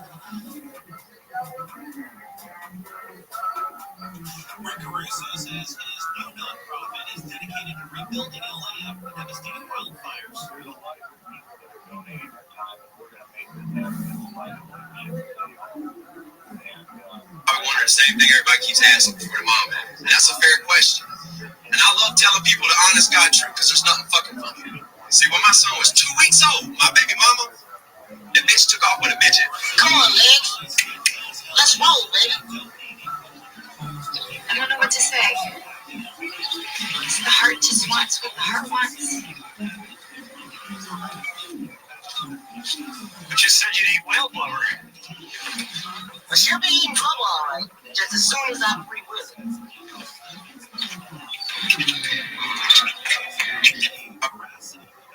The defense claims one of the brothers wrote about alleged sexual molestation by their father.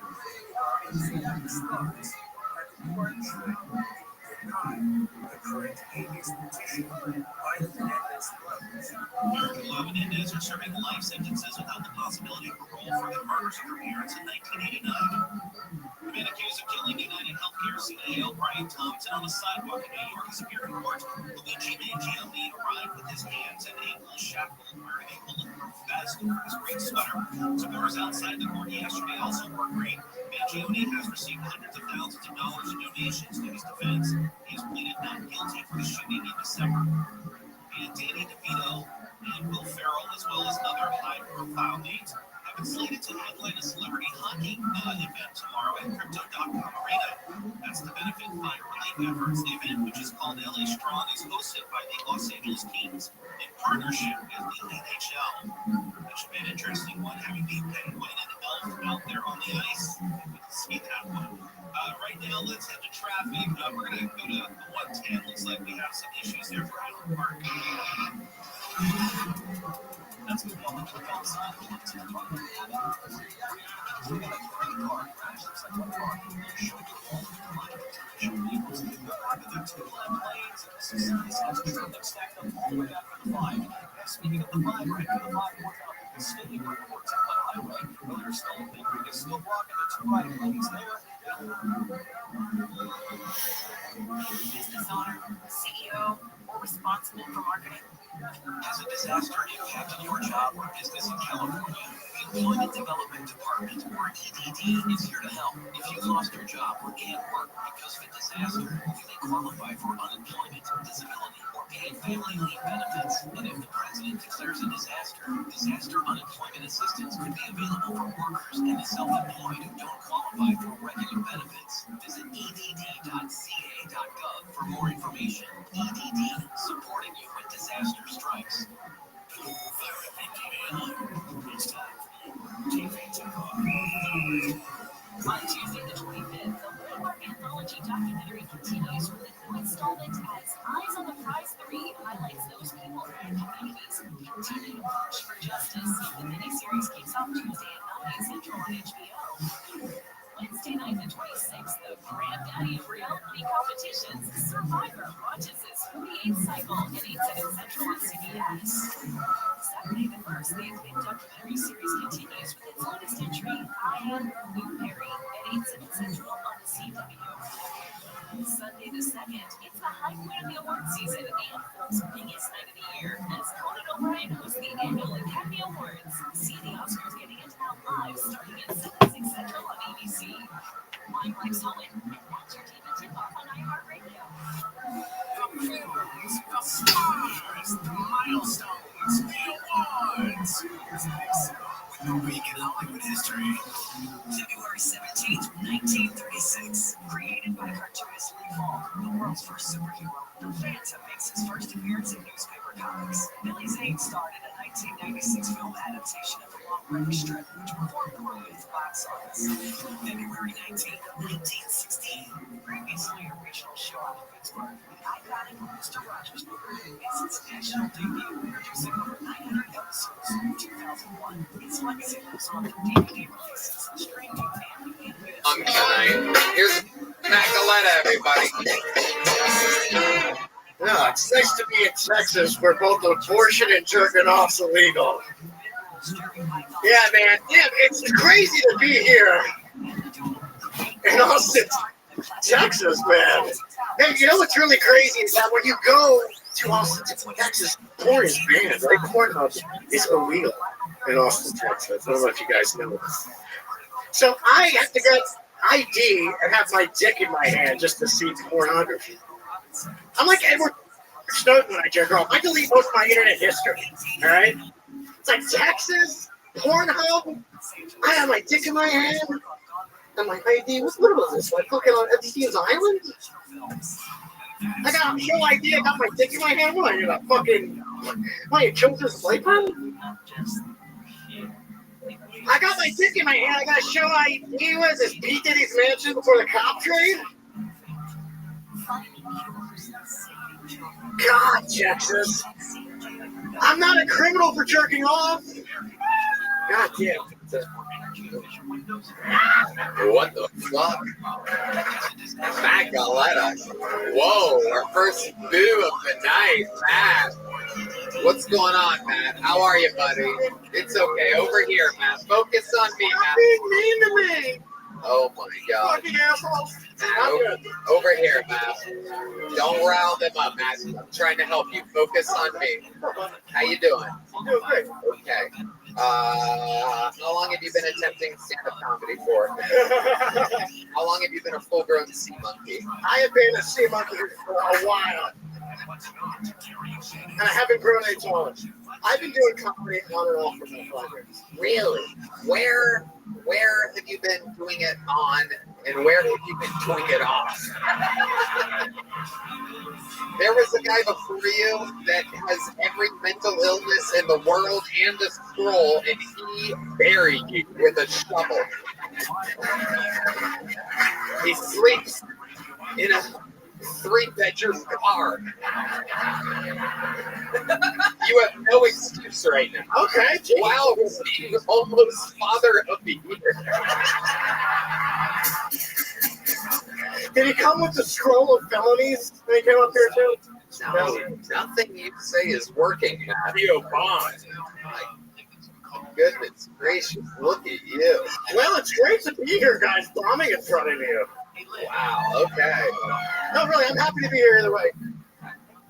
Okay, all right. Matt, where have you been doing this comedy at? I started doing comedy in New Jersey. Okay, you were in Jersey. All right, and then what happened?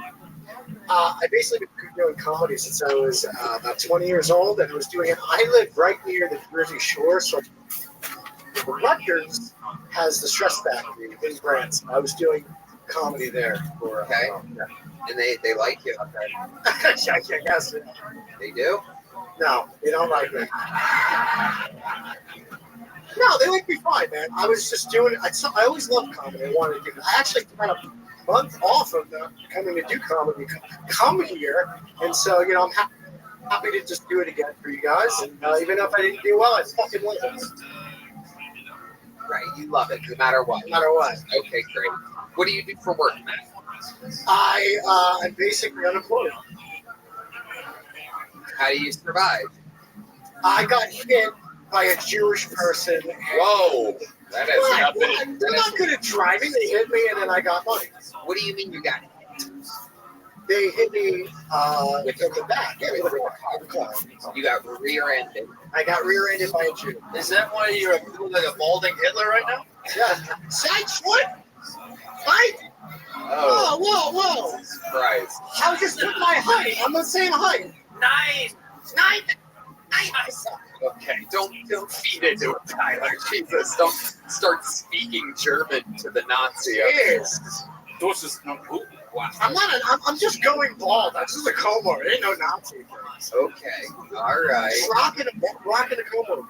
Okay. By the way, Tony, thank you so much for your rose. That was that what you did with Trump's rally. That was awesome. Oh.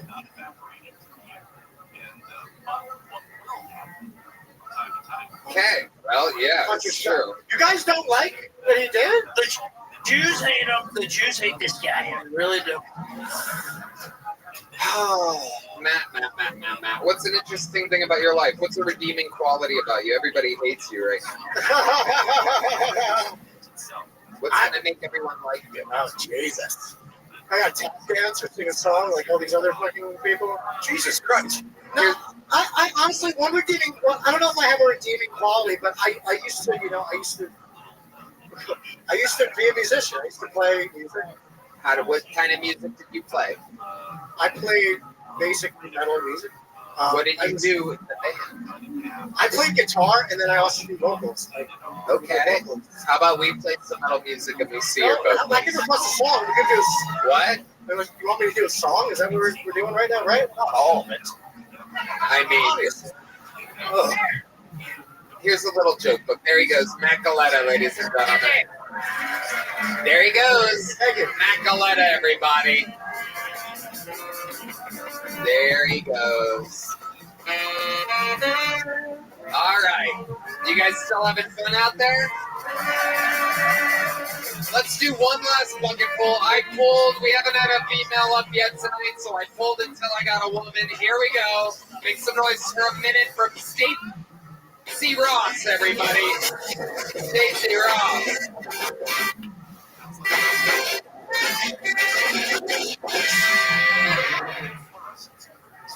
What's up, Austin? I love this dick-filled room. It's awesome. I love Kill Tony, but more about me. It's a little wet out there. It's a little wet out there.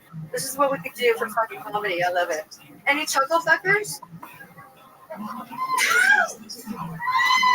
I mean, I have to be funny for you to want to chuckle my fucker, I guess. But all my ex-boyfriends said I taste funny, so that's why I'm here.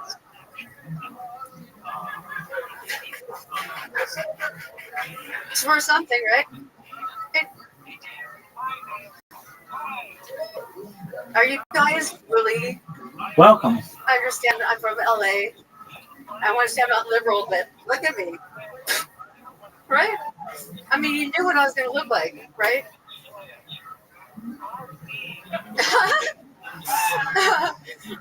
Hope you're doing well, you know. You like, you heard the voice, you're like, I know what she's going to look like. Thank you, guys. Oh, my goodness. Stacey Ross. Can we bring Matt Galetta back up here? It's crazy. How's your day going?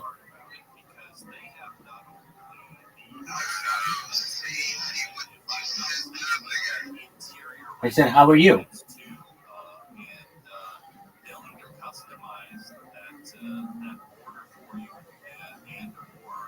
Hope you're having a good day. We're watching Kill Tony. Feel free to enjoy.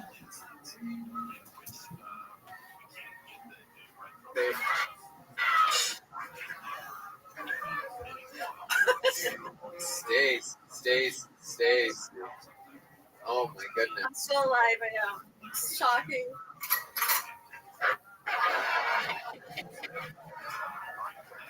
Stacey, welcome. How's your life going? How you doing? Talking to the microphone, Stacey. Yeah, I forgot. You're living your dream right now. You're so right. This is one of. This is probably the highlights of my life right now. Absolutely. I'm gonna cry.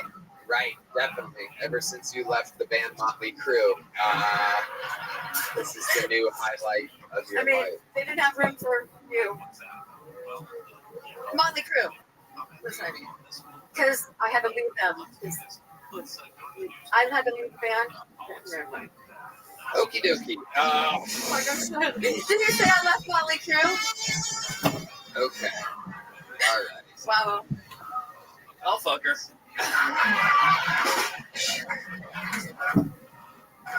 That's the best offer I've had all day. Thank you. I'm a fugitive from Delta Airlines. Yeah. Stacy, how long have you been doing stand-up comedy? Almost 5 years. 5 years. Off and on? Or on? On. Okay. Okay. On meth? Right. What's the coolest gig you've ever done? This room right here, right now. Okay, that's cool. Good answer. This town is fucking awesome. You live here? No, I'm here for a week. Okay. So I'm leaving at 4 in the morning. You're leaving at 4 in the morning? Yeah. Okay. I was here doing shit all week. I'll drive you to the airport. Don't worry. He's gonna have to drop you off at the Frontier gate. You're gonna have to walk a little bit. Why do you gotta do that to me? Oh my goodness, Stacy. Yeah, you miss me. I know. Me? Yeah, you. You were on the show before in LA? Like 6 times. That's right. I kind of remember that. You had a different name then, correct? Lady Blue Ball or Blue Ball. That's right. I kind of remember that. It's a story. Good one. What is the story? Well, I'm gonna find a later. You know, Good for me, all. you have to sharpen your skills. I was playing a lot of poker, and I wanted to have my game all about poker, so I'm rubbing one out before I play in a poker game. And then I'm gonna have you handle this. I'm out a little joke book, Stacy, and we're running out of time. We're gonna keep the show moving. Make some noise for Stacy, everyone. Good luck. This thing's Don't over that. You're caught up in the microphone. Take the microphone out. We don't need you going down even further. Thank you. Yeah. Don't want to be. Just pleasure. There she goes, Stacy, everybody. No, Tyler. No, don't, Tyler. No, come back. No. Everybody's wet. It is, from what we understand, it is downpouring outside, which clearly makes the mentally ill a little more mentally ill. Hey, we still having fun? I got good news, ladies and gentlemen. We are done with the bucket pulls. There's only one person that can close an episode like this. And it is the record holder for all-time appearances, all-time interviews. I mean, what can I say about him? He is the Vanilla Gorilla, the Memphis Strangler, the Big Red Machine. This is William Montgomery.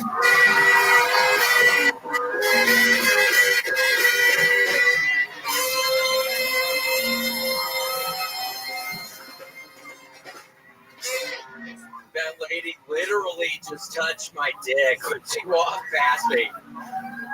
On the way here, my girlfriend and I pulled up to an intersection, and there was a homeless guy wearing a Nirvana shirt, and my girlfriend rolls down the window and says, "Name 4 songs, dumbass." My agent called me the other day and said he thinks there might be a World War III, and I said, "Great, would there be a part in it for me?" But then I started thinking about it. I think the last thing we need is another Hollywood reboot. What's harder, finding Where's Waldo or going to a rap concert and trying to figure out which one on stage is the rapper?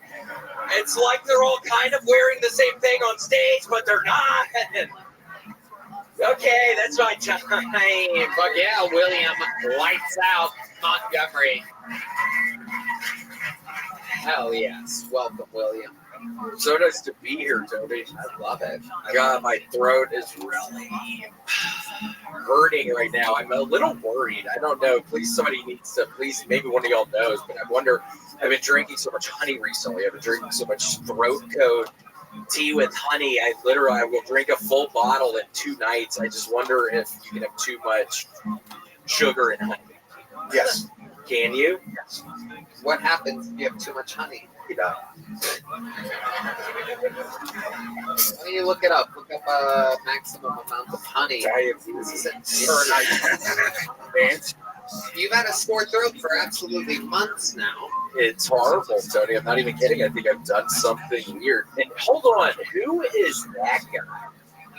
That is on the guitar. He's been weirding me out. Red Band, do you know that guy at all? I actually have no idea. That is indeed Sean Greenberg joining us tonight. He absolutely rocked it out earlier during the pre-show. I was up there watching. He's a freak of nature. Cool. Yeah. Nice to meet you, Sean. I mean, I just had never seen him before. I never noticed him before. Yeah. Yeah. What do you think about him? Hold on, can you do something else? That was cool. Something else cool. Yeah, what else you got, Sean? Let's fucking flex over here a little bit. Sean Greenberg. While he plays guitar, you know what, Sean? Hold on a second. Let's do something fun. While you wail on the guitar, I'm going to name some of the side effects of having too much honey. And here we go. Wheezing and asthmatic symptoms. Dizziness. Nausea. Vomiting. Weakness. Excessive perspiration. Fainting. Irregular heart rhythms, aka arrhythmia. Cardiovascular disease. Stinging after topical application. Keep playing cool things, Sean. Like, change it up a little bit. There you go. Stinging after topical application. It is to be used as a natural sweetener, cough suppressant, and topical product for minor sores and wounds. Giving honey to a baby under the age of 1 year can cause a rare but serious gastrointestinal condition called infant botulism, caused by exposure to Clostridium botulism spores. Bacteria from the spores can grow and multiply in a baby's intestines, producing a dangerous toxin.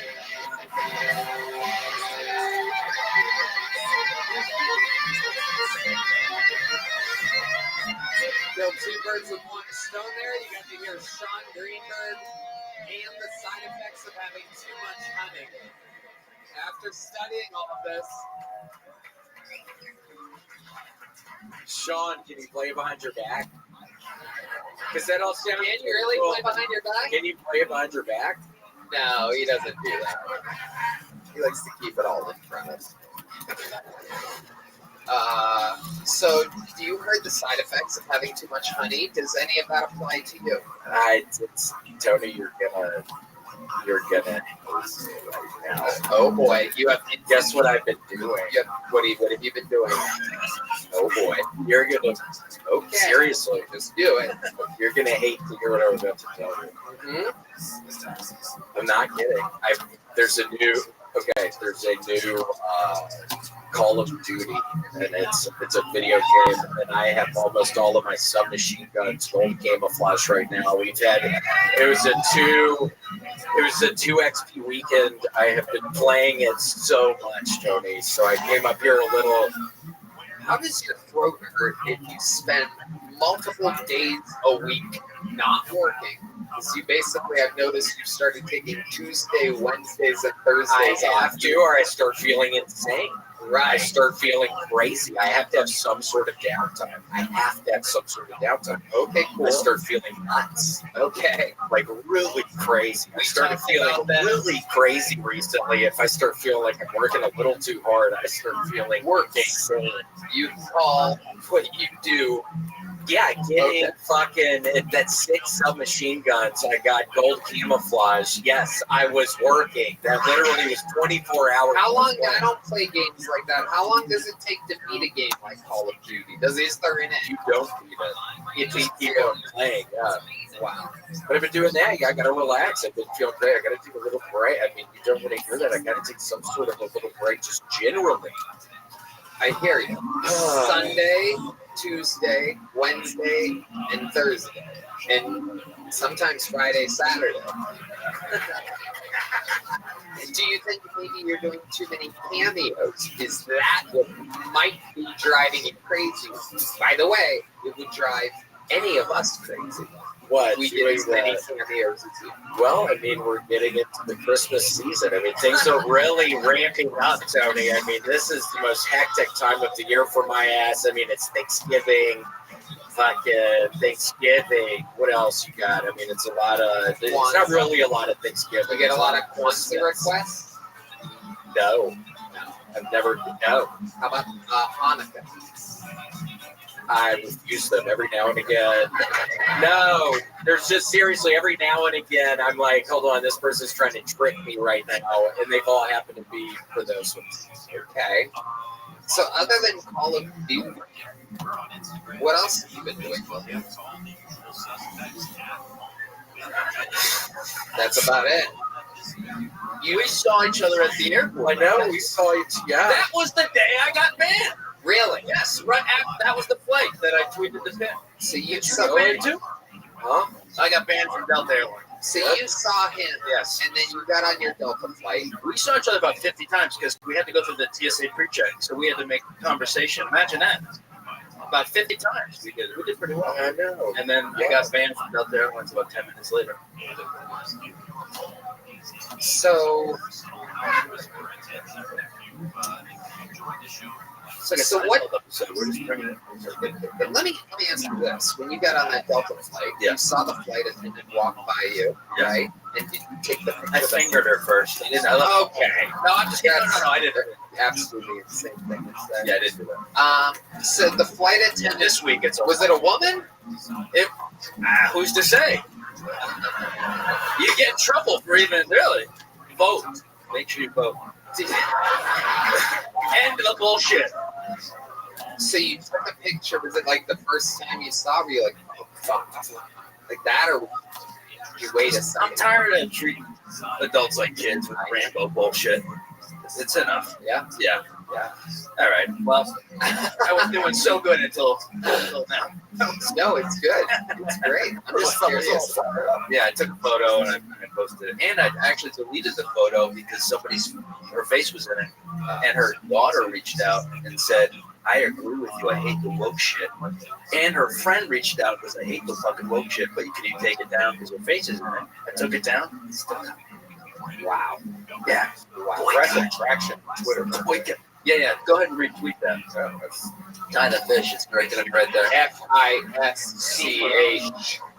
Wait, so what do you mean? You got kicked off an airplane? Is that what all? No, I got all banned this is for a about? tweet. I took a photo and tweeted it later on, and banned for it.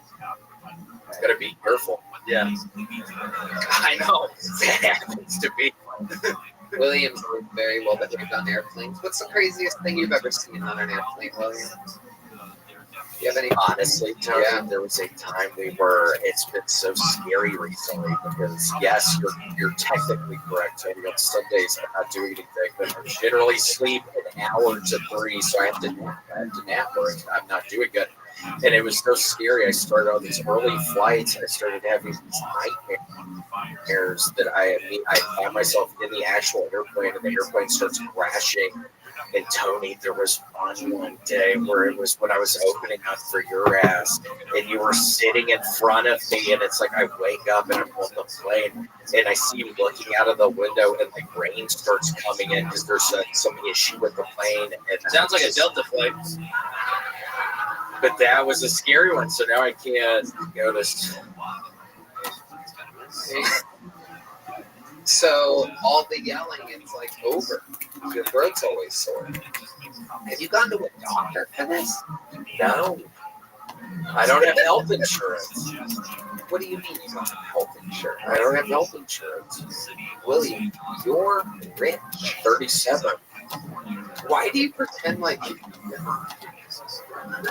And I'm rich. I mean, I think that could mean all kinds of things. Yes, I mean, I currently think the Lord above. I don't have any debt or anything, but I don't know. I mean, I think it's very much so all relative about somebody's spending. Yeah, I think there's all kinds of stuff that goes into that. I don't know. Yeah, things. Thank the Lord have been all right. I mean, again, getting Christmas cameo from me. I mean, they're wonderful. Get rid of those, but It's a great ad. it's been a hard, and now it's raining outside. I gotta go play some more Call of Duty. I don't even want to play it anymore, Tony, but I'm gonna be playing it all night long today.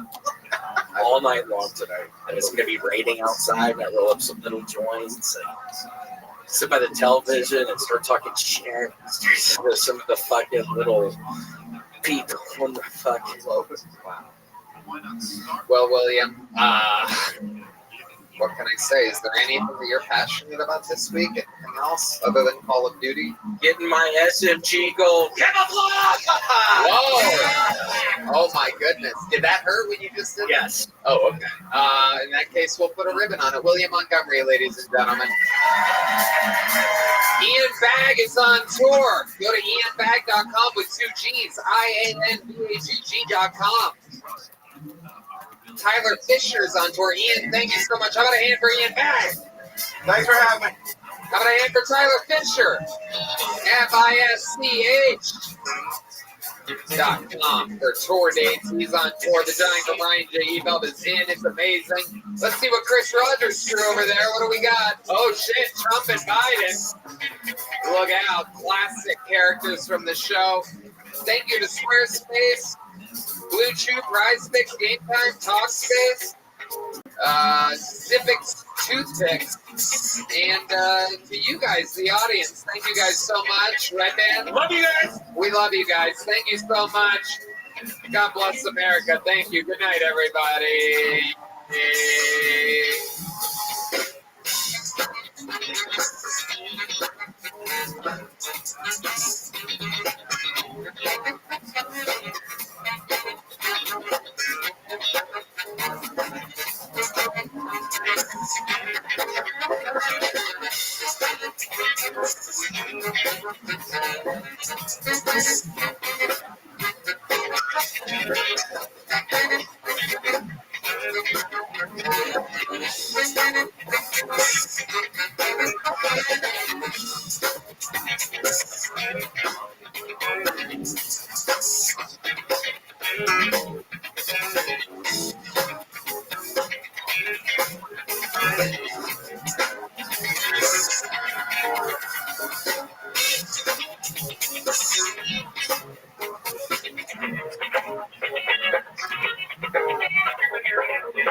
Hey, this is Rabbi coming live from the Comedy Mothership here in Austin, Texas.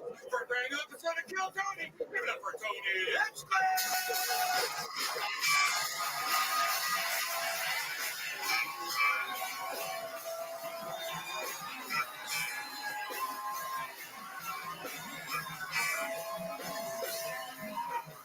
Who's ready for the best fucking night of their lives tonight?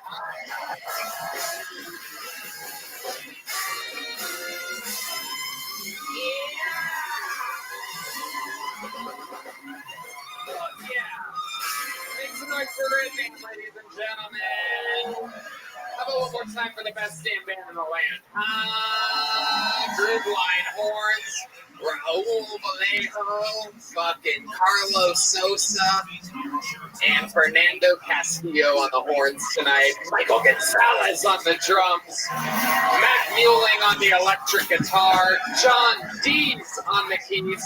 And this is indeed the Madness on the bass guitar, live in the flesh. The one and the only. This is indeed still the #1 live podcast in the world. Kill Tony, brought to you by Squarespace, Blue Chew, Prize Picks, Game Time, Talkspace, and Zippix. Who would have guessed? More sponsors than ever. Very fun episode planned for you. Before we get started, here's a little bit more from the amazing sponsors that made it all possible. The Sunset Strip Comedy Club in Austin, Texas is now open. Check out Red Band's secret show every Thursday. Go to sunsetstripaTX.com for tickets.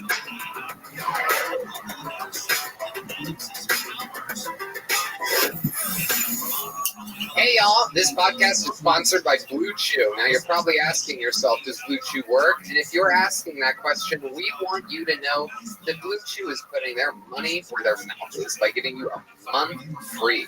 Blue Chew is an online service that delivers the same active ingredients as Viagra, Cialis, and Levitra, but at a fraction of the cost and in a chewable form. The process is simple. Sign up at BlueChew.com, consult with one of their licensed medical providers. Once you're approved, you'll receive your prescription within days. Blue Chew tablets are made in the USA and prepared and shipped directly to your door. The best part, it's all done online. That means no visits to the doctor's office, no awkward conversations, and no waiting in line at the pharmacy. Blue Chew wants to make men rock hard. Let us make you hard. Help us help you. They told me that's the mission. They will not stop until every man is bricked up like a brick house, till every 10 is pitched, till every rod is raised. Discover your options at BlueChew.com, and we got a special deal for our audience. Try Blue Chew free. Pay $5 shipping at checkout when you visit BlueChew.com. That's BlueChew.com to receive your first month free. Visit BlueChew.com for more details and important safety information. And we thank Blue Chew for sponsoring Kill Tony. Sometimes life is hard, and you should be too. Blue Chew. Are you guys ready to start tonight's episode? This is going to be a fun one.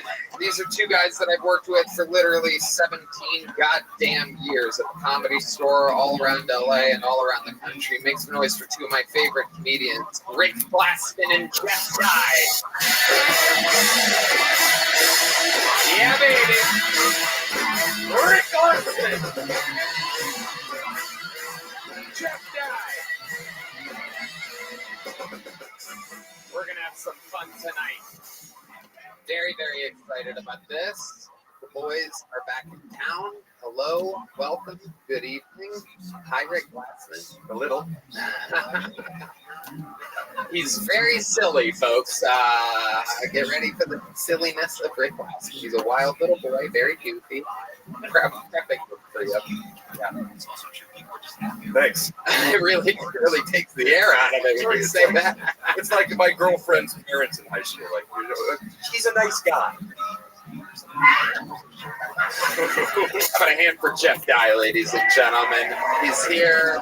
Thank you. Thanks for having me, brother. We're going to have fun. You guys have just been on the show before. You know how it works. Over 226 comedians signed up tonight in this bucket. They are lined up at a bar across the street. If I pull one of their names out, how about a hand for the lovely Heidi, everybody? Isn't it great? The sausage fest that we have here. It's nice to have some fucking meat sauce in the mix. I don't know if that makes any sense. Meat sauce and sausage doesn't really mix well together. Some peppers, some spicy peppers up here with all the sausage.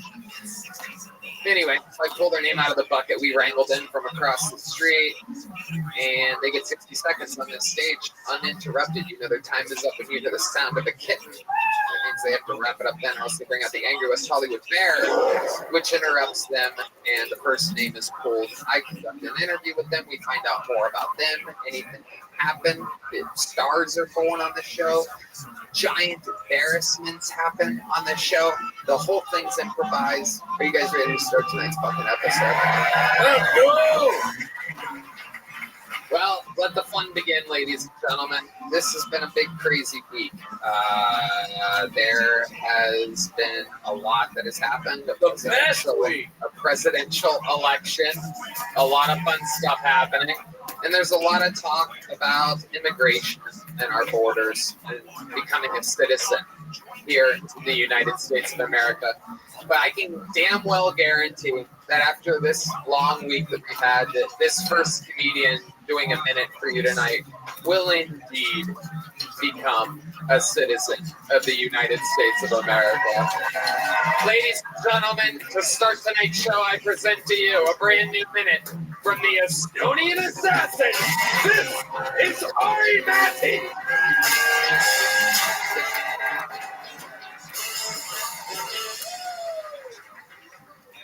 Hello. Any ladies here on OnlyFans? If you're not on OnlyFans, you are stupid. It's free money. Upload that pussy. Sometimes I see a homeless lady on 6th Street. I'm like, ladies, you don't need to be here. You're sitting on oil, lady. Upload that pussy. I have a friend who's dating one of those OnlyFans girls, and when they started dating, he made her quit OnlyFans. And he's one of those crypto. Now they're in a one-bedroom apartment with 2 cats. What an idiot. If I ever get a wife, kids, I don't give a fuck. Every pussy in this household is going online. Stand still, baby girl. We need a new kitchen. I'm like the Vince McMahon of pussy. This is a family business. Thank you very much. Ari Matti showing us how it's done. Welcome, Ari. What's up, my friend? Happy you're alive. Me too.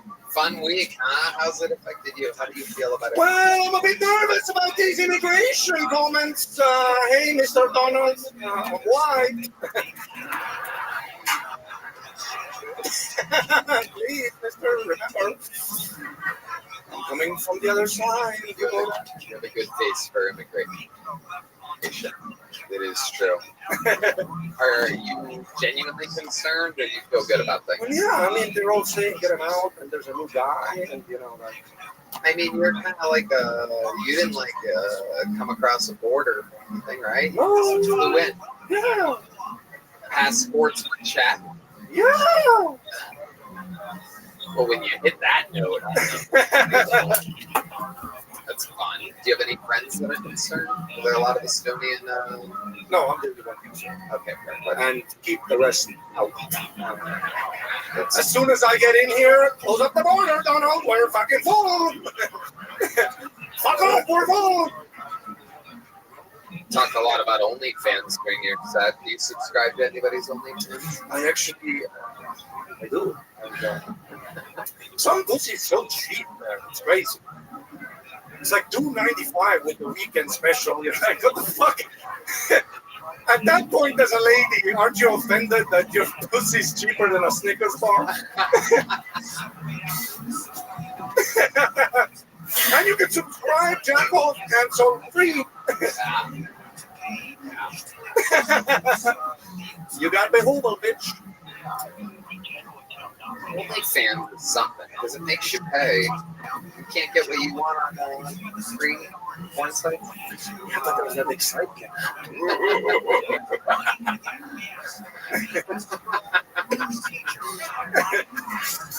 You see what I mean? Anyway. Ari, a fantastic set. I tried my first Twinkie yesterday. Your first Twinkie? First Twinkie. Oh, okay. Not the cake. Not right. I mean, yeah, Red Band tried to make it a kindergarten fucking joke. The thing with the green. Yeah. How did you feel about your first Twinkie? I see why you guys are fat. Yeah. What a cute name for a heinous result. You know what I'm saying? It really is. pretty sure RFK Jr. is about to label it with fentanyl. I don't think Twinkies are going to be that available in the very near future, Jeff. Are you talking about actual Twinkies? It's the green that's in the middle. It's a hell of an adjustment. Where OnlyFans this and then fucking a Twinkie joke. Yeah, straight to it. I thought it was like something I didn't know from like porn or something. You're just talking about actual Twinkie. Actual Twinkie, I tried it yesterday. Yeah, apparently a big thing. What made you try it? A black guy offered it. A black guy? Yeah. A black? Hey, what up? What, you want a Twinkie? Yeah. How did this happen? Anything a black man offers, I accept. Wow. Been there.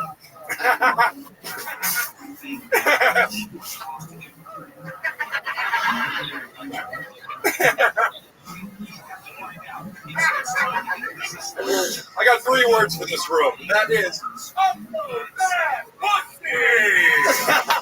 oh, that's right. That is sure. That is correct. Ari, Maddie, you've done it again. Another amazing new minute. Donald Trump! Make some fucking noise for Ari, Maddie, ladies and gentlemen. And now things get wild because we are going to meet someone together. Perhaps they've been on before, perhaps it's the first time. This is a very common name, so it could be either or on this one. Ladies and gentlemen, make some noise. 1 minute, uninterrupted, as we meet them all together. It is Carlos Lopez, everybody. Make some noise for Carlos Lopez. Oh, we know Carlos. Look at this. It's that Carlos Lopez. Howdy. So I had some ice break in my house this last freeze. I went down to the hardware store to grab some parts. When I walk in, first employee I find is some friends. I don't want to be a fucking idiot. I treat them like anyone else. That's what's up. They then ask me the parts I need, or male or female.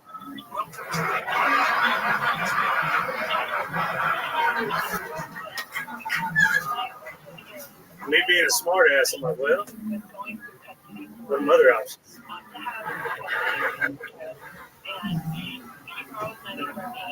They then said, buddy, don't get me started. You think your plumbing's fucked up? My dick's in the job.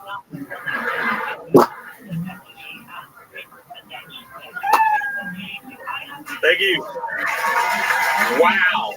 Carlos Lopez. I fucking love it. Congratulations. A rock solid minute.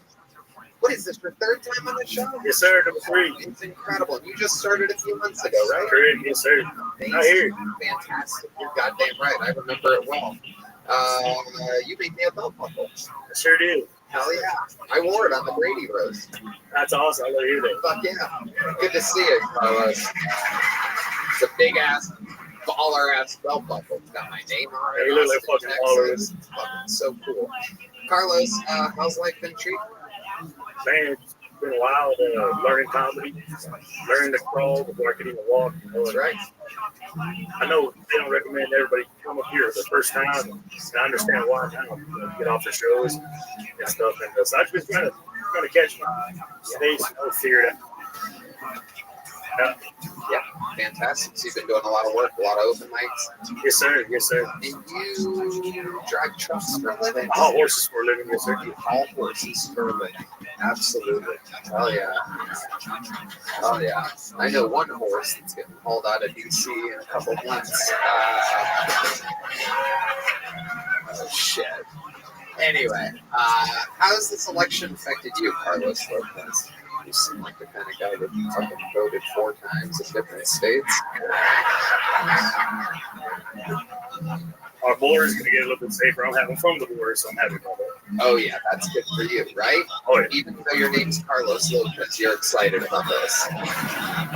It's my type of Carlos. Hell yeah. I'm Mexican the same way I have a big dick. For some people, it's too much. Wait. I'll say it, and I know this is on me. I know this is not me. I don't understand, and I really want to. Could you say it differently? You're Mexican, like you have a big dick, and then you said something else about you run me like. Have you been on Shark Tank? Have I been to Shark Tank?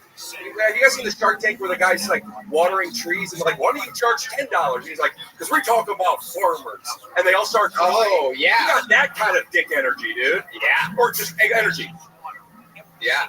It could be. Is it too much? For some people, it is. No, it's fantastic. That's great, Carlos. Indeed. So you're saying you have a big dick? For some people. That makes sense. Not for this panel. That's a great answer. Yeah, suck my dick. It really is. Because of the type of audience that this is. Absolutely. That'll be the last time I yes and any improv with Rick Cook. You went into my dick. It wasn't like I shoved my fucking head on your head. You can't suck my dick and be like, Rick sucks. I'm just happy I'm not the gay one for a change. Very aggressive. So, Carlos, what else is going on? What have you been doing for fun in your life? Tell us the life of a horse-hauling country boy. I just been out here hauling horses, causing divorces. This guy's a fucking machine. The man is a machine. What's your love life like, Carlos? You're out there hauling that horse cock around. No, I got a beautiful girlfriend. Yeah. Yes, sir. What does she do for a living? She works for a law firm or doing law stuff. Yeah, that sounds about right. It's the kind of answer only a horse hauler could give. He said you made him a belt buckle. How does that work? You make belt buckle? I had a belt buckle, man. I got a belt buckle guy that makes belt buckles. It's some real fucking, it's some Texas He shit. does that? I should just do that. Yeah, they don't do that in LA. No one's like, hey, thank you for the opportunity I got you. Yes. In LA, they're like, what about me? I want more. Here, it's like, hey, thank you. He was this real fucking class act, a real gentleman about it. It's a badass belt buckle. Anyway. It's just things dudes with huge cocks do for other people. I predict as Tony gets more and more successful that the belt will get larger and larger. It is. Between your ego and your love of wrestling, it's going to be a fucking huge belt. It's true. It's going to be crown jewel size belt for sure. No doubt about it. I can't fit in the door with the one that I have prepared for 2025 right now. Carlos Lopez, amazing stuff. You're doing a great fucking job, man. You have a natural swagger to you. Your delivery is incredible. You're a real fucking gentleman and a class act. Appreciate that. Great stuff, Carlos. There he goes, Carlos Lopez. Thank you. And it goes on and on. Oh yeah, the Mexicans know what's up. These horn players, they got their favorites. That is true. That is true. Biased Mexican music you're listening to. Hey y'all, this podcast is sponsored by Blue Chew. Now you're probably asking yourself, does Blue Chew work? And if you're asking that question, we want you to know that Blue Chew is putting their money where their mouth is by giving you a month free.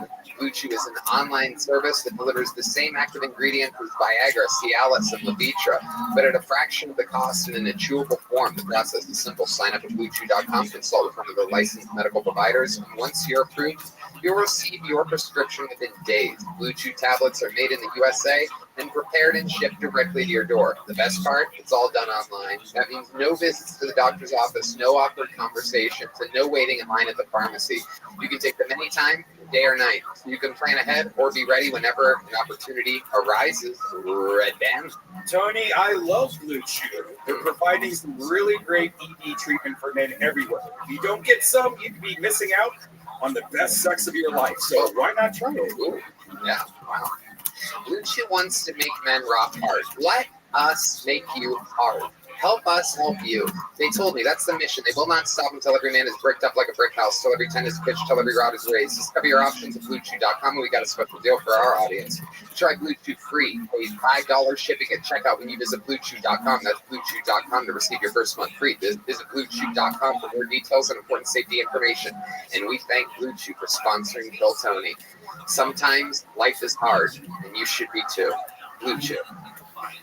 I think it's about to switch to white, ladies and gentlemen, by the looks of this name. Make some noise for the Kill Tony debut. I'd remember this name if I've seen it before. Maverick McWilliams, everybody. Maverick McWilliams. Hello. Oh my gosh. I was on the way here. I was talking to one of my best friends. Boys, you know what it's like when you have a guy best friend? Just the biggest piece of shit, you know, right? Like you'd never let him date your daughter, but you fucking died for him, right? I was on the way here. He goes like, "What are you doing, man?" I'm like, "Going to see a show." He goes, "Oh, nice, man. What band are you going to see?" I was like, "No, it's a comedy show." He goes, "Oh, you're still doing that bullshit?" I was like, "You need something?" He goes, "Yeah, quick question. What's the gayest thing you've done lately?" I was like, "I don't know what Alex told you, but he's a fucking liar." It was cold on that camping trip, and I don't give a fuck if it was in July, all right? We had to cuddle for warmth, okay? And it got me thinking, I was like, what is the gayest thing I do? And it's definitely fucking put on chapstick, blue eyes. Think about it, dude. You can't look assertive putting on fucking chapstick. You can't be at a goddamn mechanic shop. I'll be at a goddamn dime over 1,500 for this damn thing. You pull me at 2,000? Fuck that. Button up and do it my goddamn self. Let's go, asshole. Put it in. Thank you. All right. Maverick McWilliams. How's it going, Maverick? Good. Tony, how are you? Is that your real name? From birth, yeah. Wow. That's a real name. Maverick McWilliams. Yeah. Hell yeah. What else do you do in life with a name like Maverick? Well, it's kind of a weird life. I'm a failed child actor. That's ooh. Yeah, don't ooh. What the fuck? I love it. Like ooh, failed dreams. We love that around here. Were you on anything we remember? Yeah, I got my SAG card when I was like 10. Yeah, I was in the Spy Next Door with Jackie Chan. What? The Spy Next Door? Yeah, it was on Netflix. I got a credit. Okay. What else? Spy Next Door? A couple national commercials, and then the housing crisis hit in 2008, and I had to move back to New Mexico. Oh, did you have a good time? Hold on. Stop responding to every noise that the crowd makes, Maverick. Sorry, my bad. We're up here, Maverick. Yeah. My dad was a contractor in New Mexico, and that's kind of what kept me and my mom in LA doing that. And then once his construction business went under, I had to move home and be a normal kid, you know? So you were in LA. Yeah. Housing crisis hits, and you go to New Mexico. Yeah, where I'm from. So how soon after Spy Next Door is that? This is how fucked up it is. That was the last audition I went on, and it filmed in Rio Rancho, New Mexico. And so they were like, "Hey, you're already fucking head there, dude. Might as well, say a couple lines first when you get there." So it was it's kind of weird. Do you think you do any background in Breaking Bad? No, but I have a lot of cousins who do that, so I got a lot of expertise in that It shit. was happening right there. They were filming right there. One of the biggest shows of all time. You never. No, I mean, when that was all filming, I didn't really have it. Just that I rodeoed in like high school and college, and then I was in the military. I'm a welder and a pipe. I just have like a lot of weird shit going on. Sorry. A lot of man stuff there. Welding, pipe fitting, road. Theo, what else? Tell us more about the wild life of Maverick McWilliams. Well, I was backstage about to go on, and I heard you talking to Carlos about his buckle. I make like leather stuff, like belt wallets, things like that. So, what else? Jesus Christ. Well, my social is He needs like you said thing. It's like that. What else with leather? Oh, so yeah, so belts, wallets. No. What else? I'm sorry. I'm not.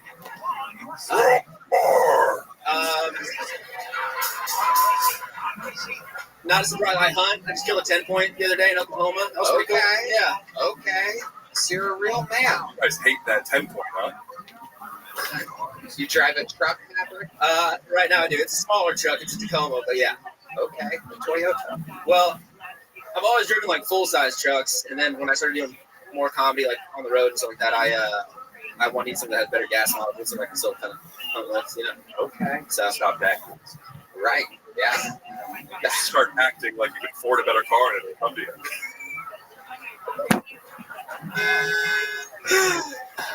Oh man. What's your love life like, Maverick McWilliams? You have the name of a porn star. I'm my girlfriend. She's in med school right now in Oklahoma. She's awesome, and we've been together for about a year, so it's going well. Okay. Yeah. What's her Instagram handle? Daddy wants to take a look. Yeah, it's Miss Glaston. Hey, you don't talk to the panel like that. I'm sorry. I don't know what to do. And you ignore them. Sorry. Yeah. Go ahead, bud. You're the man. Thank you, Rick. My buddy, old pal, Rick. We are doing it tonight. Oh, man.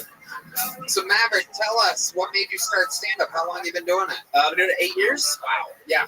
All in New Mexico? No, New Mexico, Oklahoma, then here. And I just moved back to Oklahoma. So you went back. Why? What would make you move from here to Oklahoma? You're going to fucking hate when I tell you this. I'm joining the fire department here. And also joined the fire department. I'm in the process of joining the fire department here, and it's a 6-month academy, and it's really rigorous. And I don't have time to go back home to see my family. So for the holidays and stuff, see my girlfriend, my dad. I just thought I might spend the last bit of the year. The academy will start like early next year, so they're in Oklahoma. Yes, yeah. Your girlfriend's in Oklahoma. Yeah. Your dad moved from New Mexico to Oklahoma. He's from there originally, but yeah, when him and my mom got divorced, he moved back to Oklahoma. So when did your mom get divorced? I was about 13.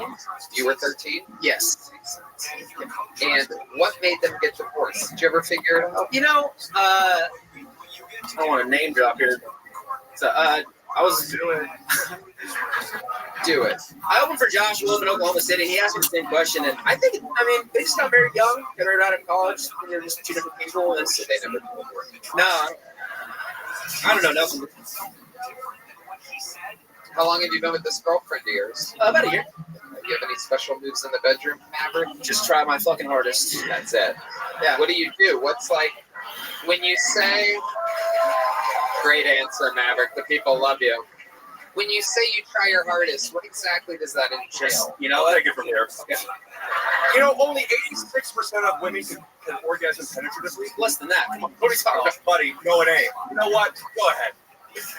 Sure, we want to hear from this guy, Mr. Let's Go Asshole. Let's put it in. The other guy got hauling horses, getting divorces, and upload that pussy. And you have Let's Go Asshole. Let's put it in. You ain't affording a full-size SUV. Tony, I'm sorry, you're the man. Let's go back to the question I asked 3.5 minutes ago. Sorry. What does that entail? Over here, Rick, over here. It's one of those moments. It just entails, be a giver, just make sure they're taken care of, I guess. I should be fucking pissed if I was talking about this on the biggest podcast in the world. That's why it's exciting. Yeah. It's I'm not good at sex. Actually, that's what we probably should have said right off the bat. When you say you're not good at it, can you give us an example of what you mean? Just the fastest fuck you've ever seen. Amazing. Is there anything you try to think of to not be so fast? Do you have any tricks to trying to last longer? Have you attempted at all to try to last longer? No, not at all. I don't. Yeah, it's just incredible. Because when you try, you can fail, and I don't want to fail her twice in the night. So, yeah. There you go. I love that. Maverick McWilliams, you're a funny guy. Welcome to the show. There's a big joke book. Thank you. Thank you. Some real handmade leather from the great Boneside. He could have made one himself since he's a leather making, pipe fitting, welding, everything guy. We have a special treat for you right now, ladies and gentlemen. The brand newest Netflix special debuts at midnight tonight. It is called The Dark Queen. And the Dark Queen herself is here to grace us with her presence, here to do a little bit of stand-up comedy. Ladies and gentlemen, she's been a guest on this show before. Here to just flex on us a little bit, make some goddamn noise for the great and powerful Adriana Palucci, everybody. Make some fucking noise for Adrian. Oh my God, thank you. How are you doing, all right? Yeah? My friend told me a statistic the other day that every minute a woman dies from breast cancer, which is crazy when you think about it, because the lines for the women's bathrooms are still so long.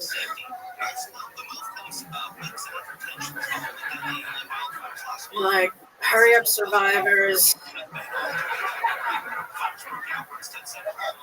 Some of us have to pee. Now, I have no idea what's going on in the Middle East, which is why I feel like I'm the best person to talk about it. I want Palestine to be happy. I do. I don't know how to do that. I think they want all of Palestine, or like from the window to the wall. I don't know the rest of the joke, but it's just, I don't know. No, I do. I want that to be. Has anyone like even tried to give Palestine casinos?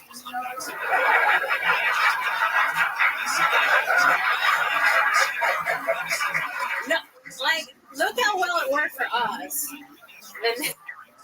The Native Americans are so happy. They love it here. Maybe we can name some like racist teams after them. The Palestinian paragliders. That's just like one. I don't. No. I think Hamas wants to kill the Jews, but they are just limiting it to Israel, which is not like the best way to get your genocide going. Just doing it very grassroots.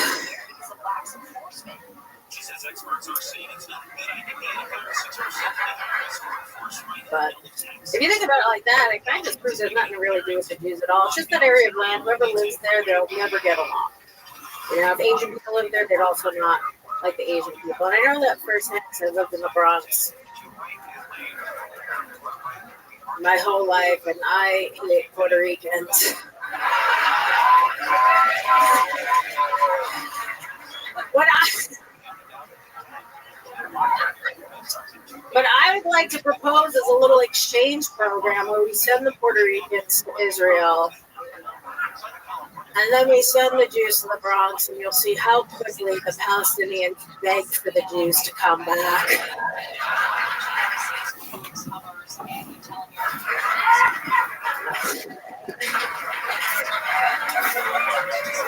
This music is on all night long.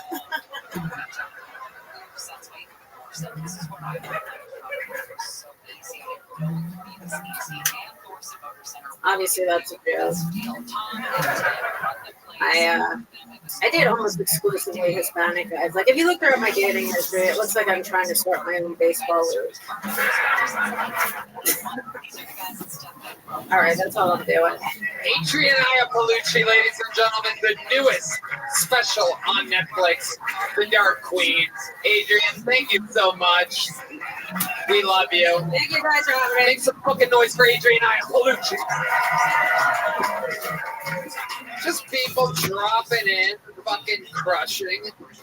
No big deal. This is the newest Netflix special. All right, back to the bucket we go. Ladies and gentlemen, 60 seconds, uninterrupted. Going to Rock Turner. Rock is next. Make some noise for Rock, everybody. Hey, I'm autistic and have ADHD. Great. Yeah, I wish I had you guys in school. You could have popped up anytime I said something inappropriate. Yay, autism. We would have confused the shit out of the bullies. But I was just odd and I did unpredictable things. Like, you ever watching a movie and they randomly break out in a song and dance and you're like, this is a weird remake of Training Day. Yeah, that's what it's like hanging out with me. Any random bit of lyric that I hear will set me off. And the ism doesn't keep track of who's been canceled. So you can go up to me and be like, I believe. And I will cut you off like, I can fly. I believe I can touch the sky. Yeah, that's about the reaction I normally get. Tony? Okay, 57 seconds from Rock Turner. Autistic and ADHD. And you don't need to keep clapping like that. It was the way he knew the exact time, but a little off, like Chris Rock. Like the Rocks who knew their time. Someone just broke a glass over their head. After the comedy stylings of Rock Turner, autistic and ADHD came out guns a-blazing like a 22-year-old girl, just with excuses. I'm autistic, I'm ADHD, I believe I can fly. How old are you, Rock? 41. 41. How long have you been doing stand-up? Since about a year. About a year. Where at? All in Austin area. All in Austin. Is this where you're from? I've been here for 20-something years, so pretty much. Okay. What made you move to Austin 20-something years ago? I went to University of Texas. Okay. What do you do for a living? I'm a photographer and videographer. Okay. You get a lot of work here. You make a living doing that. Yeah. You're good at it. I'm really good. Okay. Better than you are at stand-up? 100%. Great. Okay. 100%. Perfect. What do you do for fun? Tell us more about the insides of Greg Turner. Play You are guitar. as funny as a rock. Play guitar, play video games, do photo and video stuff. I love doing that shit. I love it. I love it. What other types of things do you talk about in your stand-up comedy? My parents, I'm kind of estranged from them, so I got a few jokes about them. You're estranged from your parents? Yeah. Yeah. They've seen you do stand-up before. No, actually. Okay. Why are you estranged from? Go ahead, Rick. I feel like estranged means they don't talk. You can't say estranged if they're passed away, can you? They're still alive. Yeah, I know I'm old, but not. Tell us why your relationship is strained with your parents. Just typical boomer parents beat the shit out of me. Like all that They stuff. did? Do you think you'd be autistic and ADHD if you were raised differently? Yeah, I don't know. Maybe. I would think so. I'm pretty sure they have something called Ehlers-Danlos as well. So. Okay, Rick, hold on. Let's get information from those people. Like when I ask them a question, you have to wait until they answer.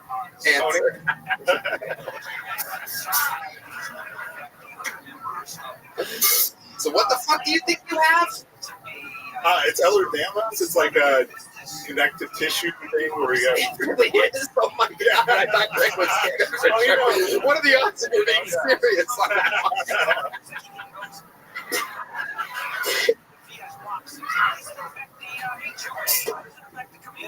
I know I'm responsible for the reputation I have, but at some point you have to look at yourself and be like, maybe Rick does know about flexible joints. Upload that pussy! Oh yeah. Oh, it's happening. Can you show us some of your condition? Can you come on? Give me some connective tissue music, guys. 1, 2, 3, 4.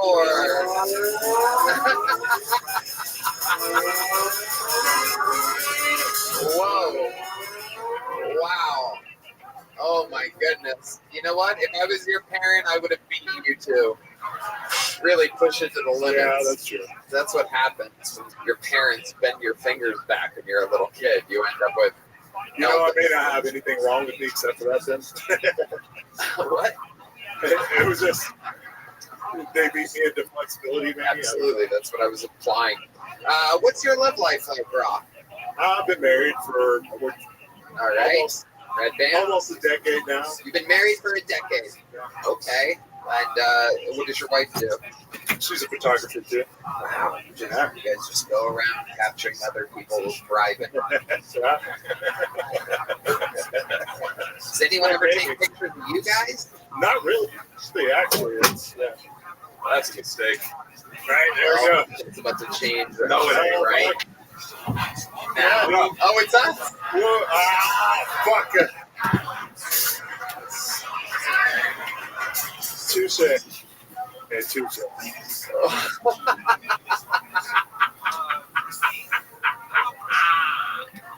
I have 4 words. I share a second. Take the short you will. Oh, that's kidding. That's 3 words. Go ahead. Oh, no. If I could, sometimes, I can't tell if you're serious. I want to have a genuine moment for a minute. And I just want to say, honestly, it's not your fault. It's not your fault. Rock, how long have you been? That's enough. I was going to do that for a while. Okay. Oh no, it's okay. It's okay. Rock, how long have you been playing guitar for? 24 years. 24 years. You know what? Do we have that extra guitar, Matt? Okay, let's plug that shit in. We're about to find out exactly how fucking autistic this guy really is. Oh my goodness. Look at that fucking sledgehammer. You're not supposed to speak to a woman like that. Oh, my goodness gracious. Here he goes, ladies and gentlemen. ready for this moment, ladies and gentlemen. This is a little guitar from Rock Turner, everybody.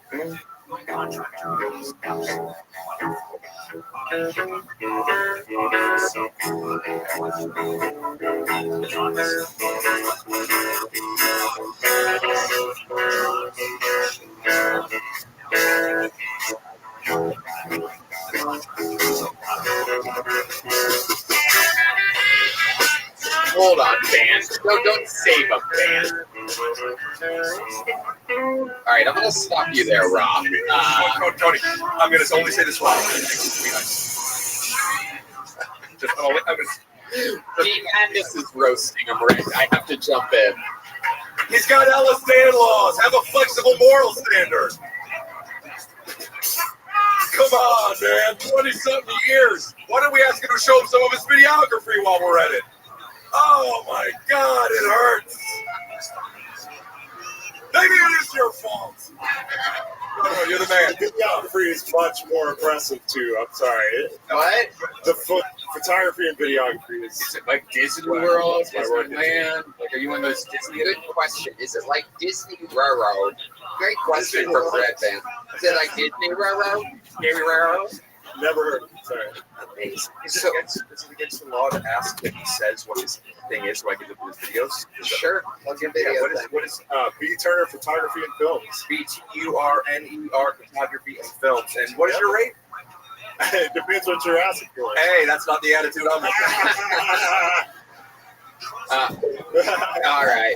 Rock, here's a little joke book. Here, one thing at a time there, ADHD. All right. Here we go. There goes the guitar, and there goes Ross Turner, everybody. Anything can happen on this show. Again, sometimes stars are born. Sometimes it is just a fucking mental health clinic up here. Sometimes you're stuck between two people with autism.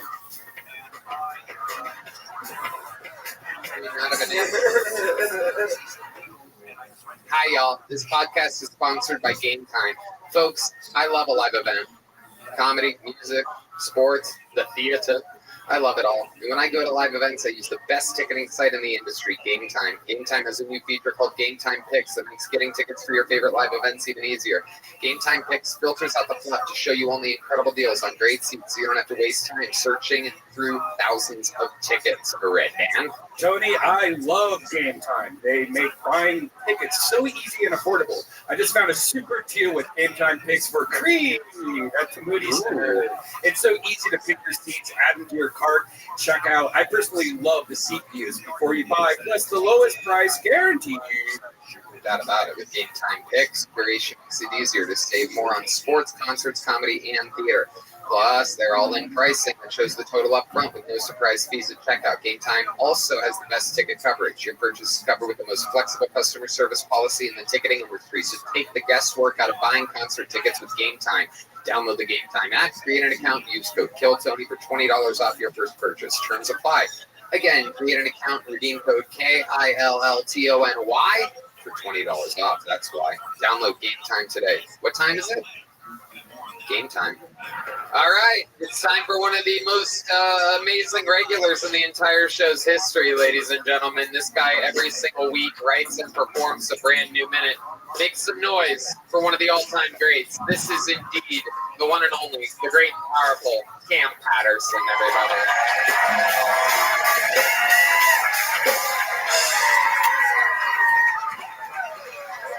What's up, man?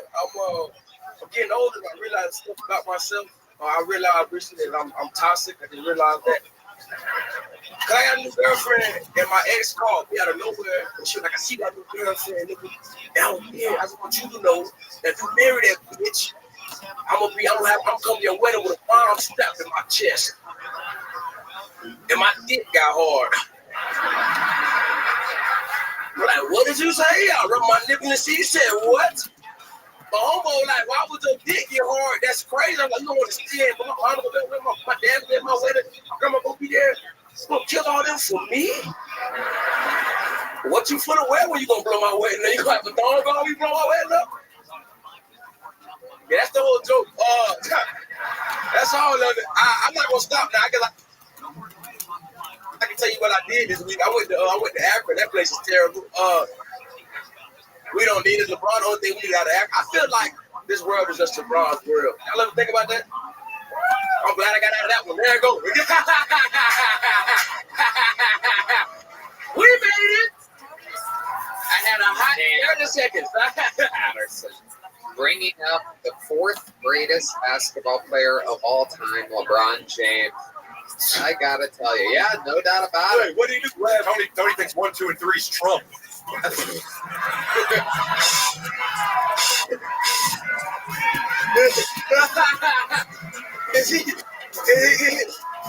What the fuck is going on here? Okay. Very good, guys. You really went a little wild on that one. It did the robot. Trump doesn't play basketball. What the fuck was that about? It's Jordan. Go ahead. Trump. Jordan. It's Jordan. John Stockton. Oh, I knew you were going to throw a white guy in there somewhere. He was coming. Patrick Ewing. Okay. And then LeBron James. No doubt about it. If you would have asked me 2 weeks ago, I would have told you he was the second best of all time. Oh, he did post that bullshit. Man, fuck LeBron James. Goddamn right. Yeah, fuck LeBron James. Pussy ass nigga. Yeah. And you can't say that. I can't say that. Fuck nigga. Yeah. What you gonna do about it? Fuck nigga, huh? That's why your son ass. It's okay during the regular season. That's This one is son ass. your son suck, nigga. Fuck Ronnie, nigga. So Fuck few Ronnie Jr., championships. He just doesn't know how to be a real team leader. Kobe is ahead of him. Hell yeah. I mentioned Kobe before Stockton. Yeah, no, Stockton is crazy. You're right. He's the fifth best. Stockton is LeBron is insane, the though. fifth best basketball player. of all Stockton, man. time. Yeah, Muggsy Bogues. Okay, I'll take Mike Zimbabwe because he's black. A lot of people don't know this, and this is kind of like your Stockton actually is known for having in the life of having a really big dick. Hey, what the fuck are you talking about? I got sound bites, bitch. Oh, okay. Why I gotta be a bitch? I got aggressive energy, and You got aggressive energy. My instinct is to wrestle, and I know I'm wrong. Tony, You are indeed wrong. all right. You got 2 things tonight. Fuck that even mean, man? Said half of your shit, funny stuff. Okay, It's Rick, the same way. Rick turning up the heat here as like the episode goes on. He's getting a little more Rick Glass when it's All happening. jokes aside, Kim, I think you're fantastic. It's good to see you, my man. Good to see you. Disclaimer. Very good. So the interview will continue with Cam Patterson. Here it goes.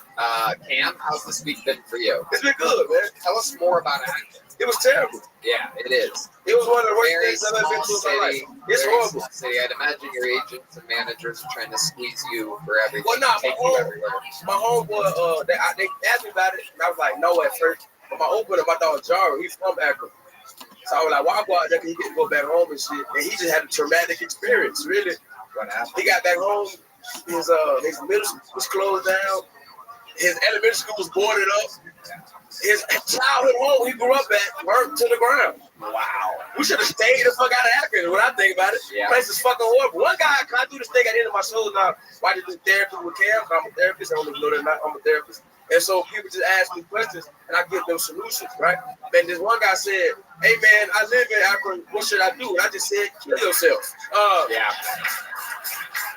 You should probably murder yourself and your family and go to heaven. Yep. Get out of here, man. Die.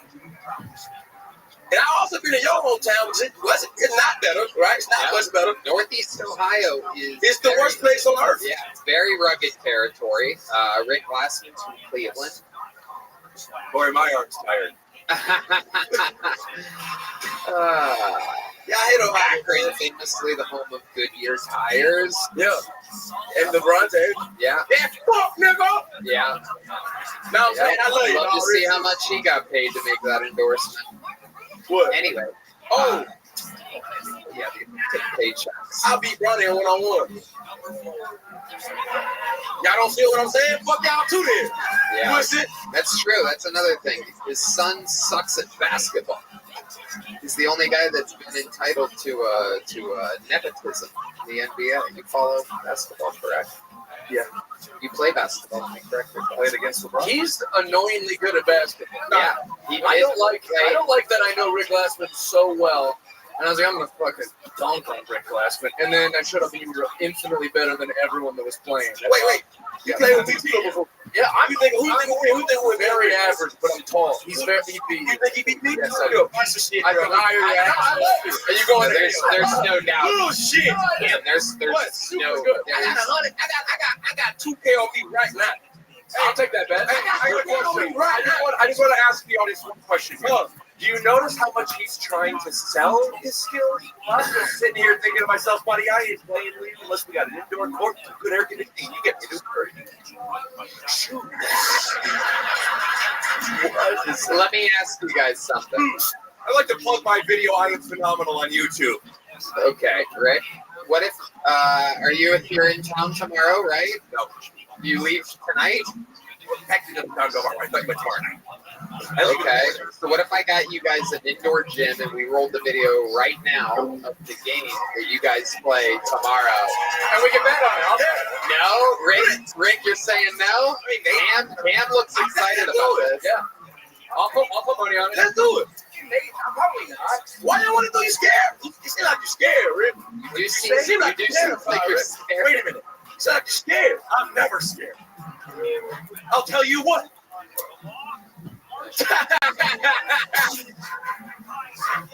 Where did he go? Now I can't see. I didn't know. I was trying to give him a fist bump. Can I say that? Yeah. Anyway.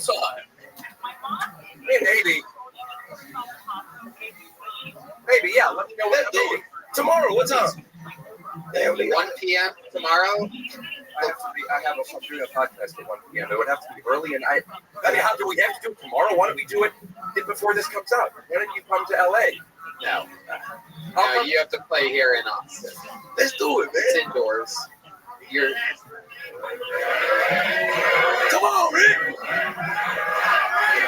Let the record show that if it doesn't happen, if the video doesn't roll after this, yeah, it's probably then it was. I've been playing. I don't know. I mean, if I'm going to do this in front of a lot of people, I'm going to want like, oh, you're scared. He's scared, man. Wow. Really scared to play. I'm like that for real, nigga. It's really. I'm like that for real, man. You know what? I was ranked number 3 in the nation when I was in 12th grade. This is why people are afraid of Akron. You ain't know that? You ain't know that? Oh. I'm loving it. It sounds good. Listen, man. Phenomenal. I'm sure you're a good basketball player. If we were to play tomorrow and I didn't play much and I hurt myself or whatever, like. What a bitch. I have to say that you're a better basketball player than me. I won't only say you're a better basketball player than me. I'll say you're a better comedian than me. I think you're a better person all around. I agree with all of that. But I mean, there's one more thing I want to say. Live from New York, it's Saturday night. All right. Just the dumbest Rick, fucking relax shit. a little bit. Cam Patterson, thank you so much. There goes Cam Patterson. Wait. I love LeBron James. Oh, a little handshake.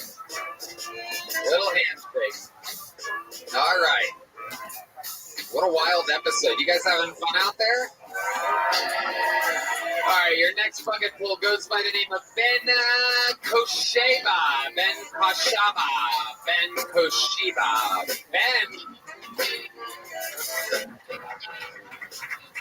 All right, guys. My name's actually Ben Kosheba, or Koshiba, saying the original Aramaic dialect. In English, Kosheba just means Sunday. In Spanish, it's pronounced Dejo. My boys on the box didn't tell me that. They're always like, hey, the Dejo, hurry up. They're nice guys. One of them's like, hey, sir, I'm next to him. Like, what are you? Where are you from? I'm like, I'm a Syrian. He's like, oh, so it's like Syria. I'm like, no. Syrians are from Syria. I'm a Syrian. He's like, oh, yeah. I'm Mexican. Hey, but check it out. Once I get married and the paperwork goes through, I'll be American. I know I'm doing a lot of Mexican jokes. It's only because Mexican jokes are like Mexican people. They always were. Unlike my black jokes. The Arab jokes kill. Some of the more extreme ones bomb. The World War II Japanese pilot jokes never land. Pearl Harbor, you got it. Hell yeah. So me and my girlfriend were arguing the other day. She just kept going, no. Relax. I love you. We can negotiate. She's like, I don't negotiate with terrorists. Super fucking racist, but super fucking funny. I started laughing. All right, Ben, you reached the maximum time limit. The crowd loved it. How's it going, Ben? So good. I've been here like 4 times before I get on here from California. You're my hero. I love you all. You guys are amazing. I love it. Thank you for saying that. How long have you been doing stand-up? Almost a year. Okay, all of it in LA? San Diego. San Diego. Okay, where are you performing there? Madhouse, Mic Drop, and a bunch of different bars. Former military? No. What do you do for work in San Diego? I'm a bartender. Okay. Yep. All right. You fight? Yeah, 7-1. Okay. I mean, I'm retired now. I'm retired. Oh, you're retired? Yeah. Why are you retired? Because I'm fat. Okay. Why are you fat? I like to eat. No, I just kind of fell off during COVID. It's okay. My father never loved me. It's all right. Keep going with your actual answer. You fell off during COVID? During COVID, and then after that, it was just kind of, it was hard to like get back. And, I mean, I'm still training all the time. Right. But jiu-jitsu, what are we talking? Jiu-jitsu, MMA, Muay Thai. Okay. All right. 7-1, yet you're retired. You just can't cut the weight? No, it's not that. Honestly, brain down. Yeah. I'm sorry, what was it? Very good. What else do you do for fun, Ben? I like. What was that? What was that? Like to go out, drink, hang out with friends, go to the beach, still train, listen to Kill Tony, do stand up, try and make it work. The most interesting thing about your entire life is other than your fight history. A lot of interest. All right, so I didn't speak until I was almost 3 years old. Whoa. And my first words were at church, and I said, I want to be a priest. And then I hit puberty, and then all changed. Yeah. You didn't say anything until you said a full sentence? Full sentence, yeah. So, 100 or no. No, so actually, what I found out was I had like something with my ear, so I couldn't hear. And then I had surgery. It was like 3 months later after the surgery was when I actually spoke. Okay, so you were deaf for a while. I was deaf for a while. Yeah, so did you get lucky? Is that not from fighting? Oh, my parents were related. Hey, Brett jokes. It's from fighting and wrestling. And then you were deaf, and then that happened after. What was that? He's been taking it out on his ears ever since. Okay. Is that a Freemason ring? Yeah, I'm Freemason. So what is your ethnicity exactly? So Sheba is an interesting last name. What is that? Assyrian or Chaldean. Okay. So Assyrian. You got it. And so you're 100% Syrian. Syrian. Sure, whatever. Who gives a fuck? Honestly, I'll do whatever you want. 100%? 100%. What are your parents like? My mom's a sweetheart. Foreign lady from Iraq. Yeah. How about your dad? Let's talk about it. We're getting into it. My dad, cool guy growing up. Wasn't always around. Where was he? I wish I could tell you. I didn't know. He wasn't around. I don't know. Have you talked to him since? Yeah, so I stopped talking to him about like 10 years ago. Why? He wasn't a good dad to me and my sisters, so. Just because he wasn't around sometimes? My dad wasn't a good, I don't know. No, he just, he left. Where did he go? I wish I could tell you. I think Bay Area, Arizona now. He's married to a Mexican lady. Well, we have a surprise for you. Yeah, here he is.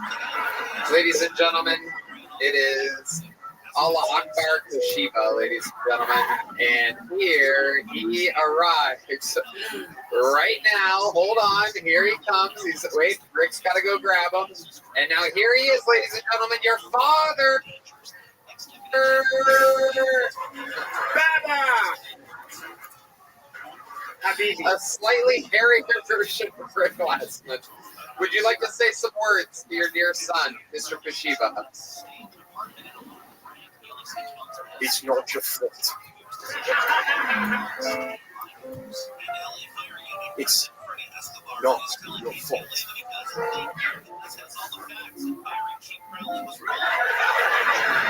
It's not. Stop. It's not your fault. Wow. What a moment between the Kushiba boys, ladies and gentlemen. That was the best hug I ever got from my dad, ever. Wow. Thank you, Dad. I love you. That is amazing. There he goes. Back It's to not my fault. There he goes.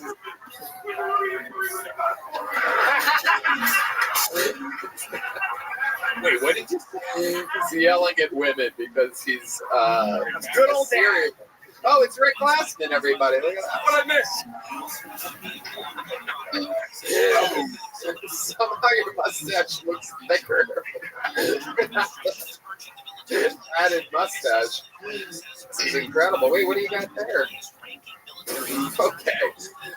Ben, we're going to get you out of here. You know what? He's got multiple mustaches, ladies and gentlemen. Guilty, unlike the other loser. I didn't quit acting as a teenager and moved to Mexico.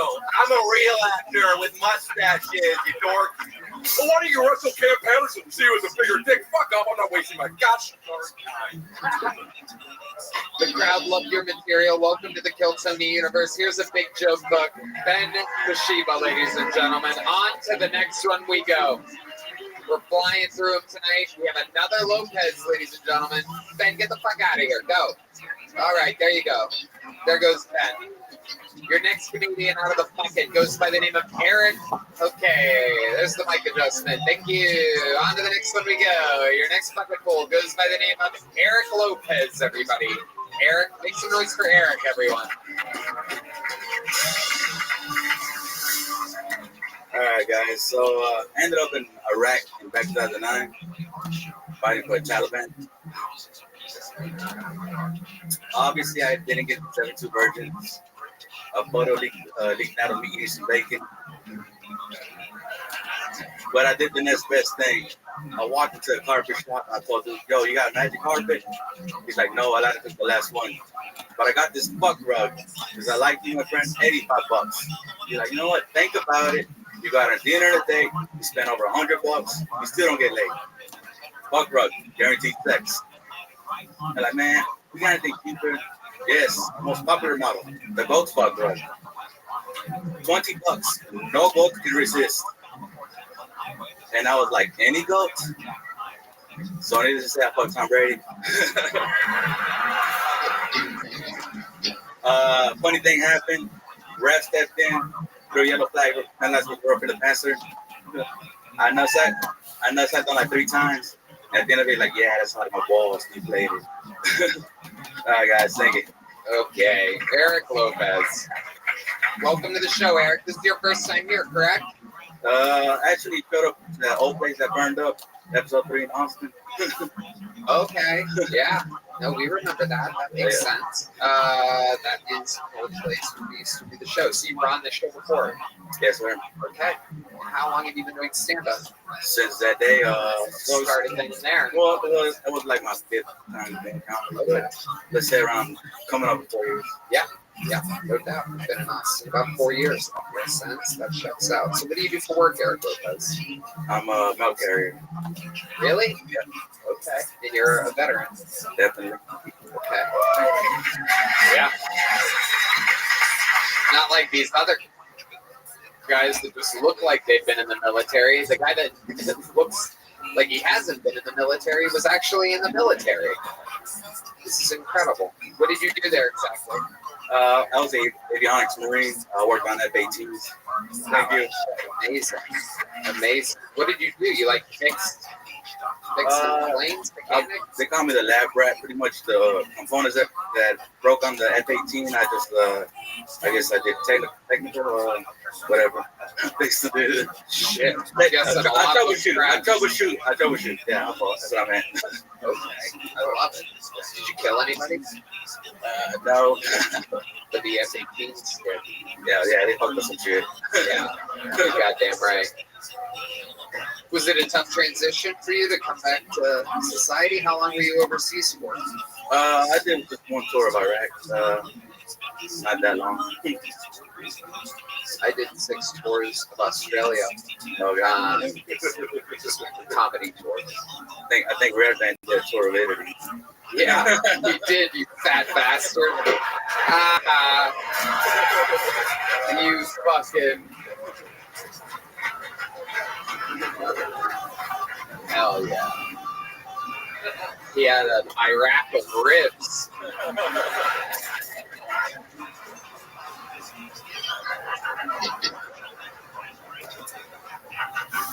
He's never Iran in his life. That's him, little piggy boy.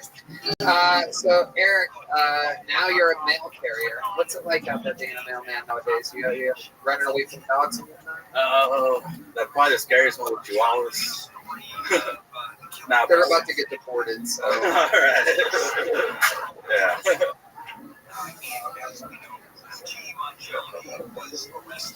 Okay. What do you do for fun, Eric? You're not doing stand-up. Just get at the house. Well, you know what? I think I figured up on this one. I started cooking, like doing smoking stuff and everything. So, okay. You got a little smoking? Yeah. All right. What are you cooking in it? Ribs, all the good stuff. A lot of sex stuff. Rick Lassie, what do you think about this? I was just wondering if you do pastrami. Pastrami? No. Rick's a Jew. Rick's a Jew. Oh, they know. That's why casinos won't work over there.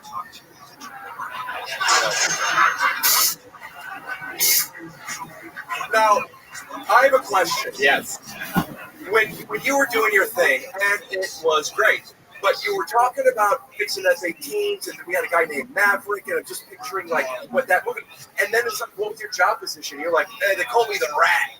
And it's like, wouldn't they hire like a proper engineer or something? Or they're like, the Rat will do it for half the price.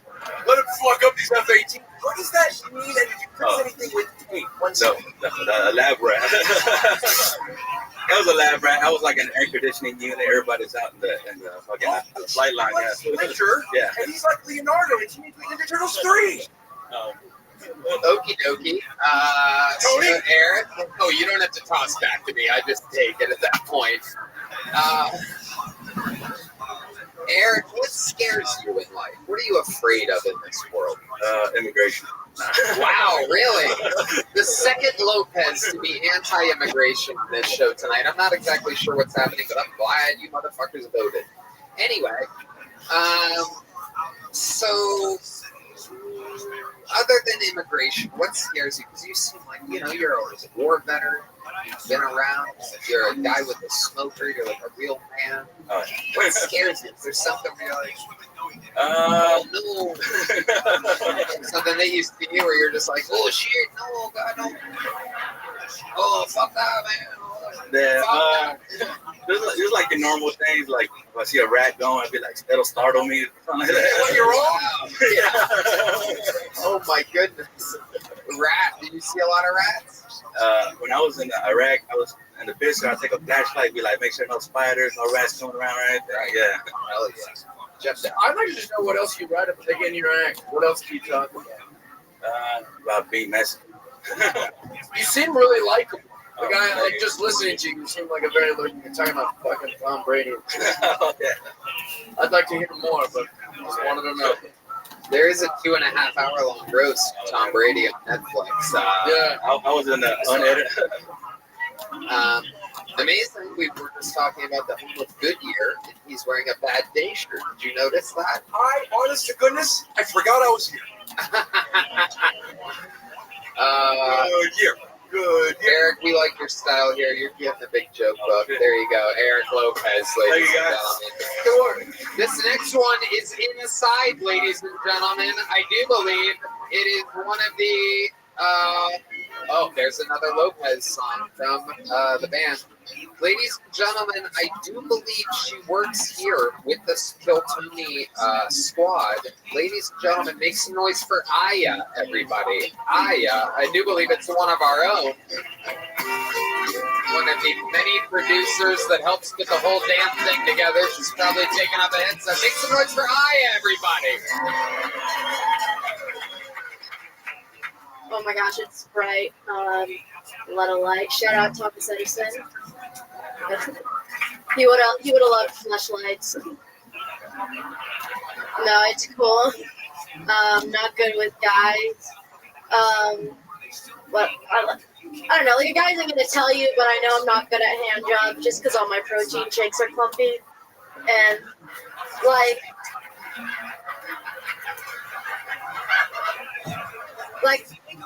I want to get better, so I'll just like watch porn, but like for educational purposes, obviously. And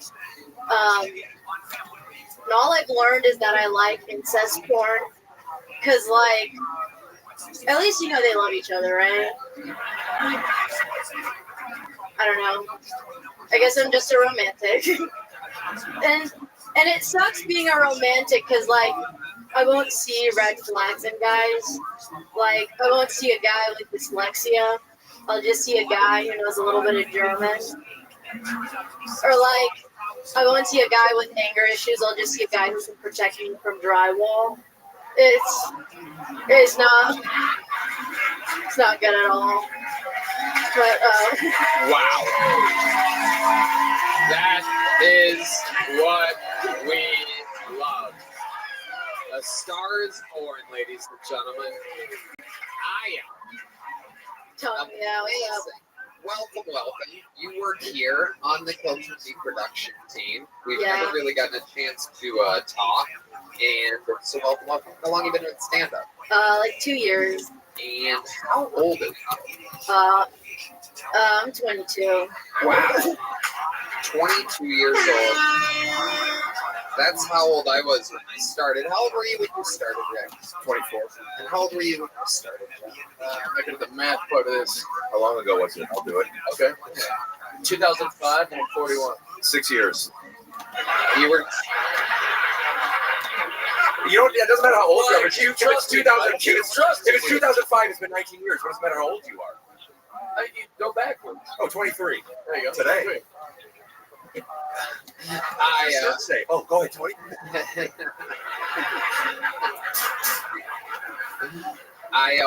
Welcome. So you started at 20 years old. What's your ethnicity? I'm African. I'm Moroccan. Oh, okay. Yeah, so I can hang out in the sun if you want. Nice. What are Moroccans known for other than their percussion instruments? Phosphate. We have phosphate. We have good food. Phosphate. What's phosphate? That's what. It's Oh, Jesus, that's quite the reach, right? Thanks, Red Band. I can see what's happening. They don't have a clue. We fall in love, and here's the bottom line. Hit it. Our trio's down to 2, Tony. Okay. No, I like that movie a lot. It's a good movie. The Lion King. Respect. You have good taste in movies. Absolutely. 100%. Aya, what does a 22-year-old do nowadays? What are you guys up to? What's going on? Well, like, I don't want to speak on the behalf of all of them, but I really like poetry. I've been reading a lot of poems. I like looking at art. I like to make bread. I love looking at dogs. I used to breed Dobermans. You used to breed them? Yeah. How do you do that? What do you do? So you just get a male and a female Doberman. It doesn't really matter. conservative Just two dogs. Just two dogs. No, I've tried it so many different ways. My mother-in-law, Tony. Again, you don't have to toss it back to me at the end. You can just say you've never met my mother-in-law, and then I'll take over naturally. What's your glasses prescription? Oh, wow. A question for Rick Glassman. You can kiss the next 4 minutes goodbye, everybody. Here we go. Heyo, thought you'd never ask. Let me put on a mustache. Answer for you. Okay, don't tell me. I have to stick with this, my guys, huh? Left eye and the right. Oh, is that two of my favorite members of nice? TLC. Is that like what kind of wool is that? Okay, enough of the questions, Aya. Enough of the questions. There you go. Thank you. Thank you, Rick. There he goes. You know what that bell means. I should talk more? No. You know, when I first got my glasses prescription for a bell, it's like... Okay, they don't want to hear about it. With everybody. Thank you. Thank you, Rick. Thank you. So, Aya, tell us more about you. Do your parents know you do stand-up? Yeah, but they don't understand it. It's very confusing. Yeah. What do they do? What are they like? My mom, they're super Muslim. They mostly pray. But they're not like that good at it. You guys are safe. They can hang. My mom, she teaches a lot of Ethiopians Arabic. She loves Ethiopians. And yeah, she's cool. Checked out. It's hard to have sex in Morocco. No, it's not. Yes, it is. What do you guys? What do you mean? Yeah, I've been to Morocco and I've met a lady and she was like, "We can't go to your hotel." No, yeah. You guy. You know, the women in Morocco aren't allowed to fuck you, otherwise we'd be there in a second. Chef, get a clue, Tony.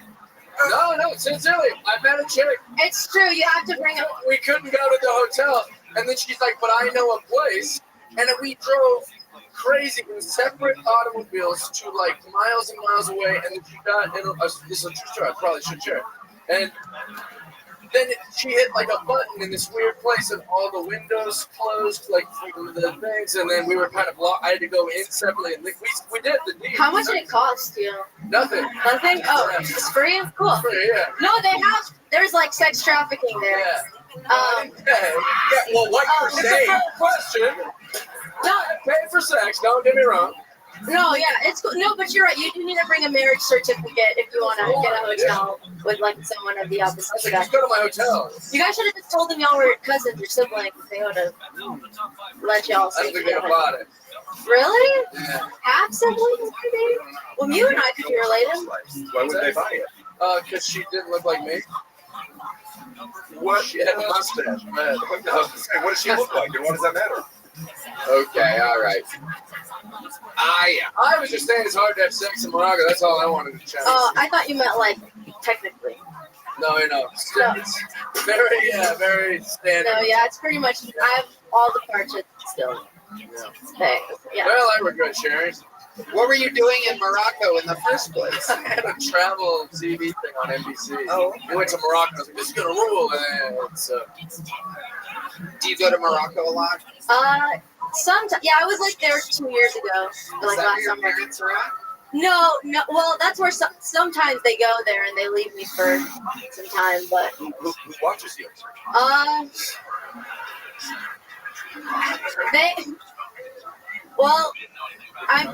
Put out a little Lion King. No. They don't know what that is.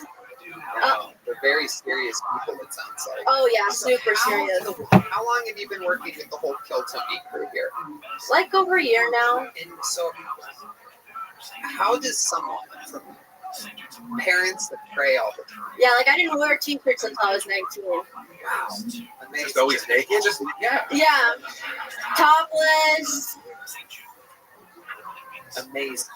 So do you think that this is kind of your version of being kind of like a rebel? I mean, stand-up comedy, free speech, and everything that has to do with everything that you're a part of kind of is seems like the opposite of what your parents would be into.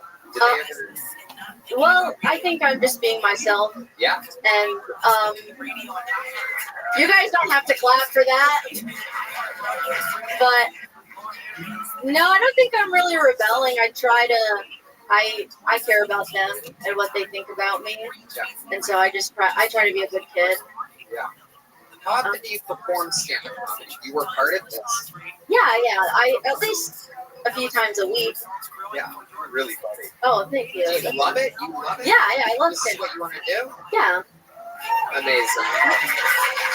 You know what I'm going to do, Aya? I'm going to consider you the newest golden ticket winner on this show. Yeah.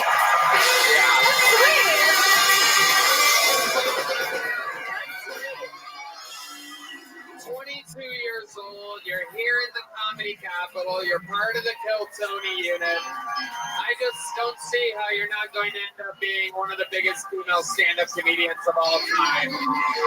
And you're going to get to do more spots here. We're going to get you in the mix. This is the part where Red Band invites you to the secret show. Yeah, I'll see you on Thursday, yeah. And even though you probably have a bunch of these, you already have one. Your newest golden ticket winner, Aya, ladies and gentlemen. Boom. Yeah. Tony's a nice guy, really respectful and stuff. No, yeah. Thanks.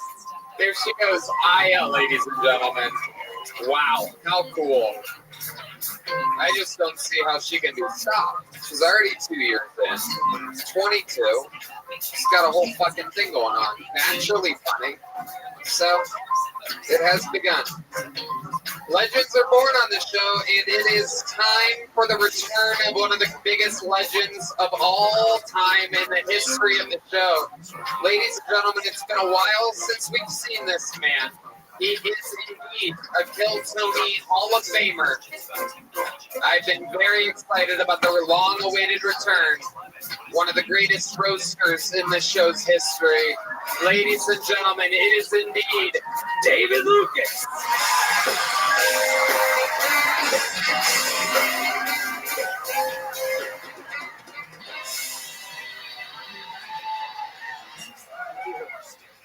Yeah.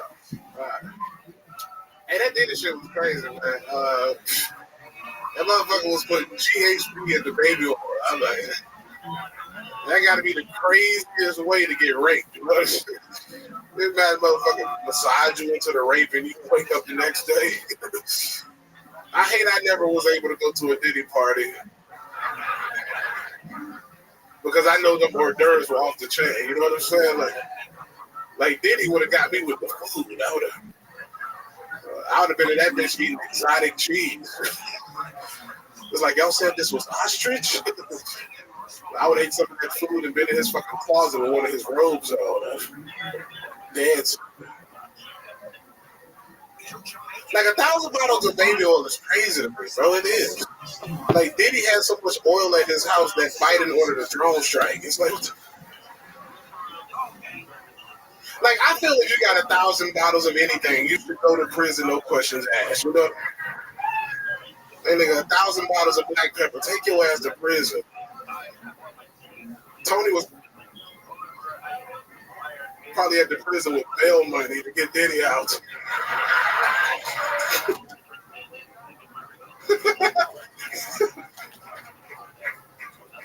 But I ain't gonna lie though, bro. I swear to God, I would buy a bottle of baby oil by Ciroc. You know what I'm saying? Like cherry flavor. Or as black people call it, red. You know what I'm saying? All right. David Lucas, ladies and gentlemen, he Diddy had 1,000 bottles of baby oil. David has 1,000 bottles of olive oil. Tony, I'm so glad Trump won, nigga. Yeah, because you wanna make America cake again. Nigga, if Trump would have lost, you would have had to sell that pussy, nigga. Your ass. You would have started a new OnlyFans called Phil Tony. You know what I'm saying?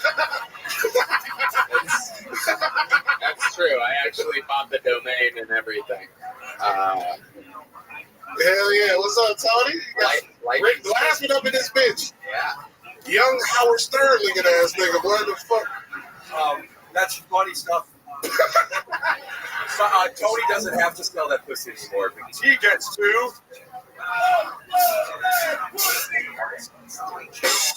Alright. Rick Glassman, you got the sweater on of a nigga that got 3 cats. Shut your motherfucking ass.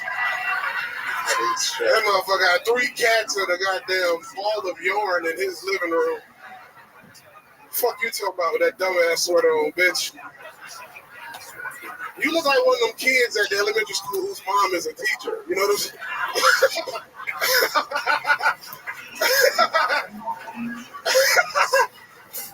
Jeff died. I thought that nigga from One Direction killed himself. What?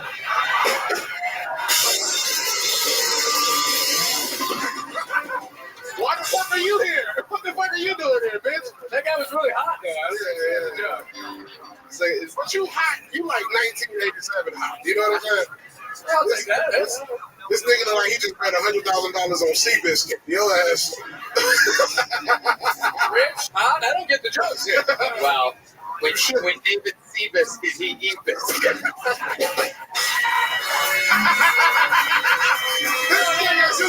This nigga Glassman again. Oh, do Glassman again? Look at his ass. Yeah. This guy looks like he raped pedophiles. Rick Glassman look like he sit down to pee, brother. You look like the type of nigga take tissue and pat his dick hole when he done peeing. You look like a fucking idiot. Hey, shut your ass up, you bitch ass nigga. You got a motherfucking heart on your shirt, nigga. Look at Rick Glassman, boy. Your ass goofy nigga. What just happened, Rick? What did you just pantomime? That nigga spilled his box water.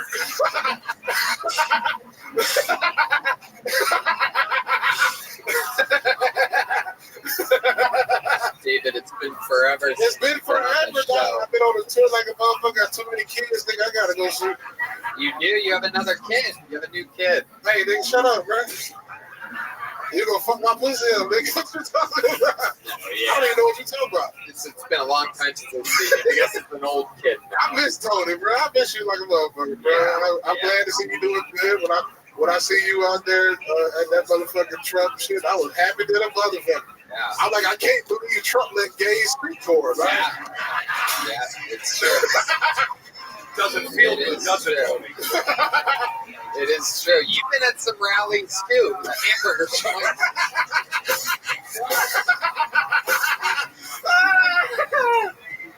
I was like, how is Tony gay? All the Puerto Rican men he's fucked. That's what he called a booty hole, garbage. That's why he's. Oh my God! How dare you? How dare you? That nigga Rick Glassman look like he got a Pokemon collection. That motherfucker look like he got a $10,000 Pokemon card. I will say I do live in P a lot of the time, and I do collect Magic the Gathering cards. You are hilarious. I just want to slap this nigga. I don't know. Tony? Jeff Dye. They get on Jeff Dye motherfucking ass. Boy, you out here with the haircut of a single white mother. Boy, your ass. You look like a white mother from a divorce that's doing well for herself now. She got a job in finance, raising her 3 kids. Right? Now do Rick again. Do Rick. I give up. All right, bro. It's all good. Tony, what's happening, baby? Life is good. Life is good. I'm just over here thinking about how you look like it. You can't relax on the setup like that. I miss you, bro. I miss you, dog. I just want to hear the setup and I'm gonna laugh, bro. Is that your mouth or your asshole? I can't tell. What's that? Where's the noise coming from? How did you know? I know when you fart, it sounds like a rescue horn. Nigga, that shit.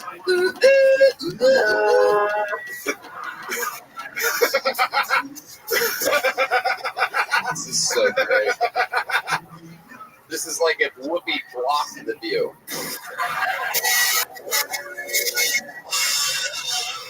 Now that Trump is elected, is the View still a thing? What them hoes, like, what are they gonna complain about now? Oh, man, I don't know. Our boys, Rick, put your motherfucking hand down, bitch. I have one.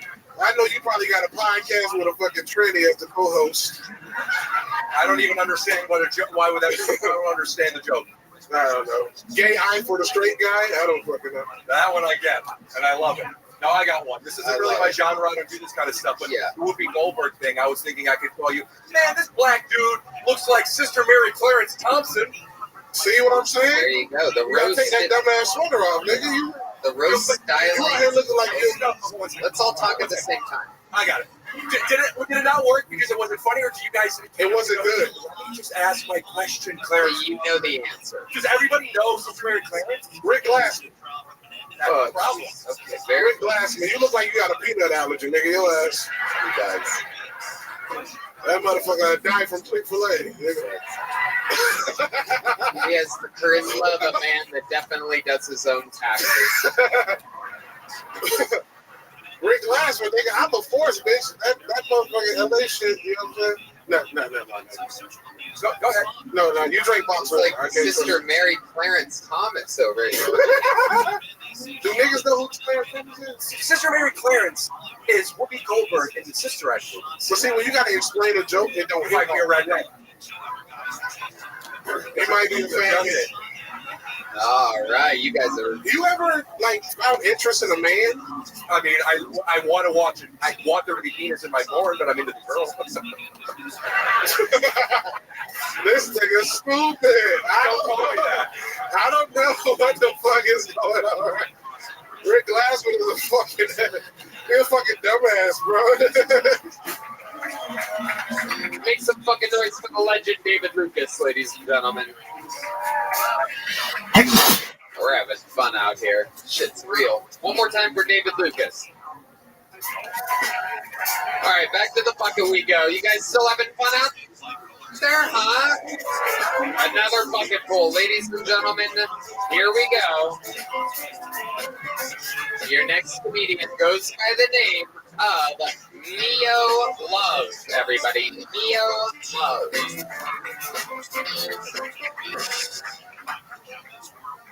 My minute started? Oh, shit. Look, I'm 34 and recently separated. And for some reason, my right titty, she went cockeyed. That bitch looking like Biggie Smalls. She doing a right face for no reason. I have to reel her back in. And I want to come back to the game with real big dick energy, you know? So I talked to my cousin and he said, bitch, you need to get it waxed. It lasts forever and it leaves your skin smooth like a dolphin. So I did. I made the appointment. And there I was. Spread like a dolphin. The lady's foot in the wax. She's foot in the strip. And with no regards to my life or to Jesus, she goes, ching, chan, choo, sa! Man, I discovered the connection between your vision and that lip. I went fucking blind. I lost all control of my body, and for some reason, I just kicked the lady. Don't feel bad for the lady. She got kicked before. Because she took it like a champ. She got backed up. She wanted to do the other one. At 34, I learned a valuable lesson. You need to love yourself. So right now, I'm looking like a yin yang. I got one bushy bush. It was smooth like a dolphin, baby. Thank you so much. All right. Neo Love. Wild set. Hi, Neo. Hi, Tony. How long have you been doing stand-up? I'm doing 4 years. 4 years. Where at? Killeen, Texas. Okay. Well, you are not killing anyone tonight.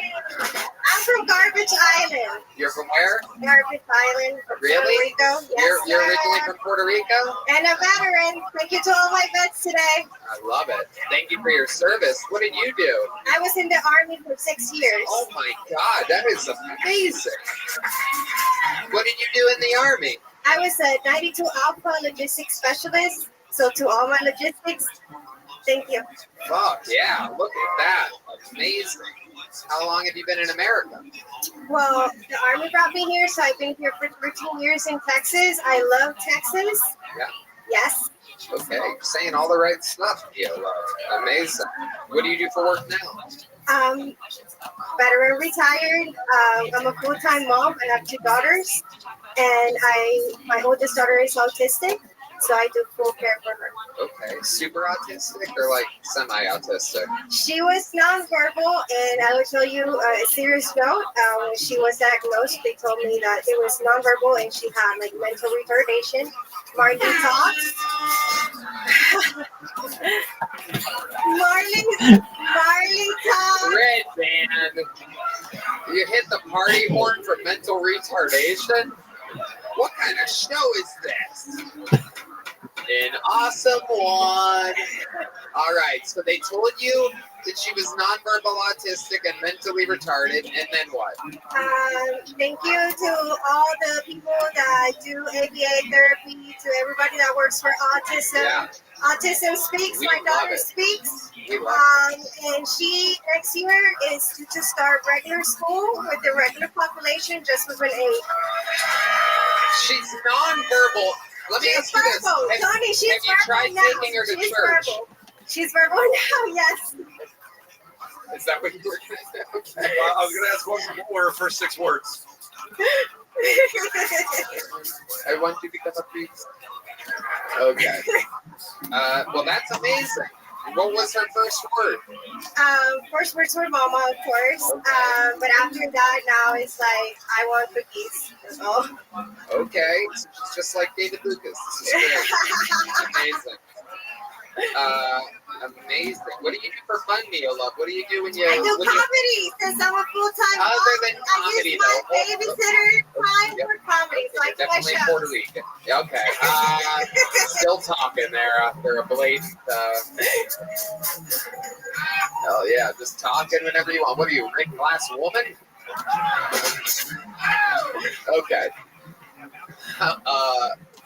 But let's just talk about it. Other than comedy, like when you put your daughters in the cage and want to go out for the night, like what do you do? I do come here for more comedy. I come here to the show for the comedy. Mothership is an awesome show. So I really surround myself around comedy. Other than comedy, there must be something non-comedy related. Non-comedy related. I smoke weed and okay.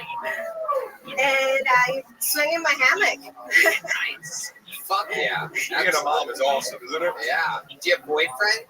Does he have like a little Puerto Rican whippersnapper? I don't have any boyfriends. I don't know.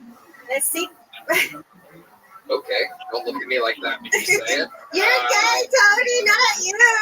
No way. No way, Jose.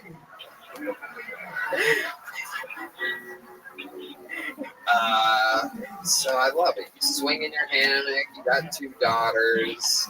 That's very fun. What else do you talk about in your stand-up? If it's for married couples that want to stay together, it's not the show to watch. For everybody that wants to know the truth, here I am. It's a public announcement every time. I teach every class. We do every other Fridays in Colleen. Lady, what? Follow me. Hold on, what? You do I what? do a comedy show every other Friday in Colleen. It's Friday late night. Married couples? No. For people that are not married, if you're married and happily married, don't come to my show. I might fuck it up. How? How do you fuck up married couples? Because I do point out everything that is messed up. Like, Let's talk about crazy stuff. Crazy stuff. Crazy. Have you had a couple divorce in front of you before? No, it's my first one, but the guy was crazy. He was Puerto Rican, of course. So. Again, I have no problems with the Puerto Ricans. The joke was about the Great Pacific Garbage Patch, and also Puerto Rico has a landfill issue. You know about that. Yes. They don't recycle there. Did you know that? I know that. Okay, Tony. very good. Puerto Ricans are very proud, and we just want you to know that it's a beautiful island. I've been there. I love the island. I bicycled around Old San Juan. I love Puerto Rico. Thank you, Tony. Someone make a headline, a news headline out of that, so that my mom knows I'm okay. Someone put that on MSNBC. There's breaking news. Tony Hinchcliffe has been to and loves Puerto Rico, especially the people of Puerto Rico who have the best sense of humors in the world. Thank you. Mia Love, congratulations. Let me do a medium-sized joke, though. she goes. Neo love, ladies and gentlemen.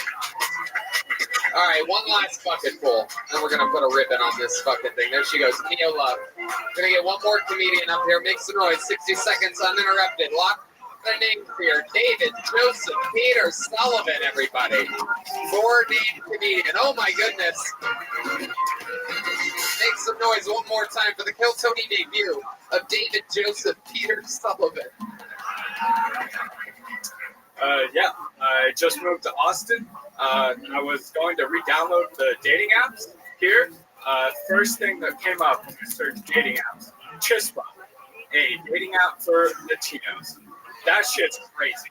I mean, come on, look it up if you don't believe me. I mean, who? imagine a Cracker, a dating app for white people. You get fucking shot. Like, I guess this is no longer Vine's stuff, whatever the fuck you want to consider it. But I was thinking about it. Shit, like, what if I created an app for fucking gingers? So I did, and we've got 5 users now. We're few and far between. My only match is 2 people. One of them's in Scotland, and one of them lives back where I'm from, in Portland. And I may or may not be related to them. That's my time. Thank you, guys. David, Joseph, Peter, Sullivan. 4 first names on this motherfucker. Is that your real name? Yeah. The middle names are my grandfather's, Joseph and Peter. Yeah. Wow. Yeah. Incredible. Was he also? I just thought it would be funny. Was he also a redhead? I think he was. He died like a long time before I was born. Or one of them died a long time before I was born. The other one died like 2 years before I was born. Right. I'm sorry. Rick Black's. It's okay. It's not your fault. Wow. Got away with that one.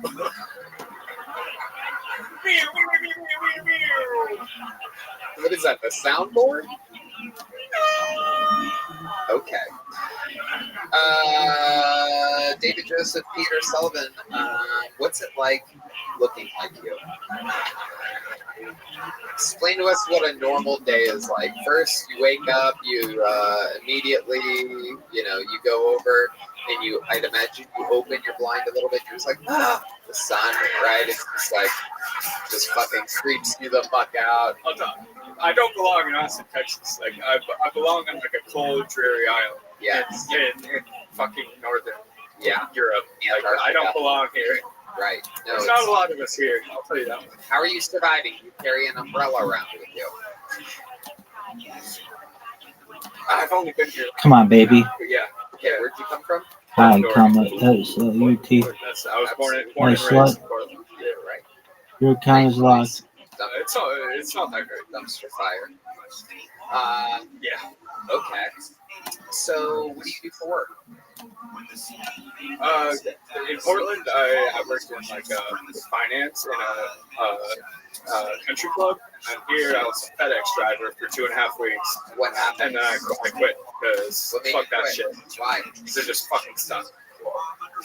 Tell us more about it. I delivered like around here, like to the Google building and like a bunch of apartment buildings, and it just fucking sucks. But and like I have savings so that like I can How much did you save exactly? Like before 12,500. Pretty close. Yeah. Yeah. How close? It was like 13,250.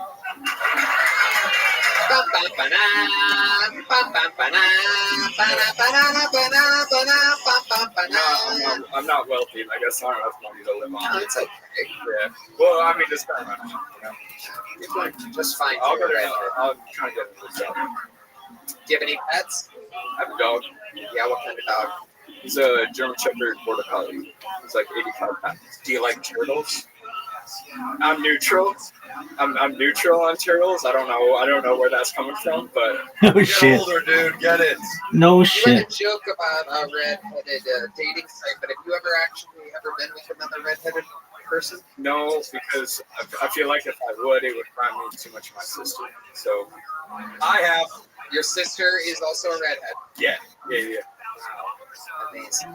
Absolutely. Bloodline If runs you make a weird. baby with a blonde girl, does it come out with orange hair? Okie dokie. All right, that was the real Sister Mary Patterson, Clarence Thomas Jr. Okay. What would we be surprised to know about you, David Joseph Peter Sullivan? Shit. I'm technically a British citizen. How did that? No, it's not nice. Sorry, it's way more important. Worst country on earth. Tell us about it. Go ahead. Well, my mom's a British citizen, and then she moved here. She never got her citizenship, so like I'm technically a British citizen. Sounds like your mom's going bye-bye real soon. Yeah. I do actually have a kid, which is crazy. You have a kid? Unfortunately, yeah. Wait, you have a kid? Yeah. You have a child? Yeah. You shot semen out of your penis into a vagina and made a human? Allegedly. Oh my God! How old is this kid? She would be. The audience is shocked, by the way. For those of you just listening at home, sometimes the audience mics don't pick up everything. I know nobody wants to have sex with me. Right, it just sort of like happens, you know. Like, she's about 2 years and 2 months. So I've never met her yet. Yeah, the baby is born, right? It was a FedEx joke, Tony. Wow. And which she I've never wasn't redheaded. Never met her. You've never met her? No, I don't. How is that possible? Like the mom doesn't want me to be here. So. Oh, you've never met the daughter. Okay, I see. I thought maybe it was some kind of glory hole action or something like that. Like you never met the woman that you impregnated. Was this a one-night stand? Oh shit. No. Okay, how long were you with this girl for? Well, I mean, like,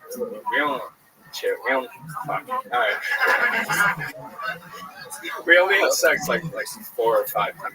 It was like 2.5 weeks, and then she got pregnant. Well, she told me she couldn't get pregnant. Like she told me she was infertile. So I was like, well, I wasn't worried about it. Just giving her the old Boston cream pie. Well, she told me she couldn't get pregnant. That old red-headed fucking jelly bean over here, just blasting away. She told you she couldn't. Oldest trick in the fucking book. I know. And then there you are, just your red pubes, just fucking flying around the room.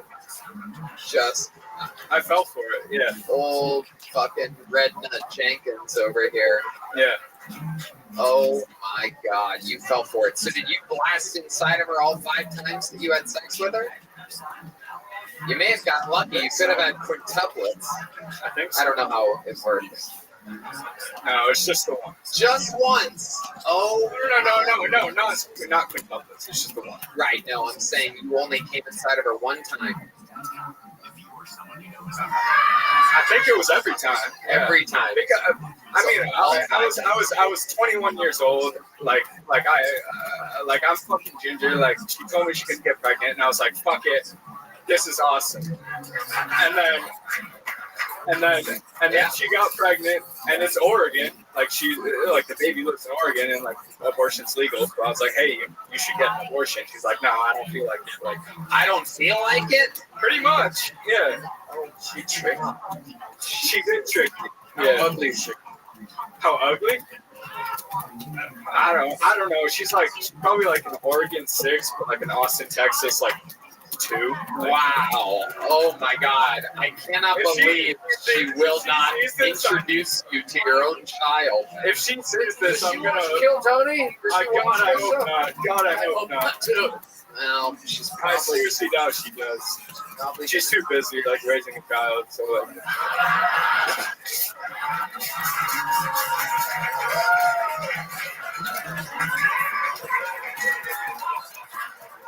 You say it like it's not your child. She's too busy raising your child. I mean, biologically she's mine, but emotionally, spiritually she's not. So wow, absolutely incredible. A man. Golden ticket. My goodness. So you are just completely checked out. You have completely given into the fact that you will not be a father to this child. It is amazing to see one of the whitest comedians on the show be such a black father. I knew that was. I would love to. Sean D's and D-Man is shaking her head no at the same time. Never gets old to me. I mean, I would love to, but it's either spend the next fucking 16 years of my life in Eugene, Oregon, or just fucking do what I want to do. Right. And Eugene, Oregon, I went to University of Oregon. Go Ducks, I guess. Number one in the country in football right now. But it's a shithole. It fucking sucks. Eugene, Oregon, fuck that place. It's either spend my life there or do the shit I want to do. We understand the dilemma. Jeff Dye. Yeah, I was just saying, this is, you guys can scoff all you want. That's very progressive, what he's saying. Yeah. Why would I have this baby? I'll just do what I want. But, you know, I've heard this from chicks. This is the tale as old as time. I guess. I mean, I feel fucking terrible about it. Like you do. Oh yeah, big time. Yeah, like it weighs heavy on my mind. Yeah, all the time. You probably created one of the best strippers in the future, though. Red Band, Will Red Band, ladies and gentlemen. And Here she comes. Firestorm, everybody. Ooh, here goes the Here's the Here's cherry pie, everybody. A little better red than dead, ladies. Get out those wads, make a raid, put out the fire. Here she comes, little redheaded fatherless girl. It's Samantha Joseph Peter Sullivan Jenkins Fitzgerald coming to the stage. Cherry McFire Pot. Yeah, she doesn't have my last name. Here she is, Alina Hogwarts, everybody. That was good. She's swinging on the fire pole.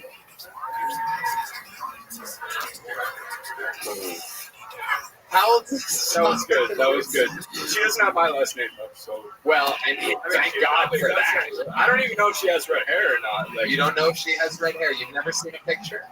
No. You've never. Have you ever tried to reach out to the mother? Yes. And she says no. Yes. Why would she say no to you? She fucking hates me. Why does she hate you? Because I told her to get the person.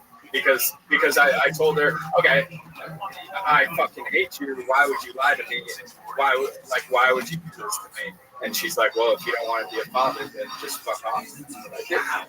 Yeah, that sounds like you got shredded all the way. I don't even know if she has red hair. Like that is like it weighs heavy on my mind. It's not a good thing. Like golden ticket. No.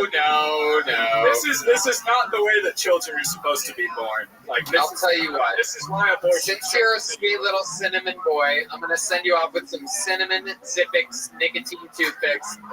Zip more, smoke less. You guys want me to call the mom? I don't think that's a great idea. I don't think it's a great idea. Here's a big joke book with some cinnamon Zippix toothpicks. Thank you guys, I appreciate it. There's no way she would pick up, right? I don't even have her phone number. Wow, of course you don't. He's a red beat dad. Roll time, baby. There he goes, David Joseph Peter Sullivan, ladies and gentlemen. A medium red machine, which could only mean one. There's only one place to go after that, ladies and gentlemen. I'd like to present to you the record holder for all-time appearances on this show, interviews on this show, Hall of Famer. It is indeed the Memphis Strangler, the Vanilla Gorilla, the Van Nuys Nigerian, the American Spirit Salutatorian. This is the one, the only, the Big Red Machine, William Montgomery, ladies and gentlemen.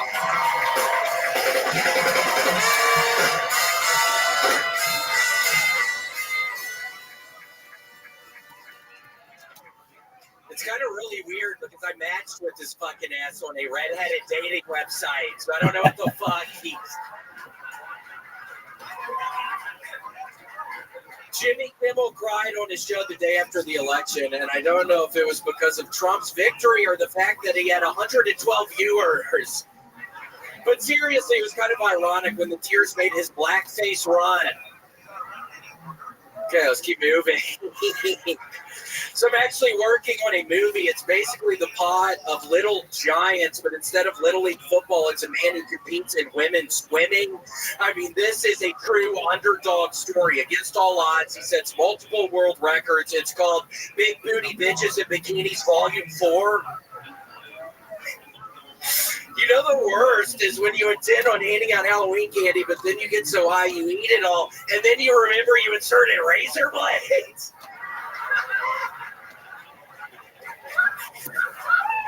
All right, anybody here a fan of riddles? You like riddles? Here's one for you. I heard this the other day. Who let the dogs out? Okay, that's my time. William Lights Out Montgomery has done it again, ladies and gentlemen. I love a good nobody's watching Jimmy Kimmel joke. Yeah, that was that right off the bat seemed weird with the crowd. It scared me. Literally nobody is watching it. It is incredible. Yeah. It is just an absolute fact. Yeah. Josh and Tony, I have been, it's really scary. I didn't tell you last week, but I got visited by a ghost or something in my apartment, Tony. Again, I've been playing a bunch of Call of Duty recently, and I was laying on the chair thinking about starting to play Call of Duty, and I'm laying on the chair, and my girlfriend is sitting beside me, and my shirt does this. Pretty scary. And then I'm at my cousin's house, Tony, this past weekend in Charlotte. I was in Charlotte. And by the way, I won't get too close to y'all. I feel I'm very sick. I was very worried about Charlotte, but I somehow made it through. But Tony, I've been doing this thing where I ask people what their heritage is. Are you Native American? I've just been doing some crowd work with that. And then I'm talking to my cousin Trey, and they have one of the big speakers that's like the Google equivalent of an Alexa, and out of nowhere it says Native American heritage twice. Your Alexa said that in Charlotte? Yeah, that's what my cousin's Alexa said, and nobody started. It's weird. It's somebody trying to tell me something. I'm just trying to decipher what it means. Why did they say that? And you think it was perhaps a Native American ghost that slightly lifted up your shirt a little bit? I don't know what it is. I'm trying to figure it out, Tony, but I swear to God, it seems like it's somebody from the other side trying to communicate something to me, and I'm just trying to figure out what that is. Wow. So I'm kind of on a quest now. I don't know if you know this, but Rick actually sometimes can channel spirits. I've seen you do it before. I know you're a little bit shy about it. I don't want to put you on blast or anything, but can you perhaps try to channel the spirit and see what happens? I wonder if the spirit will have a mustache.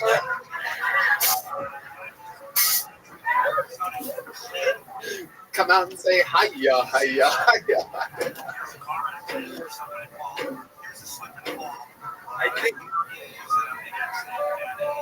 I think I'm just gonna chill out. Okay. I don't know how the camera switches are working, but there's about 4 times tonight that Tony, like he's my dad, goes like, this.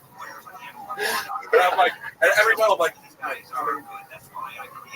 too hot, and now I'm gonna do a spirit thing. Yeah, you relax for a few minutes. Please, Rick, I need help, man. Seriously. Come on, will you please help? How many of you think Rick should help William right now? Seriously. Look at these people. Look at them. They want it. Rick, I'm not doing good, man. Please help me. And seriously, after this, if you want to play Call of Duty, you can also do this at the apartment later, too. Oh, maybe I will play that like I in basketball. No, but the thing is, I don't want to make it. I do that stuff sometimes. You do that stuff.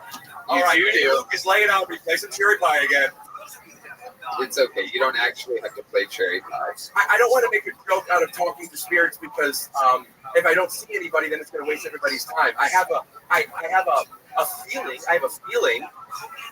feeling it was the girlfriend who was sitting next to you who lifted your shirt. That is a great prediction. How do you know that's not the case? Because it wasn't. She did it. I didn't feel anything. So, and I'm laying and I could have seen if she did. Do you think that a Native American wanted to just see the Native American ghost? I don't know what it is. That is the problem with ghosts. It's so subtle. I know. The story's never like if we were just like if this just went that freaking fuck up. That's a terrible story, you know? Like, Yeah. I'm like, the pop, you know, man, fucking, like, that is scary if you're alone and your shirt goes up. Yeah. Tough story. Did you ask how?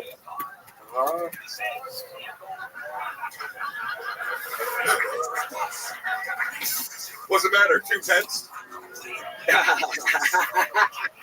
Tony? Let's get into Wow. So other than the ghost thing, what else has been going on? Right? Gosh, Tony, it's...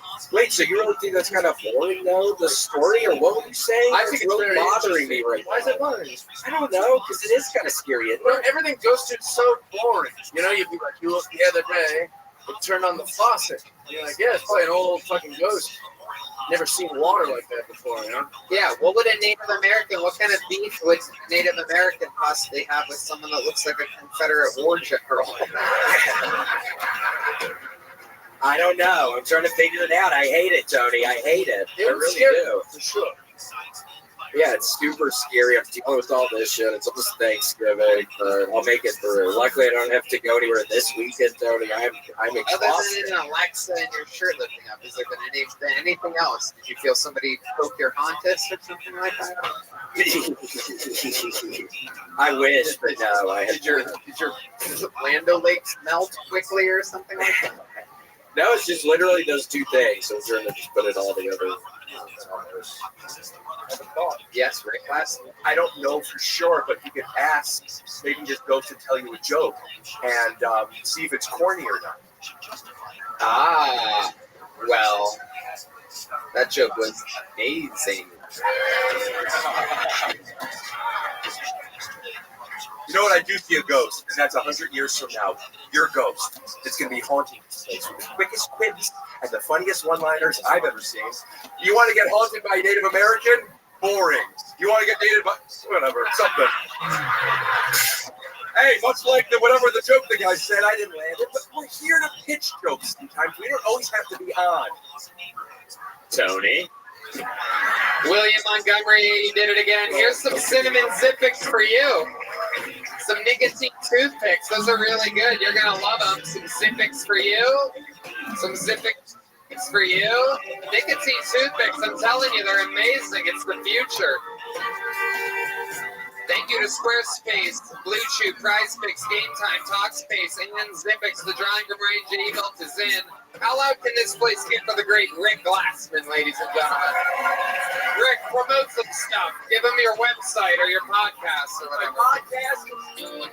You can go ahead. They can hear you. My podcast is called Take Your Shoes Off. I'm doing a 15-city store starting in January. Go to punchup.live/Rick Glassman. Thank you for having me. There you go. It's a hell of a website. Jeff Dye. Make some noise for fucking Jeff Dye. Thank you. I have a special called The Last Cowboy in LA that comes out this Thursday, November 14th. Also, I'm on Joe Rogan again this 14th, this Thursday. Fuck yes. Big stuff happening. Tickets on sale soon for the stream. The 2-night streaming event at the HEB Center. Our return New Year's Eve and the night before, 12:30, 12:31. We're back in arenas yet again. Trouble is a brewing. Anything can happen. Red Band, you want to say anything to these people? Check out the Sunset Strip Comedy Club, sunsetstripatx.com. Love you guys. A lot of fun stuff coming around the corner. Big announcements, big stuff happening. Thank you again. Go check out Adrian Iapolucci's new Netflix special, The Dark Queen. Check out everything. David Lucas, Cam Patterson, Ari Matty, and William Montgomery. And how about one more congratulations to the newest golden ticket winner, Aya, everybody. Thank you guys. Good night. We love you. Thank you.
Hey,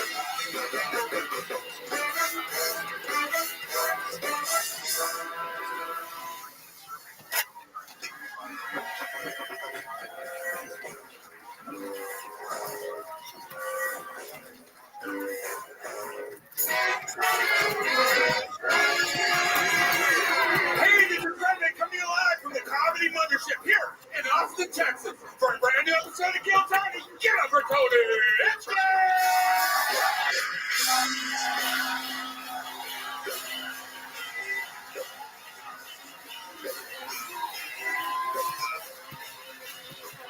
Who's ready for the best fucking night of their life?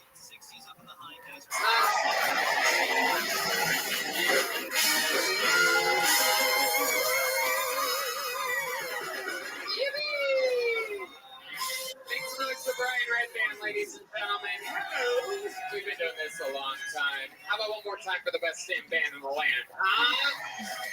On horns, Carlos Sosa, Raul Vallejo, and Fernando Castillo. Michael Gonzalez on the drums. Matthew, the mortician, muling on the electric guitar. John Dees on the keys.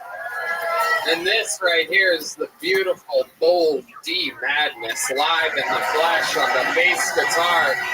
This episode of Kill Tony is brought to you by Zippix and ExpressVPN. A lot of fun in store for you. Before we get started, here's a little bit more from the amazing sponsors that made it all possible. The Sunset Strip Comedy Club in Austin, Texas is now open. Check out Red Man's secret show every Thursday. Go to sunsetstripatx.com for tickets.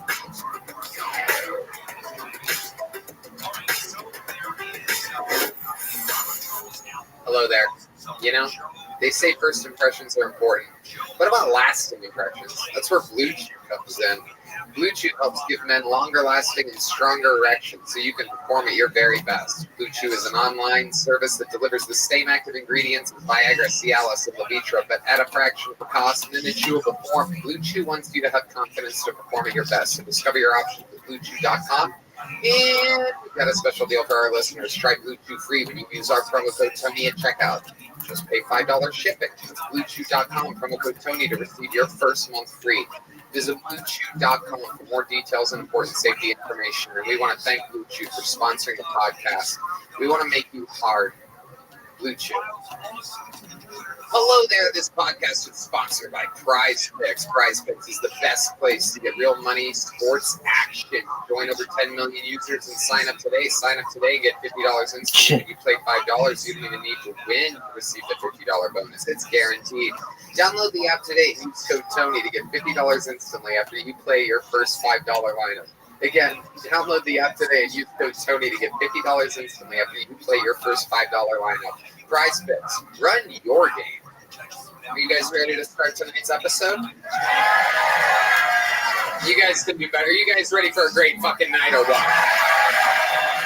Every single episode, I have two of the funniest people in the world on this show this week. No different. This is both of these guests' first time on the panel, which is very, very exciting. You get to look in the crystal ball of the future of stand-up comedy. These guys are part of the Philly Shane Gillis super crew. Ladies and gentlemen, some of the newest residents to Austin, Texas, the new comedy capital of the world. I present to you two of your new favorite comedians. If you don't know them already, make some fucking noise for Sean Gardini and Tommy Pope, everybody. Here we go. Gardini, welcome. Sit over there. Tommy over here. Get over here, Tommy. Hell yeah. Make some more noise for our guests tonight. Oh, yeah, baby. Sean Gardini is on tour. Cleveland, Buffalo, Baltimore, Tampa coming up. SeanGardini.com for tickets. That's SHAWN. Sean. Look at you, you adorable, funny man. How are you? Here, baby. I'm happy. You are here. We're going to have a lot of fun tonight. We're going to watch some wacky comedians. How about a hand for Tommy Pope is here. Has a podcast, Stuffed Island, with Chris O'Connor. Another very, very funny man. How you guys doing? You excited to be here? Oh, fuck it. This is delicious. I've always seen you from afar, Tom. This is very exciting It's to see you up close. I always wanted to have Joe Pesci on this show. And Fuck you, dude. And you're the We're just closest. starting. You're the closest I could get. You like that?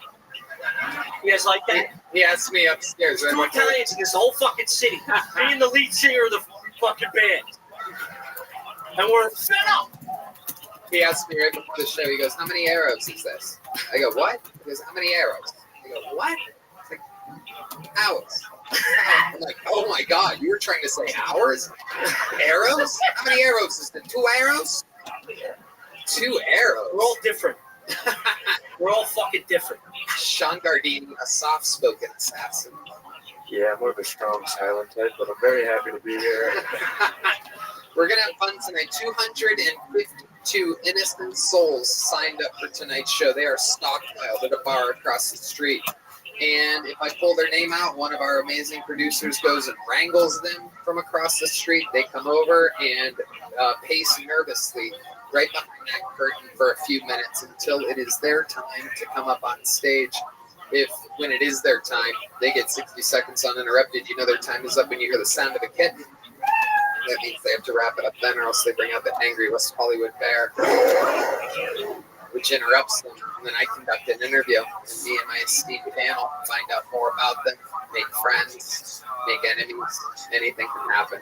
Could be the future of comedy pulled out of the bucket. Could be absolute mental illness at 1,000 miles an hour. You guys have seen this show before. Anything can happen. Okay.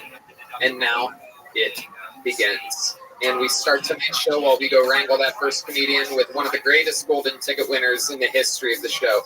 Truly, I mean, this guy, even though in the golden ticket range of comedians, really basically a regular. I put him up every single time he wants to go on stage, and every single time he does extremely great. Ladies and gentlemen, I present to you the return of one of our favorites in the history of the show. Getting things started tonight. This is 60 seconds from the one and only Martin Phillips.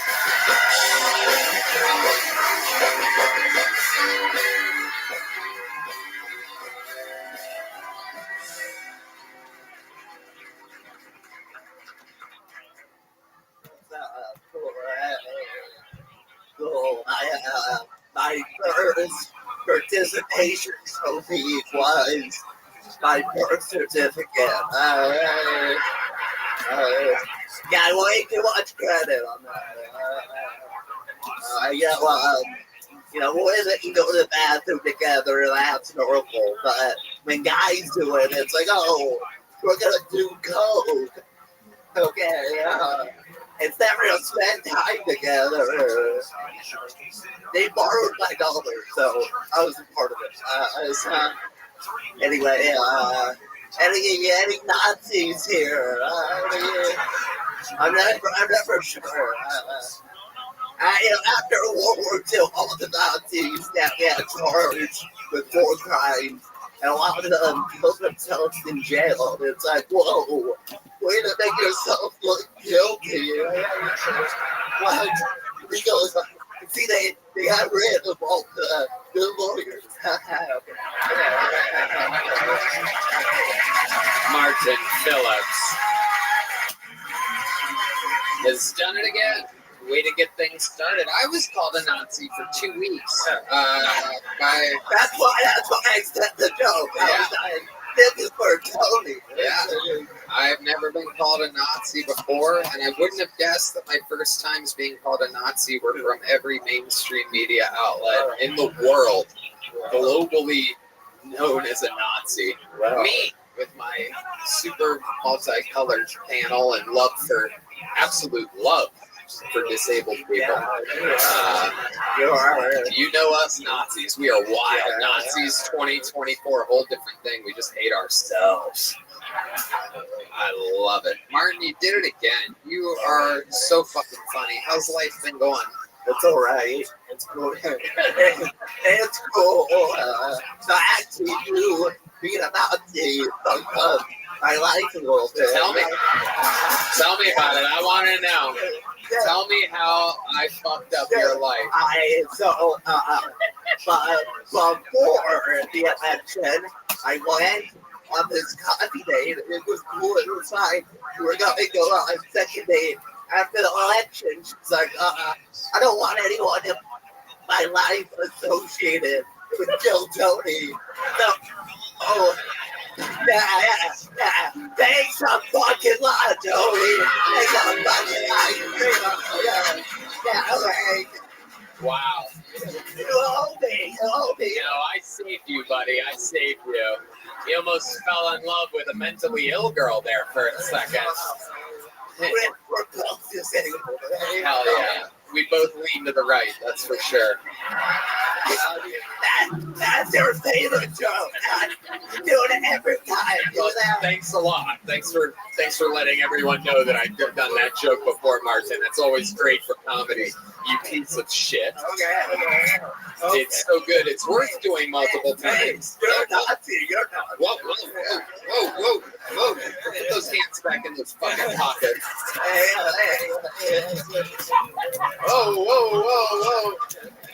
Whoa, Mike Tyson, look out. Holy shit. Yeah. Martin, fucking fantastic. Everyone loves your style. I can't believe it. I can't believe that I cost you a second date with a crazy girl. There was no other red flags? She was nice. No, she was nice. I mean, yes.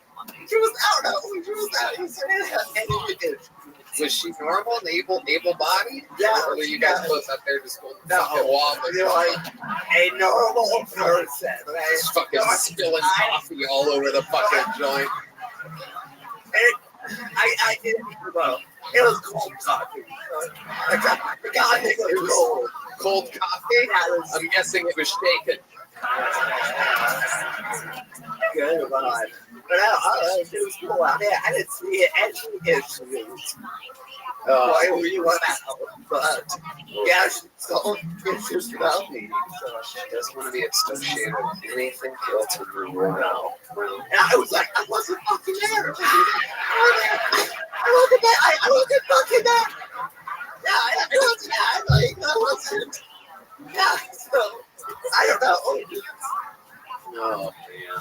Well, she's probably not going out with anybody. She probably shaved her head and swore off sex for the next few years anyway. So no matter what, you'd still be fucking rubbing that shit in your pocket right there. Oh, it's your thumb. Okay, all right. I thought it was your fat cock for a second. What kind of dick do you have, Mark? What are we working with here? I've always wondered. Is it also a migrator? I guess if it's on me, I guess it's I think it's a regular penis. I believe it's normal. Okay. Circumcised. What are you comparing? Oh, you are circumcised. Yeah. I don't remember that, but they did it. So hell yeah. Well, that doctor, that guy. Absolutely. Very one of the hardest circumcisions to do, I'd imagine. Like, fuck, stay fucking still. People hold down the arms and the legs and the hips and the fucking shoulders. Yeah. Nurses, I need more nurses. This fucking baby's wobbly. I love it. Gentlemen, have you guys ever seen anything quite like Martin Phillips before? No, dude, I've seen him before. He's fucking hilarious. I get anxious, I have this like weird, uneasy feel. Like it's like watching a dog sneeze. Where you stand like, oh, is he okay? He's okay. He's okay. Let him sneeze. Let him get it out. Big fan. Oh, thanks. Great. Sean Gardini. What do you think about Martin Phillips? Huge fan. Love your style. Sorry you're not going to pussy anymore. Yeah. But maybe it's for the best. Yeah. It's silver lining so far. I don't know what. I'll put a good word out for you. Yeah. The word on Gardini's going to put a word in. Yeah. sneezier doll. I'll teach you some of my tricks. Hey, you put the word out, Johnny. Yeah, all right. I don't believe you. Dude, I'll jerk you off right now, man. You just have to leave your hand there. He'll do it. I'm sorry, Martin. I don't like it. That was good. That was good. Thank you. Martin, you're an absolute rock star. We love you. Way to get the shit started tonight. You've done it again. The great Martin Phillips. And now we go to the bucket. We know this first bucket full. She's been on the show multiple times. She got the lovely Heidi, everybody. Big pop from the crowd. You gotta love it. Heidi has lighters. The Heidi lighters are out. I don't know, where do people find them at, Heidi? You can find them at the Yellow Rose of Austin, Texas. Oh, they have to go to the actual Yellow Rose. Okay. All right. I thought maybe they'd be online, but you have to take your ass to a real, legit strip club to get these lighters. All right. You know her. You love her. It's been a long time since she's been on this show. This is a brand new minute from Jamisha Albo, everybody. It's been a long time. She's back.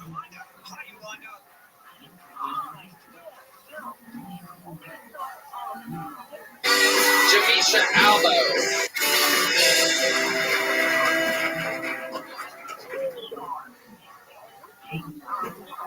My name's Jamisha. I was adopted when I was 6 years old. I'm the only black person in my family, and when I tell people that, they think my life is a lot like that movie, The Help. Yeah, growing up, my life was more like the movie Get Out. Except with Mexicans, which was somehow worse. My mom is a combination of white and